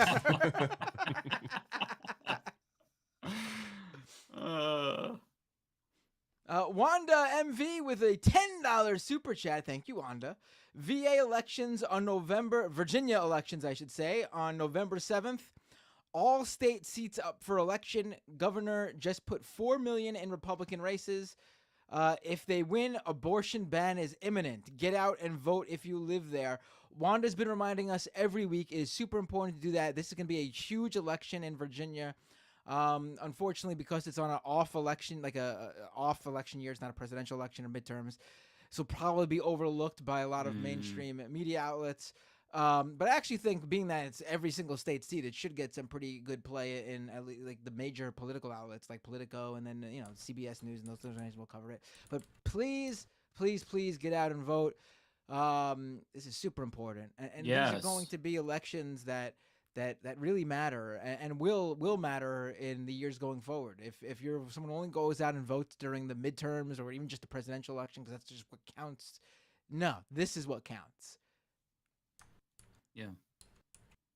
Atena Sophie Giltis Grasheva, 1,000 Rs. Whoa, someone gave you $1,000! Oh my god! I think it's Argentina. I think I looked up earlier. Okay. I think. Well, thank you. That's really cool. Hey there, people, talking about running for president. We have elections in my country, Argentina, coming up. The leading candidate is like Trump, but worse. I heard about that. Yeah, please help us inform people around the world about the threat. Thanks so much. He went on Tucker Carlson's show, yes. He looks like a Harry Potter villain. He's very disheveled looking. That guy. Yeah. Yeah. The one who's like, yeah. He's doing public Javier Milei. chainsaw and stuff. Yeah. Oh, Javier Milei. This guy, he's a right wing fucking bad shit. He looks like Wolverine if he was like 75 and a right wing a-hole. Like, pull a picture of this guy up. Oh my god, he really does. Oh my god. Yeah. Yeah, I know, right? Javier Milei. Yeah. He looks like if Wolverine was 80 years old and joined the Beatles when they first came to the U.S. during go ahead, pull it up. His hair looks like it's like an alien organism trying to consume him. I I love how you could just look at him and tell he's a fascist. Isn't that crazy? Like, there's a look about them. Yeah, there really is. I don't know if you guys remember this, but a couple months back, I made a comment about how a bunch of Nazis hid in Argentina after escaping Germany after World War II. And I had a bunch of Argentinians, like thousands of Argentinians on Twitter, started attacking me for just stating this fact. And I would say like 90% of them, when I checked their profile, they were retweeting this guy. So that's what happened when I talked about Bolsonaro. I got a bunch of people from Brazil like pissed off because it was like this cult following like Donald Trump. It happens everywhere. It sucks because we just got rid of Bolsonaro in Latin America, and now we've got this dickhead popping up. It's like, goddamn, it's fascist whack-a-mole. Snack Panther, $5 super chat. Thank you. Says 202 leadership felt themselves. I'm guessing they went through a war with the online left. They thought, I think. Oh, they thought a war with the online left was going to grow the brand. Maybe. Yeah. I don't know what their thinking was behind what went down. I don't know. Progressive Boomer, $10. Thank you so much for you, Mike and Matt. Well, thanks so much. I will be sure to send this over to Matt, or half of it. Yeah, being that you're not accepting donations, I expect the full $10, by the way. So be sure to... Well, this is... No. This doesn't go into the presidential fund. All of this is YouTube fund, not the presidential fund. So... Oh, okay. That's how... Yeah. Let's see. Mike Hahn with $5. We need a Canadian POTUS. Time to do away with the natural born crap. LOL. I mean, look. No. We could get a Mexican president. I don't need a. Definitely don't want a Canadian president. Excuse me. Unless, listen, I will accept President of the United States, Bret the Hitman Hart. That's as far as I'll go, though. That's as far as I'll go. But here's the thing. I'm genuinely in favor of getting rid of the whole natural-born citizens provision. The one thing that I saw that scared me that somebody said is that this would open the door to Elon Musk being president. That's horrifying. So, I never thought about the billionaires just coming in and maybe get money out of politics first, and then go to that. Yeah. Although it might be very funny, kind of like Bloomberg's run. Yeah. Although that was terrifying. I don't think he was very successful, actually. No. Yeah, he can spend as much as he wants. I don't think he would do well. Yeah. Charlie Jinmir, $2 super chat. Thank you. Says David Dole for House Speaker. Third in line, baby. See, there's someone who wants a Canadian. Bay Photo with a member super chat. What kind of VP will you be, Binder? Will you sit back and rarely make appearances like Kamala Harris, or will you be shadow POTUS like Dick Cheney? Could you really imagine me sitting back and not being on television everywhere? I would be milking that shit for all it worth. I've been every late night talk show. I'd be on so much they'd be like, we don't want the vice president on our show anymore. It's too much. Not him again. There'd be like hit pieces about, how it's like, oh, Trump is golfing again. It'd be like Matt Binder is at wrestling tournaments again, and they brought him out on stage. And I'd be the first VP doing YouTube debates with every third-rate YouTuber. Let me tell you. So the vice president is debating somebody with 10 followers on Twitter currently, and he just accepted another debate challenge. Yes, exactly. Finally, our first debate bro VP. Damn right. It's for me. Archangel with a super chat. My time in the army, I've seen the issues African Americans face with both hairstyles and shaving. Ingrown hairs hurt men. Glad they opened hairstyles for women. And that was about the conversation we had earlier. Yeah. Important story. More people should know. Paladin lost $20 super chat. Thank you. Says, can each of you predict the first scandal to rock the figure eight of presidency? I already know what you're all going to say. I'm not going to say. The first scandal to rock. When it comes out that he's actually secretly straight. That's a scandal. Yeah. There you go. That's my prediction. I don't know. Yeah. My prediction is that the feminization camps aren't up and running fast enough for the massive demand. Yes. My prediction: he still watches Jimmy Dore on the regular. Oh no! Oh. Only for Oppo research. That's all. No. The scandal will be after people have already voted, and it'll be that he cast his vote for Dore 2024 instead of for his own campaign. See, I thought you all were gonna say that like I beat up an old person or something. That's like the run-in joke. Why would we? Oh, because of the Nazi. I feel like your voters would support that, though. Yeah, that is true. Yeah, that is true. My it's like red meat to the base. That makes sense. Charlie Jinmir with $5. Thank you, Charlie. We did the poll in Binder chat. Many people voted for you and none against. Anyone who says the win now is stealing the election and fake news. Yes. Thank you, Stop Charlie. the count. Stop the count. Exactly. That'll only, honestly, just not to go on a off topic here, but anytime I see that, it's probably one of the funniest things ever. That they would just start yelling "Stop the count" whenever Trump would go ahead as they're counting the votes. It's so funny just to think about that. Stop the count! Stop election over! Because those are all the illegal ones, obviously. I just love the prayers in front of the building. Do you remember? Like, that video is burned into my mind. So good. After this one, by the way, I've got a super chat that's a question for all of you, and it's an offer of something you might want for free. So if I could read that one out. Go ahead. Okay. Go ahead. I love free stuff. Okay. I just got $2 ones to go through. Martian for $1.99. Thank you so much. How old are you, Lance? I'm way too fucking old. Charlie Jinmir with the $2. Love your laugh, bud. Thank you. I enjoy everyone's laugh on the show. And this is the offer for everybody from Argonian Bum. Thank you so much for the $10. And to Matt, Mike, and David, can I draw you some Twitch emotes for free? Lance and Riverboat Jack are putting you guys to shame. Sure, please do so. Yeah. I mean, I don't want to put you to work. Yeah. Don't. If you have extra time, like that's if you have, that's extra, a lot. Extra time. Right. That's what Mike and David are saying, but I'm expecting something on my desk by tomorrow, so we better get to work. And then finally, Azrael with the $5. Thank you so much. I moved chats to donate. I hope it makes you moist, and I think that was for Matt Binder. So, yeah. Nice. Wait, I missed it. What was for Matt Binder? No, I was just joking. It says I moved chats. I hope it makes you moist. I was like, oh yeah, that sounds like a Matt Binder. Don't know. That's my secret. I'm always moist. Hold me. I believe this one. Yeah, this one's for me. Archangel, again, thank you so much. $10. Mike loved you and David's videos covering rhetoric of politicians, allies, and people supporting Israel wiping out Hamas. It was so bad, and I can't imagine how people are so openly advocating for genocide. I think you mean Palestine. But yeah.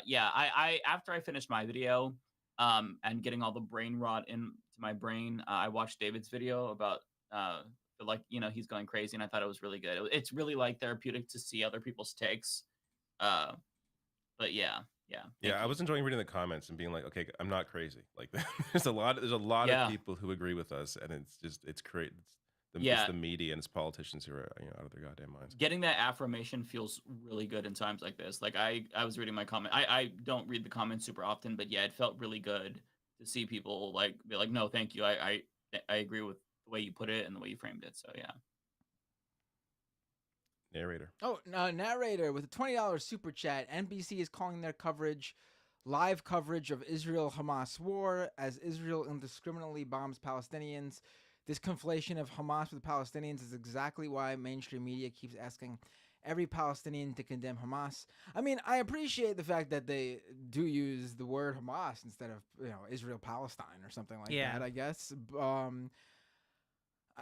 I mean, I don't know how we would expect them to, like, they're not going to just put live coverage of Israel bombing Gaza. I mean, they're not. So I guess, in terms of how mainstream media could cover it, I think Israel-Hamas war is probably the best we could. I don't know. Worse. Because saying a lot worse. Saying Israel-Hamas implies that Israel's just bombing Hamas as opposed to bombing Gaza. and hurting Palestine. I know. I agree. It's not well. But I mean, it's probably there's the no best we perfect could way to expect. really phrase that. Really. Yeah.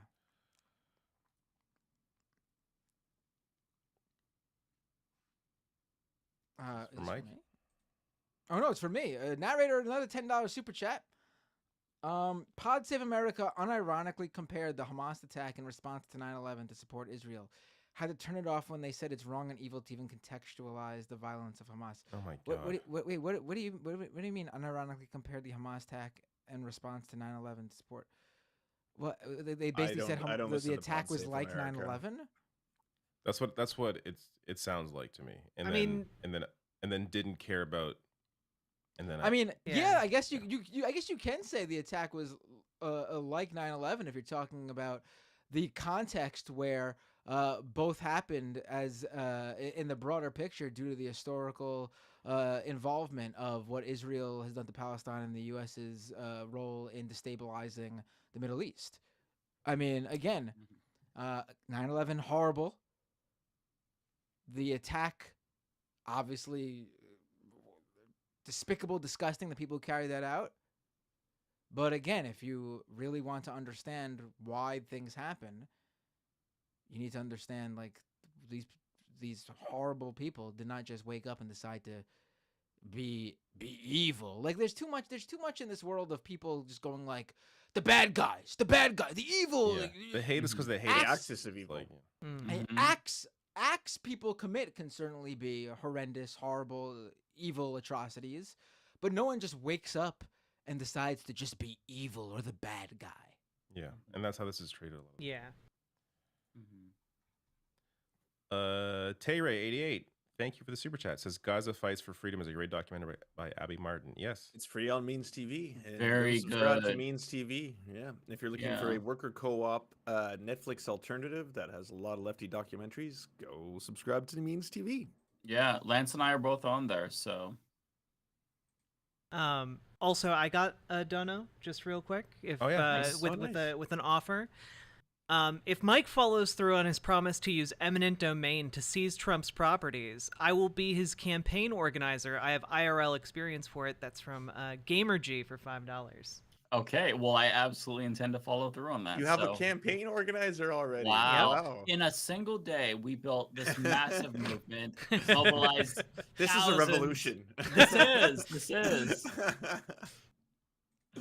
Narrator with another $10 super chat. Thank you so much, Narrator. The open-air prison in Gaza is a concentration camp. Prisons are places you legally hold criminals. Concentration camps are where you keep ethnicities for political reasons.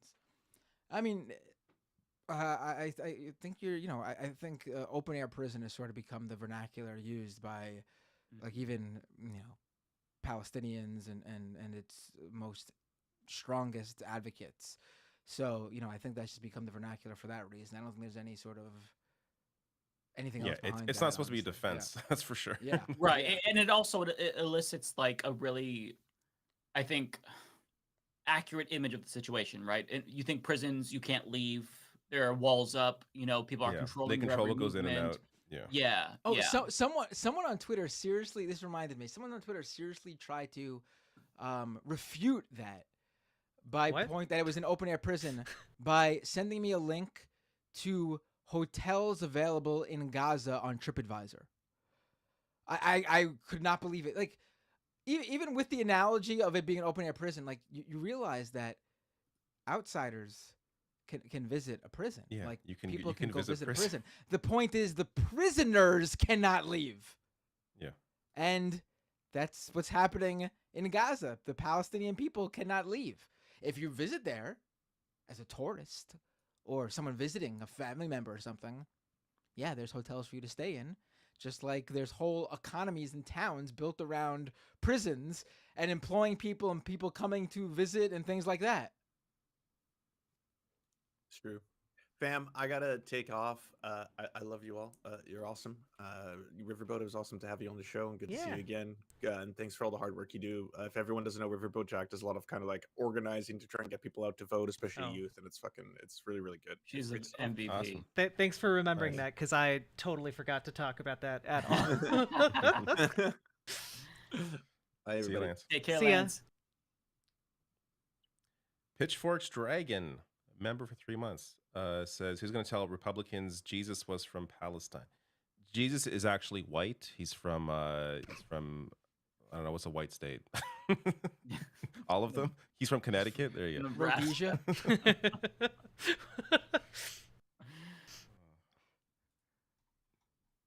Ronnie6751, thank you for the $5 Canadian. Islamophobia will only make Hamas stronger. They can use the hatred to recruit more people. That is something people in the West just don't get. That is exactly correct. You know, if you can sell people on this idea that the whole world is against you and they hate you, that is going to breed radicalization. So yeah, that's a really great point.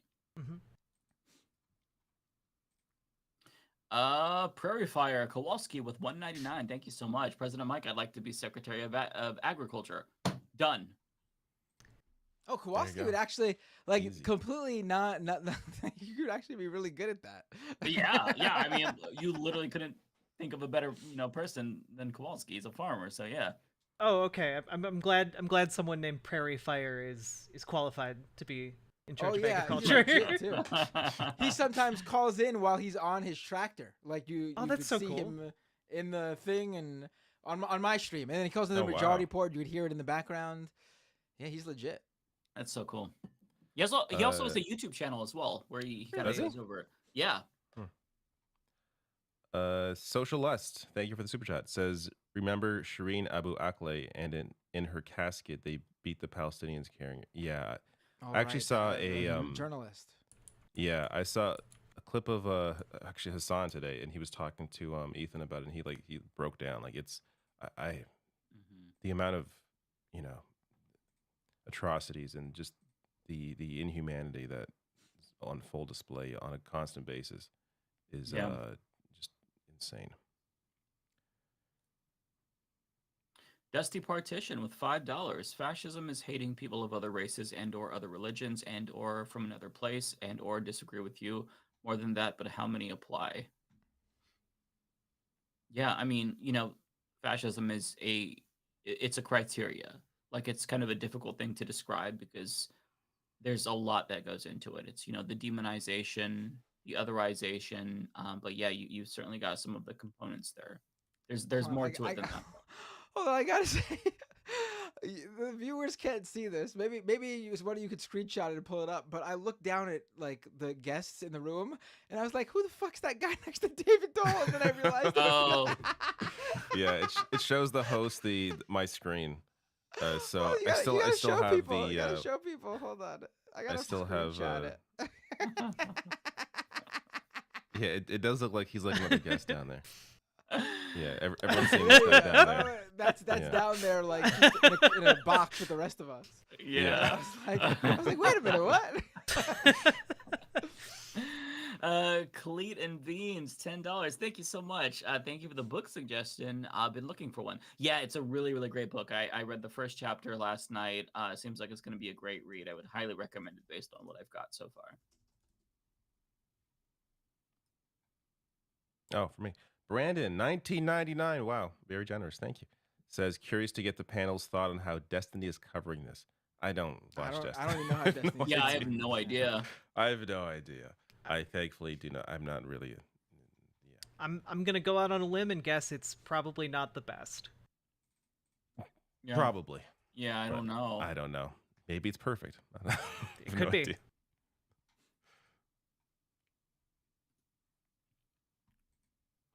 Cleat and Beans with a $20 super chat. Thank you so much. You're on fire, Matt. Your voice is so necessary. Some of the only good to come out of this frustrating, awful situation is strong, passionate voices on the left and otherwise standing up for humanity. Gives me hope. Oh, but I really appreciate that, Cleat and Beans. It means a lot to me. I lost my place. There we go. For me, Tayray, 88 says, let's not forget what Israel did to Yasser Arafat.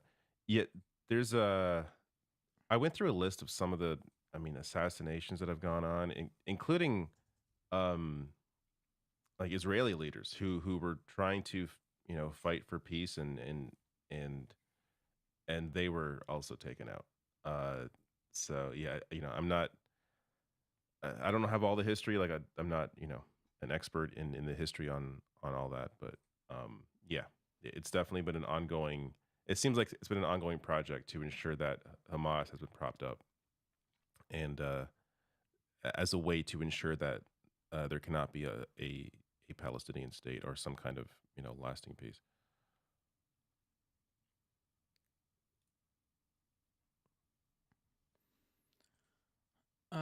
Is this for me?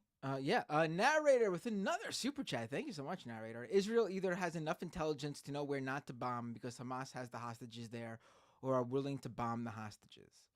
I mean, it's a good chance, absolutely. Also, I mean, the idea that they're just going, like, just look at the photos.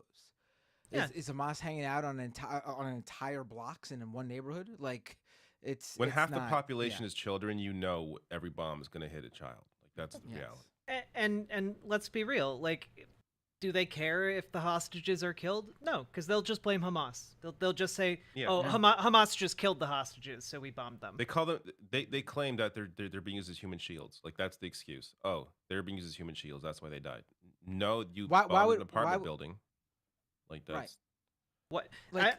Obviously, Hamas took hostages with the intent to do some sort of get something out of it.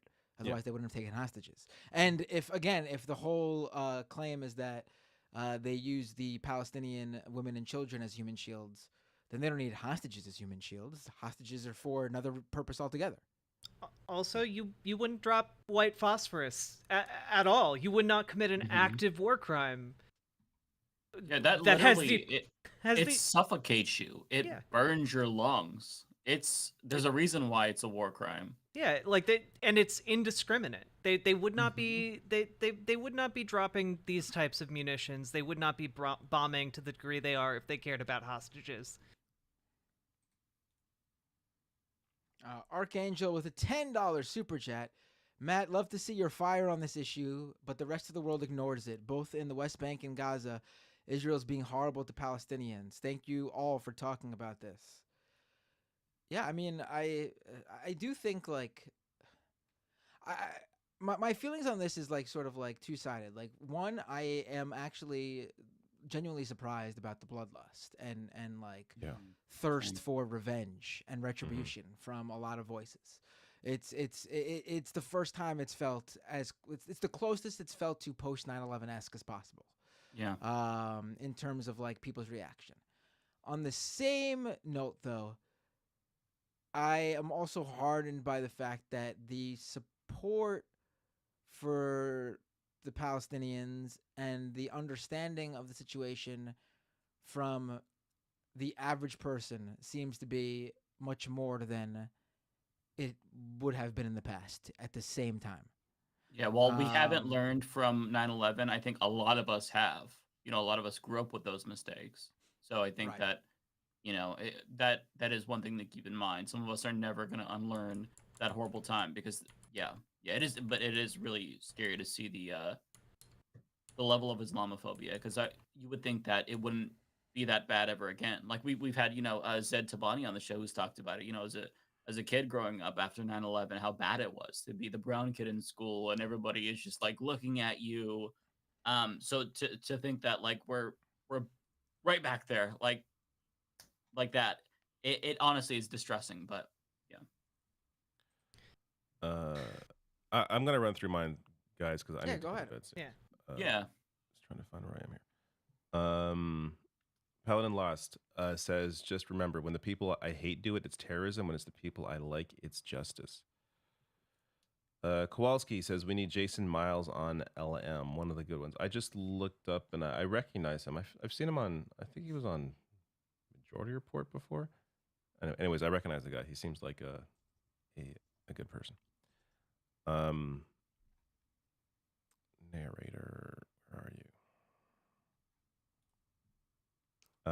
Narrator. Jason Miles from This Is Revolution. You're right, yeah. Oh, I was only getting like a jazz singer.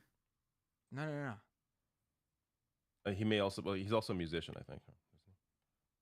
Oh, okay. I've been on their show before. Good stuff. Yeah, we should definitely have him on. Narrator, 8,700 more UAW members went on strike from a Ford plant today. Solidarity. Yes, while all this madness is going on, there's also these ongoing strikes. Some good news. As good as it can be when it gets to hopefully a resolution. But yeah, definitely. And I believe that Ford plant was the largest Ford plant. Like it was kind of Yes. like one of the last moves in their toolkit. Yep. Oh. I don't know how to say that name. Where do I start here? Reed Dix Dorg. I feel like there's real words in there, but I can't pull them out. Red Ixtorgon, $20 super chat. Thank you. Says thank you so much for being loud and angry at what's happening in Palestine. We have to all be upset, angry, and loud publicly about what's going on there to stop a genocide from happening. That's the hope, that there's enough pressure put on governments around the world to do something. A few more left here. Meg Sumra, thank you, says, what are your thoughts on the UK plans to ban waving Palestine flag? Obviously ridiculous. Like, just because you're, yeah. This idea again of it's like equating Jewish people with Israel. You can't equate Palestinians with Hamas. Did you see that Washington Examiner article about how serious reporting on how Rashida Tlaib still flying the Palestinian flag outside of her office days after the attack? Oh, how dare she be Palestinian? Did you see Hillary Vaughn from Ridiculous. Fox News following her around? It's like, do you condemn the beheaded babies? Do you condemn the my rape? God. Just like following her around. She was silent the whole time. Like, why won't you answer? Like, it was so ridiculous. Like, if you go look up Hillary Vaughn, she's a Fox News reporter. She posted that. She's very proud of it. It's insanity. Paladin Lost, Figueiredo Binder, 2024. Money for humans. Pretty good. Money for Good thing humans. he I sent. like Good that. thing he sent it to David. Here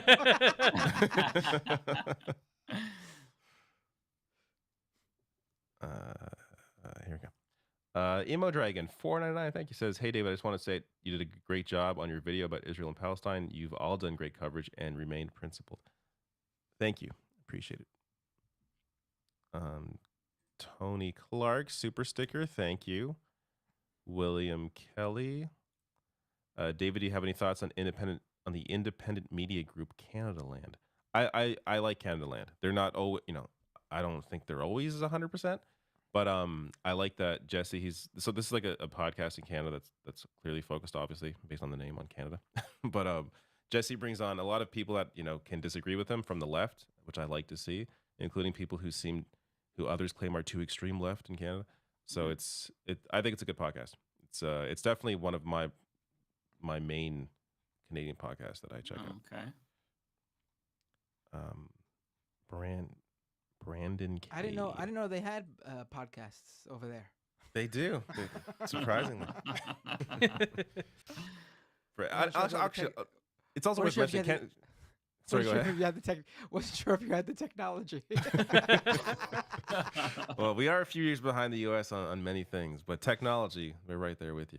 But also worth mentioning, they've broken they've broken stories, like they do like real journalism. Like they began as a podcast and now are like going into actual like journalism. So it's really good to see. Oh, that's cool.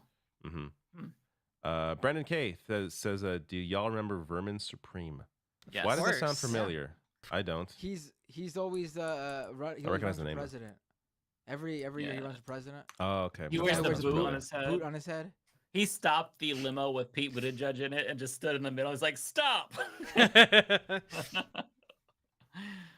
He runs for fun. That's how you. If you're gonna run for president with a no chance campaign, that's how you do it. Exactly. We know from experience now. Socialist says, "Nice Michael Brooks shirt, David." That's right. Letter hack. Yeah, I love it. It's a great shirt. 2 more left, and I'm out of here. Just gotta find this. Listen, hear the glee in David's voice to get away from you people, our viewers. I love you people, but my body is like rejecting it. My mind is. It's like midnight, right? My body's like done. It's midnight now. Yes. Yeah, that's understandable. And I have a baby, so I'm gonna have even it's less. midnight here, and I got 2 kids, so I mean, there's no excuse. Your kids are old. Your kids go to the washroom by now, probably. So you're good.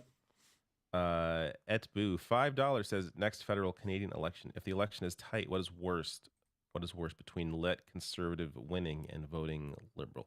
I mean, it's like, Democrats and Republicans. Yes, obviously the liberals are I would say clearly, maybe not clearly on every issue, like this, like the issue of Israel, obviously in Palestine, but no, liberals over conservatives, especially with Pierre Poilievre as leader. Mm-hmm. Are you out of your goddamn mind? And we need a liberal so that way us LGBTs can cross the border and get asylum status just in case. So yeah, keep I that mean, in just mind, on social issues Canadians. alone, like that's one very clear difference in Canada between liberals and the conservatives. Mm-hmm. Paladin last one for me says breaking President Mike, quote, I didn't think I could win, so I voted for Jank. Never happened. Very funny. All right, sorry, I lost all your places. I actually found the place, so you're good. You did fantastic. Yeah. All right. Yeah. See ya. Lovely Great meeting you as care. well. Yes. Bye. Bye. All right, so we Hi, are David. right here. Oh, too close. Pull us back. Too close. There too we go. close. There we go. Yeah. Okay, so Dusty Partition with $5. Egypt warned Israel, and they did nothing to prepare. I saw that he had like 10 days advance warning. Did they allow the attack to justify all this? 9/11, President Matt, help. Yeah, I mean, I don't know. I know that his motivations are pure evil, but yeah, this is, I think, part of the reason why a lot of Israeli citizens are pissed off, because his whole shtick is vote for me and I will protect you, and this was a catastrophic failure here. So he failed to do the one thing that makes voting for him worthwhile, according to them. So yeah, I hope that he gets punished for it in the next election, because he's a failure. Shouldn't even make it to next election. He should resign now. Yeah, that would be ideal, honestly, but that's never gonna happen. And honestly, given the fact that he has coordinated with Hamas in the past, like the questioning whether or not he allowed this, like Benjamin Netanyahu allowed this to happen, I think is a very valid thing to do at this point.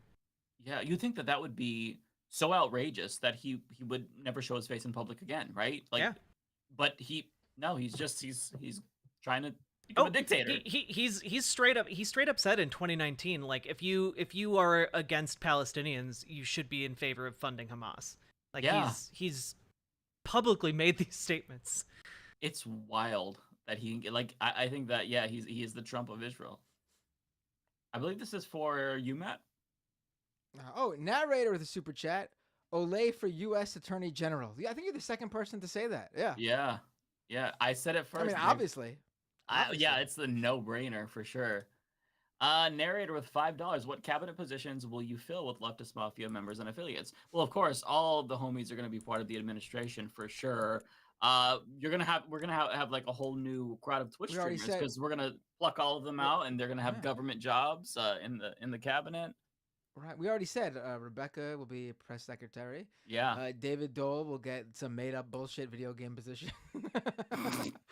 What do you want, Riverboat Jack? You get to pick. You're right here. Ooh, I don't want to be overly ambitious. Just the first time on the show, so I'd probably go with something like, I don't know, something that might set me up for further down the road, like Secretary of Transportation. Oh, see, I was actually thinking Secretary of State. Oh, wow! Judge mindset right there. I mean, I'll take the Secretary of State. I didn't want to fly too high, Yeah, but... no, I think you're ready. Okay. If I'm ready for president, you're ready for Secretary of State. All right, we'll be working on getting those maglev trains installed across America. Yeah. I'm looking forward to Riverboat Jack sitting down and giving an 8-hour testimony to Republicans. 8 hour. It's gonna be 12 hour. We're filibustering. Yeah, there you go. Kathy Ann with $5. Maybe we can get Taylor Swift to speak up for Palestinians. I just can't see that happening because No, every celebrity has already come out and made a statement clearly standing with Israel.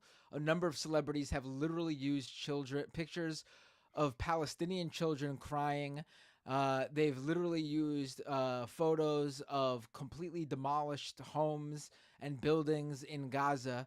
And they've used those pictures to say, pray for Israel, without even realizing that they were sharing pictures of the destruction in Gaza. And then they would come out and delete the photos and statement, and then re-put out the statement without using any photo that they pray for Israel and stand with Gaza. Yeah. Stand with Israel, pray for Israel. I mean, listen, it's super easy and simple to show remorse, empathize, say that you pray for the victims and their family members, and do the same for the people of the Hamas attack, the Israeli citizens and people who were killed, and then do the same for the Palestinians without throwing your support behind the Israeli government, which is what you do when you say stand with Israel, because you are endorsing their response, which is to cause the chaos and destruction in Gaza that the pictures you're posting thinking it's Israel that are actually of Gaza and the Palestinian people. Your stand with Israel posts are endorsing the creation of what's in those pictures. Yeah. I believe this is for you, Matt. Is it for me? Hold on, I can't see. So, hold on. Yeah, it is. Okay. Peter with a super chat. Thank you, Peter. Remember Trump had Russians in the Oval Office and spilled Israeli defense secrets? What are the chances that and the Mar-a-Lago docs were used here? I mean, I don't think listen, it's certainly a possible, I guess. But I don't think Hamas, Hamas obviously has help getting their their weapons and their supplies and their bombs and things like that. But from what I understand, I know there was a report from the Wall Street Journal that Iran was behind this. It seems very thin. In fact, the Wall Street Journal posted a report today saying that Tehran was surprised by the actions after days earlier posting that Iran was behind it. I think it's again, we don't know enough yet. A lot of misinformation's flying around. Yeah. And it's just so simple for people to just say, we don't know. Just don't share things yet. We just don't know. Like I see people, the claims about Hamas doing certain things, the beheading babies thing. Listen, we don't know. I've seen every report I've seen, sources, the same IDF source. Even Biden came out and said he saw the pictures. Then the White House had to come out and put out a statement saying he actually didn't see the pictures. He was referring to the reports he saw from Israel that this was what they saw. There's been, again, I'm not saying it didn't happen. We don't know. We don't know. And you have to understand, in a situation like this, there's going to be a lot of things we don't know for a while. It is totally okay to just not report something as happening or having not happened.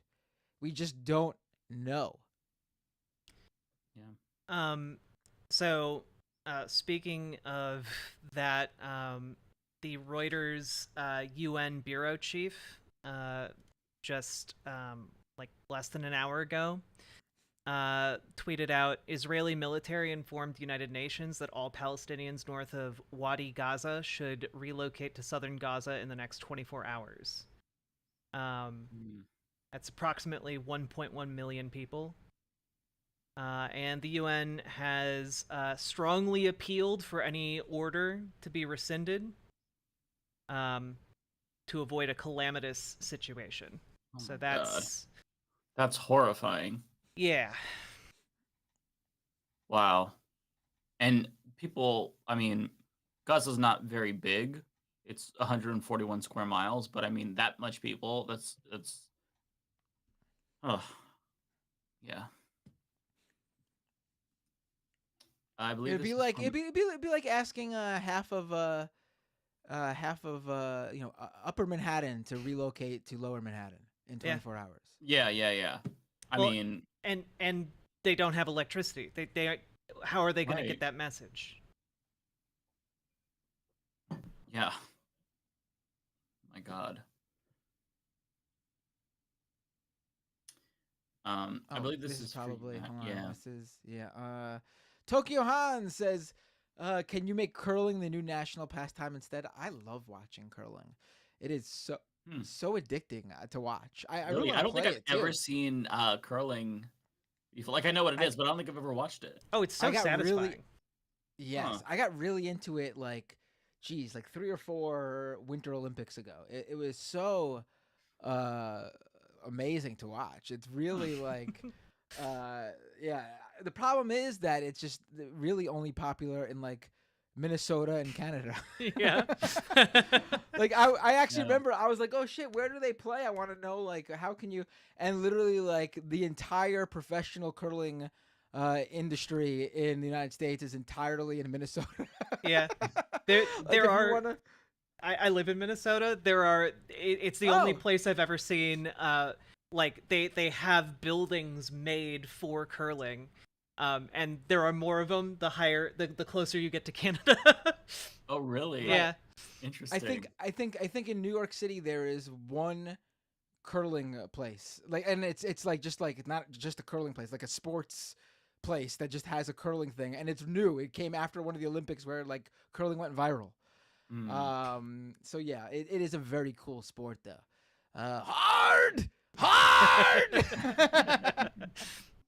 When they're sweeping. I love the sweeping. The sweeping is like one of my favorite parts. It's just kind of mesmerizing. Mm-hmm. Okay, I'll try to go a little bit quicker through these because we have still quite a bit left. So I believe this one is for you, Matt. Oh wait, someone who's not in the super chat. Oh, no, sorry, this just one's said how for me. I'm sorry. Curling stones are crazy expensive. I looked into that too when I first saw curling. How much are they? It's like $600 for a curling stone. What? Yeah. And you need like a bunch, of them, because the industry is so small, and these stones are like huge and made out of like this really like nice like rock or whatever. It's like it's That's yeah, fucking they're weird. crazy I would not expensive. have expected that. I mean, I never thought about it, but like $600. They're made of granite traditionally, apparently, but other materials as well. Curling stone price. I remember they were really expensive. Brand new curling stones cost between $500 and $900 each.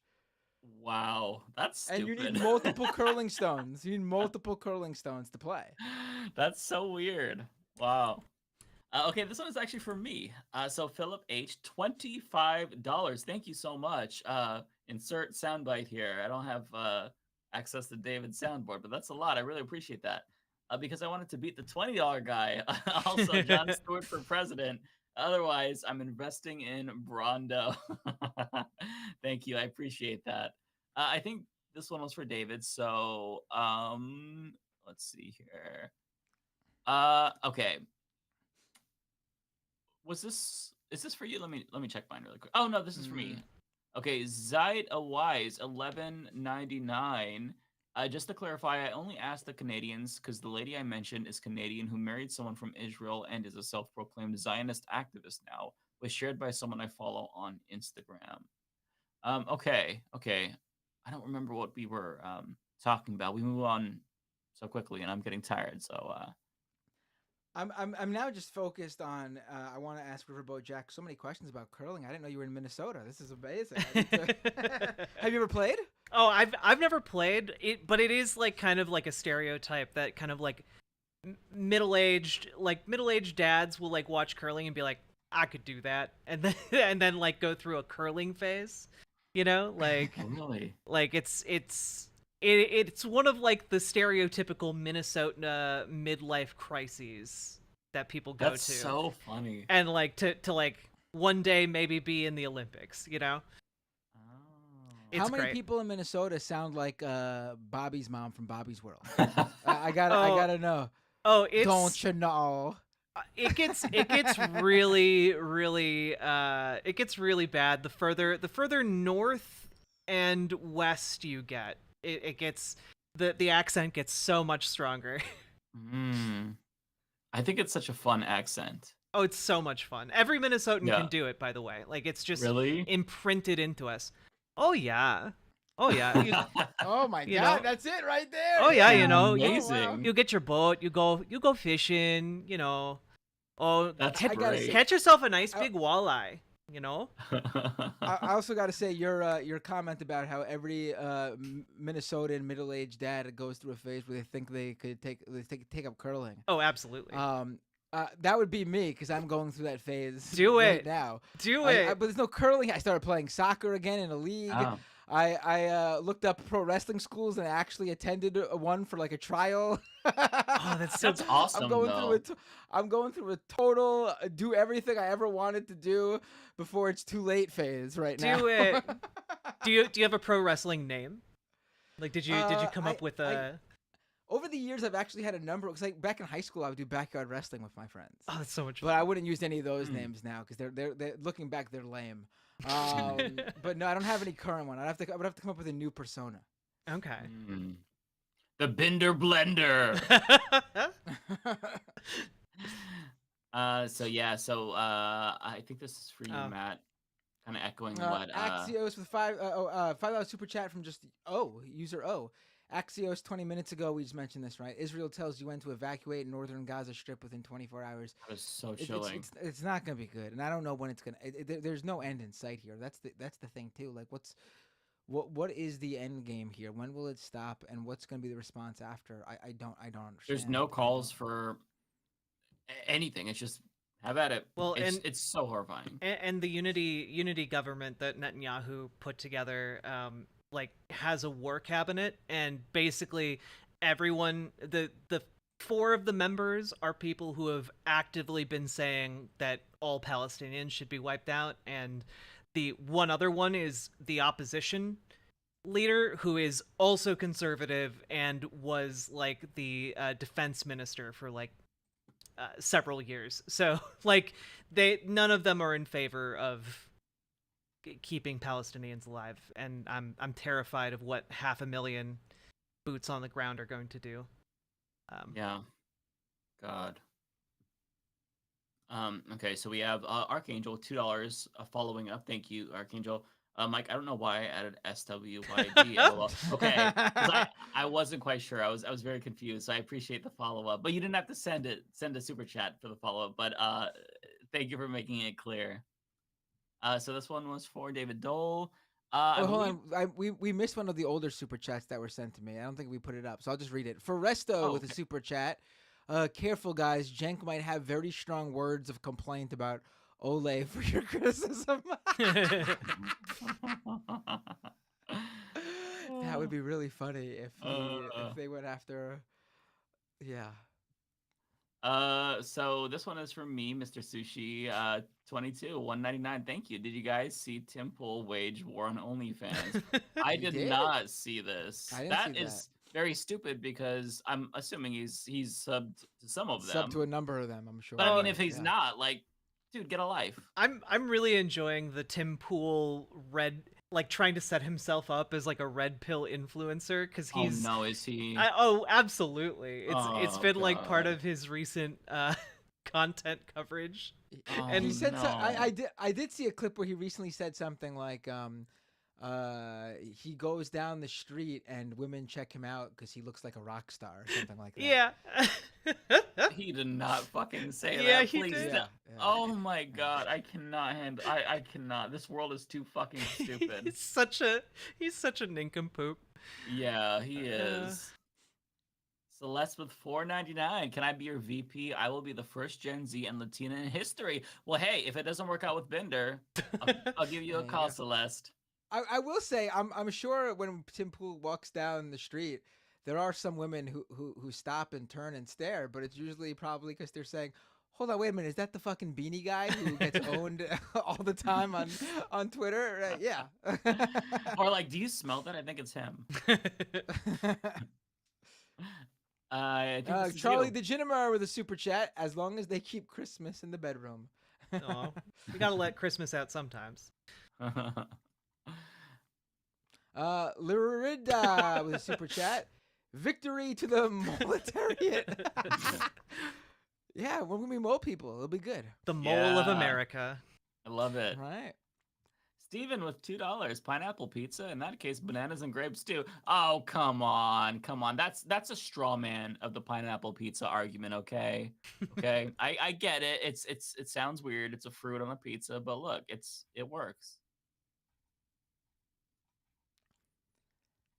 Lee with $5. On a serious note, since Prez Mike will be mandating gayness, may I suggest directing David to create a gay OnlyFans to help pay for universal health care? Listen, I'm not going to mandate anyone create OnlyFans, but since he is a Canadian, I am going to require Canada to donate 50% of their health care in the first couple of years as we roll out our system. So they will be helping. Right. Damn, a lot of people really want to see David Dole naked, apparently. I know, shit. Let's see here. CBF with a super chat. Are you telling me that Steve Scalise struck out at the plate? Ooh. Damn. That's spicy. Yeah. Ooh. Had they paid any attention? Had they paid any attention to his stats, they should have seen that coming. Ooh. Oh, wait, because CBF actually stands for, if I recall correctly, this is user Congressional Baseball Fan. Oh, no. Oh, my God. Okay. That's maybe not as dark as I thought. Maybe? I think we're all thinking the same thing. I'm not going to comment. This viewer just clearly likes baseball and enjoys when the members of Congress hold that classic annual Democrat versus Republican. I'm not looking any further into this. Nobody likes that. This viewer does, okay? End of story. Okay. Let's move on. Yes. Tokyo Hans with a super chat. Do you guys have a campaign slogan yet? Like get woke and wash your ass or something? I don't know. I'm workshopping it. Beards to believe in. Okay.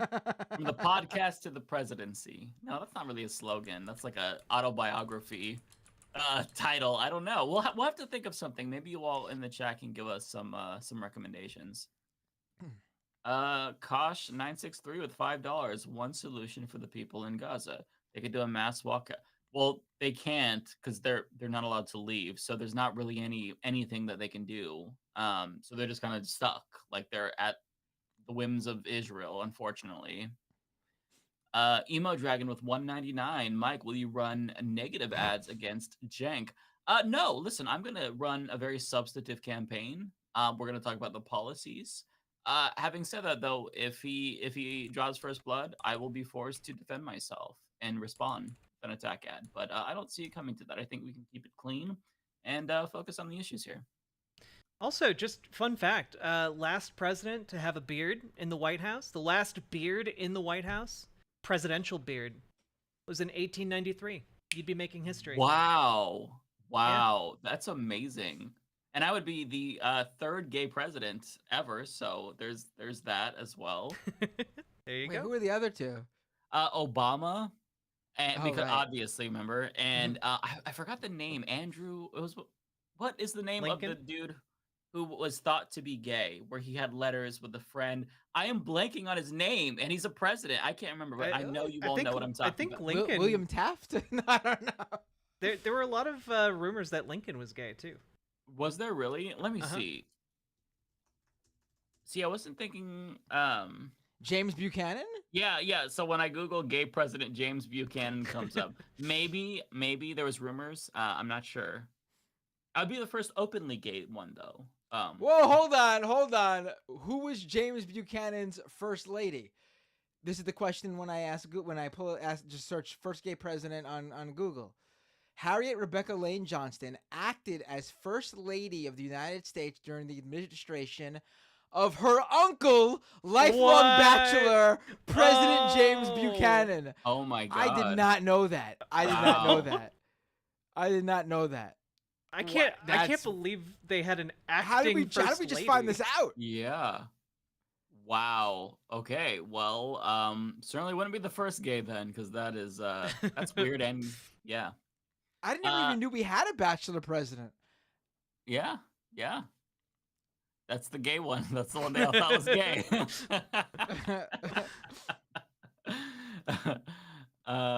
Let's see here. I think this is for you, right? Someone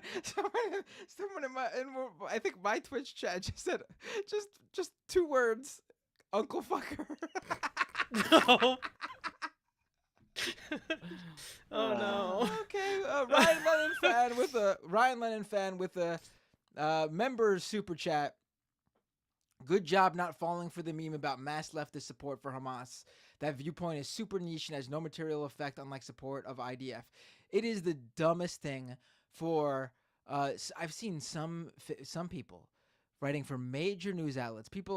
Some people I even once thought highly of and respected, writing entire pieces focused on calling out this super powerless fringe group of people as if they have any bearing and we should be spending a single minute on any idiot saying something stupid in a speech somewhere at some event. Mm-hmm. It is completely bogus to spend a single minute on this.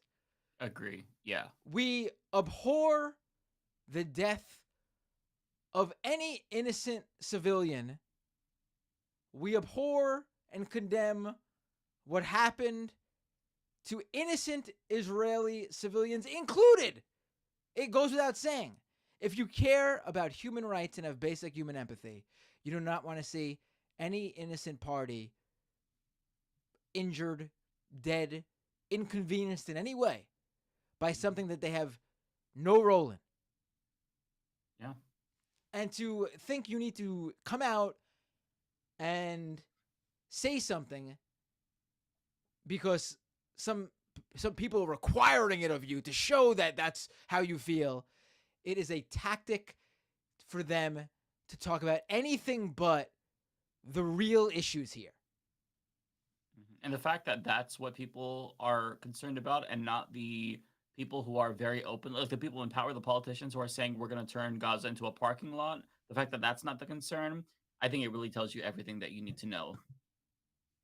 Yeah. I know that David got this one too, but I got it as well from Chris. $5. If Mike follows through on the promise to seize Trump's properties with eminent domain, I will be his regional director. I'm an experienced organizer in DSA. Yes, absolutely. The Matt Mercy with $10. Thank you, Matt.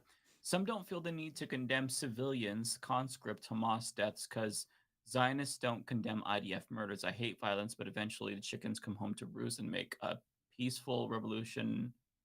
I think I know what you're saying. Make violent revolution inevitable if they don't allow peaceful revolution. Look, I mean, when it comes to like these types of situations where you have people who are being colonized, violence is definitely inevitable. That doesn't mean that you should justify like deaths against civilians, but what that does mean is that like there's going to be violent resistance sometimes. Targeting civilians is bad, of course, but military targets, that's something that you see all the time. Look at the Battle of Algiers, for example. Right.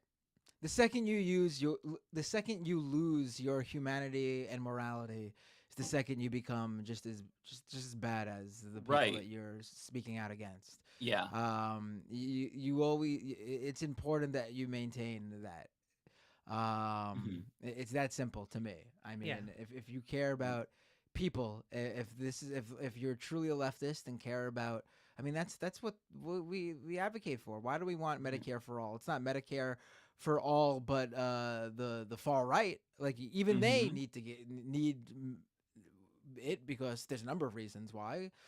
Means testing doesn't help anyone. But like it's a basic human right. And that means even for people that we don't agree with or don't hold the same moral high ground. We are so principled that we support Medicare for all, literally for the people who want us dead. You know, like the fascists in this country. So, In yeah. fact, extra medical care for the far right. We need forced vaccines for the far right. COVID-19 vaxes and boosters specifically for the far right. Ooh, that's a good platform plank. Oh, yeah. Mandatory vaccines. Right.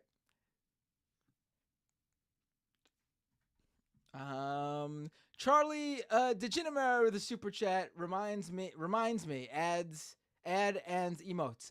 Oh, I need to tell Anne. This is from a viewer. Anne made some free emotes for me, and I was able to put them on YouTube. Oh, okay. But when I went to upload them on Twitch, they said they weren't the proper size. So I need to go back to her. You reminded me. Thank you, Charlie. I need to let her know that so she could see. I didn't know there was different rules between I can Twitch send emotes you and YouTube emotes. just the file that you can like copy and paste over it because I have the exact dimensions for when Okay, yeah, send that. It's weird because one of her emotes actually did upload to Twitch. I guess that was the one that was the proper dimensions. The other ones I tried to upload and they said it wasn't the right size. Oh, weird. Let me see who this is for. I think this is you. Is it? It is for me. Ace Area 51 with a membership super chat. Instead of a presidential debate, we need a rap battle among the candidates. No, in fact, I'm gonna do quite the opposite. Under a Matt and Mike administration, any politician or a political candidate rapping immediately disqualified for whatever they're running for. Cannot happen. New rule after Vivek was singing "Lose Yourself." Yes. So yeah. So we've got two here. One that's blank from Mark, and then we have another one here. Oh, that's for me. Oh, yeah. Thank you, E-Mark, for both of those. Open air prison gained traction after Guantanamo was established to hold so-called prisoners of war. Right. I mean, if you want to talk about a U.S. response to 9/11, we literally took a bunch of people that we have no idea what their involvement was, many who had no involvement whatsoever, actually, and just for the sake of it, threw them in a prison for the rest of their life. Their children growing up without them, their parents, grandparents, whomever, dying without being able to see their son. I mean, horrendous. You don't want to have a 9/11, a U.S. response post 9/11. If only our allies, so-called allies, told us more forcefully to not do what we did after 9/11. Yeah, for the love of God, learn from us. 3,000 people in the United States died tragically. That was horrible. But then 1 million plus people in the Middle East who had nothing to do with that also died. Do not do what we did. Learn from our mistakes, for the love of God. Yeah. The Emo Dragon with a super chat. Matt, loved your show this week. Those clips from Michael on Israel were still as poignant as today. Also, what's your favorite anti-war punk song? Ooh,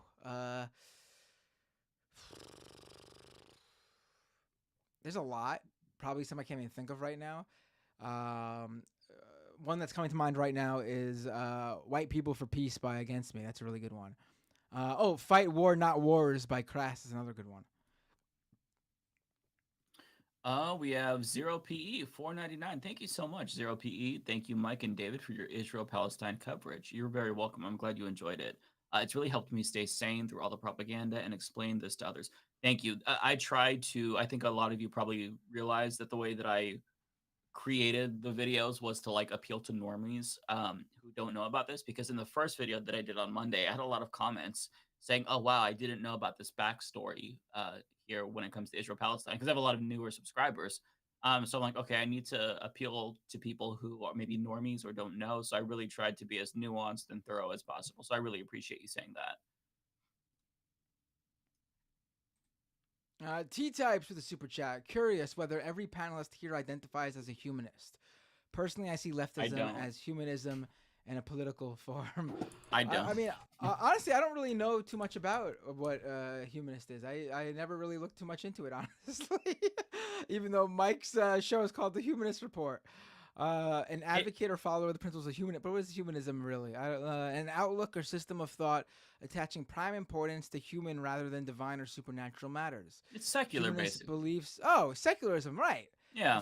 Why don't I just say that? Yeah. Yeah. Well, it's also there's Why this didn't emphasis. Mike? Why don't you just call your show something like, I don't know, secular talk? So there's also there's this emphasis on like the preciousness of human life and how important it is to uplift all of humanity. To be anti-racist, to be anti, transphobia and whatnot as well. There are criticisms that humanism is too anthropocentric, meaning that like there's an overemphasis on humans to the detriment of like the planet and animals. But I don't think that they're mutually exclusive, honestly. I think that you can be a humanist and also care for animals. You could be a vegan. You can. It's not mutually exclusive. So that's my take on it. No, I'm a humanist, but I'm so much a humanist that I only care about humans. Fuck all other life. Fungi, you're going down. See, that's human supremacy, which I think is contrary to humanism, actually. Wait, what was that? You actually went? Did he drop out for you, Riverboat Jack? I heard him. That was weird. I didn't hear you at all, Mike. That was I was saying that's human supremacy, which I don't think is a tenet of humanism, actually. Yeah, I mean, I think I'd identify as a humanist.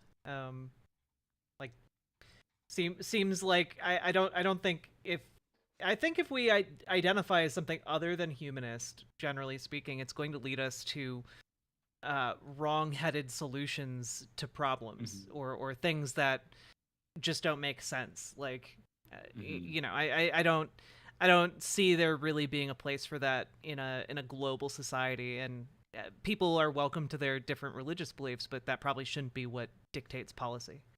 Right. Yeah. Right. Oh yeah. This conversation.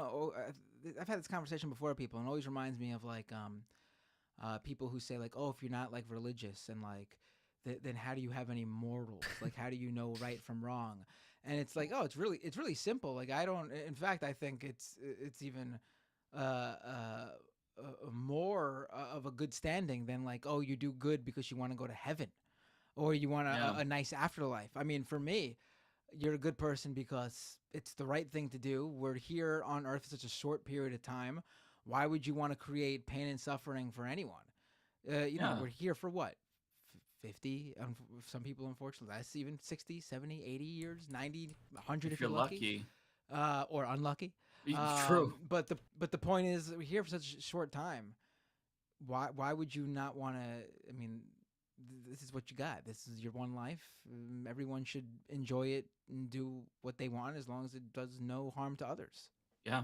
Yeah, and like also just it helps to have an ethical framework that isn't just something you found, in a book and someone else told you was mandated by a supernatural entity. Like it helps to know why you think things are good and have like a reason for that other than someone heard a voice in their head and told you that's what it said was good. Yeah. Like coherency is important. Well, that and the ability to be able to like think independently and be able to like figure out what is good in a given situation that someone didn't foresee. That it really helps to have grounding in that way, and that's something I didn't appreciate until I was older. So yeah. Oh, I'll never forget like what actually like the first thing, because I grew up. My mom is Catholic, my dad is Jewish. My mom obviously won out in terms of how her children were going to be raised. So I was raised Catholic, went to Catholic school, and the first thing that had me starting to question religion in general is we had a priest come in, who, by the way, years later would be sent away by the Catholic Church because he was one of the priests who molested children. Oh dear. But we had a priest come in. And he was the main father of the church. I forget what they're called. Forget what it's called. But he came in to teach a class, and someone asked him, "Oh, will we see our pets in heaven?" And he said, "No, we will not, because animals don't have souls, so they don't go to heaven." And I was like, "Get the fuck out of here!" That was a sticking point for me too. I'm done. There's no way. There's no way. You're telling me that this so-called paradise where I'll be happy or whatever doesn't have any animals, let alone my own pets? That's not that's not anywhere nice. I don't want to live there. No, I'm done. I'm out. No, thank you. Yeah, I'm glad you said that because that was a very big sticking point for me. I remember like thinking my pastor was so wrong. I'm like, no, animals do go to heaven. I think this one is for you, by the way, Matt. Oh, Matt Claremont with a super chat. I don't know if it would work as a campaign slogan, but if you and Mike were a tag team, you would be the Inevitables. I don't even know what that means, but okay. I mean, I know what the word inevitable means, but I don't know what the context here is. Like, are you both photoshopped to look like Thanos or something? I don't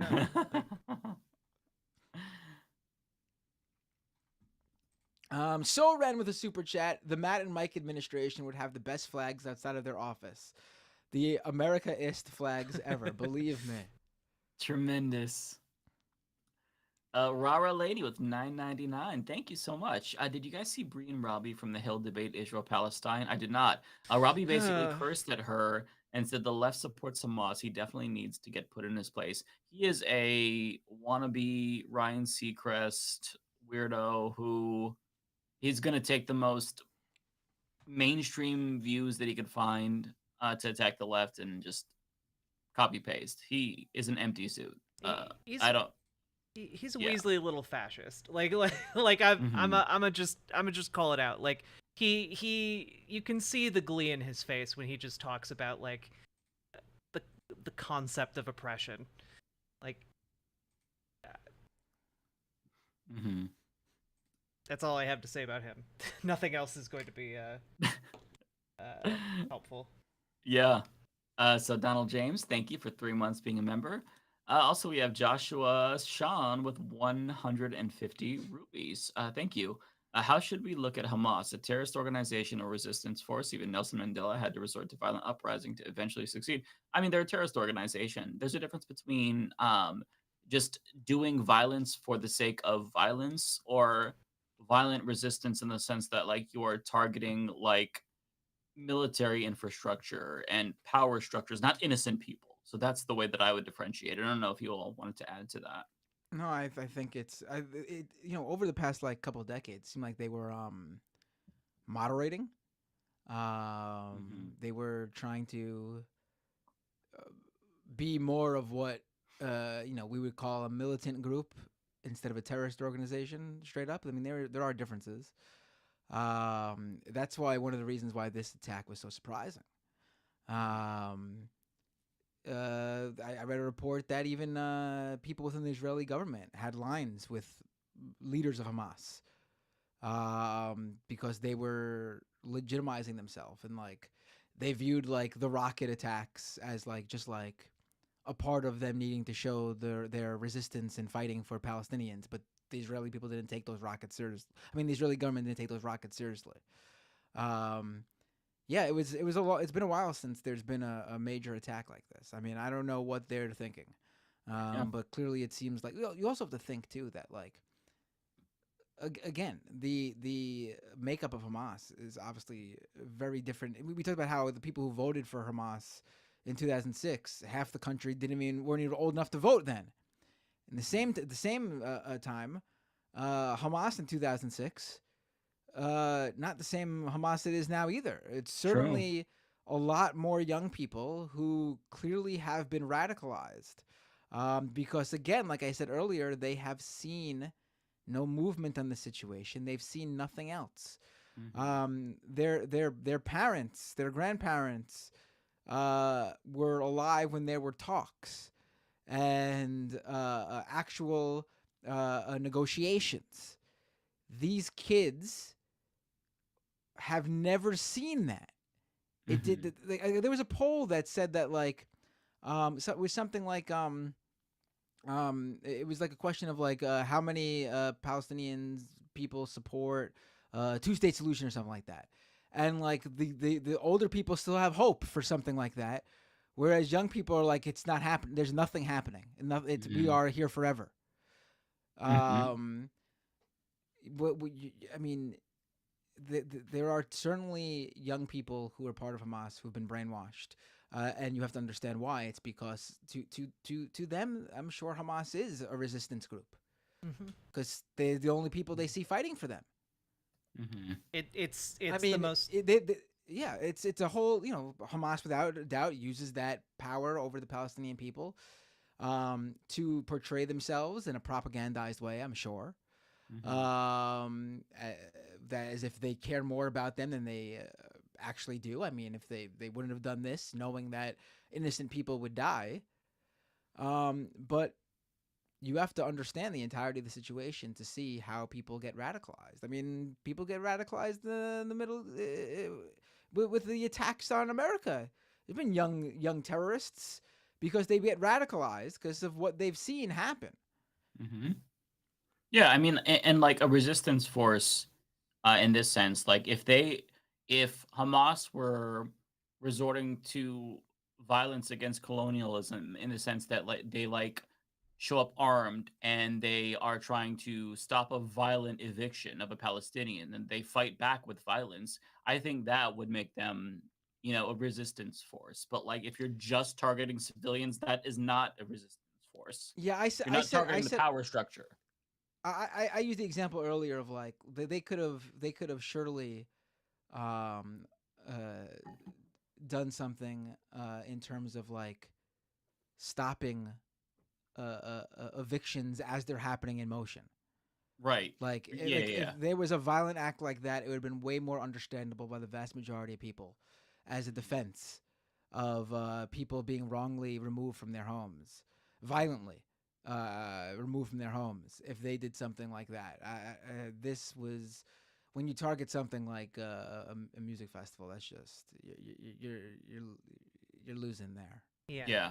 It's a terrorist organization, and it's a controlled terrorist organization. It is one that is propped up by the Israeli government by design, and its most potent recruiting tactic is as offering as like the only tool available to people who have lived their entire lives in a prison. They are the one organization that is like saying, hey, your entire life has sucked, but come join us, believe what we believe, we will make you a glorious hero, and when you die, you will go to some place far freer than this. And that becomes a very alluring prospect when you are trapped in this small area and people you know and love are dying all the time. It gives you a sense of purpose when you have none. Yeah. It's like, oh, I'm doing something now when I felt powerless before. That's why they join. Yeah, well, and the other aspect is that Hamas, while it is effectively a terrorist organization, it's not entirely its militant wing. It does provide certain services within the Gaza Strip that, like, there's no they fill the power vacuum, and so there are some people who join because like it's one of the only effective organizations to like ally yourself with, and that's it's horrible, but like it's kind of what we see in gang structures in America even. Like gangs don't just exist out of nowhere. They exist because there are needs and communities are pushed into kind of extreme states, right? The gang can show up and support somebody's grandmother, who needs her medical bills paid. Like that's a thing gangs do sometimes. It's not the main thing a lot of gangs do, but like that's a social support that would otherwise just not exist. And so it's more complicated than like would be nice. It's not a all black and white, but yeah, that's a good point. It is messy. At the end of the day, yeah, like there is no justification for attacking and massacring civilians. There just isn't. And I think Just one it real also quick. I'm sorry. Go ahead. Yeah. One last thing. There's a big difference between understanding why something happened and justifying that thing. Exactly. And we really need to understand why this happened. Mm-hmm. It also seems like just from this is just an observation from videos that came out. I don't even know if everyone who in Hamas who was involved in this even knew what they were there to do. Mm-hmm. There were videos of and this is from Israeli citizen firsthand accounts of Hamas members coming into their home, just making them sit down for a couple hours, asking if they could eat a banana, and then or like eating food or something, and then they left. Mm-hmm. Like clearly, I don't think, again, not saying that, but there's clearly a difference between why certain people in Hamas thought they were there and different actions here. Yeah. I don't know, but it's just an observation from on the ground reports from people who said the Hamas came to their home or came to their neighborhood and then just left. They didn't do anything to them, even talk to them and let them go and stuff like that. Yeah, it's messier and less clear cut than like a lot of people want to attribute in a lot of respects. But yeah, at the end of the day, like, 260 concert goers getting shot is not like a defensible thing. And like you said, though, not a lot of people are defending that. The more important issue is that so many people conflate Hamas with Palestinians, and that's just not accurate at all. Yeah, very, very important to vociferously push back against that notion, because that is what they're using as a justification to slaughter. Can't read that because I can't read Arabic, but Arabic is such a pretty language. Humanist, thank you for your honesty. Thank you so much. I really appreciate the $10. Very kind of you. We also have Mitch, the Mystery Man, $4.99. I've always said this. Netanyahu is like a combo of Putin and Cheney. That's actually very apt. Yeah, I'd agree with that. Derek Espinoza with a $9.99. Hey, Mike, very appreciative for your content this week. Thank you. Despite how difficult it's been, what 3 artists are you listening to that you like? Same question for Binda and Guest. I hate to admit this, but I have been enjoying Drake's new album. I really, God, I need more music. But Drake and I like the new K Michelle album. I'm really enjoying that.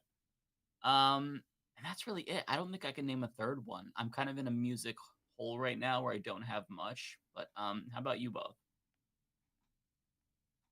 I actually don't listen to that much music, mostly because when I have time to listen to something, I've been trying to stay on top of everything that's been going on, and that's usually the case for me. So I'm always listening to like podcasts and like debates. Like I talked about this a little bit earlier on my stream, but I've been listening to a lot of content from Alex O'Connor, who's like a secular atheist YouTuber, and he has talks with a lot of interesting guests, and so I've been listening to a lot of that and news content, which isn't fun to talk about. So, but if anyone has music suggestions, I'll happily check out more stuff. Binda? I talk about music all the time on my stream. I'll save it for that. I can't think right now. It's getting late. I know it is getting really late. It's 1 a.m. here now. Oh my goodness. Okay, we don't have too much left, so we can run through these pretty quickly here. Resolution Tension, $25 and a penny. Oh, now 1 cent more. I really appreciate that. Thank you so much. You're so kind. Let's see here. I think this is you, Binder. I don't know. No, it's not from me. Oh no, this is for David Dole then. Okay. There's some that he still read, I believe, that I missed.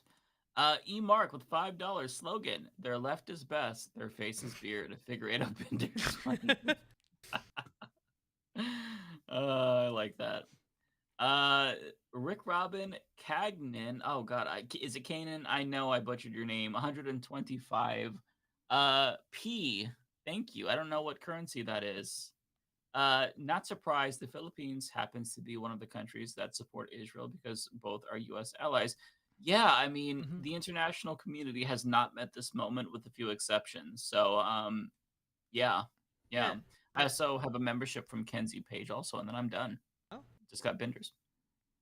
Sorry, go ahead. I was just gonna throw out there, like, the international community largely follows the U.S.'s lead in a lot of respects. Exactly. And so it, that's one of the main reasons why more countries don't recognize Palestine. Like that, the U.S. is domineering international pressure.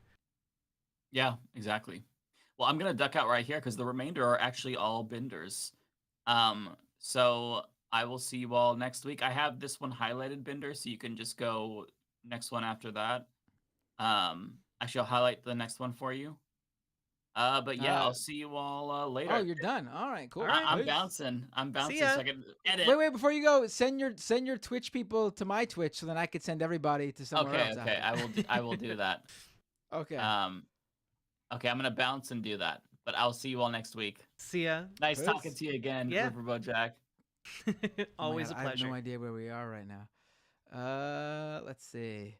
Wow, you're staying on with me. This is a first. No one's ever stayed on with me. I love it. Hold on, I can't find where, even though he pressed it. So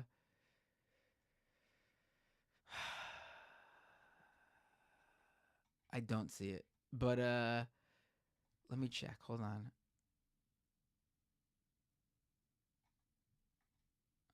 All right, we'll go from there.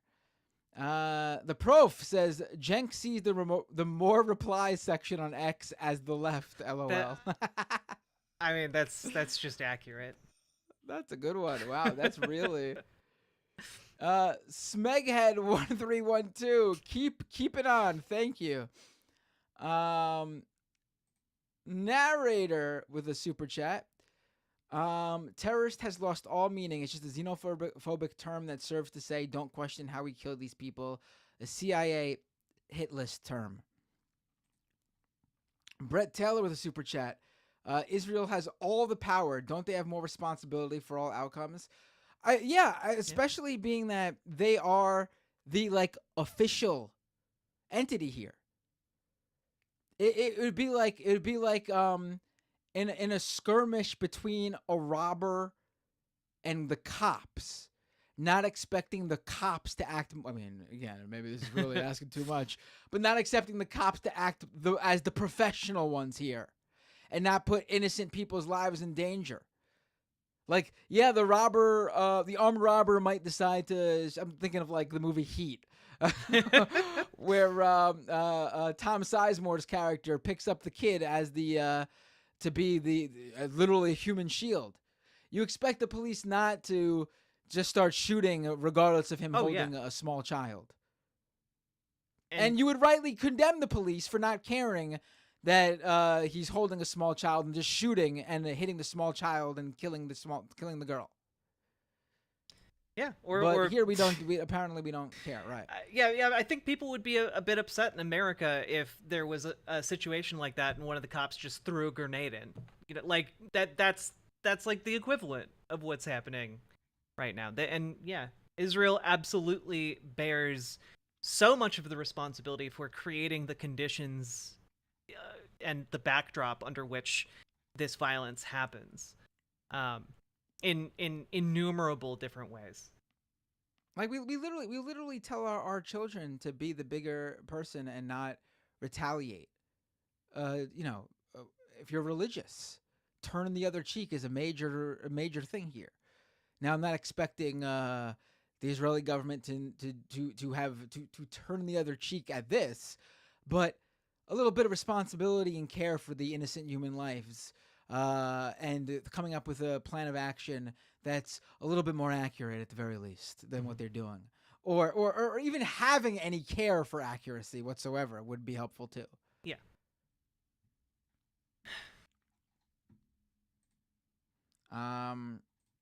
Narrator of the super chat, the African National Congress, Black Panther Party, and Irish Republican Army were all called terrorists. The left doesn't need that term. Narrator, If you were asked if Hamas is a terrorist organization, the only response is to ask for a definition of terrorist and how Israel-U.S. doesn't fit it.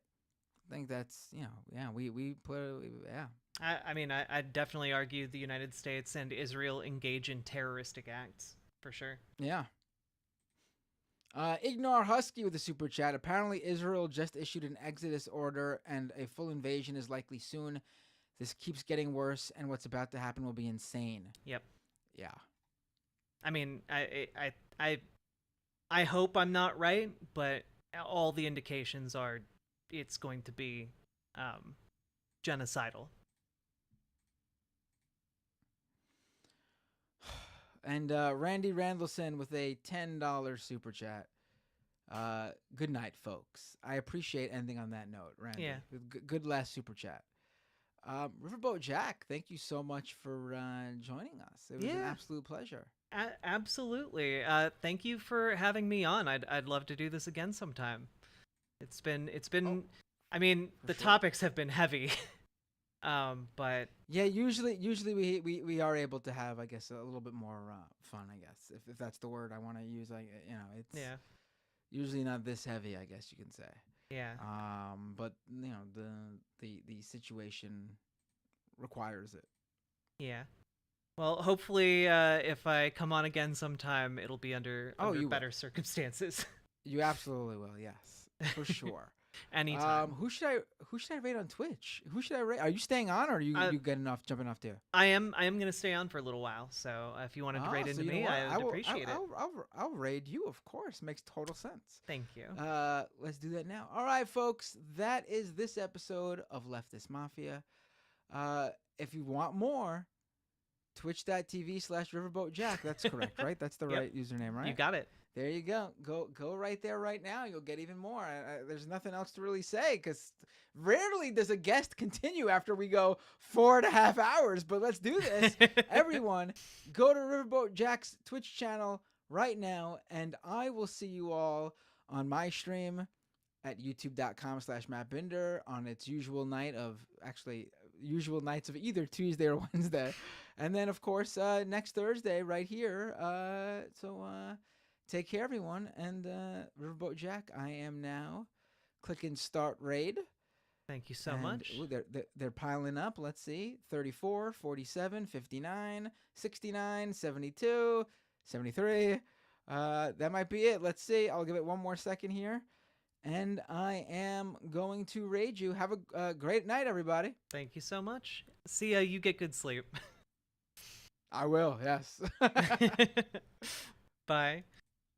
Bye. Ending stream.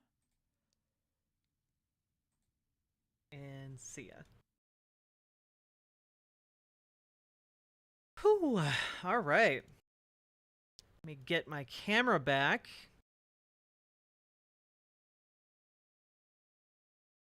Don't panic. Just because you can't see me, don't panic.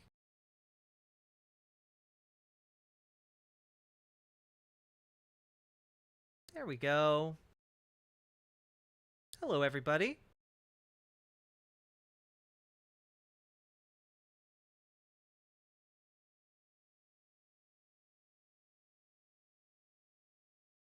There we go.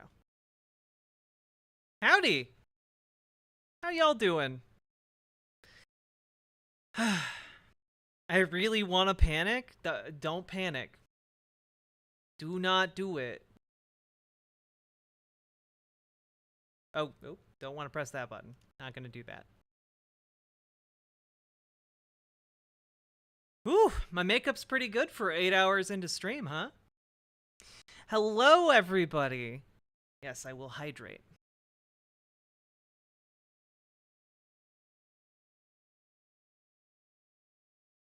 Sophie, I'm sorry you missed the convo, but it will be up on my YouTube. And you can check out the VOD as well. Hello, everybody. Thank you for being here. Hello, Poonage. Poonages. Hello, Rican Rex. Hello, Argonian Bum. Hey, more feels in folly. Rachel Pina.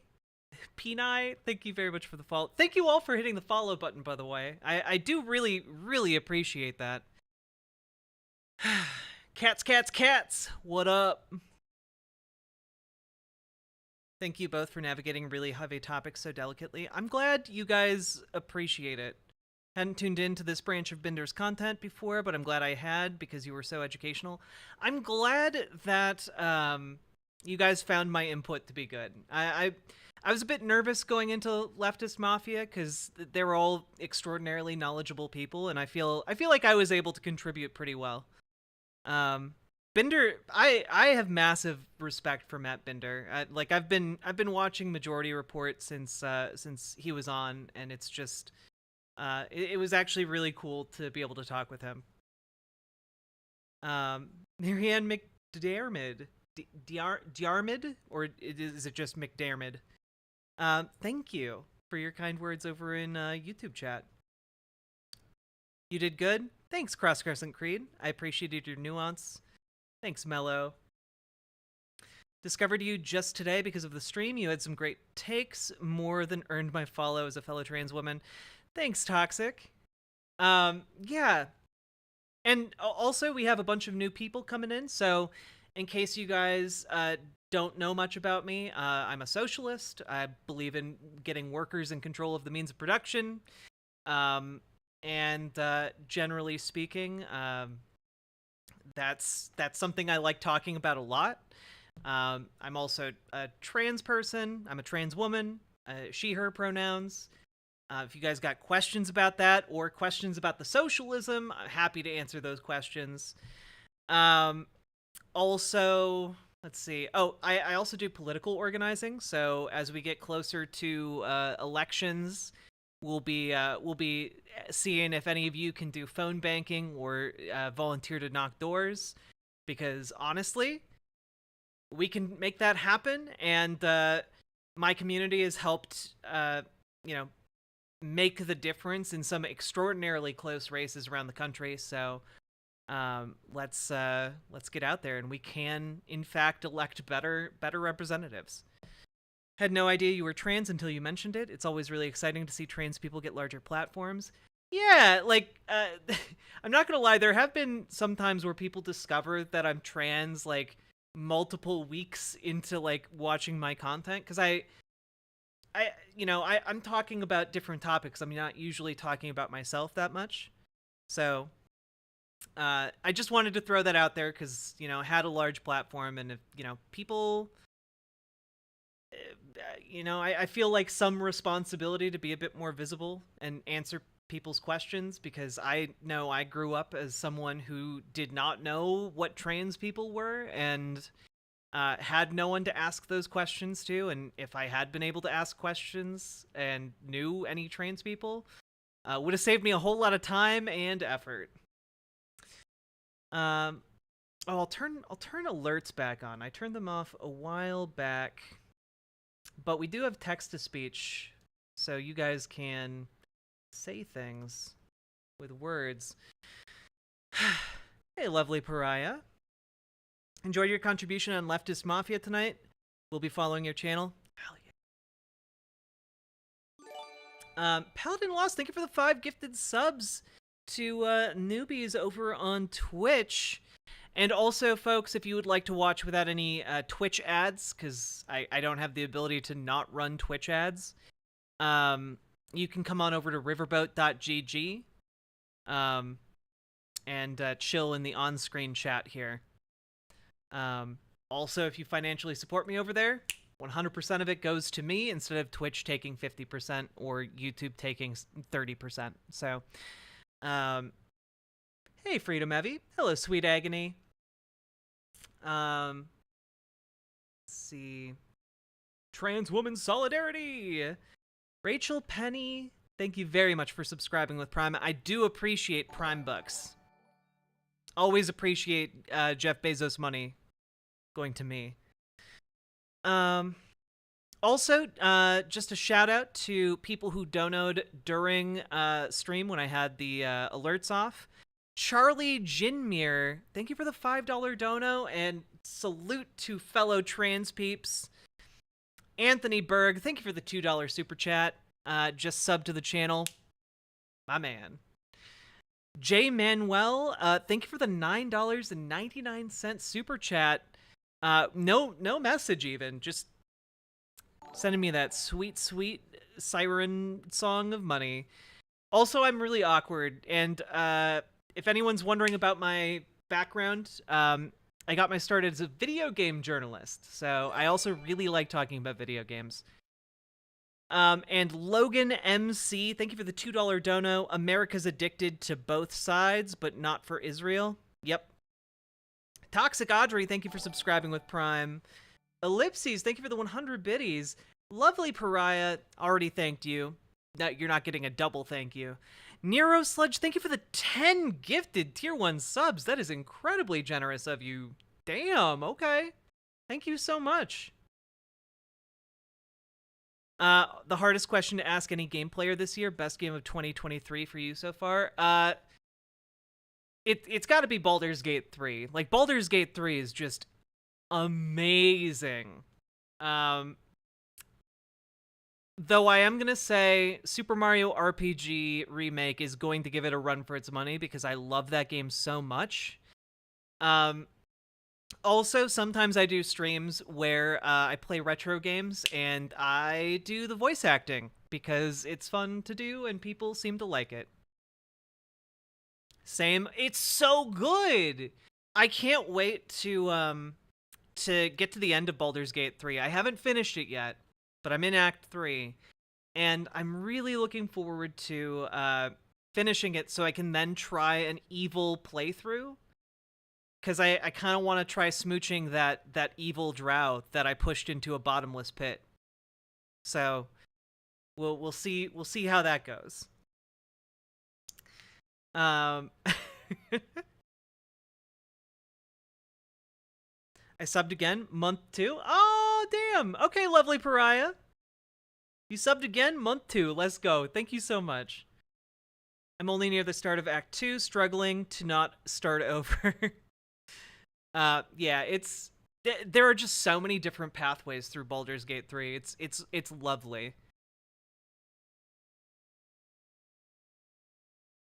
MJ, I feel like every time I go to type something, you already said it. Yes about Baldur's Gate 3 and yes about the drow. Yeah, also, I feel really bad because Gale was such a smooth talker and I shot him down so brutally.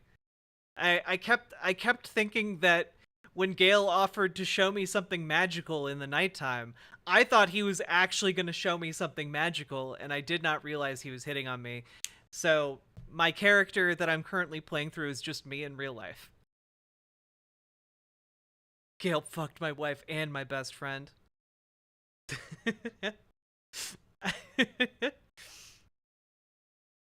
Also, not gonna lie, Halsin is a lot hornier than I thought he would be. He's like just constantly like, I want you. I want you so bad. I'm like, damn dude, calm down.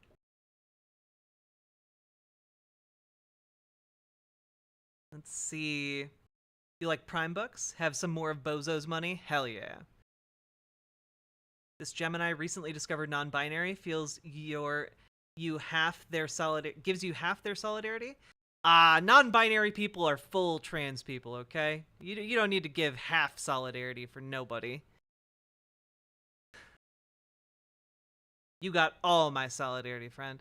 I saw Honka S the other day and laughed my ass off. I've been very indecisive lately. Thought I'd spend money on because I only trickle in income right now. I feel that. Yeah, I love the Honka S, okay? You can't say the apparently on Twitch you can't say the white people slur. But I say it's okay as long as you use a soft A, okay? Kraka, totally acceptable amongst friends. However, if you're gonna use the hard Y, that's a bit dicey. So you also have to use the soft A for that one. Honka? You know? That's what we do when we walk into a room full of white people. It's just honka. as a white person who's giving us the C word card, yes, I do fully give everyone the C pass. Okay. Do I eat with my cheese? Victory.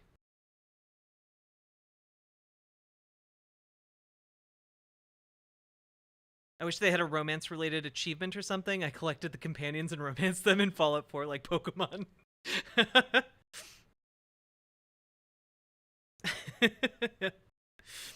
Hey, Boy Meets Minnie. Thank you very, very much for the raid. Non-binary rights are trans rights. Kairyu, thank you for gifting a sub to De Waffle Bakers. I can't believe Bibi Netanyahu spent his formative years and high school years in Philadelphia. Wait, is that true? That sounds fake. But it feels true enough that I'm going to Google it.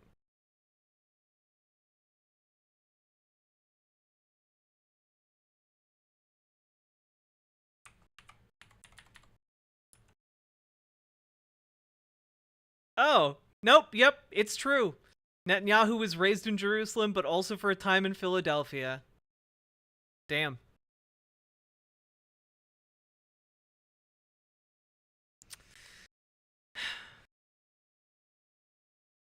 I hear in Starfield you can marry both Sarah and Andrea if you marry Andrea first. I haven't been able to play any Starfield. I really want to. It looks very fun. I like Bethesda games. Hello, Sweet Blasphemy. Is it true that because my Philly heart then hurts? Yeah, it's true, Surfer McGritty. I'm sorry.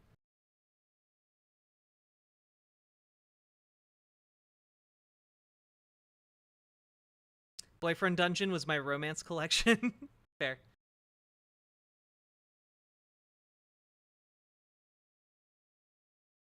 Oh, God. It has been a long day. I've been streaming for about 8.5 hours. How are you all doing? Oh, also needed to give a few shout outs. Catalina Gearbox, thank you for the $5 dono to tell me that I look stunning tonight. I very much appreciate that because I was very anxious about what to wear on Leftist Mafia and about getting my makeup done right. I was so anxious that I went and bought new eyeliner just for the occasion. And I think it's held up very well.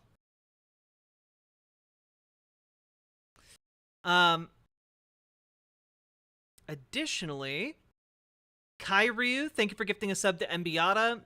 This was so good. I agree. I loved everything about that conversation with the fine folks at Leftist Mafia.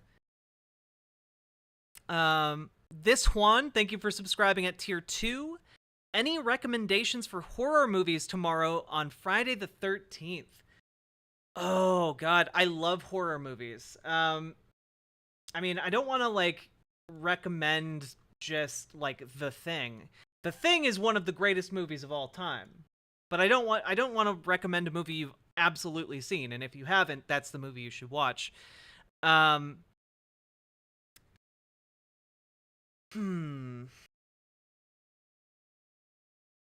a good horror movie I've seen recently? Rib Spreader, because I'm in it. You probably can't get it yet there. Rib Spreader sounds like a very metal name for a movie. Legit horror movies or awesome, terrible B movies? I mean, either, really. Mad God is great. Mandy is great. The Witch.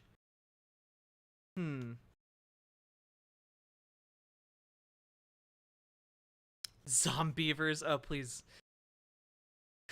Velocipaster is amazing. And my partner knows somebody who's in it. It was very, very funny to see them in it. It Follows is amazing. I love It Follows. Very creepy, but not too graphic. Oh,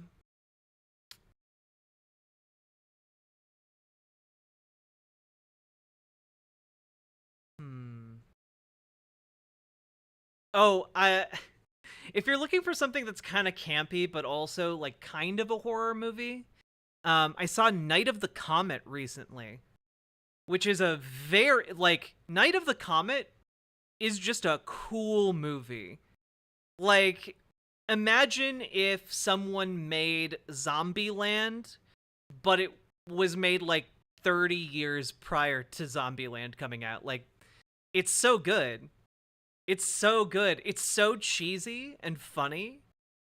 It's like a horror comedy. It's great. That movie slaps. Absolutely. Midsommar, anything by Ari Aster is going to fill that gap. Midsommar, I forget what his first movie's called. Night of the Comet, add it to the list. Do it. Also, like, okay, I'm not gonna lie. This is not a sponsorship or anything, but I really love the streaming service Shudder, and they should sponsor me because I love it so much.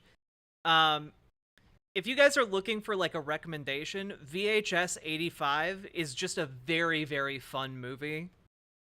It's an anthology. It's a series of shorts, and it has probably one of the best horror endings to an anthology, which no spoilers, is about a group of white supremacists training in rural America, and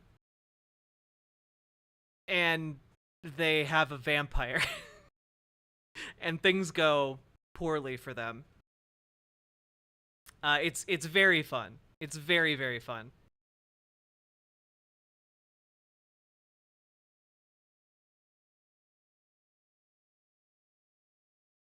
Oh, I would say, if you're looking for like a good kind of like found footage movie, check out Noroi the Curse. It's one of my favorite horror movies of all time. It's a Japanese film about like kind of a paranormal investigator. Who's like and he like goes and investigates some scratching on a wall, and it turns into so much more, and it's very creepy and extraordinarily good. How do you spell that? Noroi the Curse. Also, speaking of foreign films, The Wailing. You need to check out The Wailing if you haven't seen that yet. Incredible movie.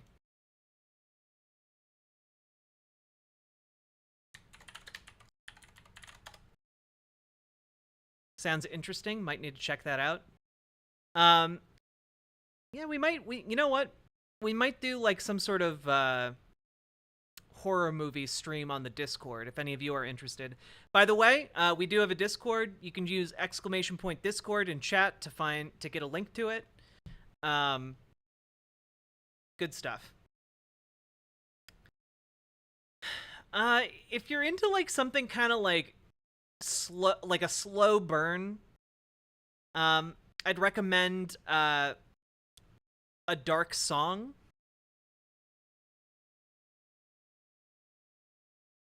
We need some movie nights. We do need movie nights.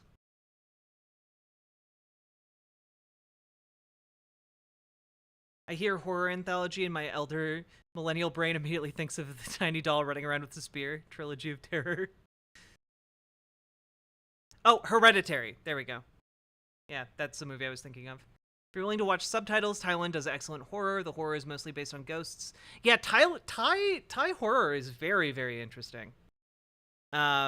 I've been more into like Korean horror, but Thai horror is very good too. Annihilation is like a weird movie because it is both horror and sci-fi, and I love it. It's so creepy. It's like I love the just the unnerving element of that. Yeah, ellipses. You got it. You got it.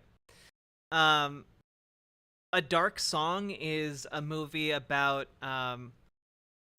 essentially a lady trying to perform like a dark magic ritual. It's an interesting movie. It's maybe not gonna be your speed. It kind of like mileage may vary and all that.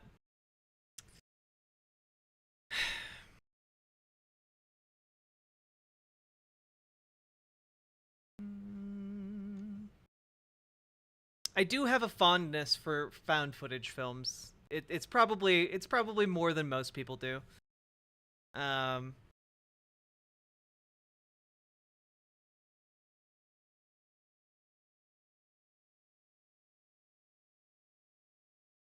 Have you seen Don't Hug Me, I'm Scared? I think I have, but it was a long time ago if I have. And if it's new, then I absolutely haven't. I really like a lot of Japanese horror. The original Japanese Ring is apparently far superior to the US version. Yeah, it is. Absolutely is.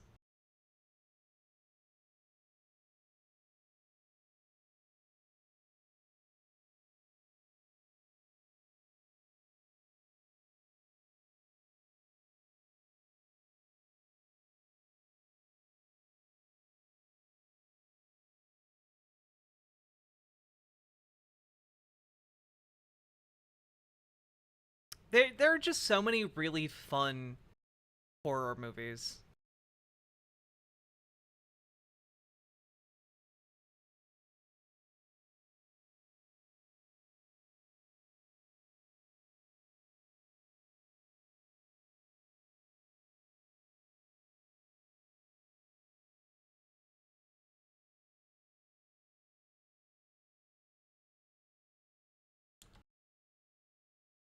Found footage films are something that turned away large swaths of age groups for a bit.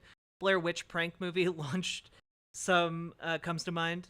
They tricked the audiences en masse into believing it was an urban legend going back a long time, but they created the mythos to sell the movie. It was so weird how that went down. Yeah. A lot of like the Blair Witch's success is like the marketing campaign, you know?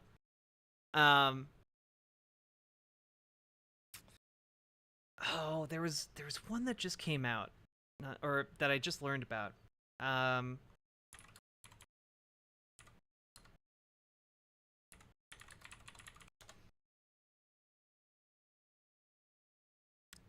What is it called? Oh, yeah. I really want to see. I haven't seen it. It came out a while back. There's a movie called Butterfly Kisses. Where the premise is that there is like this spirit that is summoned if you look through this one tunnel for an hour straight without blinking. And like a filmmaker going crazy trying to figure out and like if it's real or not. It's cool stuff. You could also make the argument that Shin Godzilla is a horror movie. Oh, absolutely. The original Godzilla and Shin Godzilla are both horror movies, and also Shin Godzilla slaps ass. It slaps ass so hard.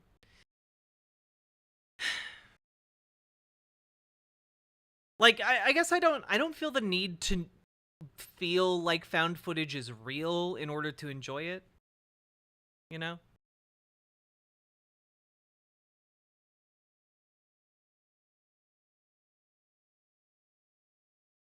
Blair Witch was always weird because it was filmed like 60 miles from where I grew up. Oh, damn.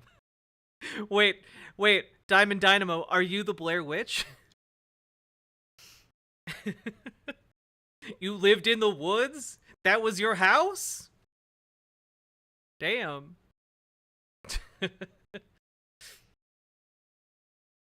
Oh, God.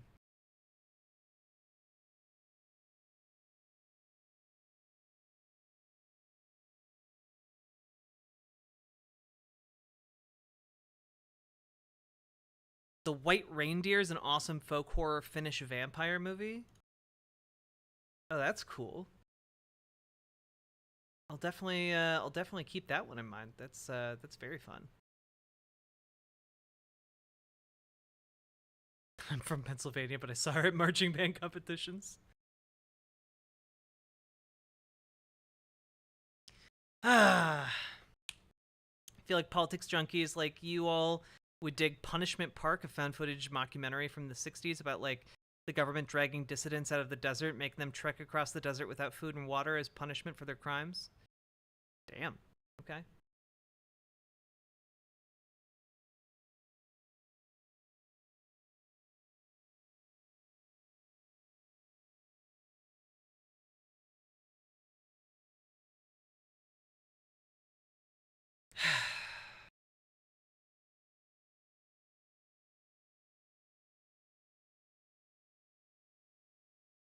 Anyway, I really like horror movies. Thank you for asking that question. Now, one last thing. Kairyu, thank you for gifting a sub to the Waffle Bakers. Non-binary rights or trans rights, too true. Very true.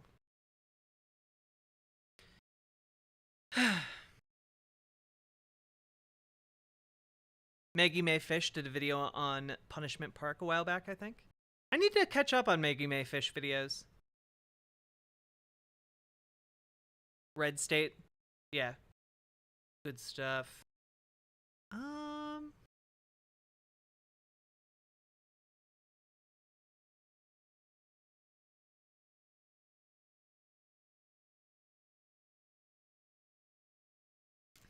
Let's see. How we doing?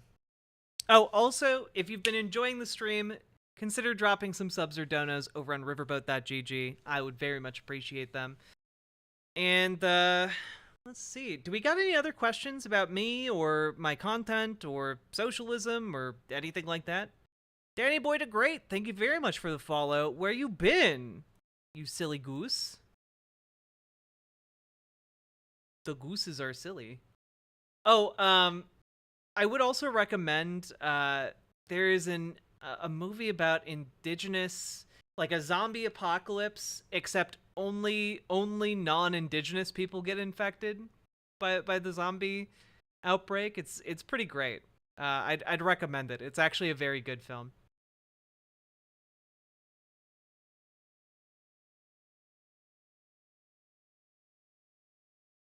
What type of socialist would you say you are?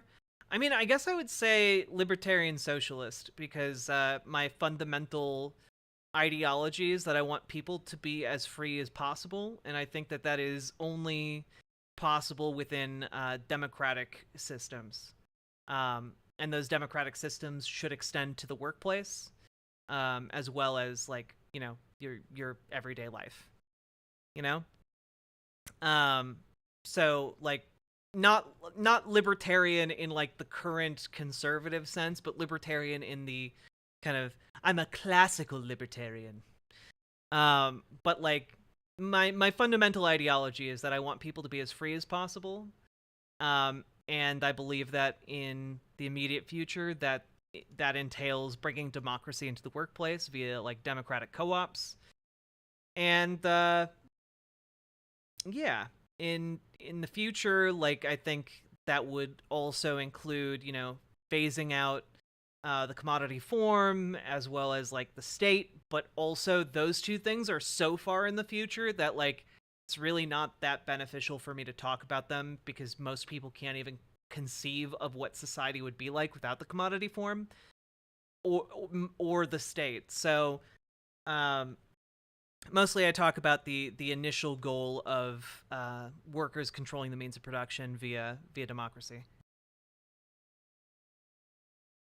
And by the way, workers controlling the means of production via democracy is not like, oh, well, they vote for representatives who are also their, you know, their elected officials. Like, no. I mean, like, democracy in the workplace.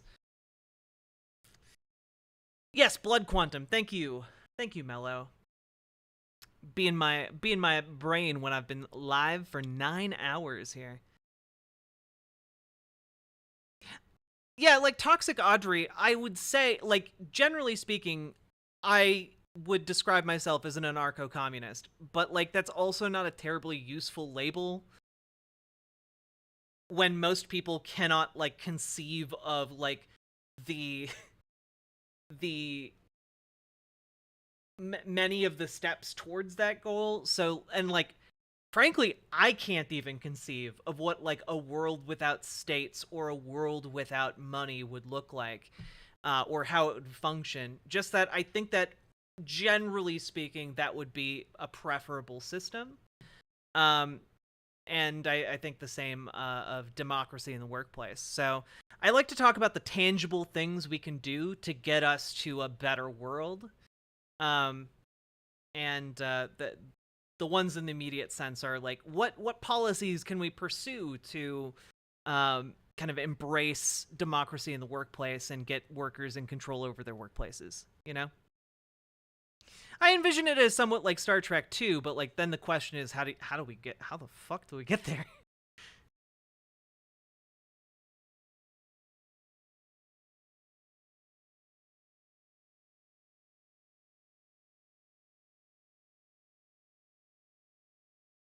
I have lots of questions. Go for it, Ellipses. There are many labels to box ourselves in as that I can't keep them straight anymore. I think people will deserve human rights. At least gives me a good starting place to know who to block. True. Separating future goal from practical, pragmatic, realistic forms of agitation leftwards in general is often a helpful distinction to have made in one's own mind when discussing with others, especially those not on board. Yeah, exactly, Poonages. Like, I feel like, generally speaking, there are a lot of people, both on the left and the right, where, like, if you say you're an anarcho-communist, they're going to immediately dismiss you because several of the steps that you're advocating for are things that, like, again, most people can't even conceive of. And so, yeah, I call myself something a little bit more attainable. Which is why I usually just refer to myself as a socialist. That's at least easier for me to articulate.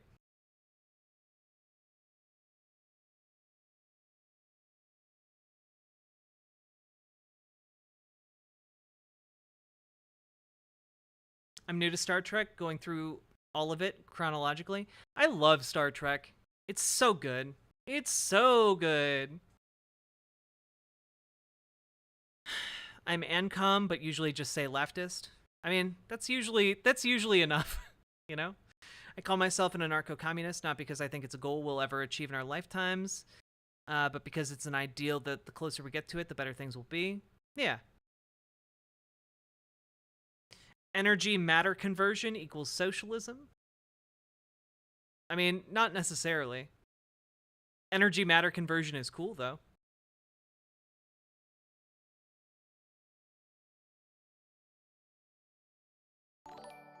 I've become fond of Marxist. It's the most flexible. You're looking gorgeous, and you did very well, Jack. Kairyu, thank you very much for the gifted tier 1 sub to Diamond Dynamo. And Diamond Dynamo, thank you very much for the tier 1 sub. Oops, gotta fix this. You haven't heard of her? You seem like you'd like Madeline Pendleton. Popular TikTok. I just listened to an episode of her podcast, Pick Me Up, I'm Scared, on her views on electoral politics and Marxism.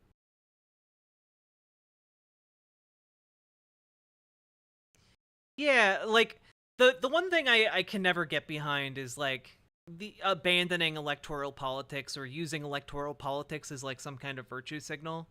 Because it's, like, the vehicle we have, you know? So, like, a lot of my advocacy is about trying to energize folks like you in the audience to, like, get involved in local, state, and national politics. Because honestly, the more of you that get involved, A, the bigger a difference we can make, and B, it empowers you guys to make more and better advocacy, you know, for issues and also for affecting actual democratic change. I'm fond of Marxian analysis, but I can't say that I'm a commie. I suppose that makes me a liberal. I mean, I don't know that it makes you a liberal, but, like, You know, like not everyone who's a leftist is a communist, you know. Quantum Leap is cool. Has anyone watched the the reboot of Quantum Leap? Is it good?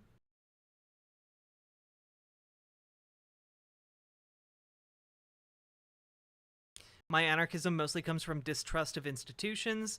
I can't trust them here, back home in India, or really anywhere else. Never fully trust the state, peeps. True! Especially not when the state can be co-opted by capitalists.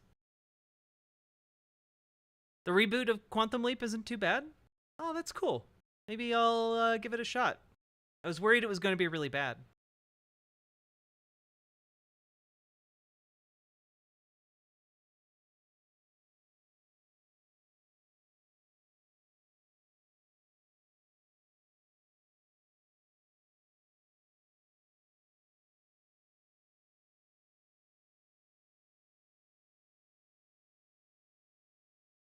Maybe I could be convinced to be an ANCOM, but I actually do believe in the usefulness of state infrastructure.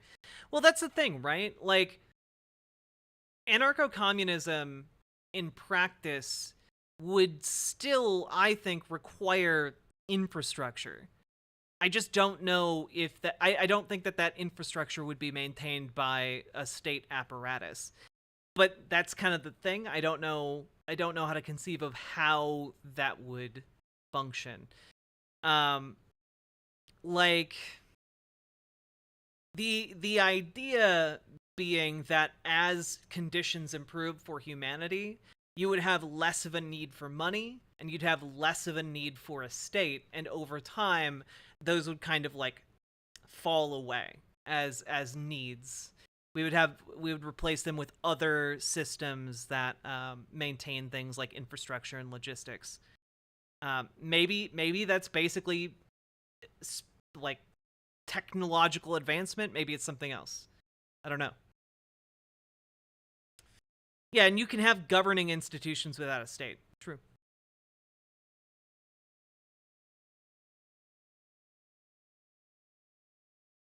I grew up on Voyager and Deep Space Nine. Ooh, I haven't seen Babylon 5. That's something I need to rectify. I've heard like the HD remaster of Babylon 5 or the Blu-ray or whatever is amazing, so maybe I'll check that out. Always stuck to Star Wars because my interactions with Star Trek fans were negative. I've over time learned enough about the Star Trek universe to know they didn't pay attention to their own source material and are obsessed with much like Christians screaming at me and I'm going to hell, lol. Damn. Yeah, there are weird segments of like Star Trek fans. Like Star Trek is a show that's always been incredibly progressive with its politics. Like women being in Starfleet was progressive for when, you know, Star Trek first aired. You know, there being an interracial kiss was incredibly progressive. It was the first one in television history. Like Star Trek has always, like, in the 1960s, it was putting out episodes tackling civil rights and being pro desegregation. You know, like it's really good, but there are conservatives who watch the show and are like, "Oh yeah, this is a conservative show." And it's like, "Bro, are you even literate? Are you literate in media? Like this is objectively critiquing people like you." Star Trek had strong Wakandan representation. Yeah, how do you think they made those spaceships?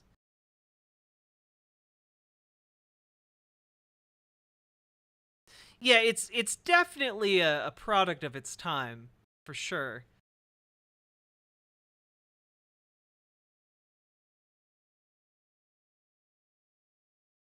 Now you made it woke. I know. I'm sorry, guys.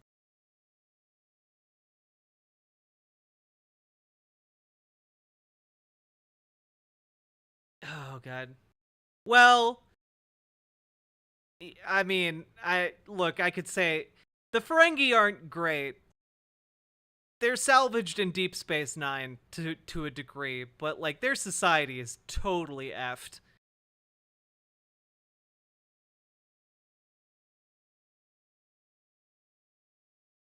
I really enjoyed the video about what do conservatives get out of Star Trek. The creator has a channel where he does political comedy. Is that Steve Shives? Because I have a potential contact with him. I've been wondering if I should get him on the show.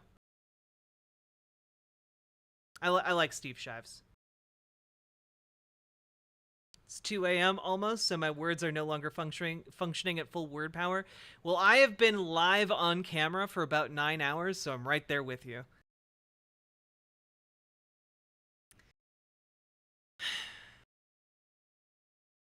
Yeah, by the way, I didn't have any content prepared for after stream. I used all my content prior to stream, and if you guys just want to chill and chat, I'm down to do that. Or I could play some video games, and we could react to some content. Up to you guys, really. We could go through the Hasan Ethan leftovers on Israel-Palestine if you guys would like. I'm not out of content potions. I just didn't have anything explicitly planned. How did Leftist Mafia go? It went really well. We got like 30 new friendos over in Twitch land, and I believe we got like 100 new subscribers on YouTube. So hello everybody. Thank you. I appreciate that. And I'm trying to make sure there are 1 or 2 videos going up every day, so hopefully you all enjoy them. Yeah. Lot of content on the YouTube for you to explore if you are into my content. Jesse Gender is excellent. I do generally like Jesse Gender's Star Trek content.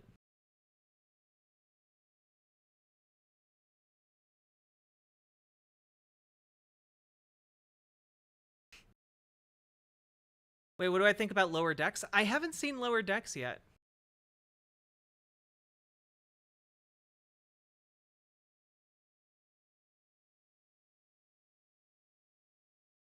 Who's your mic buddy up here? This is Trans Blahaj. I mentioned on stream that I don't have a Blahaj, and then found out that there are trans-colored Blahages specifically made for like gender clinics by IKEA, and I believe it was Paladin Lost who like bought me a little trans-colored Blahaj and got it sent to me, and now they're my friend, and they live on my microphone stand. I love them. I don't have like a ton of stuff that indicate I'm like a trans person, and so it was just really nice, you know?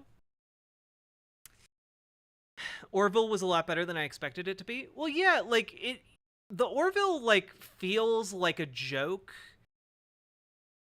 but then you realize the writers actually care about science fiction and actually have like good characters, and then you realize, wait, these are actually really cool sci-fi concepts. It's great. Also, did you guys just get a 10x combo naturally? My goodness. Riverboat.gg chatters gaining in power. You guys were struggling to get like 3x combos. My goodness. Hey, McWiggin.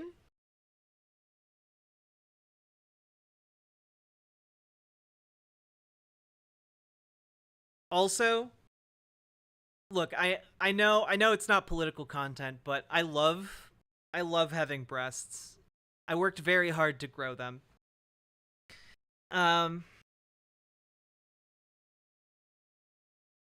Ellipses, thank you for the 100 biddies. Girls are looking good. Hell yeah. Good night, Nero Sludge. I hope you're doing all right. Sorry I couldn't respond to your comments while we were doing Leftist Mafia. Have I named my breasts yet? Or have I named the shark yet? Because the answer is no to both.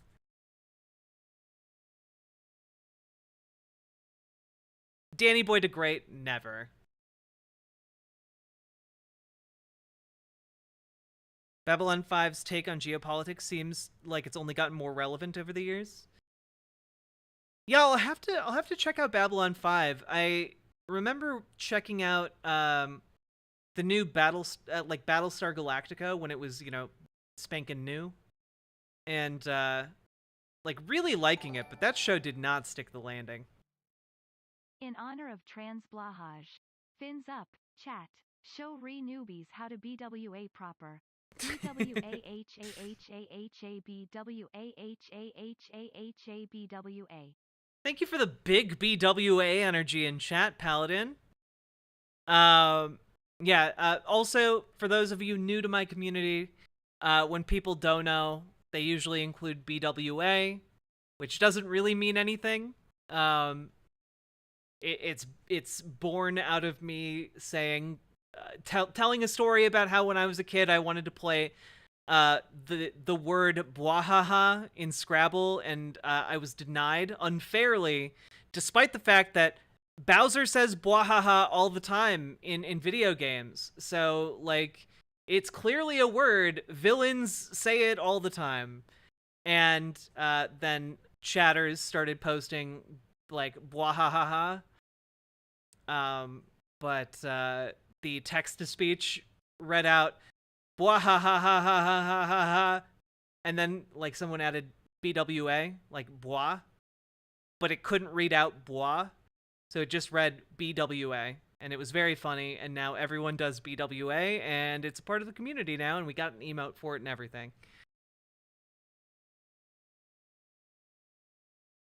Is it a word? It seems more like a sound. I forget the term for sounds that are written. I mean, it's not technically a word, but I think I should have been able to play that word even so. It would have used all of my letters, and it was on a triple word score. Ugh. Yeah, we got Blahaj.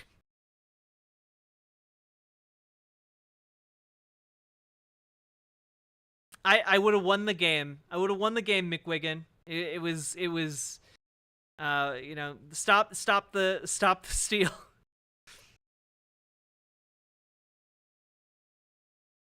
Meet Zathros and you're good? Okay.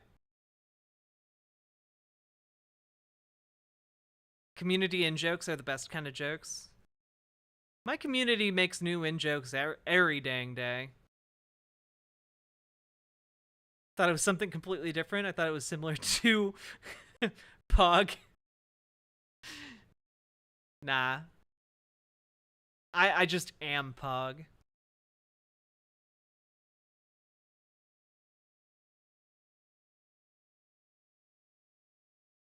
Sound can be made as a sound effect. One may make whilst flipping the board in frustration due to not being allowed to play their word. It should count to further the game. Ooh.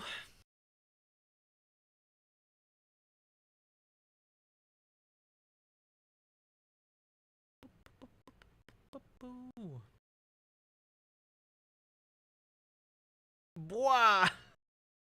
Bwahaha! I'm still trying to get hard magic to be a community meme. Oh, God.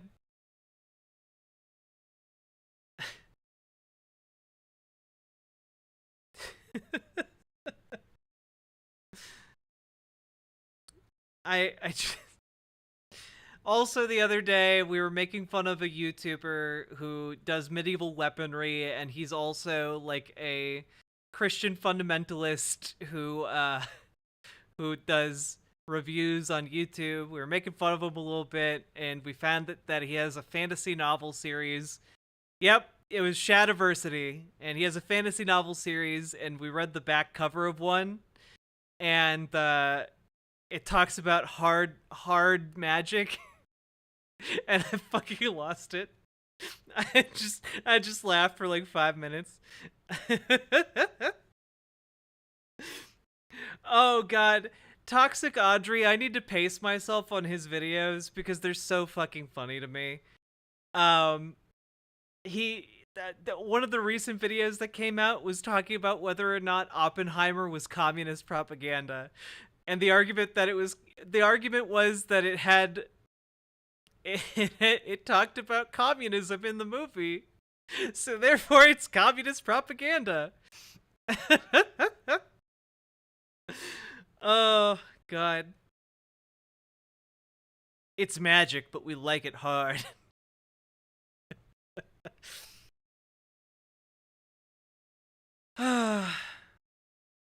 Oh yeah, I do need to put out that AI art video that he put out, because that was, oh man, shitting on that video was so much fun. He put out a almost 40 minute long video about how AI art is actually like a real artistic endeavor. Because he can essentially Photoshop his wife's head onto any superhero character he wants. It was so fun. It was so funny and weird. It was so weird. Look, I don't make my wife look how she looks in real life in these photos, because I'm making her look how I see her. And apparently how he sees her is as a 15-year-old girl, which is very, very weird.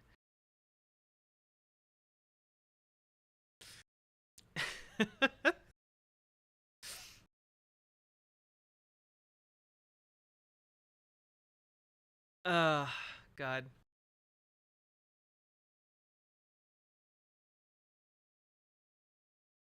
Wait, Tipster, are you talking about Davis Arini? I really hope it's Davis Arini. I still remember him.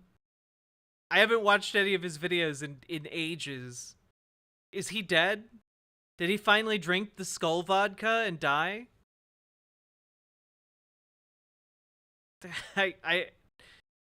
Never heard of them. Oh. You know, I'm gonna look him up. Let's see. Is he still around?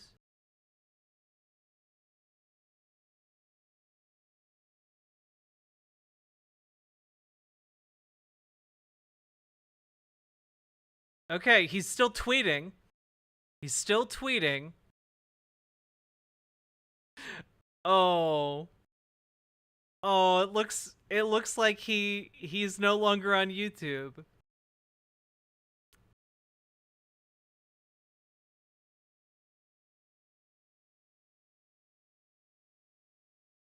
Oh, he streams on D Live. Oh no, his life is in shambles. Oh no. Here's his website. You can't even see it. It's disappeared. I'm sorry. I'll get it up on screen. There we go. And I'll get my camera on. Oh, too far. There we go.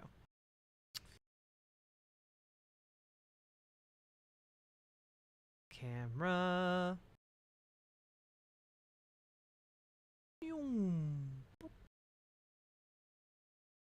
Excellent.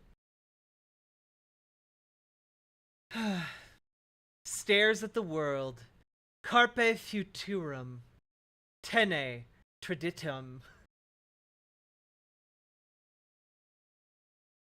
Professionally, a Bachelor of History, a Bachelor of Geographic Information Systems, and a Canadian Forces Infantry veteran. He has his science fiction novel. And he writes about cabal and the problem of trans activists and TERFs, the character of conspiracism, on trans guys and alpha males. Tinder is thirsty for your souls. I can't, dude.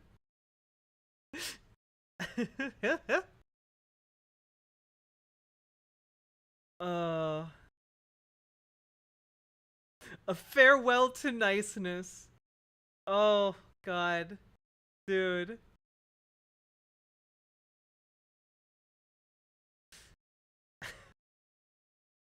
This man. Can we look? We're gonna look up his. We're gonna look up this book. Out of the irradiated wastes comes a soldier. On the far edge of the trade routes, a small farming community, there lives a mechanic. Two men from a previous era, surviving through steel and cunning in a world of degenerated philosophy. A world where the old tech is treated with savage, animistic worship. A storm is coming. When civilization is scattered and broken, what is a man supposed to do? How is a man supposed to live? I walk a broken road, the only road that I have ever known. Yeah, he basically wrote Fallout fanfiction. Don't know where I'll go, but it's all the same and I walk alone. Oh my god. Dude.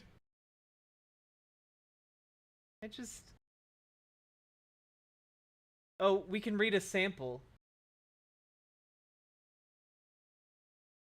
I feel a bit sorry that I'm about to do this, but you know, this is fine. The sun bore down through rippling air. It was sinking ever closer to the horizon, and its glare was blinding. Sweat dripped down over his goggles, beating down the lens and vanishing. With each step, his feet throbbed. There was no breeze, and the road was silent, except for the ragged sound of his breathing and the endless creak of the leather-on-wool from the duffel bag slung over his shoulder. In his hand was an assault rifle, gripped by the magazine housing. The sight of it ought to ward off any predators. The highway he walked was cracked, bleached, and hard on the feet. For most of the journey, the soft embankments had been too steep to walk on, and he'd been stuck with the blacktop. The heat of it rose up through the soles of his boots, burning with each step. But his trek was nearing its end. 23 kilometers ago, he'd decided to go no further than Blackstock before packing it in for the night. But Nestleton Station and Yelverton had lain in ruin, and from the looks of things, Blackstock would too. Somewhere out here, he'd find people. But where they were, or how far he'd have to go, were questions he didn't know the answers to. He hoped his rations would hold out. The land was hilly, with brush and scrub lining the road. Occasionally he'd pass the remains of a barbed wire fence, rusted and fallen from decades of neglect. Now, I'm gonna pause here. If I was to edit this book, these are not engaging opening paragraphs at all. Like, rewrite your first page, bruh. Yeah, this is a worse version of the road. Oh, for sure. A cold. Wait, how much of this is. Oh my god, this is so. We get like the first 2 chapters.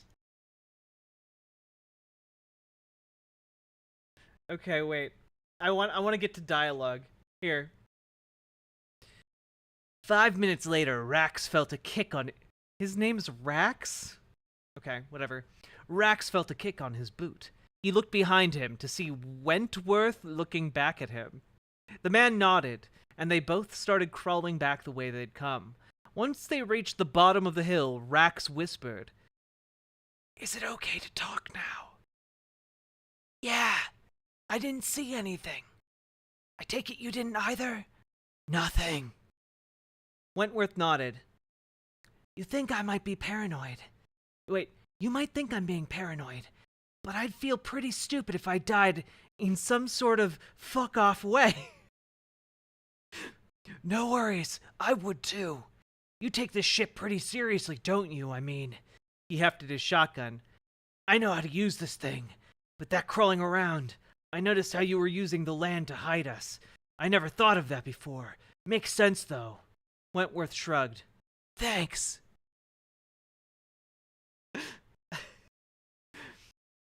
God, I can't. The dialogue. His name's fucking Rax, dude. That was worth it. I'm glad we checked in on on David Arini. Davis Arini. There we go.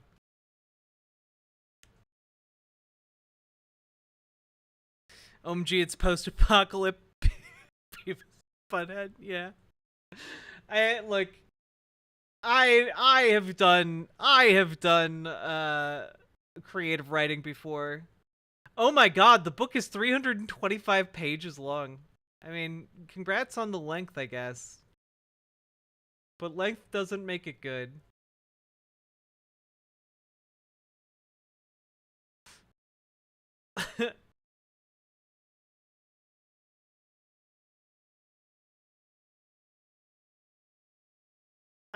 Here's one of the top reviews for this book, okay? 5 stars. A book for us, here and now.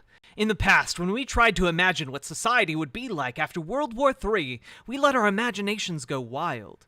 Case in point, the Mad Max movie series. In that post-apocalyptic conception, the world is a desert. People are exceedingly dumb, as if IQs plummeted 2 standard deviations around the world. Everyone's dirty. There's usually a group of bandits ruled by a tattooed, pierced, painted-up warlord with a mohawk. Perhaps there's some truth in these outlandish gloom and doom predictions of the future, but fanciful escapist action tales aren't exactly going to be useful for young men who might actually inherit such a wasteland several generations from now. True, the Fallout series is a fun set of post-apocalyptic video games, but they don't really carry any wisdom. One book does, however, and that would be Davis Aradi's work as I walk these broken roads. The book is written by a soldier.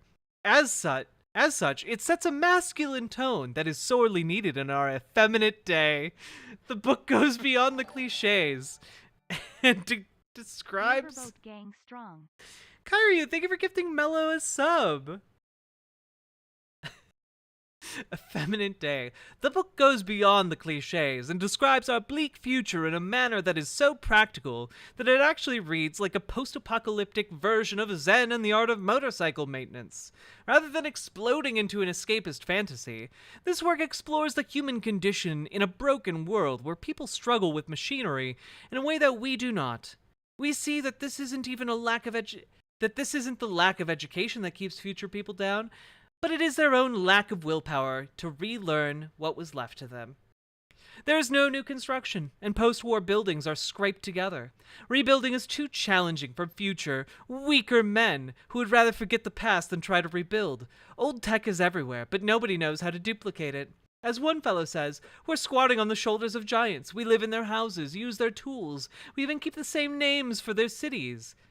Society in the future is a lesser version of what it once was, whose situation is metaphorically epitomized in one of my favorite passages when the protagonist, buying a rose for someone, notes how the florist's roses are grown from the cuttings of other roses due to the fact that the rose in that city no longer even have sex organs. In other words, the natural cycle of a flower's procreation is mutated and stunted, much in the same way that people themselves have lost the ability to regenerate their own society in the healthy way that they used to. Dude, this guy is so high on farts, it's ridiculous. Broken Roads is an exploration of how the dystopian future will be. There certainly is a hero, there is struggle, and there are bad guys. Davis Arani was in the military after all, and certainly by the end of the novel, you'll find yourself invested in the characters, and you wonder what will happen next in their lives.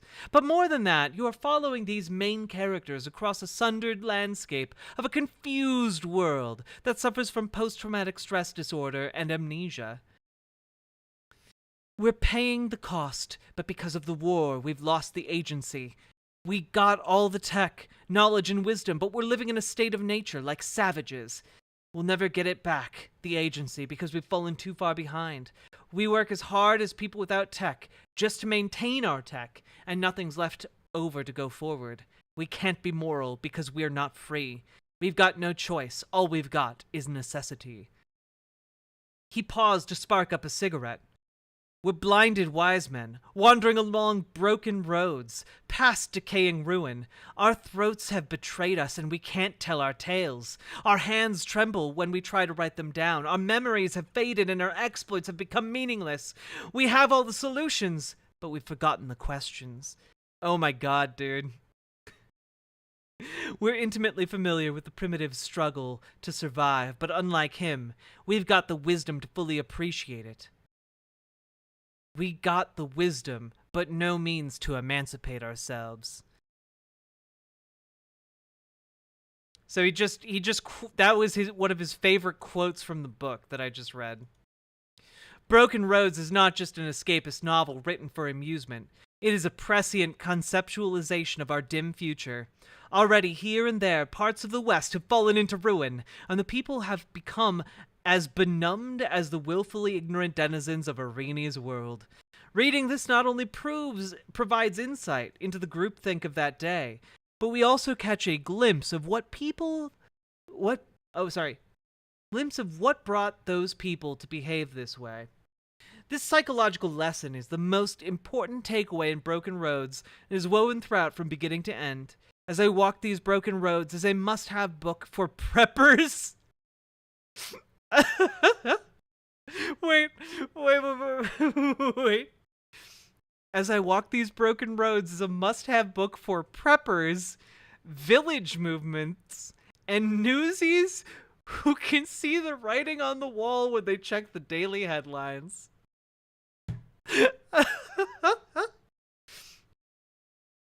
Yeah, Look, I'm glad Davis Areni nailed his core demographic. Doomsday preppers, people who want to go out into the middle of nowhere and found a village, and newsies. The trifecta of demographics.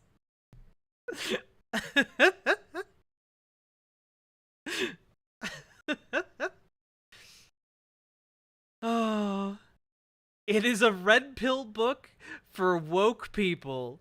It is a title that deserves a read and further meditation. In the long game, we shall find that as events unravel and the behavior of people changes more and more for the worse, the ideas put forth in this book were forecasts. At one point, the antagonist rallies his men, stating, "You men are the children of filth and apocalypse. In a broken world, only the broken can understand." However, to hear this sort of thing, we do not have to wait for the future to arrive. People are already saying this with full conviction. This is not a book for the future, it's a book for us, here and now. End of review. 4 people found this helpful.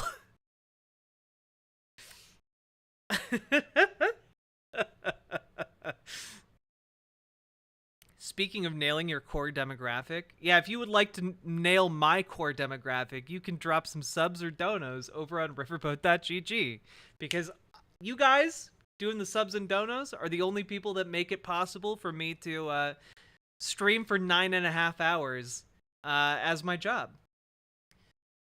I will pay your plane ticket to go stream live from Gaza. Why do you think I want to do that? Wait, real question, Gaslight Backup. Why do you think I want to do that?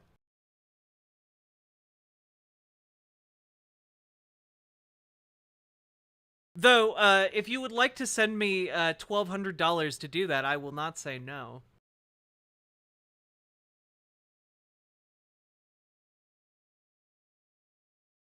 I mean, I'm not gonna go there, but I will take your $1,200. It'd be very generous of you. Do you think Davis nails his core demographic? No, I think he does weird things with his skull.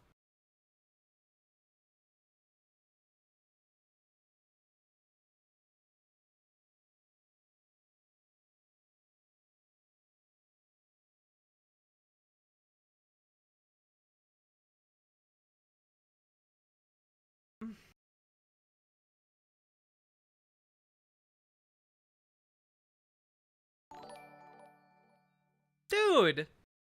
Gotta support an amazing streamer. Keep up the awesomeness. Thumbs up. Tipster, thank you so much for the 5 gifted tier 1 subs. Also, folks, tomorrow we'll be talking with Tipster on stream, so make sure you come back tomorrow. Also, if you're new to my channel, I stream every weeknight, and sometimes on the weekends, but every weeknight, and I usually start around 8 p.m. Central Time, or sometimes I'll start at like 7 or 6. Just to shake things up. Got to keep you guys on your toes.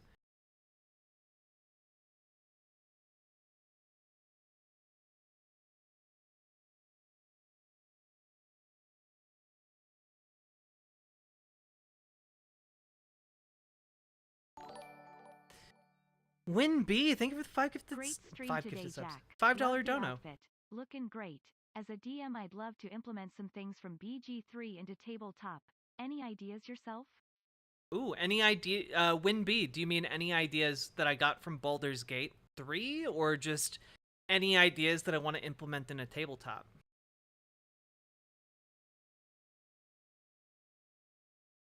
Because, for those of you who don't know, I did run an actual play D&D podcast for a long while. I actually recorded 2 seasons of one. I still need to finish editing the season finale of season 1. I haven't gotten anything explicitly from Baldur's Gate 3 that I would implement in my tabletop game. Right now I'm running a Curse of Strahd campaign, and I've been trying to make it creepy. It's still in kind of the opening stages of the campaign. But like my players are relatively new, and so I've been kind of like going slow. But one of my players compared how I run Curse of Strahd to the movie Annihilation, and I think that was one of the best compliments I've ever received on my DMing skills.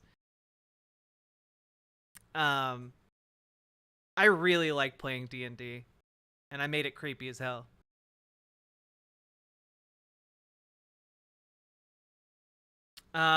As far as like things I want to introduce into my game, if you're one of my players, you got to stop watching right now for like a couple minutes.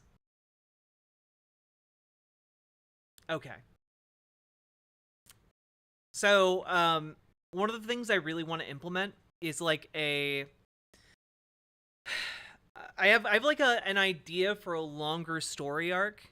Essentially, the players hopefully are able to defeat Strahd and, you know, escape from kind of this pocket dimension. But because they've been in this pocket dimension, one of they're going to slowly find out after they escape that the Warforged from around the continent have suddenly like gone missing, and like some inventor is going to try and figure out why, and there's essentially there's a villain who was like one of the first Warforged, right? And they have existed for so long that they and like done a lot of like introspection about their own like life and existence and like the orders that they operated on initially before they gained full sentience, and decided that they want to return to their kind of original programming and like fulfill that core function that they were designed to do, which is to annihilate this enemy nation that has long since stopped like really being a power player in the world. But it also turns out that in the process of doing that, you know, they're going to set into motion some pretty apocalyptic events for both the nation that they're attacking and also the wider world. It's less want to kill all humans and more, hey, I discovered hatred in my deep programming, and I really want to get rid of it. And the issue is he has to, like, this villain character has to find where they all went, because kind of the one of the core mysteries in the campaign is, like, where did this nation of people go? Because they're gone. Like, they were just like kind of the ending of this war was the final kind of city state that was at war, vanishing in a massive flash of light that left a gigantic smoking crater. And this Warforged is one of the, like, last to, like, see it. And he believes, like, it still exists. And so he's gonna, like, go and track it down. I'm not explaining this very well, but basically one of the revelations is going to be that, like, the moon is where they went. Like, they live inside the moon.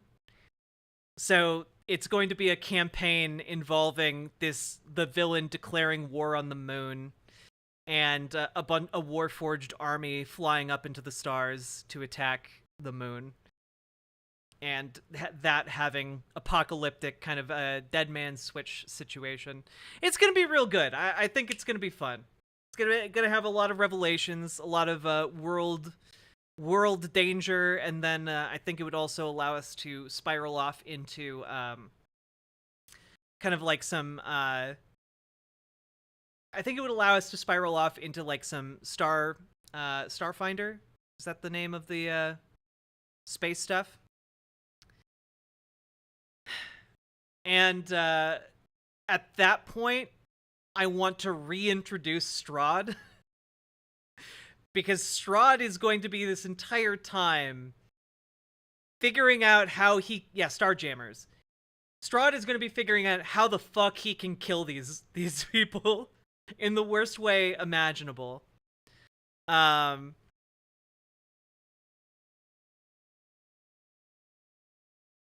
Wait, a big bad mech gambit with the moon? You're running a Squaresoft RPG? Yes. Also, combining some concepts like Hollow Moon and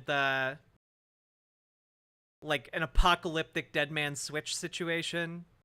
Spelljammer, thank you. And then like Strahd coming back, except this time it's Space Strahd. And I think maybe the culmination of the campaign is going to be dealing with, like, the dark power that gave Strahd his power in the first place. I think there's going to be a lot of fun stuff on the way to this, like, full length campaign. There's gonna be a lot of fun twists. Final Fantasy XIV Calamity vibes? Not exactly.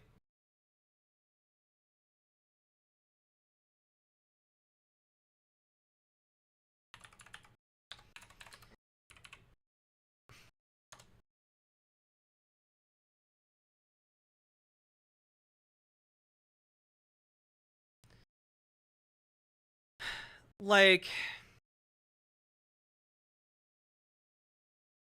it's less like the Calamity and more like the ancient kind of, like, engine that was able to propel the moon into its orbit gets reactivated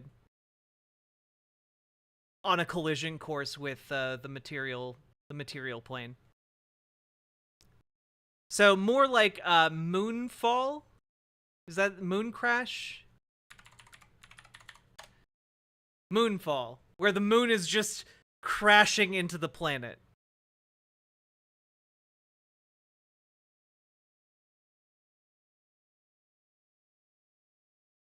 Oh yeah, no. By the way, if you guys want a really fun movie to watch, Iron Sky is so much fun, chat. It's so much fun.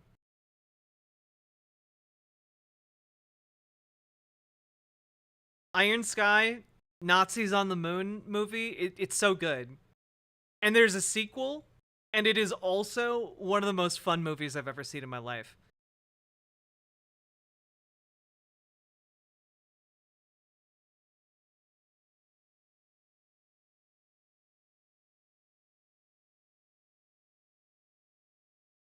Yeah, I like the idea of, like, having a campaign centered around trying to figure out how to stop the moon from crashing into a planet. Because I feel like at the point that they reach, they'll be powerful enough to maybe, like, actually have, like, some solutions. Yeah, oh, guys, if you guys haven't seen Iron Sky, like, just real quick.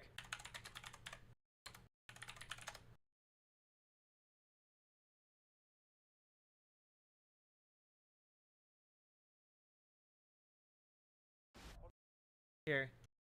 It's incredible. It's a low budget movie from Finland, I think. Moments ago, New York has come under attack.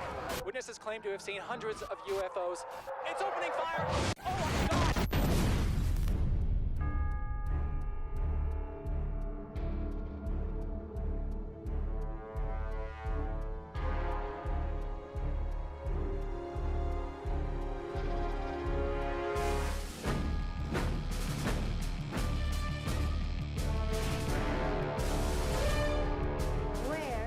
From the dark side of the moon, and we come in peace.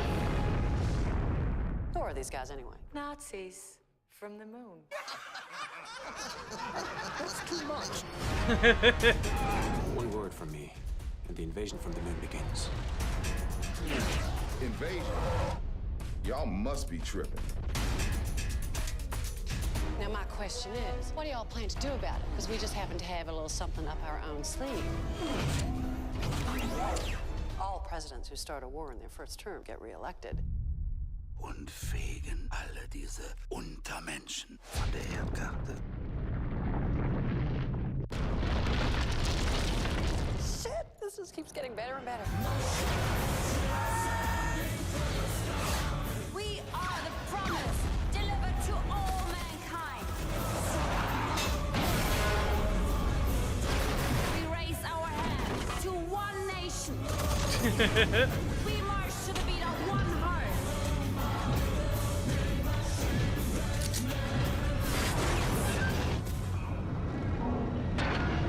The world is sick, but we are the doctors. Wir sehen uns in Valhalla. Also, there's a sequel, and the sequel is even more fun.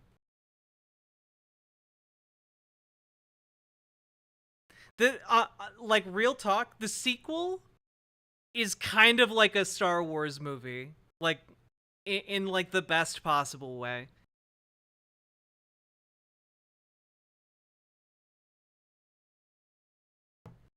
Just real quick, I'm going to show you the sequel trailer, too.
Take it easy, Blondie.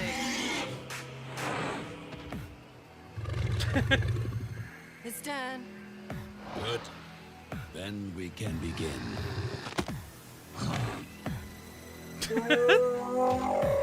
Is that Hitler on a T-Rex? Yes.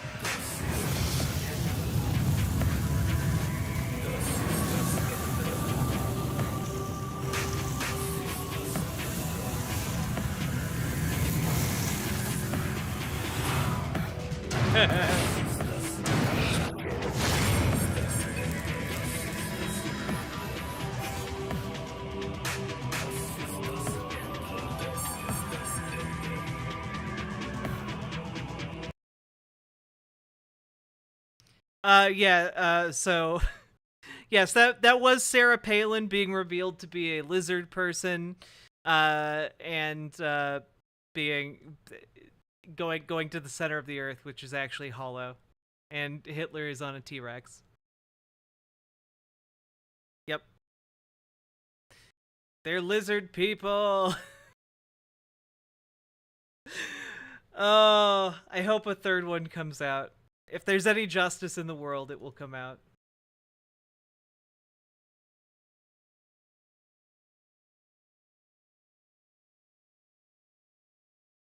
It's so good, though. Like, you guys need to watch these movies. They're so good.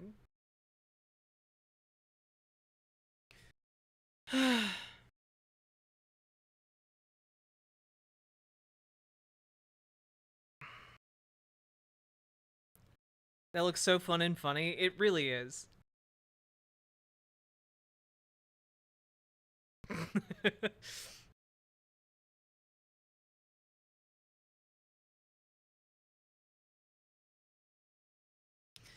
My mom has played Wolfenstein ET since it came out. She met her husband on there, and they've been married for around 15 years now. Oh, that's sweet.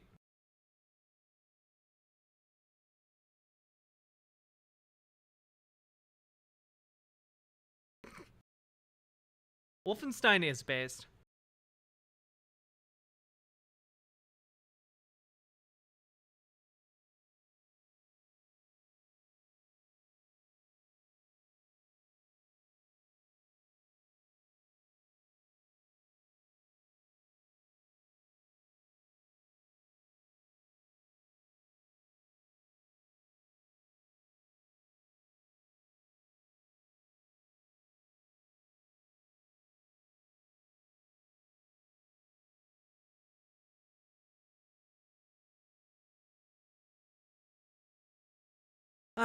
Folks, I'm very tired. I've been streaming for around 10 hours now. If you've been enjoying the stream, please, friendly reminder to hit the follow button on Twitch, hit the subscribe button on YouTube, like the stream, and consider dropping some subs or donos.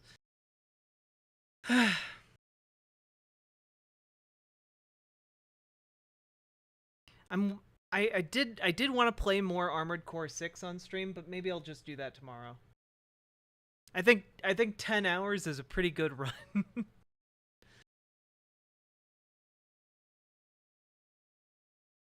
Thank you so much for stream. If anyone has any last minute questions, I'm happy to answer them. Of course, always. Boy Meets Mini, I'm sorry, we covered the Barat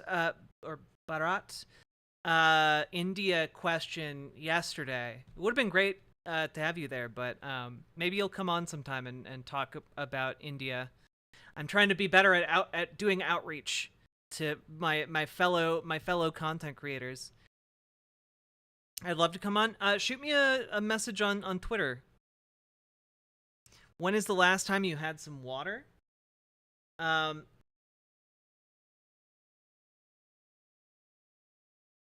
Just now, but I did drink this entire thing today, so I feel like I'm still pretty hydrated. Good to see you too, Danny boy. Where have you been? Glad I was able to catch part of your stream. Now that I'm working full time again, I rarely get to see most of my favorite streamers. Well, if you miss stream, you can definitely check out the stuff that's going up on YouTube. Working and moving and COVID. Oh, I'm sorry.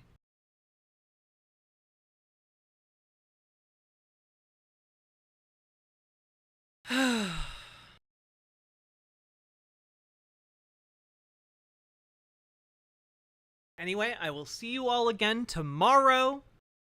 Much love. We're gonna raid into the wholesomest VTuber, Doodleburb. You'll all love them. They're a non-binary VTuber. They talk about politics, and they are wonderful.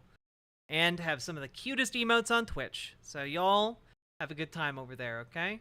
And if you're watching on YouTube, or if you're watching over on riverboat.gg, I'll make sure to host them as well. So y'all have a good night.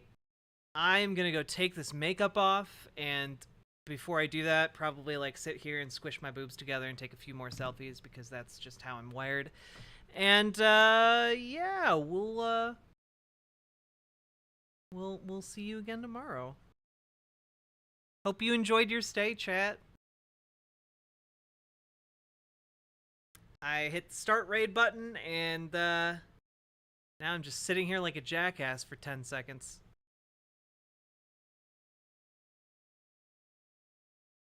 All right. Good luck and Godspeed, everybody, and pray for Palestine. Much love. Bye.